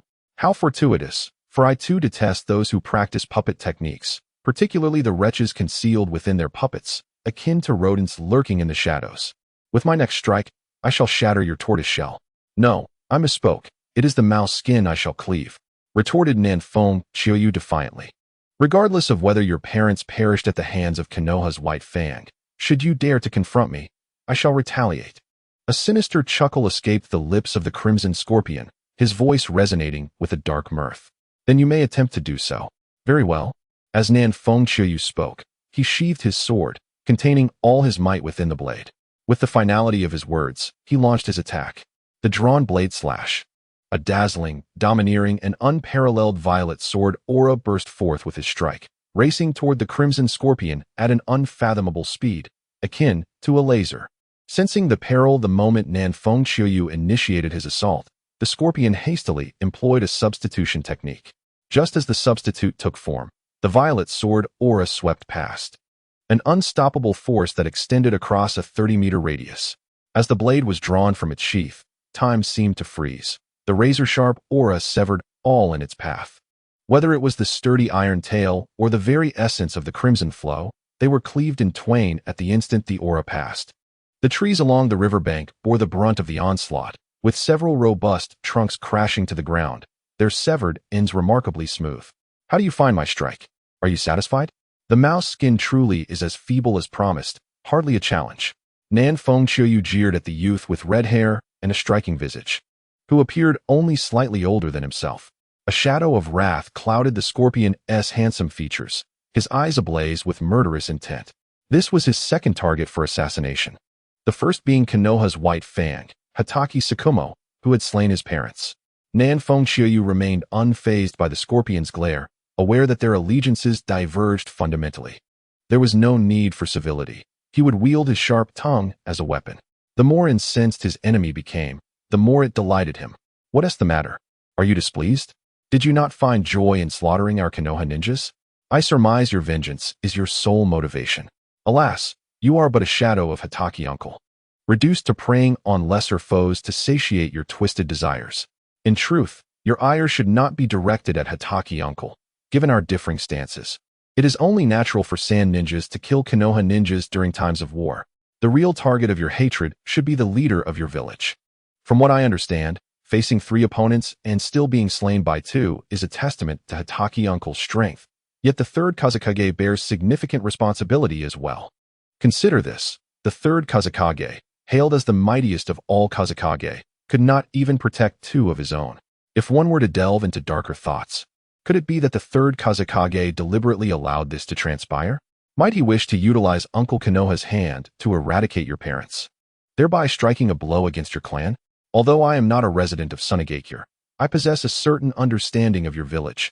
Your family holds considerable power there, arguably standing as the foremost clan in Sunagakure. While these notions are mere conjecture, they are not devoid of plausibility. It may be worth contemplating and even investigating. The nature of interests is indeed complex. Nan Fengqiu spoke incessantly, weaving a web of persuasion around the red sand scorpion. With the white fang of Konoha still alive, the fate of the red sand scorpion may yet change. His objective was to guide the scorpion's destiny back along its original path. A Sunagakure devoid of the red sand scorpion would indeed be a better Sunagakure. Have you said enough? If you have, then prepare to meet your end. The red sand scorpion, weary of Nan Fengqiu's incessant chatter, found his patience exhausted. In a swift motion, he produced a scroll, tore it open, and shadows burst forth from within. 10 uniquely shaped puppets encircled him, forming a protective ring. Nan Fengqiu's expression sharpened. At this stage, the red sand scorpion had already delved into the realm of human puppets. Yet it seemed he had not fully transformed himself into one, nor had the 3rd Kazekage perished at his hands. Although the scorpion could not command 100 puppets, nor could he control the 3rd Kazekage, his innate talent as a puppet master allowed him to wield 10 puppets effectively, a force not to be underestimated. Likely on par with a seasoned shadow. Otherwise, it would be impossible for him to annihilate an enemy without any escaping. Undoubtedly, the fully committed red sand scorpion was a formidable adversary requiring careful handling. Truly, he lived up to his reputation as a genius puppet master, aspiring to reach the heights of the original puppet masters. At a young age, he had attained the strength of a seasoned shadow, and his power would only continue to escalate in the time to come. This rapid advancement in strength was inextricably linked to his identity as a puppet master. Relying on external constructs, possessing a formidable puppet significantly enhances one's own power, and the ability to control more puppets is itself a mark of strength. The red sand scorpion raised his hands, blue chakra threads weaving into the 10 puppets. As the chakra threads vanished, the once stiff puppets came to life, leaving 3 to guard him, while the remaining 7 surged towards Nan Fengqiu. These 7 puppets, crafted in the likeness of humans, wielded an array of peculiar weapons. Charging aggressively through the air, their lifeless expressions etched upon their visages, devoid of vitality. Nan Fengqiu's countenance grew serious. Before the puppets could converge upon him, he surged forward, preferring to strike rather than await passive defense against their assault. With the enhanced capabilities of the 10 Songyun Jian, these puppets, though seemingly robust to the untrained eye, would sustain damage, or even destruction, upon receiving a single strike from the sword. The southern wind and autumn rain swayed as they swiftly traversed the riverbank, pursued relentlessly by 7 puppets from all directions. Shurikens, kunai, poison needles, explosive talismans, and toxic smoke were hurled towards him in a chaotic barrage. The sheer intensity of the assault forced him to temporarily evade the onslaught. Although he was on the offensive, opportunities to counterattack eluded him, leaving him with no choice but to retreat. Fortunately, he had not been cornered to the point of demise, still possessing some room for maneuver. Utilizing his 3-slash technique, instant movement, and a myriad of minor skills, he executed an agile serpentine dance to dodge the various attacks, employing his skills to deflect blows. The battle raged fiercely, transforming the once picturesque riverbank into a scene of utter disarray. Noticing that he had failed to subdue South Wind Autumn Rain within a short span of time and had not inflicted any injuries, the Scorpion of the Red Sand furrowed his brow, calling forth another puppet to join the fray, leaving him with just 2 remaining. The last 2 puppets would only be deployed in dire circumstances, as the safety of the puppet master was paramount. Should he fall, all would be lost. With the addition of another humanoid puppet, the pressure on South Wind Autumn Rain escalated dramatically, for the Scorpion was a master capable of controlling hundreds of puppets. An unparalleled expert in puppetry, the coordination of the 8 puppets was nothing short of mesmerizing, with intricate traps and tactics surpassing that of a single puppet master focused solely on one puppet. Even with his remarkable skills, South Wind Autumn Rain felt himself nearing his limits. The introduction of yet another humanoid puppet would spell disaster. He needed to devise a strategy to alter the tide of battle, aiming to dismantle a few puppets and disrupt the flawless synergy of the Scorpion. As thoughts raced through his mind, he caught sight of the river nearby, and a spark of inspiration ignited within him. With determination, he moved towards the water, having previously danced across its surface to evade attacks. For a puppet master, their puppets were everything. Without them, their power diminished significantly, and the Scorpion was no exception, especially before he had transformed himself into a puppet. Positioning himself upon the surface of the river, South Wind Autumn Rain sheathed his sword, the Heavenly Cloud Sword, at his waist, raising both hands. In the next instant, he transformed into a blur of shadows. "Water release, water barrier," he declared, his hands pressed upon the river's surface, and a formidable wall of water surged upward. Just as the water barrier materialized, a relentless barrage of shurikens, kunai, poison needles, and explosive talismans rained down upon it, obliterating the barrier into a chaotic spray. The 8 puppets, under the Scorpion's precise control, moved with the grace of butterflies and the swiftness of hawks, swiftly encircling South Wind Autumn Rain once more, launching a merciless assault from all angles, with only the depths of the river remaining unscathed. The clash of blades echoed as South Wind Autumn Rain's sword met the puppets, a radiant circle of white light emanating around him as he executed his swordsmanship to perfection. Yet, despite his prowess, he faltered, revealing a gap in his defense that a puppet wielding a serrated long blade seized upon with ruthless precision. The eyes of the Scorpion of the Red Sand gleamed with intensity, his expression shifting dramatically as his fingers trembled like a pianist's. A serrated blade surged from behind, piercing the body of Nanfeng. The Scorpion felt a surge of joy, but his elation was short-lived as no blood erupted forth. Realizing the precariousness of the situation, he hastily attempted to control his puppets to retreat, but it was too late. With a splash, Nanfeng pierced form transformed into clear flowing water. Simultaneously, a resplendent violet sword light erupted from the river, expanding skyward. The 3 puppets, unable to evade in time, were sliced in half by the violet light, their critical components utterly destroyed. While they might still function in a limited capacity, their overall effectiveness had drastically diminished, no longer posing a threat to Nanfeng. The Scorpion's countenance darkened as he waved his arms, his fingers dancing to manipulate his remaining puppets. From their arms, numerous kunai inscribed with explosive tags shot into the river. Boom after boom, the tags detonated, sending massive splashes of water upwards, uprooting the river within a 10-meter radius. Meanwhile, Nanfeng leaped up from downstream, standing atop the flowing surface of the river, a cold smirk gracing his lips as he bellowed, "Dragon's breakthrough slash." In an instant, his figure vanished, enveloped by countless sharp, sword energies. A deep, resonant dragon's roar echoed faintly as a blue-white dragon head, composed of sword energy and lightning, emerged, charging directly at the Scorpion of the Red Sand with blinding speed. The Scorpion's expression shifted as he swiftly maneuvered the 2 puppets guarding him to the forefront, unleashing a barrage of attacks at the blue-white dragon head manifested by Nanfeng. Yet, every attack fell short as the dragon, in its ethereal form, executed a swift turn, darting past the Scorpion's back. Had the Scorpion been isolated, the unaltered Scorpion of the Red Sand would surely have met a gruesome end at the hands of the ferocious and piercing sword energies, which would mercilessly slice through him, resulting in a harrowing demise. Most puppet masters would have succumbed to such a move, yet the Scorpion was no ordinary foe. Aware of the fatal weaknesses inherent to puppet masters, he had anticipated this scenario and devised a countermeasure. The Scorpion had meticulously perfected the last resort of puppet masters, elevating his skills to a level that surpassed even the most proficient practitioners. The puppet substitute. What does it mean to surpass the master?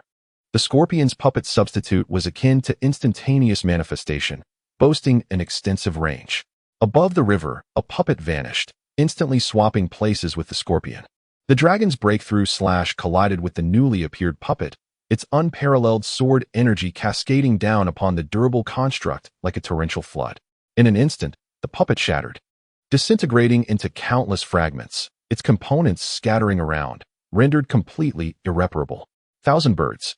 The gentle autumn breeze whispered through the air, and as I raised my left hand, a brilliant white lightning illuminated my palm, flickering in blue and white hues. With a swift motion, I pressed my hand against the nearest puppet, inflicting significant damage upon it. The expression on the face of the scorpion of the red sand darkened. He had utterly ruined one puppet, and 4 others were severely impaired, their effectiveness drastically diminished. Out of 10 puppets, only 5 remained, each meticulously crafted from carefully selected materials, a task that was far from trivial, as it required a high standard for the components of the puppets. "What is your name?" he inquired, manipulating the remaining intact puppet to guard his side. "Southern Breeze Autumn Rain," I replied with a nonchalant tone. "Very well, I shall remember you. You possess great strength. Once I master my puppet technique, I will seek you out." The scorpion of the red sand cast a penetrating gaze in my direction before retrieving a scroll to reclaim the damaged puppets, deeming the utterly destroyed ones as irrecoverable. "Huh, what is this? Are you planning to depart?" I scoffed at his actions. "Do you truly expect to keep me here forever?" The scorpion's expression darkened with a hint of irritation as he regarded me. "Why not give it a try? You have but 5 puppets remaining," I retorted with a chilling smile, raising my left hand and swiftly forming hand seals before his astonished eyes. Though the scorpion was unaware of my intended technique, an ominous feeling enveloped him, compelling him to act decisively. He abandoned the retrieval of all damaged puppets and turned to retreat. My expression hardened as I halted my hand seals, lamenting the near miss. I was so close to activating my lightning-based barrier technique. My single-handed speed was insufficient, allowing the scorpion to sense impending danger. Had I unleashed my technique, he would have found it too late to escape. Only one of us could emerge unscathed from the barrier.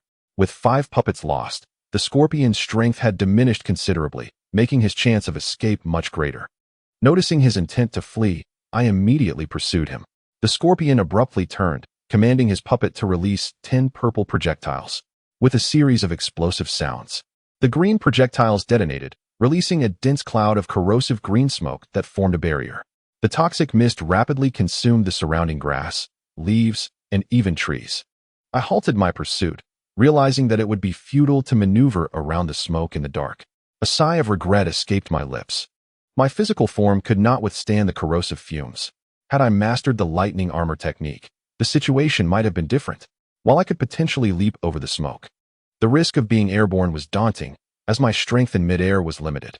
The silver blade's power was insufficient, and without the meteor strike, I could not strike back at the scorpion, nor could I alter the course of events. Today, I had granted him but a small lesson in the art of confrontation. The southern wind and autumn rain recognizes the formidable strength of the scorpion of the red sand. However, it must be noted that his abilities somewhat counter the scorpion's prowess. Otherwise, if faced with another opponent possessing quasi-shadow strength, he would find it exceedingly difficult to repel them. The puppetry crafted by the scorpion boasts remarkable resilience, with typical ninja tools inflicting minimal damage. His offensive capabilities are immensely potent, and his attacks are sharp and relentless. Thus, any strike against the puppet can inflict significant harm on the meticulously engineered construct. Coupled with his swift speed and an array of displacement techniques, he exhibits exceptional agility and formidable close combat skills. His mastery of ninjutsu is also quite profound, rendering the common methods employed against puppets ineffective, enabling him to counter the scorpion's advances. Nonetheless, he harbors vulnerabilities. Otherwise, the scorpion would not have managed to escape. His defensive capabilities are not exceptionally robust, which is a common scenario within the ninja world, as there are few ninjas with formidable defenses. Even the so-called absolute defenses come with substantial limitations. Techniques such as the Chidori Stream, the Byakugan's Kaiten, and Gaara's Sand defense, while impressive, still leave the physical body vulnerable. Even with the protection of Susanoo, the inherent fragility remains. In the eyes of the southern wind and autumn rain, figures like the third and fourth Reikage, who possess both extraordinary physical resilience and the formidable lightning armor, resemble humanoid tanks and epitomize the ideal ninja. Should he master the lightning armor or develop a similar ninjutsu through exceptional lightning manipulation, his overall power would be significantly enhanced due to his high attack and agility, along with various nimble ninjutsu techniques. The fate of the Scorpion of the Red Sand seems to have shifted due to his influence. After all, under his intervention, Kakashi Hatake did not perish. Unlike in the original narrative, where the Scorpion found himself devoid of enemies and ultimately redirected his vengeance towards the Third Wind Shadow, resulting in a covert attack that led to the Third Wind Shadow's disappearance and sparked the Third Great Ninja War. The circumstances are altered here. Had the Scorpion refrained from ambushing the Third Wind Shadow, the catalyst for the Third Great Ninja War would have stemmed from other events. The Southern Wind and Autumn Rain harbors no concern that the Third Great Ninja War will not transpire, even without the incident of the Third Wind Shadow's disappearance. It was destined to occur eventually, albeit perhaps at a later date. The rationale is straightforward.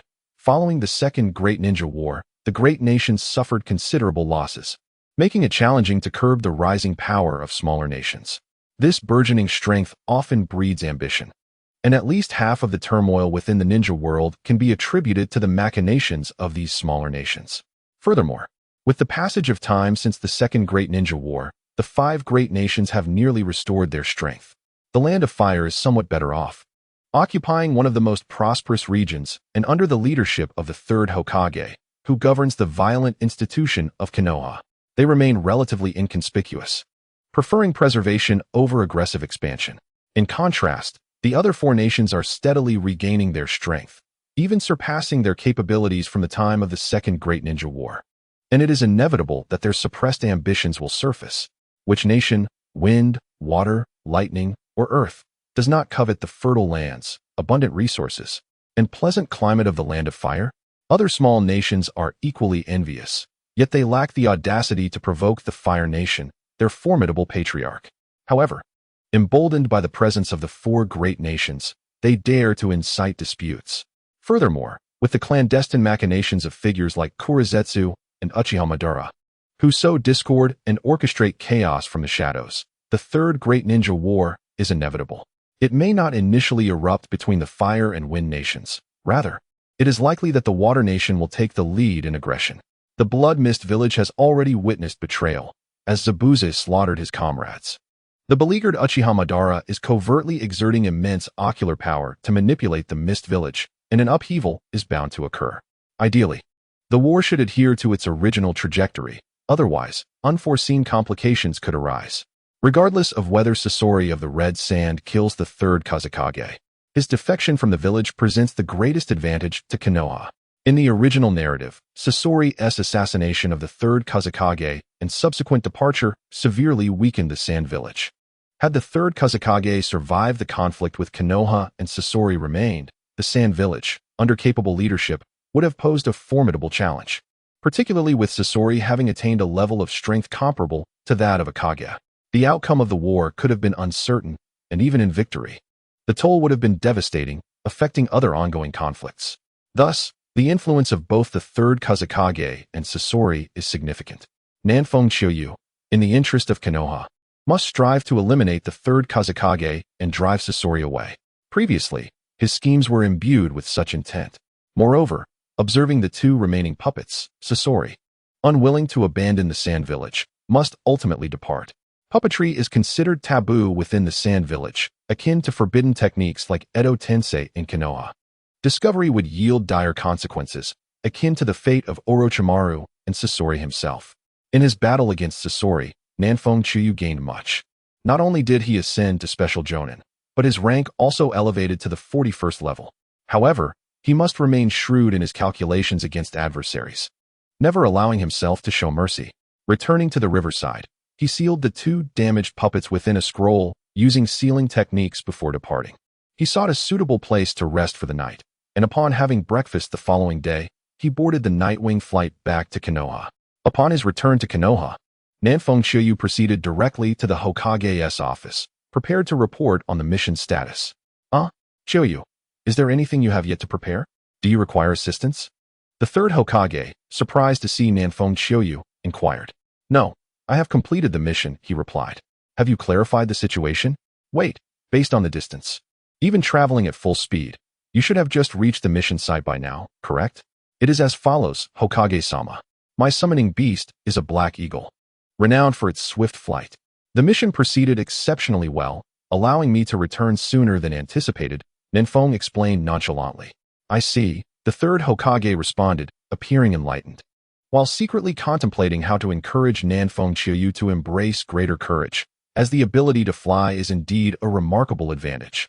The autumn rains of the southern winds had yet to reveal to the third Hokage that he was being considered merely as a laborer. Hokage-sama, the matter is as follows. South wind autumn rain began, succinctly summarizing the situation, with the detailed account available in the mission report. The third Hokage nodded, signaling him to continue. South wind autumn rain recounted the events in their entirety and presented his suggestions, for eliminating a rival's prodigious talent was undoubtedly a course of action to pursue. Oh, the human puppet, straying down a misguided path, the third Hokage mused. In that case, we shall not be polite. I will arrange for the Umbu to handle this matter. We must ensure that the red sand scorpion is dealt with. Although he appeared somewhat regretful, as he drew on his cigarette, enveloped in a haze of smoke. His eyes narrowed with determination. Internally, he had already resolved to employ both covert and overt methods to undermine Sunagakure, aiming at least to drive the red sand scorpion away. Should Sunagakure handle him, that would be even better. South wind autumn rain observed the third Hokage's inscrutable demeanor with a hint of exasperation, pondering what his reaction would be upon discovering that his most cherished disciple was engaged in similar undertakings. Hokage-sama, I shall return to rest, he said. Go ahead.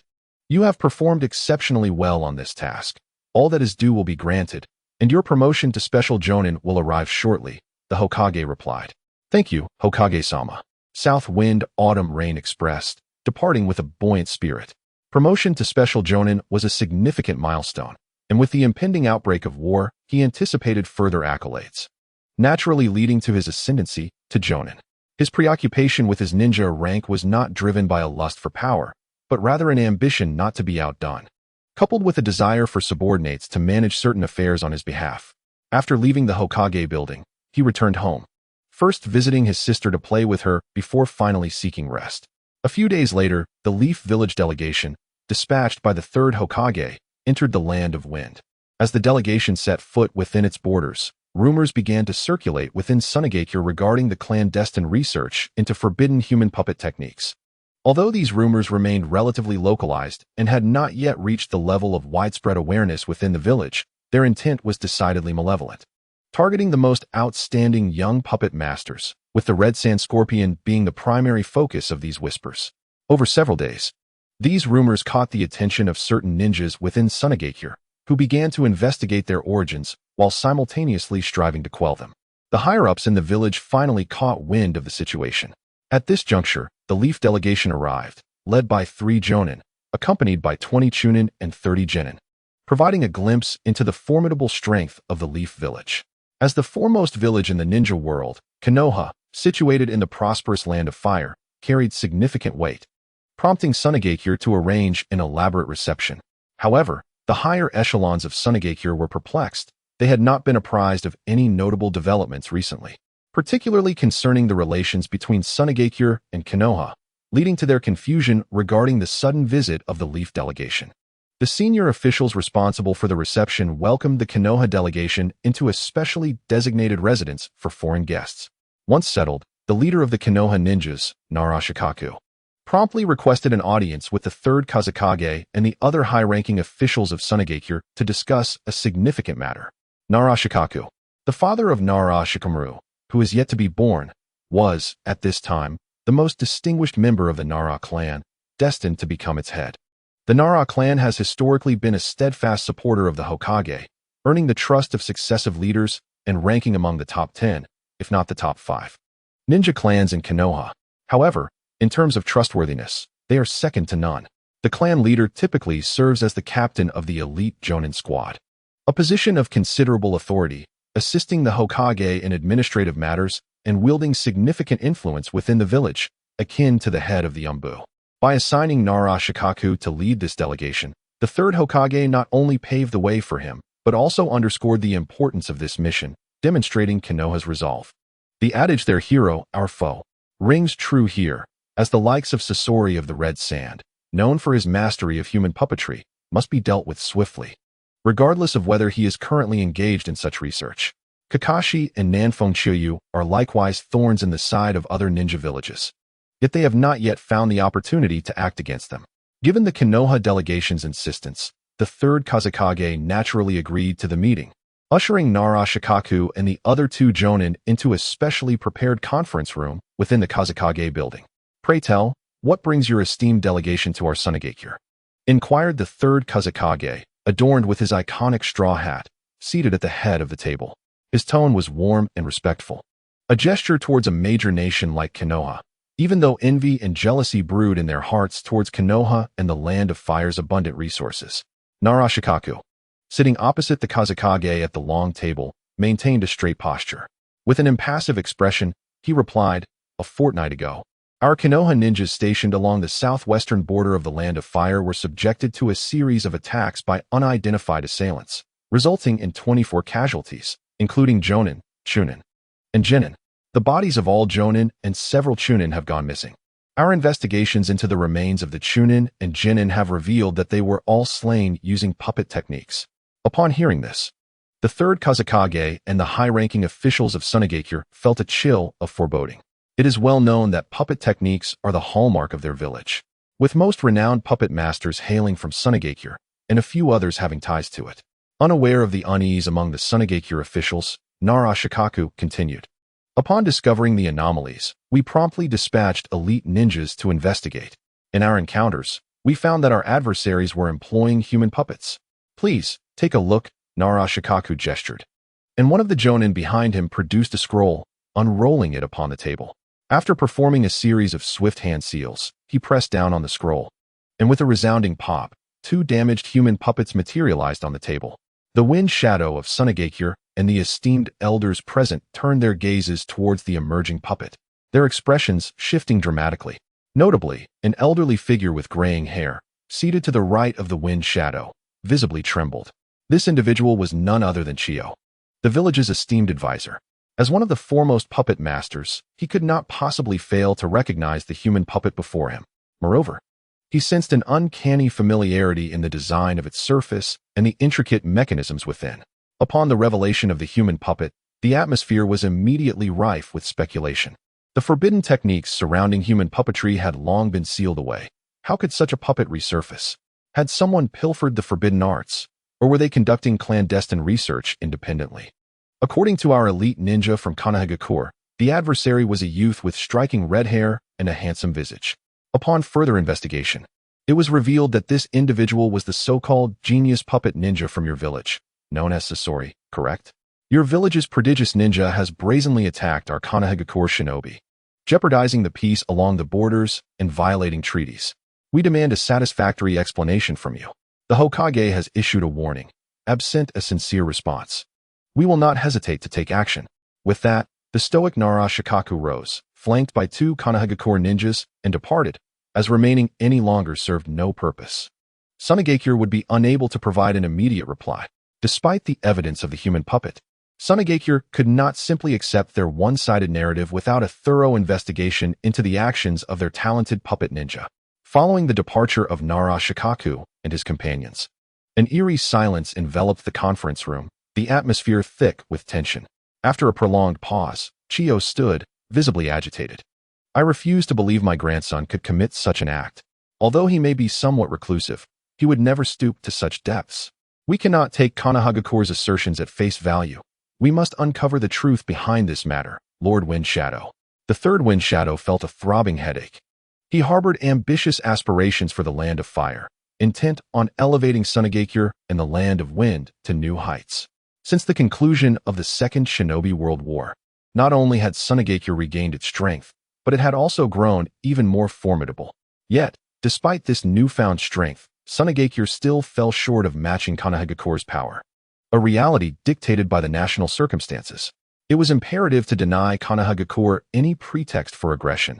They could not be left with an opportunity to strike. as Sunagakure alone would not suffice to contend with them. To confront the Land of Fire, an alliance with other great ninja villages was essential, at the very least. Two prominent villages would need to act in concert to harbor any hope of victory, and even that was a slim chance. Elder Chiyo's reasoning was sound. The matter must be investigated thoroughly before any action could be taken. Let us mobilize our respective forces to conduct a simultaneous investigation, striving to unveil the truth in the shortest time possible. Now, this meeting is adjourned.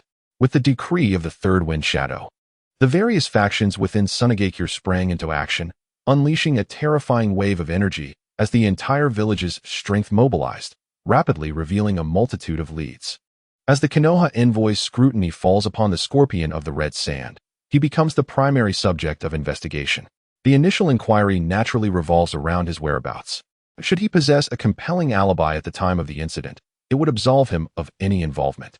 In such a case, even if the matter implicates other puppet masters, the losses would be bearable, and surrendering them for punishment would seem justifiable, given their misdeeds. However, if the situation directly involves the scorpion of the red sand, the predicament becomes exceedingly complex. He stands as the most remarkable young talent of Sunagakure, a prodigy in the art of puppetry whose advancements have astounded all. While other notable figures exist, none can rival the brilliance of the scorpion, who has even garnered whispers of succeeding the next Kazekage. His significance to Sunagakure is undeniable. Should the scorpion be proven guilty, it would not only signify a breach of Sunagakure's prohibitions regarding the inhumane study of human puppetry, but would also provoke Konoha's ire, presenting a formidable dilemma for resolution. Failing to surrender him or impose stringent measures would leave Sunagakure unable to provide an adequate explanation to Konoha. In terms of national strength and military might, they find themselves at a distinct disadvantage. The wrath of Konoha could potentially ignite a war. A war born of rightful indignation is vastly different from one fought under coercion. Konoha would hold the moral high ground, leaving Sunagakure in a precarious position with diminished morale. Furthermore, neighboring ninja villages would be reluctant to intervene, given that the fault lies primarily with Sunagakure. Instead, there exists a greater likelihood of these villages exploiting the situation to further disadvantage Sunagakure, placing it in jeopardy. To surrender the scorpion would be an unbearable loss for Sunagakure, as such a pivotal talent represents a significant blow to both its future and prestige. This predicament places the village in a dire conundrum, compelling its leaders to fervently hope that the scorpion remains uninvolved, particularly Chiyo, who deeply wishes for her grandson's innocence. Yet, fate often contrives contrary outcomes, and the very events one dreads may come to fruition. As the investigation deepens, it is revealed that the scorpion was absent from the village during the time of the Konoha ninja's disappearance and demise, and increasingly unsavory truths begin to surface. The scorpion has been engaged in the study of human puppetry for an extended period. Where would his materials originate? They could only come from hunting down ninjas from other villages, including those from smaller nations, as well as Konoha ninjas seeking vengeance for their parents, and even some from Sunagakure itself.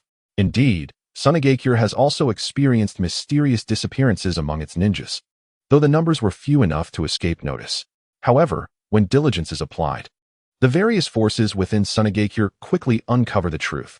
The leads concerning the missing ninjas unmistakably point towards the scorpion of the red sand.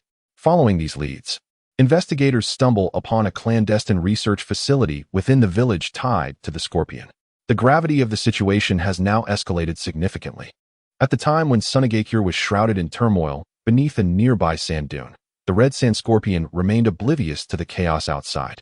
He was utterly engrossed in the creation and repair of puppets, as well as in the gradual transformation of himself. Following his battle with Nanfeng Chiyo, the scorpion came to realize the inadequacy of his own strength.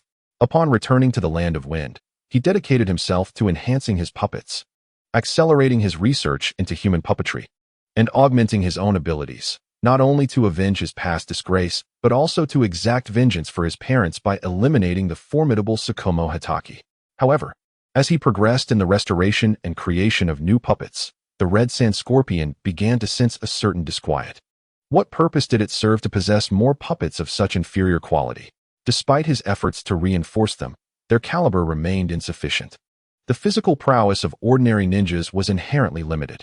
He required the bodies of far stronger ninjas, and more crucially, he needed to preserve the abilities and strengths they had in life, for only then could he possess the means to secure victory. Initially, the Scorpion had conducted his research into the art of human puppetry in secrecy, driven by obsession and innate talent, allowing him to advance swiftly. Yet, he had not fully comprehended how to maintain the bloodline limits and powers of the deceased. Although he was not initially pressed for time and could afford to proceed at a leisurely pace, the urgency within him intensified after his encounter with Nanfeng Chuyu. The slow progress upon his return ignited thoughts of pilfering the village's secrets of human puppetry. This notion took root in his mind like wild grass, growing uncontrollably. His obsession with human puppetry, his thirst for power, and his obsessive hatred for his parents' murderers solidified his resolve. After restoring 10 human puppets, enhancing them one by one, and making preliminary modifications to himself, the Scorpion emerged from his hidden lair and made his way toward the nearby village. He was determined to steal the forbidden techniques of human puppetry, fully aware of their location within Sunagakure. Meanwhile, as more incriminating evidence against the Scorpion surfaced, a significant rift emerged among the higher-ups of Sunagakure regarding how to deal with him. Some proposed severe punishment followed by handing him over, while others vehemently opposed the idea of surrendering him, suggesting instead the destruction of the evidence. Some sought to mediate, proposing a scapegoat to appease Konoha. Various opinions clashed, filling the conference room with an uproar reminiscent of a bustling marketplace, leaving the third Kazekage with a severe headache, unsure of which proposal to adopt. Although the last suggestion appeared flawless, it was, in truth, far from ideal. Such actions would insult and belittle Konoha's intelligence. Konoha was not so easily deceived, and such tactics would only serve to incite their wrath. Finally, as the cacophony persisted without any semblance of order, the third Kazekage could no longer contain himself. He struck the stone table with a resounding thud, the sound piercing through the tumult with an air of authority. Renowned as the strongest Kazekage of all time, his prestige within Sunagakure commanded respect. As he spoke, the room fell swiftly into silence. The gathered assembly pondered, with the perpetrator absent. What was the point of their heated discussion? Even if they devised a plan, it would be futile without the individual in question present. Immediately send someone to seek out the Scorpion. We shall discuss matters upon locating him. The Konoha delegation is closely observing us, so we must be mindful of our influence and avoid tarnishing the reputation of Sunagakure. Understood. The higher-ups of Sunagakure were reprimanded, some feeling a bit embarrassed. They dispersed to attend to their respective duties while I shall return to my office for a brief respite, as I have been rather fatigued these past few days. The third Kazekage remarked before departing, and the others followed suit. Tasks must be accomplished, yet they only need to issue orders without direct involvement, for they are the ones in power. They, too, require a moment of rest, as the recent events have taken a toll on them. As the night deepened, the luminous moon was shrouded by dark clouds. Sunagakure appeared tranquil, yet currents of unrest simmered beneath the surface. Countless ninjas traversed the night sky. In this moment, Deidara, the Scorpion, silently approached a secluded corner of the Kazekage Tower, employing a transformation technique to infiltrate the building. Inside the Kazekage's office, the third Kazekage leaned back in his chair, eyes closed, feeling overwhelmed by the recent turmoil, which had left him mentally drained. Suddenly, he opened his eyes, his gaze sharply fixed upon a model of the Kazekage Tower on his desk. In a concealed area of the model, sand began to swirl, revealing troubling information. An intrusion into the secret vault. The third Kazekage vanished from his office, racing towards the repository of forbidden techniques within Sunagakure. Meanwhile, Deidara had successfully acquired the forbidden technique of the human puppetry, leaving the other secret techniques untouched as he made his exit. Outside the vault, for Sunagakure ninjas lay sprawled upon the ground, but Deidara paid them no heed as he swiftly fled the scene. However, the third Kazekage materialized before him in an instant. "Scorpion, have you slain them?" The third Kazekage inquired, his countenance darkening as the overwhelming presence of a shadow-level ninja bore down upon Deidara, and dark sand floated ominously in the air. "No, they merely succumbed to a tranquilizer," Deidara replied, maintaining his composure in the face of the Kazekage. Upon hearing this, the third Kazekage sighed in relief, the oppressive aura dissipating as his tone softened. "You came for the human puppetry technique, did you not?" Deidara nodded in affirmation. "Then it follows that you were responsible for the deaths of the Konoha ninjas?"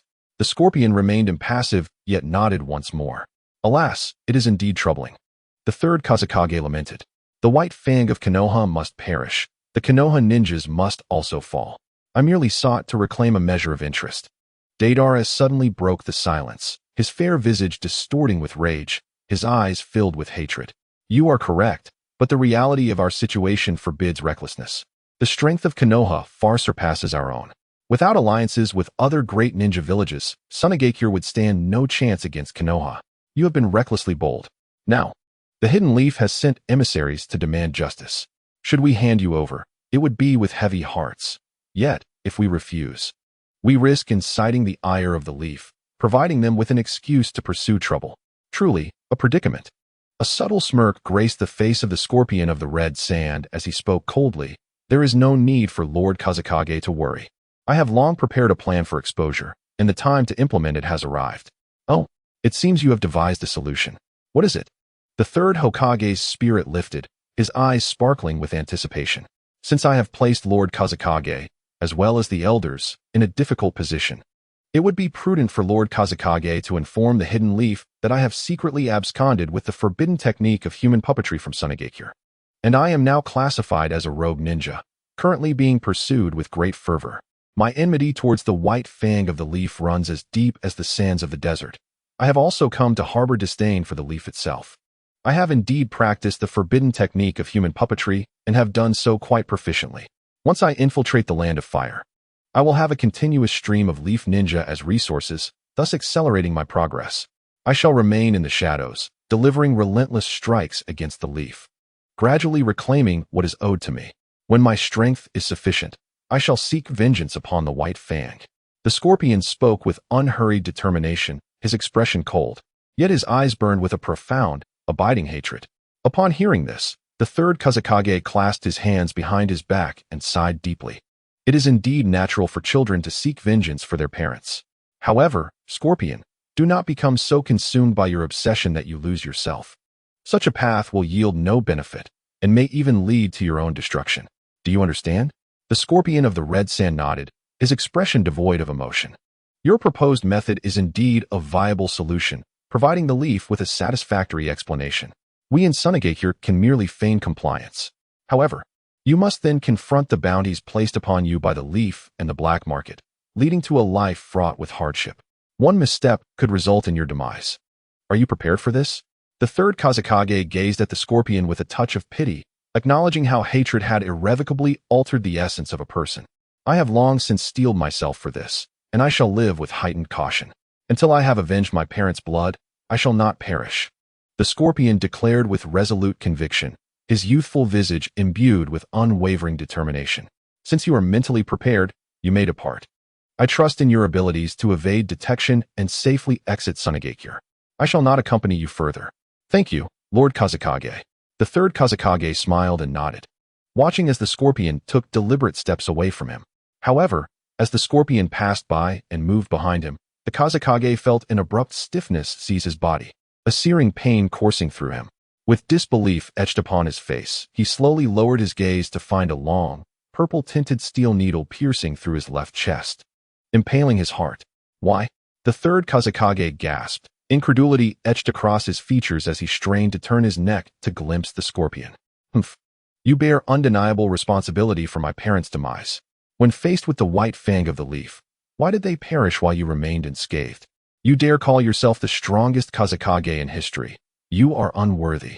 Moreover, the White Fang is indeed a formidable adversary. The stronger the material for my human puppets, the better.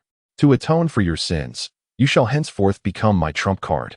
I shall devote myself entirely to preserving your bloodline limit and strength, allowing you to manifest the glorious essence of the strongest wind shadow in this world.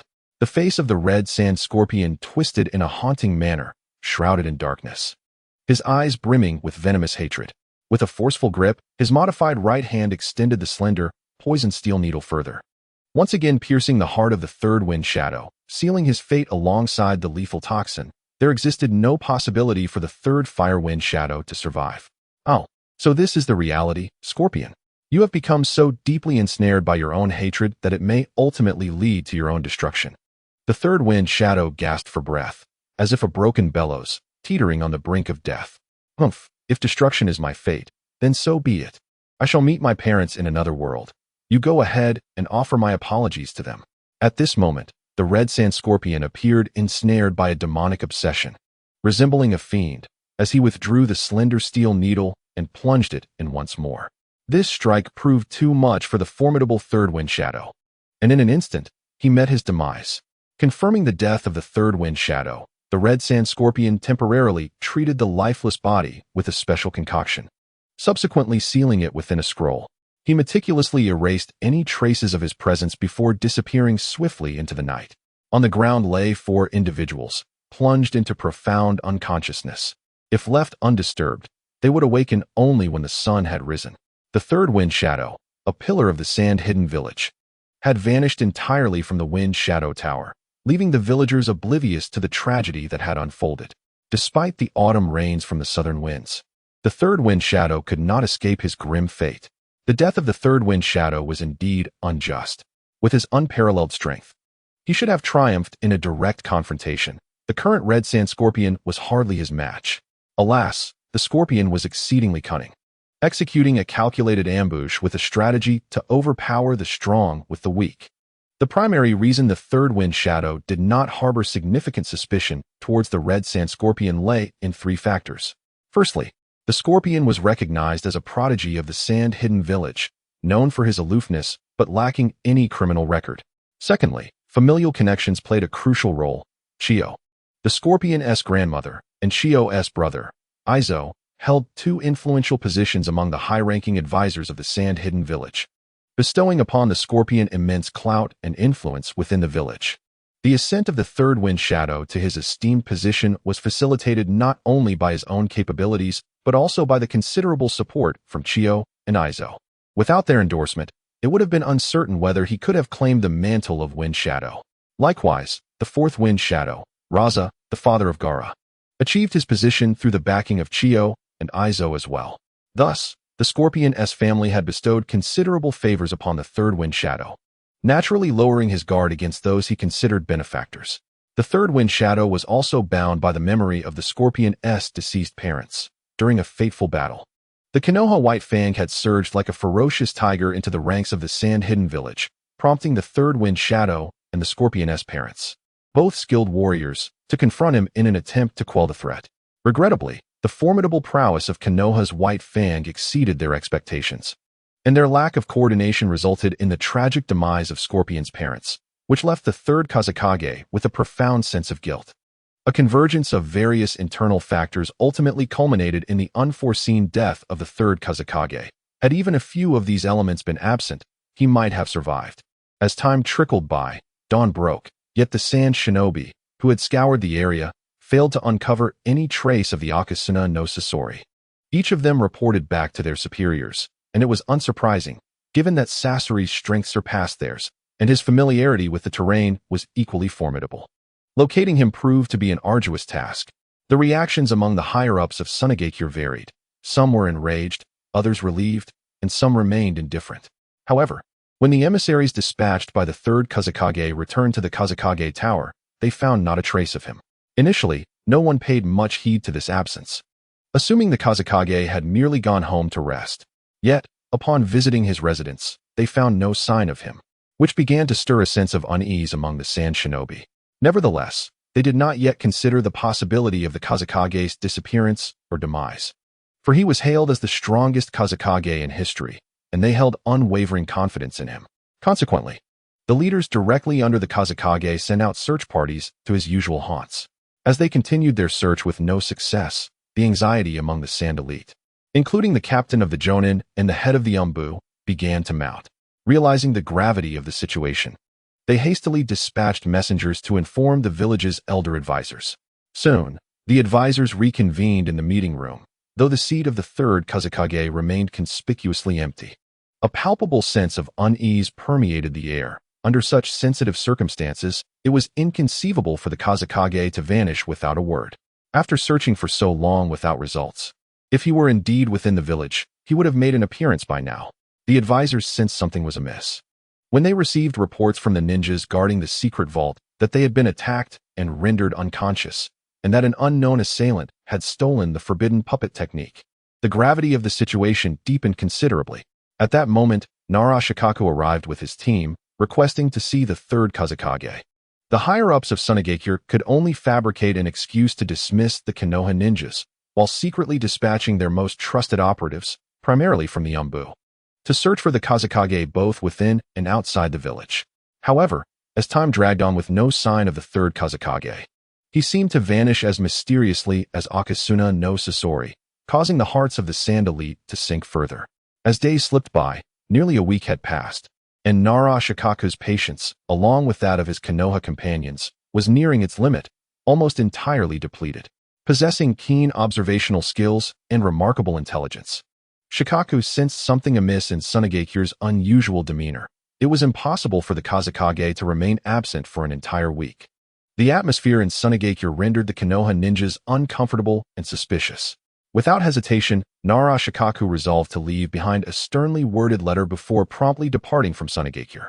Without prior notice, they departed silently, disregarding the higher-ups of Sunagakure, and headed directly outside the village. The formidable might of Konohagakure, coupled with Sunagakure's position of disadvantage, rendered the guarding ninjas too intimidated to impede their passage. By the time the higher echelons of Sunagakure received word, the ninjas from Konoha had already vanished into the expansive desert, leaving no trace behind. In the Kazekage Tower, within the same conference room, all the high-ranking officials of Sunagakure were gathered, save for the missing Kazekage. The atmosphere was palpably tense, as if ominous clouds loomed overhead, suffocating all present. The Konoha delegation had utterly lost their patience and departed without a word. Upon their return, they would undoubtedly seek retribution. With the Kazekage's disappearance, Sunagakure was beset by internal and external troubles. One of the advisors, with a heavy expression and a face lined with deep furrows, lamented the dire situation, as if his very wrinkles could crush a mosquito.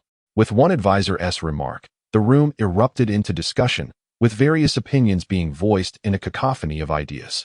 However, most of the suggestions were trivial and of little relevance to the pressing circumstances. Amidst the clamor, Chiyo remained silent, her brow furrowed in deep contemplation, seemingly lost in thought. After a considerable time of fruitless debate, the atmosphere grew increasingly oppressive once more. Seeing his sister in such a state, Hai Laotsong was moved to inquire, "Sister, do you have any thoughts on this matter?" This question shattered the heavy silence of the conference room, redirecting all eyes towards Chiyo, filled with anticipation. Emerging from her reverie, Chiyo placed her crossed hands on the table, supporting her chin, her expression grave yet resolute. "I do have some ideas that might address our current predicament, but the risks are considerable. The disparity between success and failure is monumental. Since you have thoughts, sister, please share them. Let us deliberate together," urged Hai Laotsong. "Indeed. Elder Chiyo, do speak freely," they encouraged. "Very well, I shall present my ideas. Given the gravity of our situation, we must be decisive and ruthless. Rather than allowing Konoha to take the initiative, we should strike first. The wounds from the Second Shinobi World War must have healed across the various ninja villages. Let us place the blame for the Kazekage's disappearance squarely on Konoha, using this as a pretext to demand the return of the Kazekage. We should covertly reach out to Kumogakure, Iwagakure, and Kirigakure, preparing to ignite the flames of the Third Shinobi World War.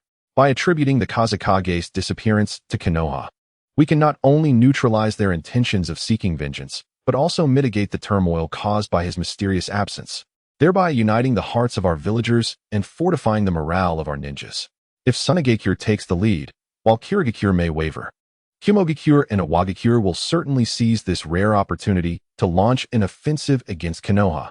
By stirring the waters, Konoha will be too preoccupied with the present crisis to dwell on past grievances. Should we emerge victorious, it would not only rewrite our fate, but also yield immense benefits, particularly in terms of territorial gains within the Land of Fire.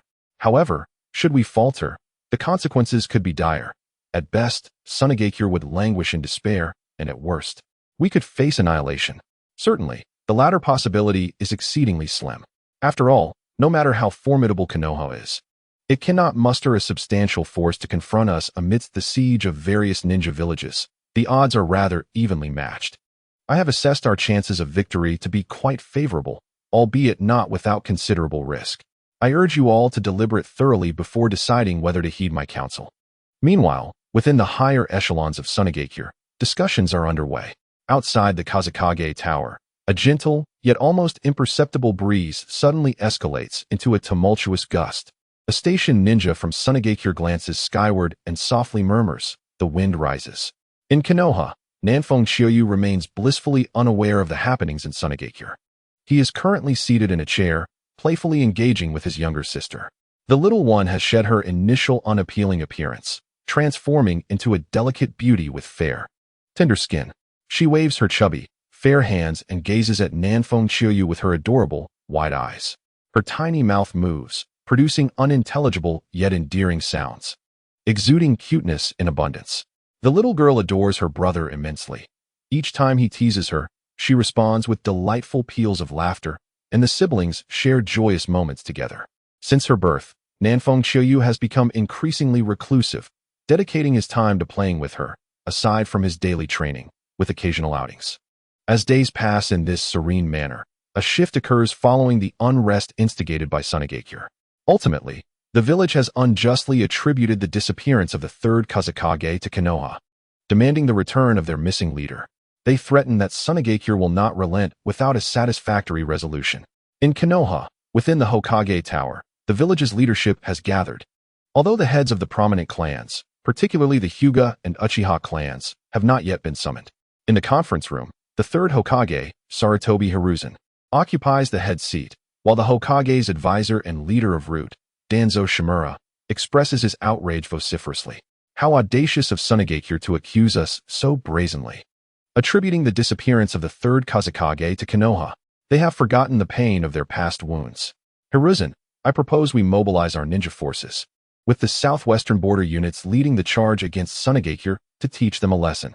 This era diverges from the original narrative, as Sunagakure does not resort to subterfuge regarding the Kazekage's disappearance. Instead, they have boldly placed the blame squarely on Konoha. They present evidence that they assert links the Kazekage's vanishing directly to Konoha. This evidence, in Konoha's view, is utterly nonsensical and lacks any substantiation, with their justification being nothing more than fabrications. Sunagakure claims that Konoha's envoy was merely a pretext for their own ninjas to murder their esteemed warriors, while covertly dispatching a majority of their elite to assassinate the third Kazekage. Ultimately, Sunagakure seeks to lay this blame upon Konoha, fabricating evidence and manipulating public opinion, striving to indoctrinate their own ninjas and position Sunagakure as the righteous party, thereby galvanizing their populace and military for war against Konoha. As a prominent figure of the hawkish faction, Danzo harbored disdain for the antics of Sunagakure. If you seek a confrontation, then let us engage, regardless of the truth. I shall strike first to seize the initiative and deliver a sound thrashing. The schemes of Sunagakure were not lost on Konohagakure, especially after receiving a report from Narashikaku. The seasoned leaders of Konoha discerned that Sunagakure was evidently attempting to divert attention, fabricating circumstances to extort Konoha. Danzo, exercise patience. We have merely begun our discussions. We should not hastily resolve to engage in violence, as matters may not be as straightforward as you presume, the third Hokage remarked, maintaining a calm demeanor while puffing on his pipe. Do you not find it curious that Sunagakure displays such audacity and lack of restraint? Danzo's fierce countenance faltered momentarily, his brow furrowing as he pondered this notion. Shikamo, what are your thoughts? The third Hokage inquired, directing his gaze toward Kakashi Hatake. Prepare for the worst. Stock up on provisions and remain adaptable to any eventuality, Kakashi succinctly advised. Indeed, once the storm passes, Kakashi was subsequently appointed as the head of Konoha Zumbu, a position within the upper echelons, albeit the lowest among them. And what of you, Shikaku? The third Hokage turned his attention to Narashikaku. Although the current leader of the Jonin was not Shikaku, he was highly esteemed by the third Hokage and was already designated as his successor. Though not seated at the table, he held the right to participate in discussions. I suspect that a new shinobi world war may be imminent. It has been over a decade since the Second Shinobi World War, and the strength of the major ninja villages has largely been restored. It is likely that they are once again preparing to encroach upon our Fire Country territory. I surmise that Sunagakure has already initiated contact with other major ninja villages. The looming crisis is palpable, and this time the threat may be even greater, especially since Kirigakure, which refrained from participating last time, is likely to join the fray. In light of this, we must heed Kakashi's counsel to prepare for the worst. Most importantly, we must prevent Sunagakure, Kirigakure, Iwagakure, and Kumogakure from forming an alliance against Konoha. Should we find ourselves outnumbered 4-1, the pressure would be insurmountable, and a single misstep could lead to our irrevocable downfall. Even if we were to triumph in such a conflict, the toll would be unbearable, perhaps leading to Konoha's decline. We must exploit the divisions among them to sow discord.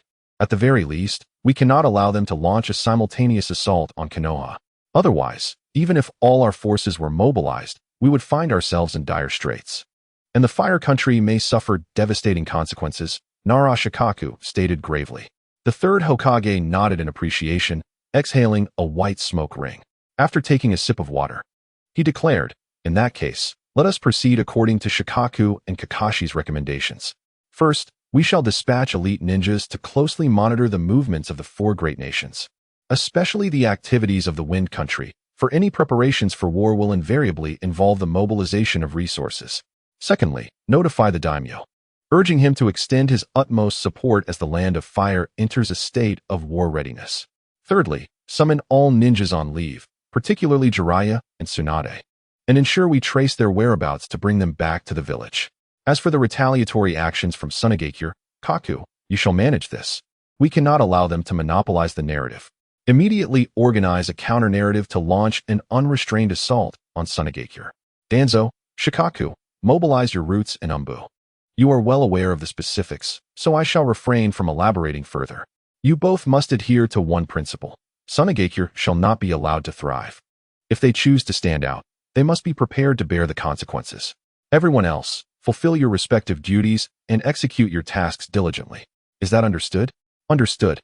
The assembly responded in unison, some faces etched with seriousness, others devoid of expression. Only Danzo stood out, wearing a smile that was chillingly cruel.